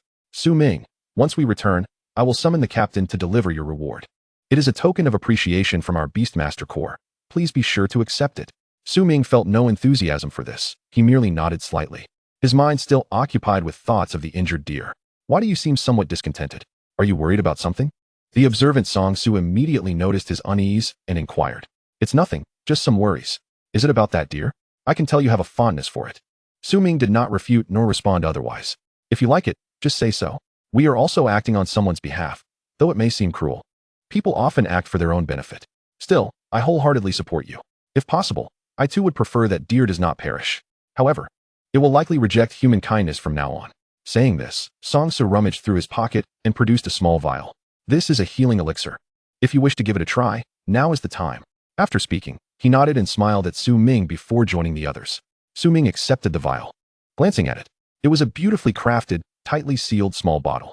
He was aware that this single vial of healing potion could fetch up to 800,000 alliance coins, equivalent to over 4,000 contribution points. Merely this tiny vial of potion could save a severely injured beast. However, the condition was that the beasts must be of the king level or below maturity. The deer perfectly met this criterion. Observing Songsu's retreating figure, Ming tightened his grip on the potion and turned back towards the ancestral spirit deer. At this moment, it was gravely wounded, its glow dimming by the minute. With the loss of its antlers, its spiritual power had significantly waned. Ming stood beside it, locking eyes with the creature. With a surge of intent, the injuries on the ancestral spirit deer began to heal rapidly. Feeling the spiritual energy within it dissipating swiftly, Ming immediately retrieved several elixirs from his pack and hastily consumed them. 1, 2, and after the 5th vial, the injured deer on the ground showed marked improvement. Yet, having lost its antlers, it remained in a severely weakened state, making a complete recovery nearly impossible. Even with the system available to alter its current condition, the status of ancestral spirit body damaged remained unmodifiable. Chapter 68, Restoration and Misunderstanding. Name, Ancestral Spirit Deer. Grade, Marquee Level Growth Phase. Status, Body Normal, Weakened. Ancestral Spirit Body Damaged, Unmodifiable. Now, the Ancestral Spirit Deer's condition had returned to a normal level, but Ming was unable to repair the damage to its spirit body. Staring at the 2 broken antlers atop the deer's head, he ultimately conceded defeat. Clearly, the antlers were of immense importance to the ancestral spirit deer. Songsu was right. Without its antlers, it was highly likely to perish in this desolate underground world. Gazing at the pitiful deer before him, Ming felt a surge of compassion. Cherishing every beast was one of the most essential qualities of a beastmaster. Beasts were not merely tools in their hands, they were companions. Observing the deer's frail appearance, Ming finally gritted his teeth and poured the precious potion over its head. The deer initially resisted him, but once he exerted his effort to heal it, it ceased its whimpering and lay down, emitting soft cries of distress. As the potion touched the ends of its antlers, it began to take effect. After a brief moment, the wounds on the deer's antlers started to slowly mend. The efficacy of this potion was indeed remarkable. However, the restoration of the ancestral spirit deer's antlers would not happen overnight. The system's strongest function lay in modifying bloodlines rather than healing injuries. Moreover, given the current situation, Ming could not act overtly. He could only maintain the ancestral spirit deer's normal state, allowing it to recover as swiftly as possible. As for the severed antlers, with attentive care over time, they would gradually regrow to their proper status. Yet, while Ming was treating the ancestral spirit deer, others in the group noticed that someone had fallen behind. Songqin immediately turned back and spotted Ming still there, seemingly attending to the deer. Curiosity piqued. She signaled for the team to pause their advance while she led a few members towards Ming's location. At that moment, Ming was diligently tending to the ancestral spirit deer, having just expended the precious potion. When the vial clinked and rolled to Songqin's feet, she instantly recognized it as the healing potion produced by their West Wind Beastmaster core, each vial being exceptionally valuable. Instinctively, she glanced back at her brother, who was smiling and nodding at her. Once she grasped the situation, she silently approached Ming, watching him crouch down, meticulously caring for the ancestral spirit deer. She felt a pang of guilt and regret over her team's actions. Ming, how is it doing? Upon hearing her voice, Ming looked up slightly. It's just some minor issues. It will be fine after some time. However, during this period, it will become exceedingly weak, and if a predator were to find it, it could lead to its demise. It's rather pitiful and unfortunate. He spoke with a hint of melancholy, and his words struck a discordant note in Songqin's ears. After all, they were the ones responsible for this. As the team leader, she felt compelled to take responsibility for the matter. Though Ming did not voice his grievances, his actions seemed to convey his dissatisfaction, stirring within Songqin a desire to make amends. Thus, she quietly turned away, whispering to her subordinates, who looked surprised at both Ming and her before hurrying off. Ming, I think we should bring this ancestral spirit deer back. After all, this is a matter for our West Wind Beastmaster Corps. It is far better than leaving it to fend for itself. No need for that. I wish to take it back myself. Coincidentally, I am in need of a mount, and I believe it will do. As he spoke, Ming smiled and gently patted the ancestral spirit deer's back. The fawn, slightly apprehensive, shrank back but still lacked the strength to rise. Observing this, Songqin decided not to dwell on the matter any further. In that case, let us return together. The circumstances of the underground world are intricate. It would be wise to report back sooner rather than later. As luck would have it, our mission has been successfully accomplished, and your assessment should pose no issues, correct? Indeed, no problems at all. Let us head back. With that, Ming gently patted the hindquarters of the ancestral spirit deer. The fawn let out a small cry, trembling as it stood up. Following this, a sharp whistle from him had the deer obediently trailing behind. Witnessing this, not only Songqin but also others around were left in astonishment. Goodness, he merely made a few gestures, and he has tamed the ancestral spirit deer? Surely, I am not mistaken. He has genuinely tamed it. I seem to recall that ancestral spirit deer are untamable. The Alliance has been aware of these beasts for decades. Yet no beastmaster has successfully tamed one. This young man is truly remarkable. A hidden talent indeed, just a college student at present. What will he become upon graduation? Surely, he will ascend to the rank of a beastmaster leader. Listening to the admiration from those around her, Songqin felt a surge of emotions within her. It appeared she had underestimated this junior of hers. His capabilities far exceeded her expectations. It was no wonder her brother held him in such high regard. Contemplating this, Songqin clenched her fists. Such an individual must be secured for her cause. Even if she couldn't claim him, she must ensure he aligns with her faction. Thus, unbeknownst to Ming, he had already caught the attention of the entire West Wind Beastmaster Corps. When everyone finally returned to the surface, another group awaited them at the entrance to the underground world. Upon seeing them, Songqin and her companions quickened their pace to greet them. Father, what brings you here? The imposing figure before them was none other than the renowned Song Tianhe, one of the 8 champions of the Alliance. Accompanied by a magnificent lion with fiery red fur resting at his feet, while a colossal emerald dragon circled above them. Ming immediately recognized the dragon overhead as the emblem of the West Wind Beastmaster Corps, the Gale Azure Dragon. Surely, this man must be the illustrious Song Tianhe, the grand leader of the West Wind Beastmaster Corps. As expected, upon his daughter's approach, Song Tianhe opened his arms with a warm smile. Good daughter, I heard you had quite the haul this time. Not only did you acquire the ancestral spirit deer's antlers, but you also brought back a few new beast species that can launch spines? Yes, those are new varieties of beasts. They were not mentioned in the previous Alliance beast manuals. If it weren't for Ming, I could not have brought them back. Ming? Huh. I've heard this lad is quite impressive and the commander of this operation. What is this? Could he be your new boyfriend? Bring him over. I'd like to meet him. At this proclamation, those surrounding them were taken aback, their eyes fixed on Song Qin. Father, what are you saying? Dear daughter, what do you mean it's not like that? I'm your father. I know what you're thinking. Enough of this. Call him over so I can have a good chat with him. The Song family must thoroughly vet any prospective son-in-law. Father, you, Xiao Qin, the grand leader has spoken. You might as well not hide it. It's a perfect opportunity for us to meet your suitor. Besides, you weren't like this before. That's right, Qin. You're not so young anymore. We're all looking forward to your wedding feast. At this moment, several members besides Song Tianhe joined in encouragement. Their words made Song Qin feel a mixture of embarrassment and anger. However, with so many people misunderstanding her relationship with Su Ming, she found herself at a loss for words. Quickly, go summon him. Or shall I go myself? No, I'll go personally. Hearing her father's insistence, she had no choice but to hurry away to fetch Su Ming. Clearly, Song Tianhe had misinterpreted Song Qin's intentions, but in this public setting, she found it inappropriate to argue with her father, casting a fierce glare at the person who had returned early to report to her father. If it weren't for that individual's eagerness, the situation wouldn't have escalated to this point. Suppressing her embarrassment and frustration, she approached Su Ming, who was diligently caring for the ancestral spirit deer.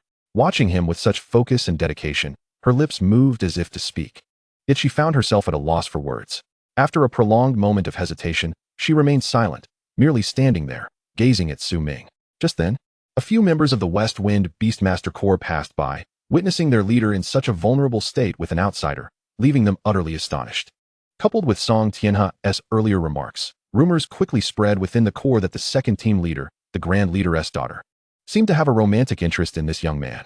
Meanwhile, Su Ming remained oblivious to the commotion surrounding him. He was entirely focused on tending to his future mount and companion, having gained a comprehensive understanding of the ancestral spirit deer's condition through their interaction. It was clear that the fawn's plight stemmed from its damaged antlers, which would take approximately 5 years to regenerate. Such a lengthy wait was not feasible for Su Ming. However, upon returning, he could subtly alter the lineage of the deer without drawing suspicion, thereby hastening its recovery. Yet, he failed to notice that, at that moment, Song Qin was grappling with how to approach him regarding her father's comments. Observing Su Ming's undivided attention on the fawn, Song Qin felt a pang of regret. What was happening to her? She was merely facing an inconspicuous college student, yet she found herself so flustered. If outsiders were to discover that she, the daughter of the illustrious Song Tianhe, was exhibiting such behavior, it would surely raise eyebrows. Contemplating this, she bit her lip and scrutinized Su Ming once more. His focused demeanor certainly exuded an air of charm and capability. He was impressive and handsome. Moreover, he held the status of an A-grade student at the academy, seemingly no different from her former self. As she observed him closely, she noticed a faint red line on the Silver Academy badge affixed to his chest. Was that the mark of the elite corps? At this revelation, Song Qin's heart surged with tumultuous waves. How could this be?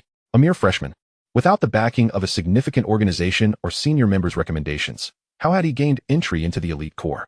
Song Qin herself was one of its members and a fully fledged first-tier elite. Each member of the elite corps bears a badge that showcases a multitude of designs. However, the only distinction lies in the red lines adorning their badges. Those selected as reserve members have a dashed red line encircling their emblem, as exemplified by her younger brother, Song Su, whose badge features such a line. Though subtle, it is unmistakable to seasoned members of the elite corps. In stark contrast, Su Ming's badge displays a solid red line, which, from her perspective, is glaringly evident.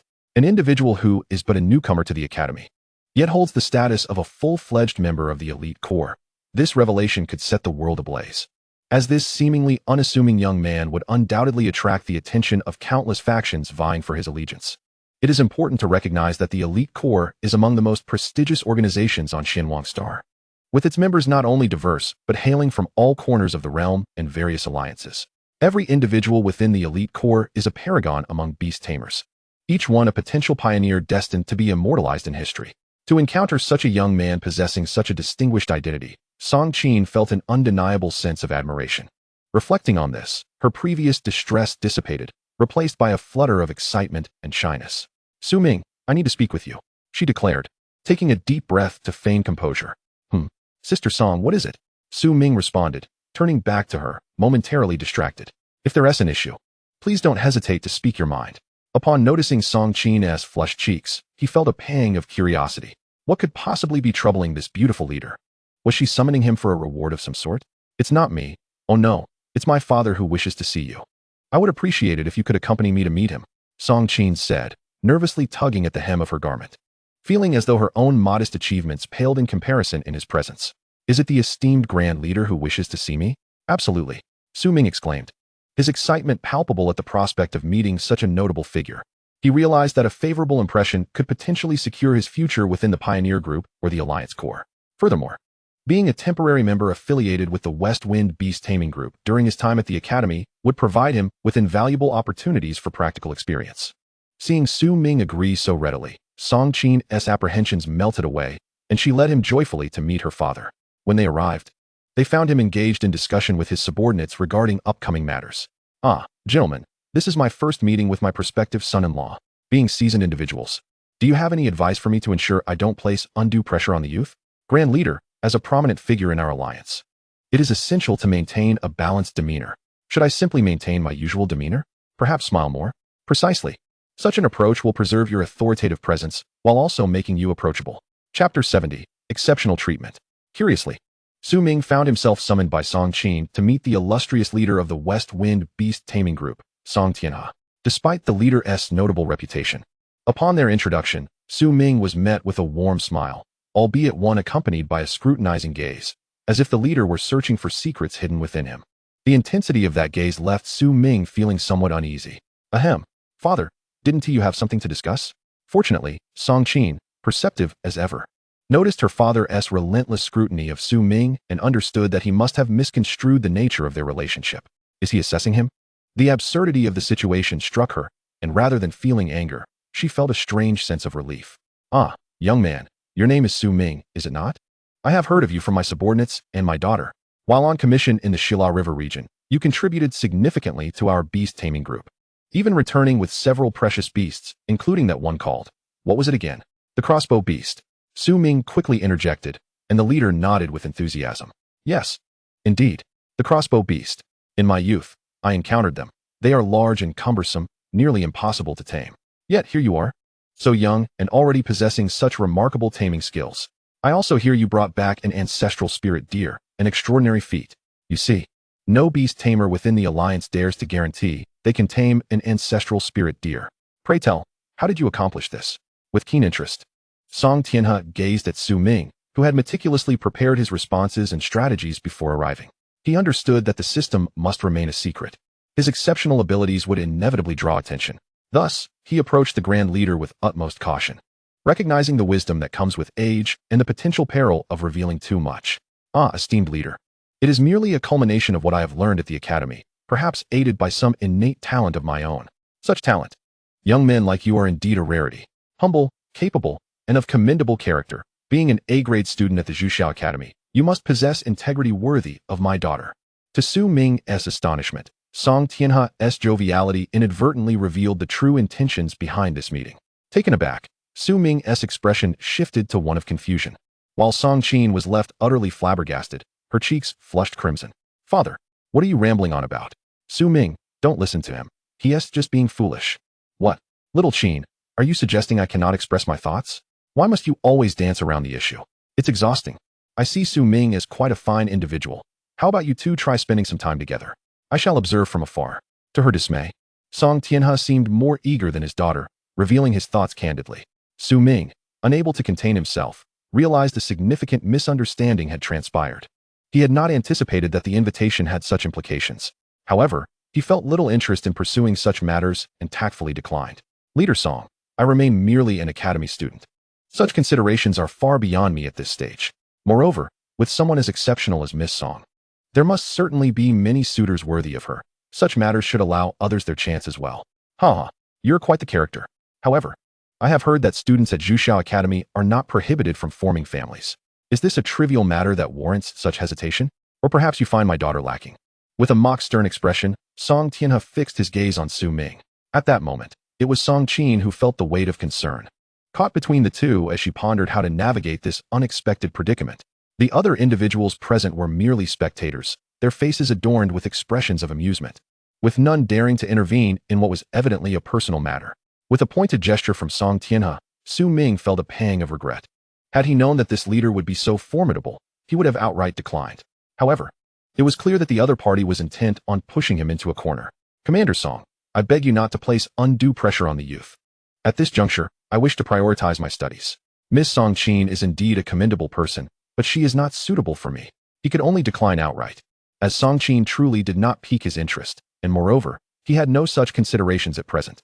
His refusal, however, darkened Song Tianha's countenance. Song Qin's delicate face paled as whispers and murmurs circulated among the onlookers. Truly ungrateful, Song Tianha shot him a glare, yet he realized that anger was unwarranted. His hand, which had been raised, fell back down. Meanwhile, the red lion beside him seemed to sense its master's displeasure, opening its eyes, rising from the ground, and shaking its crimson mane before letting out a thunderous roar. The sound reverberated like a clap of thunder, causing all present to tense. Numerous beast tamers nearby shrank back in fear, huddling together, too terrified to move. Su Ming's expression darkened as well. The roar of a monarch-level beast exuded an authority and pressure that was beyond the capacity of ordinary individuals to withstand, coupled with the red lion's malice towards him. The overwhelming force of that roar bore down solely upon him. In an instant, he felt as though lead had been poured into his shoulders and feet, rendering him exceedingly heavy. A cacophony rang in his ears, his heartbeat became erratic, and he sensed the blood within him surging towards his head. Su Ming frowned and immediately squinted his eyes. Post-sensory impairment detected, modification possible. Would you like to modify? He had not anticipated that a single roar could impair his senses, had it not been for his remarkable physique and the protective system. He would have found the situation quite unbearable. Wasting no time, he swiftly addressed the damage to himself. Within mere seconds, he perceived a significant alleviation of his burden, and discomfort faded away. Upon raising his gaze to Song Tianha, he was met with an expression of admiration directed at him. Quite impressive. I did not expect you to withstand the majesty of the Red Lion King. It reveals that you possess some merit after all. Clearly, my daughter was correct. You truly are a talent. There is no need for you to hastily refuse. I present you with two options. Choose wisely. First, you may continue your studies and hold an honorary title as a strategist or commander within my West Wind Beast Taming Corps. Upon completion of your studies, you may officially join the ranks. Second, during these 4 years, I shall extend to you the utmost privileges. Simultaneously, you are encouraged to spend time with my daughter. Should the two of you develop a relationship, splendid. If not, I hope you will consider collaborating with us. Taking into account the reputation of the West Wind Beast Taming Corps, the choices offered by Song Tianha appeared remarkably generous. However, Su Ming had no immediate desire to engage with Song Qin, yet considering the future, he opted for the second option. After all, receiving the support of the West Wind Beast Taming Corps would significantly benefit his growth. Moreover, through his relationship with Song Qin, he could accompany the team and participate in various commissioned tasks. Su Ming's primary goal was to refine his skills over the next 4 years, striving to acquire sufficient qualifications to join the Pioneer Legion and plunge into the battlefield against ferocious beasts upon graduation. Commander Song, I am grateful for your support. Miss Song Qin is an exceptional individual. Given your willingness to offer me this opportunity, I shall contemplate it earnestly. Su Ming understood the importance of recognizing a good opportunity. Since the other party had been so courteous, it would be unwise to dismiss him outright. Very well, let it be as you wish. Accountant, take note. From this day forth, Su Ming shall be considered half a member of our West Wind Beast Taming Corps. Henceforth, we shall strive to accommodate his needs. Also, Xiao Qin, you should take some time to relax. I permit you to teach at the Zhuxia Academy for a spell. What say you?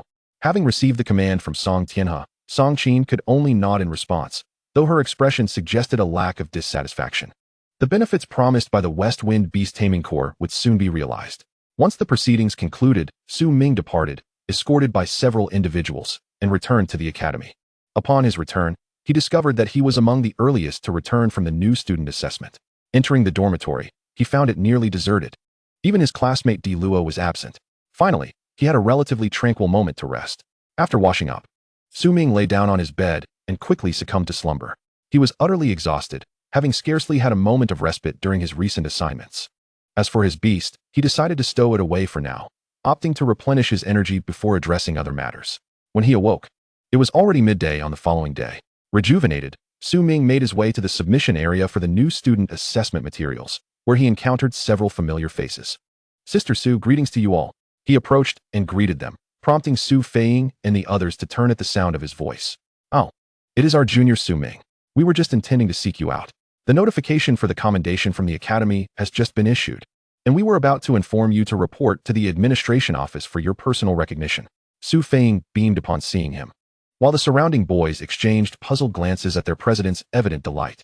It was no secret that this esteemed female student president was a notable figure within the academy, attracting numerous admirers.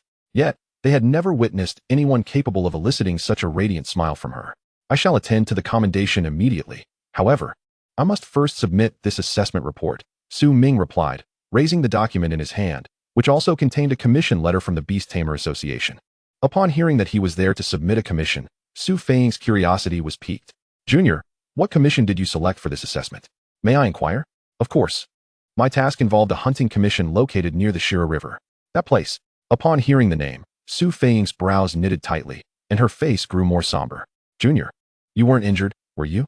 As far as I know, the ferocious beasts near the Shira River are of a considerably high tier. And given that it lies within the underworld, it is fraught with peril.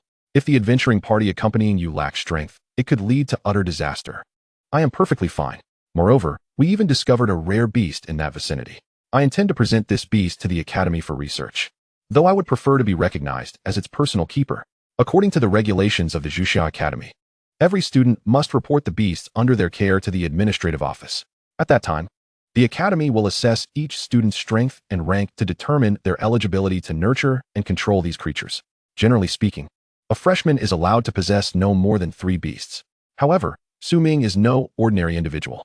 Currently, he possesses several beast containers, thanks to the West Wind Beast Group, which, in recognition of his value, has generously provided him with a set of bags specifically designed to hold beast containers, items that command a considerable price on the market.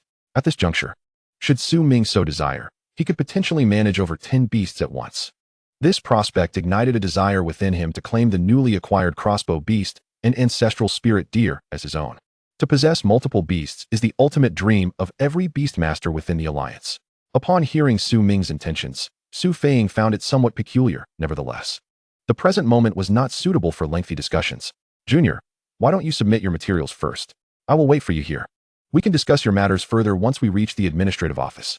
With that, Su Feiying urged him to swiftly submit his report while she remained in place. The boys nearby were utterly astonished. This was indeed sensational news. The beautiful president of Xuanhuang Academy was personally waiting for a newcomer.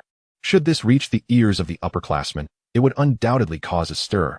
If her admirers were to learn of this, Su Ming might never see the light of day again. Yet, it was all true. Once Su Ming submitted his report, Su Feiying disregarded the onlookers and led him to the Academy's administrative office to discuss the forthcoming matters. Upon their arrival, they found that several high-ranking officials of the Academy had already gathered, including 2 vice presidents and several esteemed professors. Hello, Dean Huang, Dean Li. Greetings to all the professors. Su Ming greeted the assembly with respect. His courteous demeanor and exceptional character brought smiles and approval from the gathered officials. Congratulations, Su Ming, Li Guangbo exclaimed, addressing him directly. After thorough discussions among our faculty, we have decided to award you 3 commendations in recognition of your invaluable contributions to the Academy thus far. Receiving 3 commendations is indeed a tremendous honor for any student. While the Academy encourages individual accolades, the list of recipients will be prominently displayed in the Honor Hall, ensuring that Su Ming would achieve fame within the Academy from this day forward. Considering your current circumstances, the Academy has decided to make an exception and elevate your blood contract mark level, which is the first of your commendations. Your current blood contract mark does not align with your beast ranks, making this adjustment imperative. Li Guangbo's announcement was nothing short of thrilling. The elevation of one's blood contract mark level is crucial for every beastmaster, as it directly influences the mental connection between the master and their contracted beasts. The higher the blood contract mark level, the greater the number of beasts one can control simultaneously. For Su Ming, who already possessed multiple beasts, this was an extraordinary boon. In addition, the Academy has resolved to increase your monthly supply of nurturing materials by 30%, effective immediately. This second commendation might seem modest, but this increase is substantial. Su Ming holds the title of a formal researcher at the official Beast Research Center, and combined with the subsidies from the Research Institute and the new students' grants, this 30% augmentation could very well double his supply compared to that of his peers. Next came the piece de resistance. Observing the smiles of the professors and officials in attendance, Su Ming surmised that the forthcoming commendation would be the most significant one. After consultations with the dean, the student council president, and various influential figures, we have decided to induct you into the Hall of Fame of Xuanhuang Academy. Congratulations, Su Ming. You are the first freshman to join the Hall of Fame in the past 20 years. At that moment, Su Ming felt his mind whirl. As if struck by a thunderclap, the Hall of Fame. He stared blankly at everyone, momentarily tempted to leap for joy, but ultimately restraining himself. This commendation transcended mere surprise. It represented a pivotal moment, a high point in his life. The Hall of Fame of Xuxiao Academy is also part of the Hall of Fame of the Xuxiao Alliance, with each seat holding immense significance. Every individual who enters this hall is a distinguished beastmaster etched into history. Prior to this, he had merely been an obscure newcomer. Convention dictates that without decades of experience, one would never gain entry into such an esteemed hall. Yet now, the Academy was willing to grant him this honor. Although it was merely in the name of the Academy, this accolade would accompany Ming for a considerable time. One day, when he truly earns the title of the Alliance's best beastmaster, his name will be inscribed in the annals of Xuanhuang Star, celebrated by all for millennia to come. This is a dream that anyone would covet, and even Ming could not help but be moved. However, at this juncture, he maintained an admirable composure. The onlookers nodded in approval at his demeanor. Ming, you truly are commendable. Congratulations. Your humility speaks volumes. This young man is destined for greatness. Congratulations, Ming. When he finally emerged from the administrative office, he remained in a state of astonishment. Su Feiying, noticing his expression, could not help but chuckle. Ming, are you happy or not? I'm curious. Logically, those 3 commendations should be monumental for any student, yet you seem rather subdued about it. Not at all. I'm simply overwhelmed by joy to the point of feeling startled. Ming replied, wiping his brow. Haha, you are quite amusing, Junior. While I cannot represent the entire student council in bestowing you this honor, I can extend an invitation for you to join our student council as its president. I hope you will not decline my goodwill this time. Su Feiying said with anticipation, awaiting his response. What are the benefits? Ming pondered, initially intending to decline. But he sought an excuse. Of course, official members of the student council receive various benefits, but it ultimately depends on individual performance. As for someone like you, we would certainly prioritize your inclusion. Ming, will you consider it? If one were to join the student council, they could leverage the council's connections to receive simple commissions from the Alliance's Beastmaster Association ahead of time. Upon hearing that the student council could facilitate such opportunities, Ming finally felt a spark of interest. He was determined not to miss any chance to venture out and gain practical experience, as nurturing his beast's growth was paramount. After all, practical training was an indispensable element. Only through real combat could his beasts grow stronger. To evolve successfully, every beast required the blood of fierce creatures, and combat experience was one of the most crucial factors for an exceptional pioneer. Therefore, Su Feiying's promise was simply irresistible. Senior, I accept. Please inform me when it's time to report. Hey, Junior, what are you in such a hurry for? Of course, I'm going to register my new beast. Goodbye, Senior. We'll talk another day. With that, Ming dashed away without a backward glance. This infuriated Su Feiying, who stomped her feet in frustration, gnashing her teeth. Ming, how can you be so indifferent when someone kindly invites you?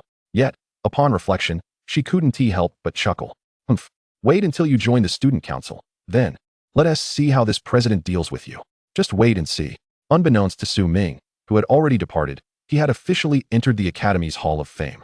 As a member of this illustrious assembly, he was entitled to 5 slots for beast companions without needing prior notification to the Academy. He merely had to present his circumstances and showcase his beasts. Aware of these advantages, the first thing he did was register his crossbow beast and ancestral spirit deer under his name. He was not in a hurry for the remaining slot. Upon arriving at the beast registration office, he noticed a long queue ahead but remained unperturbed, waiting with an air of calm. Before it was his turn, the office staff began distributing tags sequentially. Those who received tags could check their numbers. If their number was within 30, they could complete their registration that day. The rest would have to return and await further instructions. The registration process was quite tedious, often taking students a good half-day to complete. However, when it was Ming's turn to receive a tag, the staff handed him a slip marked with number 41 and intended to inform him to return home. Unexpectedly, Ming promptly thrust his tag into the hands of a boy behind him. Here, buddy, 41 is yours. Thank you so much. As the boy expressed his heartfelt gratitude, nearby students observed him suddenly producing a finely crafted medal from his pocket and presenting it to the staff member. Could you kindly assist me with my beast registration? Ming directly handed over his medal to the staff, who initially failed to comprehend the item in his hand and instinctively stepped back. This action was witnessed by students in line. What is he doing? Is he bribing the staff in public? Do you need to resort to such tactics for beast registration? If bribery allows you to skip the line, then why are we waiting here? Exactly. As if anyone wants to wait in line. Had I known it could be done this way, we wouldn't be lingering here. Time is precious. Uninformed bystanders mistakenly believed Su Ming was attempting to bribe the staff, inciting a wave of resistance and disdain from the crowd. At that moment, someone could no longer contain themselves and stepped forward to denounce Su Ming's alleged misconduct. Hey, can you follow the rules? We are all in line. How can you think yourself an exception? You're right. Don't accept his bribe. I will report this to the student council for them to handle. To think that someone would dare to act so brazenly in broad daylight at our academy. The voices of the crowd reached both Su Ming and the staff, prompting the latter to withdraw their hand, stepping back a few paces, and declaring, "Please adhere to our order. I will not accept any favors from you." Seeing the staff's sternness, Su Ming couldn't help but chuckle. "You misunderstand. I have no intention of bribing you. I merely wish to avoid wasting excessive time on trivial matters. So please, could you make this convenient for me?" Saying this, he forcibly placed his medal into the staff's hand. At this, the students still waiting in line grew even more incensed. They were bewildered, and due to a few careless remarks, they assumed Su Ming was trying to bribe the staff for an early registration. Consequently, the crowd was enraged, with some individuals even jumping up and pointing at Su Ming, shouting in indignation. "How dare you, a mere freshman, act so arrogantly? Do you think so little of us upperclassmen? Kid, don't think that just because you have some money and a bit of honor, you can flaunt it. Be careful not to get your legs broken. Today, we demand justice. This comrade here, please conduct yourself properly and don't be fooled by this brat." I see ill intentions in him. As Su Ming listened to the surrounding students berate him, he couldn't help but find the situation amusing. He then approached the most vocal accuser, making his way toward them. "You seem to be the loudest. Let me see who you truly are." Upon reaching the individual, as Su Ming extended his hand, the person instinctively raised a fist in defense, only to have Su Ming seize their wrist and apply pressure downwards. The individual couldn't suppress a cry of pain, causing the surrounding students to gasp in shock at Su Ming's audacity to act in public. "What are you doing? Let go. Someone is fighting. How dare anyone resort to violence in public?" Humph. With such a temper, trouble is inevitable. If the academy finds out he dares to act here, a punishment is inevitable. Nevertheless, Su Ming had no intention of resorting to violence. He merely restrained the individual's action while simultaneously grasping their badge and observing their identification. "Freshman level C? Logically, we have no grievances. Why would you tarnish my reputation?" Ignoring the uproar from others, Su Ming questioned the person before him. Though he had no enmity with them, the small incident had escalated to such a commotion. But it became evident that the crowd was specifically targeting him. What had he done to provoke them during his time at the academy?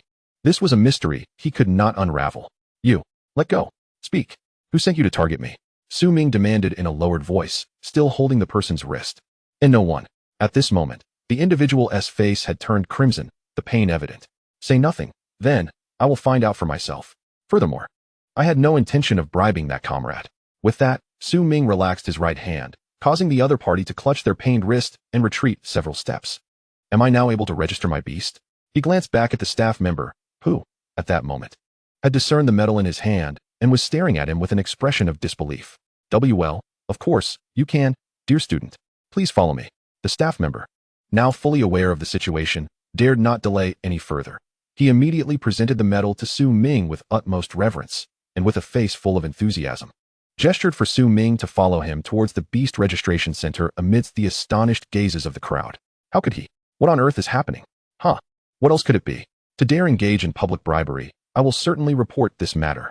Under the incredulous and outraged stares of the onlookers, Su Ming left the scene with an air of confidence.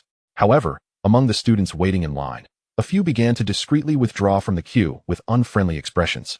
After these individuals departed, they converged in the same direction. Soon, a man with dyed blonde hair appeared before them. "Bloodline, the plan has gone awry." The man cast a sidelong glance at the group and coldly remarked, "You couldn't even handle such a trivial matter. What a bunch of useless fools." "Bloodline, I figured it out. That brat holds a Hall of Fame honor star." Suddenly, one of them spoke up. "If he's managed to acquire such a thing, it seems Xuanhuang was indeed right. This kid possesses some real skills. I also heard from others that President Su has been getting a bit too close to him. It seems there's truth to that." The blonde man, twirling his hair, muttered to himself. A mere freshman daring to flaunt himself like that. However, this is an academy. Once we reach the student council, he will surely have a reckoning. "You lot, go inform the other members of the student council. You, go tell Xuanhuang that I, Wang Haoya, find this brat utterly intolerable. If he wishes to deal with him, count me in." "Understood, brother Lai." After a few of them departed, the blonde man let out a sinister chuckle. "Su Ming is it? Su Feiying is someone I have my eyes on. You'd best watch your step if you dare to get too close to those I favor." Meanwhile, Ming, who had just received a warm reception from the staff, couldn't help but sneeze. He rubbed his nose and looked at the kindly, smiling supervisor before him. Dear student, the beasts you wish to register are not documented in our academy's database, and thus we cannot proceed with your registration. What is the situation? Is it the ancestral spirit deer that cannot be registered, or the crossbow beast? We have no records for either of them. Perhaps you could return another day? Chapter 74, On-Site Demonstration. Return another day? If there is no database for the beasts, we cannot register them here. You should be aware that all beastmasters must adhere to the League's standardized protocols. Your crossbow beast and ancestral spirit deer have no precedence for registration here. Therefore, we kindly ask you to demonstrate them on-site, so we can collect data for submission to the League. The supervisor's intention was quite clear. Ming had heard of the League's regulations. Those within the League were notably meticulous. Especially concerning the scrutiny of beastmasters, the standards were exceedingly rigorous, with stringent protocols for every level of process. No problem, I shall conduct an on-site demonstration here. You require me to prove the controllability and loyalty of these two beasts. Correct? Precisely. You must first demonstrate their loyalty. After all, we lack any relevant data on these two species. Should they be suspected of being feral or related species, any incident of rampage or betrayal would result in an irreparable loss to the League. The other party stated plainly, seeking Ming's assurance that these two beasts were indeed legitimate and not merely hastily gathered for the occasion. Subsequently, Ming wasted no time and summoned the two beasts from their containment. The appearance of the crossbow beast elicited gasps of astonishment from the on-site staff. My heavens! Is this the crossbow beast? How imposing! Look at its unique limbs and organs. This beast is certainly an offensive type. It resembles a crustacean, yet its form is somewhat akin to a long-weapon beast. The crossbow beast is a crustacean-type offensive beast, with its juvenile stage classified as soldier level, while the mature stage is of captain level. The one I possess is in its growth phase, so it ranks as a lieutenant level. Ming continued, now, I shall demonstrate its destructive power and controllability. All beast registrations must undergo such demonstrations. The purpose of these demonstrations is to verify the beastmaster's control over their beasts and to ascertain whether the species meets the League's standards. After all, throughout the League's history, there have been unscrupulous beastmasters who used quasi-feral species as their beasts, resulting in irreparable losses for other beastmasters. Thus, since then, the League has maintained a stringent oversight of the review process. The crossbow beast's primary attack involves launching spines. Juvenile crossbow beasts gather spines at a slower rate, and their strength is relatively low, with a firing range between 200 to 300 meters. After Ming explained this, he issued a command to the crossbow beast. Prepare to fire at the target 100 meters ahead. With a wave of his hand, the crossbow beast firmly gripped the ground, and streams of light began to coalesce at its launching organ. Moments later, a brilliant orb of energy formed, sharpening the spines to an extraordinary degree and endowing them with considerable destructive power. With a sudden motion, the crossbow beast launched a sharp spine, causing its body to recoil slightly. The spine shot forth at remarkable speed toward the distant target. Bang! Following a crisp sound, a staff member rushed over to the target. Perfect hit, 10 rings. The bullseye has been utterly obliterated, with a destruction rating of 3 stars. The observer promptly reported the data, staring in disbelief at the crossbow beast, which stood at half a human height, with trembling hands. 3 stars in destructive power. This must surely surpass the capabilities of a general-level beast. A king-level beast achieves a mere 5 stars. How can such a small beast, still in its growth phase, possess 3 stars of destructive power? My heavens! What might it achieve in its mature phase? No one among the crowd could ascertain the true extent of the destructive power held by the seemingly fearsome crossbow beast. They all turned to Ming, awaiting his response. Quite impressive indeed. The crossbow beast does indeed exhibit destructive power beyond that of its peers. A mature crossbow beast boasts a destructive capacity of approximately 5.5 stars, rivaling that of a growth phase king-level beast, though it may fall short of a mature king-level beast. Moreover, its preparation time is considerable, with a lengthy cooldown period, and it is rather cumbersome. The shortcomings are indeed quite apparent, yet the mature crossbow beast possesses a remarkable destructive capability. After all, among the mature phase of the sovereign-level beast, the most formidable in terms of destruction, the earth-shattering bear, boasts a mere 5 stars in destructive power. As a low-tier beast, it is already a considerable rarity. Ming nodded in acknowledgement, fully aware of the crossbow beast's destructive potential, especially since even the renowned shield beetle, famed for its defensive prowess, cannot withstand a single volley from a mature crossbow beast.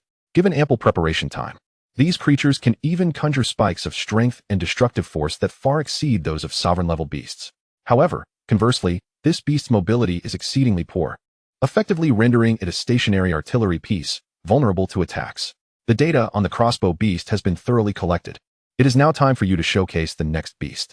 At this moment, the registrar had just completed the paperwork and gestured to Su Ming. I apologize, but my other beast, the ancestor spirit deer, is currently injured, and its strength has significantly diminished, so it may not participate in the destructive power test. What is the situation? The staff present were somewhat taken aback. When Su Ming summoned the timid and trembling ancestor spirit deer, the crowd gasped in astonishment. What a magnificent beast! Is this a rare species? I have never seen one before. It cannot possibly be a terrestrial species, can it? Look at the fluorescence on its body. Could it have been sourced from the underground world? Indeed. This ancestor spirit deer was tamed by me during the freshman assessment in the underground realm. However, due to the absence of its antlers, its innate abilities are severely hindered, necessitating a prolonged period of recuperation and adjustment before it can display its true destructive potential. Although the ancestor spirit deer's current strength is significantly diminished, a simple demonstration of its innate abilities can still be performed. Once the demonstration concluded, the staff erupted in waves of admiration and awe. Truly, a figure worthy of the Hall of Fame. Witnessing two extraordinary beasts from the same individual today has been an eye-opening experience for us all. I have been in this registration role for nearly 20 years, and this is the first time I have seen two entirely new beasts under a single person's care. If we report this to the League, they will surely envy us, won't they? Of course. After all, no other registrar can boast such outstanding talent as our academy does. Today has indeed been a feast for the eyes. Chapter 75, The Evolutionary Direction of Beasts. Upon exiting the registration office, Su Ming found himself greeted by a throng of several hundred students waiting to register. Thanks to the Hall of Fame medal, his registration process was remarkably smooth, encountering virtually no questions or delays. This was partly due to the Academy's leniency towards him. Otherwise, taking a typical student as an example, handling two unconventional beasts would require a significant portion of the day just for the review phase, followed by an array of forms and procedures. For Su Ming, however, he was essentially approved with a mere sentence. The level of trust the staff had in him was notably high. This can be seen as one of the benefits of fame. Although his name has not yet graced the Academy's honor corridor, it will not be long before it becomes widely known among the first-year students. Su Ming merely smiled at this thought. Honor and superficial fame hold little significance for him.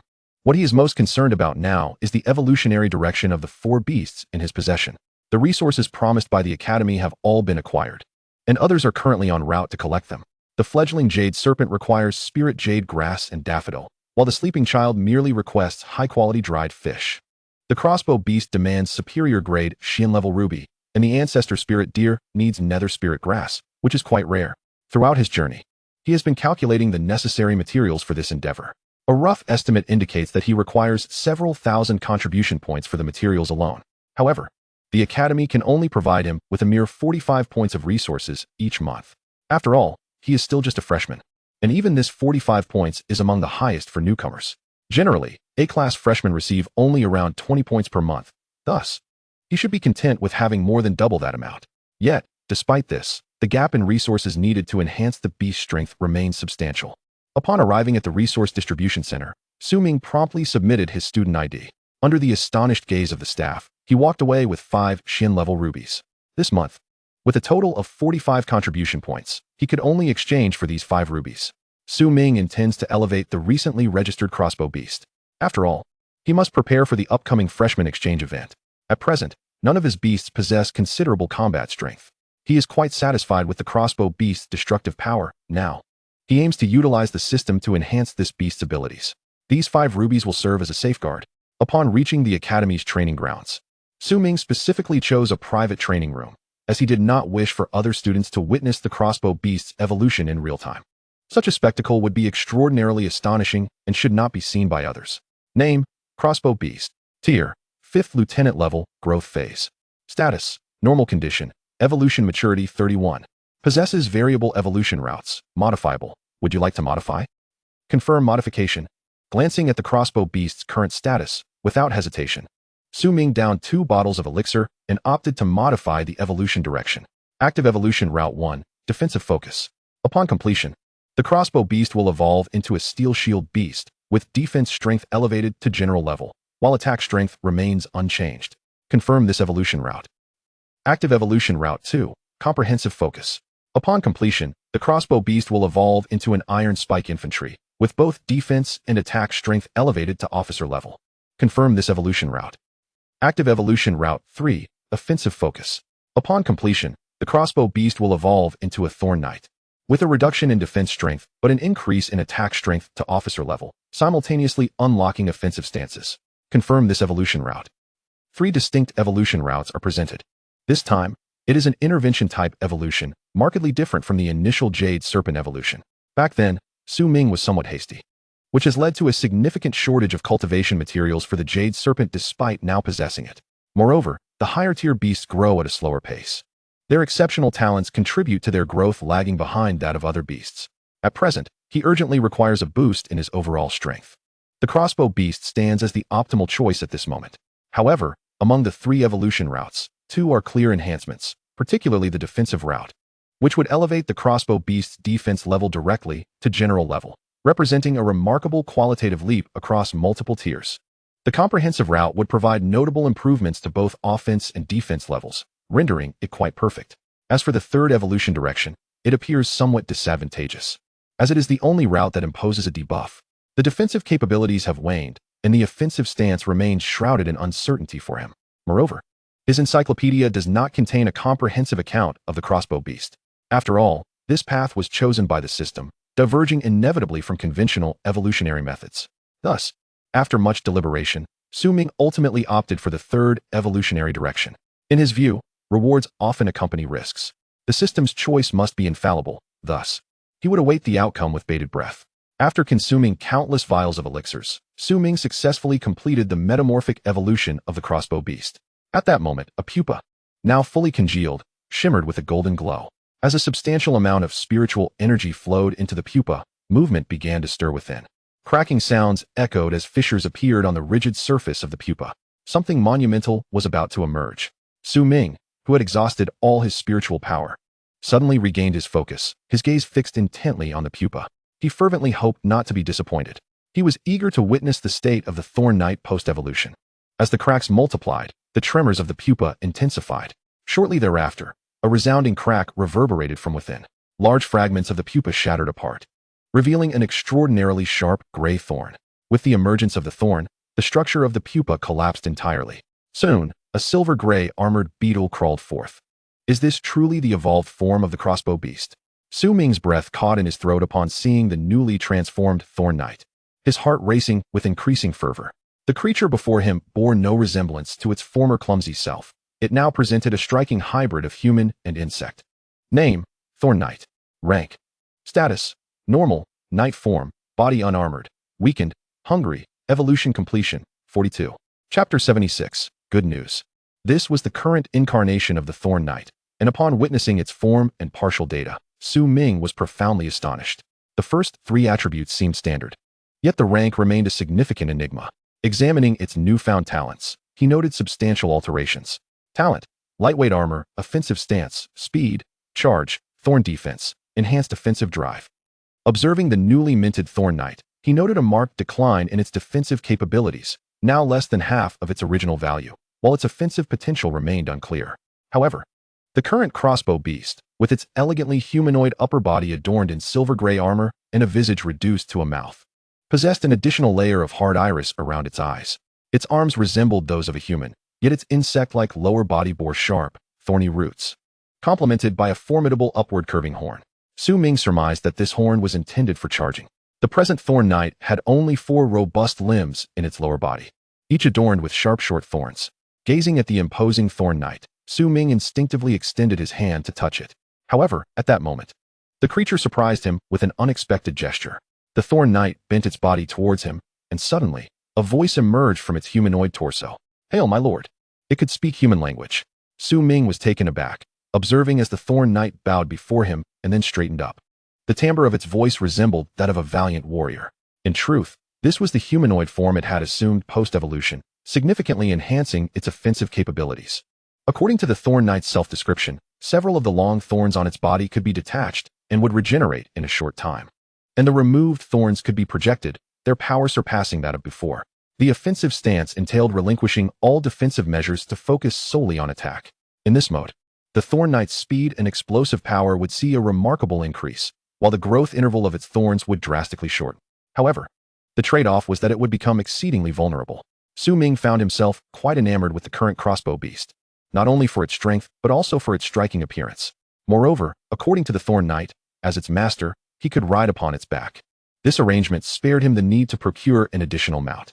After all, when opportunities for battle arose in the future, the matter of riding beasts would present a considerable challenge. Many offensive beasts could not be ridden, or their performance paled in comparison to more conventional mounts. Yet, the Thorn Knight was entirely different. Its anatomical structure allowed it to match the speed of the five-legged spirit steed, combined with formidable offensive power.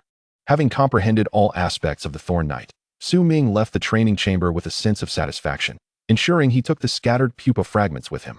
While these remnants were not of great significance, he preferred to keep his trump cards concealed from unnecessary exposure.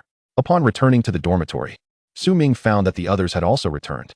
"Good buddy, long time no see.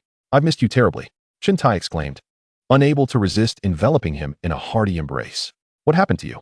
You look a bit worse for wear," Ming remarked, curiosity piqued by the injuries on his face.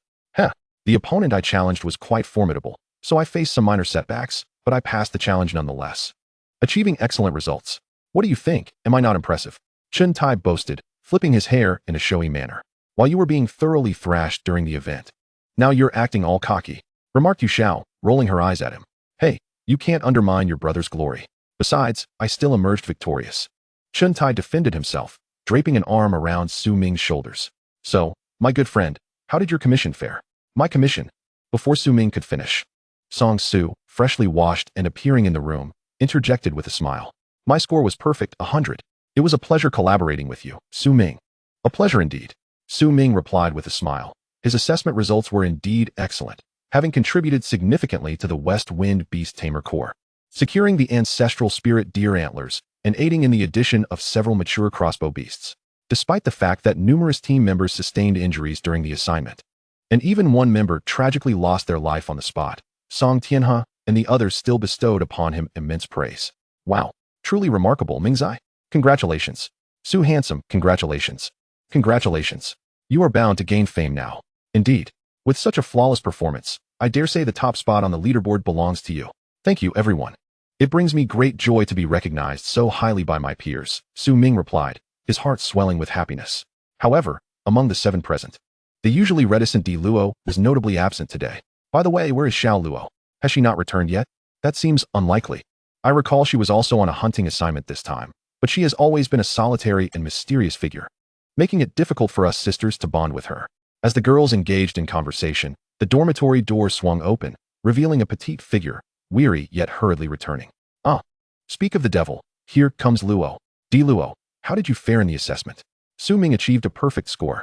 The girls greeted each other with laughter, but Di Luo merely maintained a stoic expression, her eyelids lifting slightly. "Perfect," she stated curtly before silently walking away. The remaining 3 girls stood frozen in place. "Woo-woo. Xiao Luo also achieved perfection. It seems my commendable efforts pale in comparison. Yin, isn't it simply a matter of not putting in enough effort? Woo-woo. With all of you performing so well, what if one day I can't keep up? Wouldn't you all abandon me?" "Haha, not at all. We're all under the same roof now. There's no way we would just cast you aside." Tai chimed in, seizing the moment to jab Ming playfully in the side. "Right, Mingzai? Absolutely. We're all family. Helping each other is only natural." "Wow, Ming, you're such a smooth talker. Family. Woo-woo, I'm so touched. Can I keep you company for a bit longer today?" "Oh, Yin, you little vixen, are you feeling frisky? What nonsense. You dare doubt me?" And thus, the girls began to playfully tussle. Just then, the dormitory door was abruptly pushed open, and their class leader appeared at the entrance. "Everyone, quiet down. I have some delightful news." Chapter 77, The Commencement of the Exchange Meeting. The class leader of Class A16 was a rather adorable girl, whose presence immediately drew the attention of the 6. "Class leader, what is the good news? Please tell us." "I just came from the counselor, who informed me that our class performed admirably in the assessments, and he has generously decided to treat us to a meal." "Wow. Long live the counselor. Long live the class leader." Mua. After a wave of excitement, Ming sat at the dining table, observing the joyous chatter of those around him, a smile naturally gracing his face. That evening, he reveled in the merriment. It was a rare moment of relaxation, and his spirits were notably high. Yet, amidst the jubilance, one individual seemed somewhat out of place. The petite, expressionless Di Luo sat in the far corner, quietly sipping her drink. Di Luo, come join us. Let's dance. Haha. What a splendid idea. Observing the cheerful faces around her, Di Luo merely lifted her gaze briefly before returning to her silence. Noticing this, Ming couldn't help but approach her, settling into the chair beside her with a relaxed demeanor. Are you feeling overwhelmed by the noise? Or perhaps you simply dislike this atmosphere? He gently inquired, eliciting a slight movement from the girl. She raised her eyes, glancing at him with curiosity. Isn't this enjoyable? Everyone together, lively and animated. Once we graduate, we'll all part ways, and such opportunities will be scarce. How unfortunate that would be. I don't care. The girl coolly replied with 3 words before resuming her previous posture. However, this time, she did not continue to bite her straw. Ming glanced down and noticed her small hands tightly gripping the cup, the vessel slightly deformed from her grasp. Are you troubled? None of your business. Ming chuckled softly. He was not the type to force attention upon someone who preferred solitude, but they were all under the same roof. And he wished for no one to leave the 4 years with regrets. Sitting idly, waiting for happiness to arrive, was far less fulfilling than seeking it together. This time, Ming did not seek her permission, but instead took her small hand and gently pulled Di Luo from her seat. Let go.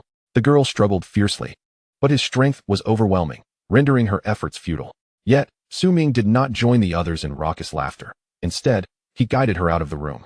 As they exited, some students behind them began to whisper. Oh, things seem to be progressing quickly. A perfect couple, destined for each other. You little enchantress, mind your words. Or else what? Both of them achieved remarkable scores in this assessment. It's only natural they share common ground. Haha, let us wish them happiness. Cheers. Cheers. The commotion in the room was of no concern to the two. Once Ming led Di Luo to the outdoor terrace, he finally released her hand. Leaning against the railing with a smile, while pointing at the moon above. The moonlight is splendid tonight. Di Luo, congratulations. Di Luo remained expressionless, rubbing her wrist gently. He must have held her too tightly. Now, onto the freshman exchange meeting.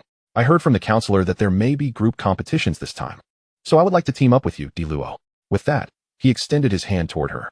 After a moment of hesitation, she cautiously reached out, lightly tapping his fingers before swiftly retracting her hand. She was a shy and remarkably reserved girl. Ming chuckled softly, sighing inwardly. Here's to a pleasant collaboration. Di Luo simply replied with a non-committal sound. Time passed swiftly, and soon Ming found himself standing at the entrance of this year's Alliance freshman exchange meeting. On this day, he had prepared meticulously, donning his finest attire before arriving at the illustrious Hualan Arena, one of the most renowned venues within the Zhurong Alliance. Alongside his companions and the commanding Huang instructor. Notably, Ming had earned a prominent reputation among the new students of Zhurong Academy. His name had already been inscribed in the Academy's honor hall, and tales of his induction into the Hall of Fame circulated widely among the freshmen. Thus, on the way here, numerous fellow students sought to seize the opportunity to stand shoulder to shoulder with him in battle. Unfortunately, Ming had already chosen his preferred companion. Today, Di Luo appeared as simple as a blank canvas. Clad in black attire, black trousers, and small black shoes, her hair was merely tied back with a band. Devoid of any embellishments, save for her rosy lips. Standing there, she possessed no remarkable features, yet Ming sensed an undeniable distinction between her and the others. It was not the kind of incongruity that set her apart, but rather an ethereal detachment. This sensation was quite extraordinary, just like her enigmatic identity. When he passed by Di Luo, he found himself irresistibly glancing at the badge upon her chest. 2 striking crimson lines marked her status as an elite level 2. A rank also held by Song Qin, the captain of the West Wind Beast Tamer Corps. In contrast, his own badge bore only a single crimson line, a result of his own modifications. However, thereafter, his academy badge would become immutable. Dear students, please follow me to the venue for the gathering. Before the exchange officially commences, the host of this event, Huaxing Academy, will graciously welcome everyone here. The instructor cheerfully outlined the proceedings and important notes of the exchange. Following his lead, the group finally entered the venue. After traversing a lengthy corridor and undergoing a series of checks, they arrived at a door that drew the attention of all present.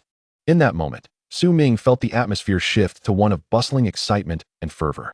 Welcome, esteemed elites from Zhuxia Academy. Ladies and gentlemen, let us extend the warmest applause to them. Amidst flowers and applause, Ming and his companions stepped into the arena.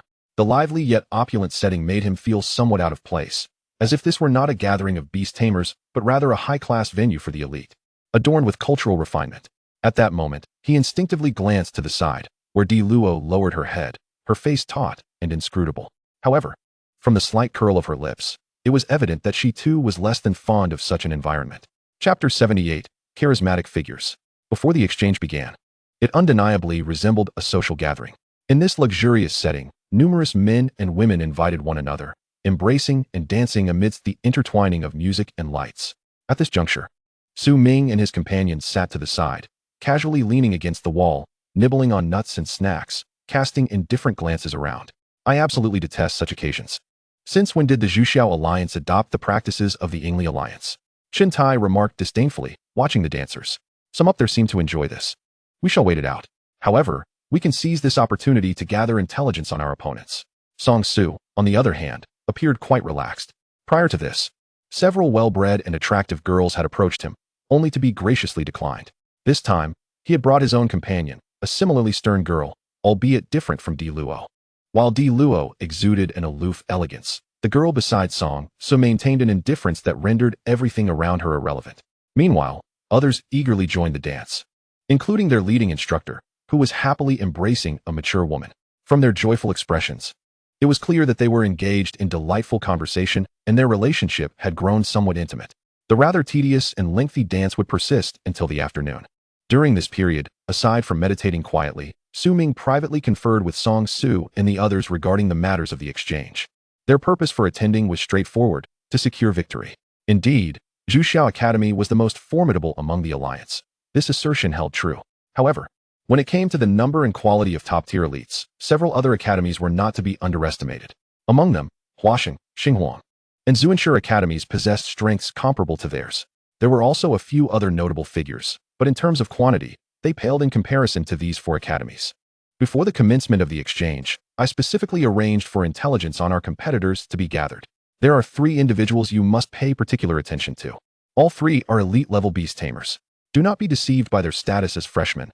They are among the very best in their cohort. The first is Mu Baixue from Huaxing Academy, hailing from the renowned Mu family of beast tamers. Her primary beast is a king-level mature ice blood phoenix, while her secondary beast is a king-level juvenile wind demon wolf. The second is Chun Xiao from Xuanhuang Academy. I cannot elaborate much on his background, but his primary beast is a king-level mature Xian Gui, with a secondary beast being a general-level mature white-eyed double-jawed tiger. He has connections with the Beast Tamer Association and is reputed to possess considerable talent, having mastered 2 dialects of beast language. The third individual is Kong Huang, the representative of Xuanhuang Academy and the top-ranked freshman from his institution, an elite-level beast tamer. He has voluntarily participated in the counteroffensive against ferocious beasts and possesses practical combat experience.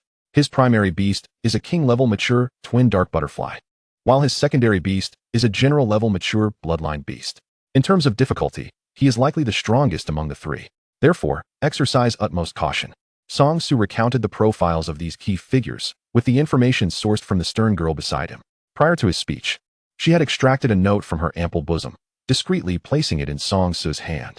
The competitive segment of the exchange will consist of group matches and individual duels, with the group allocations mirroring our previous order. Ming and Di Luo, your partnership can be deemed the most formidable combination in our academy, so be sure to excel. Absolutely, the same goes for everyone. Ming nodded toward the others, feeling somewhat confident. Di Luo, however, remained silent, offering no response. As they endured the monotonous wait, the interminable dance finally reached its conclusion with the host's remarks. Following that, a tedious segment of speeches ensued. When the time arrived later in the evening, Huaxing Academy, as the host, allocated accommodations for everyone, and the rules for the first few rounds of the exchange were revealed. Now, let us welcome the student council representative of Huaxing Academy to speak. After a somewhat balding middle-aged man concluded his address, a strikingly beautiful woman with a warm smile gracefully stepped onto the stage. Her entrance elicited cheers from numerous boys and envious glances from several girls. Good evening, esteemed elites. I am Mu Baixue, the student representative of Huaxing Academy, and I extend a heartfelt welcome to all of you for gracing this alliance exchange. She continued. The arrangements for the first day of the exchange are as follows: knowledge debates, analysis of ferocious beasts, and 5 rounds of group competitions. The debate scores will account for 30%, the ferocious beast analysis for 20%, and the group and individual competition scores for 50%. The rules of the exchange are straightforward, divided into 2 main segments, one focusing on knowledge and understanding, which collectively constitute half of the total score. The remaining portion consists of the competitive segment, which accounts for another half of the total score. As an exceptional beastmaster, practical combat experience is of paramount importance, alongside theoretical knowledge. After all, compared to ferocious beasts, the greatest advantage that beastmasters possess lies in their ability to command, gather intelligence, and adeptly adapt to various situations. A beastmaster lacking foundational knowledge is undoubtedly destined to be an inadequate one. Throughout the annals of the Alliance's history, countless distinguished pioneers have demonstrated that true genius encompasses both combat prowess and scholarly acumen. Moreover, these forerunners possess profound knowledge. Mastering hundreds of beasts relies heavily on individual strength. Only with a sharp intellect and formidable capabilities can one communicate with and harness the powers of these creatures, compelling them to fight on behalf of humanity and the Alliance.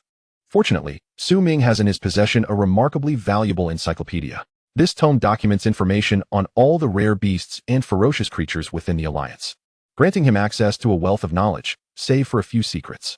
Thus, he volunteered to be the analyst for tomorrow's second session on ferocious beasts. Once all the arrangements concluded, the first day of the conference came to a close, and night had just begun to fall. With time still to spare before rest, Chintai suggested, "Why don't we take a stroll?"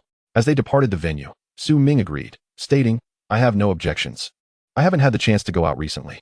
The others, apart from a few students who were more reserved, largely concurred with the idea. Consequently, under Chuntai's enthusiastic invitation, a group of freshmen from Xuanhuang Academy ventured out to explore the vicinity of the conference center. Given that they usually remained within the academy, surrounded by their beasts all day, it was indeed refreshing to occasionally step out and experience the local culture of the Alliance. Regrettably, their outing was destined to be anything but smooth from the outset. Upon exiting, they encountered another group, their rivals for the following day, the Xuanhuang Academy. Chapter 79, Conflict. The number of freshmen from Xuanhuang Academy was noticeably greater than that of Ming's group.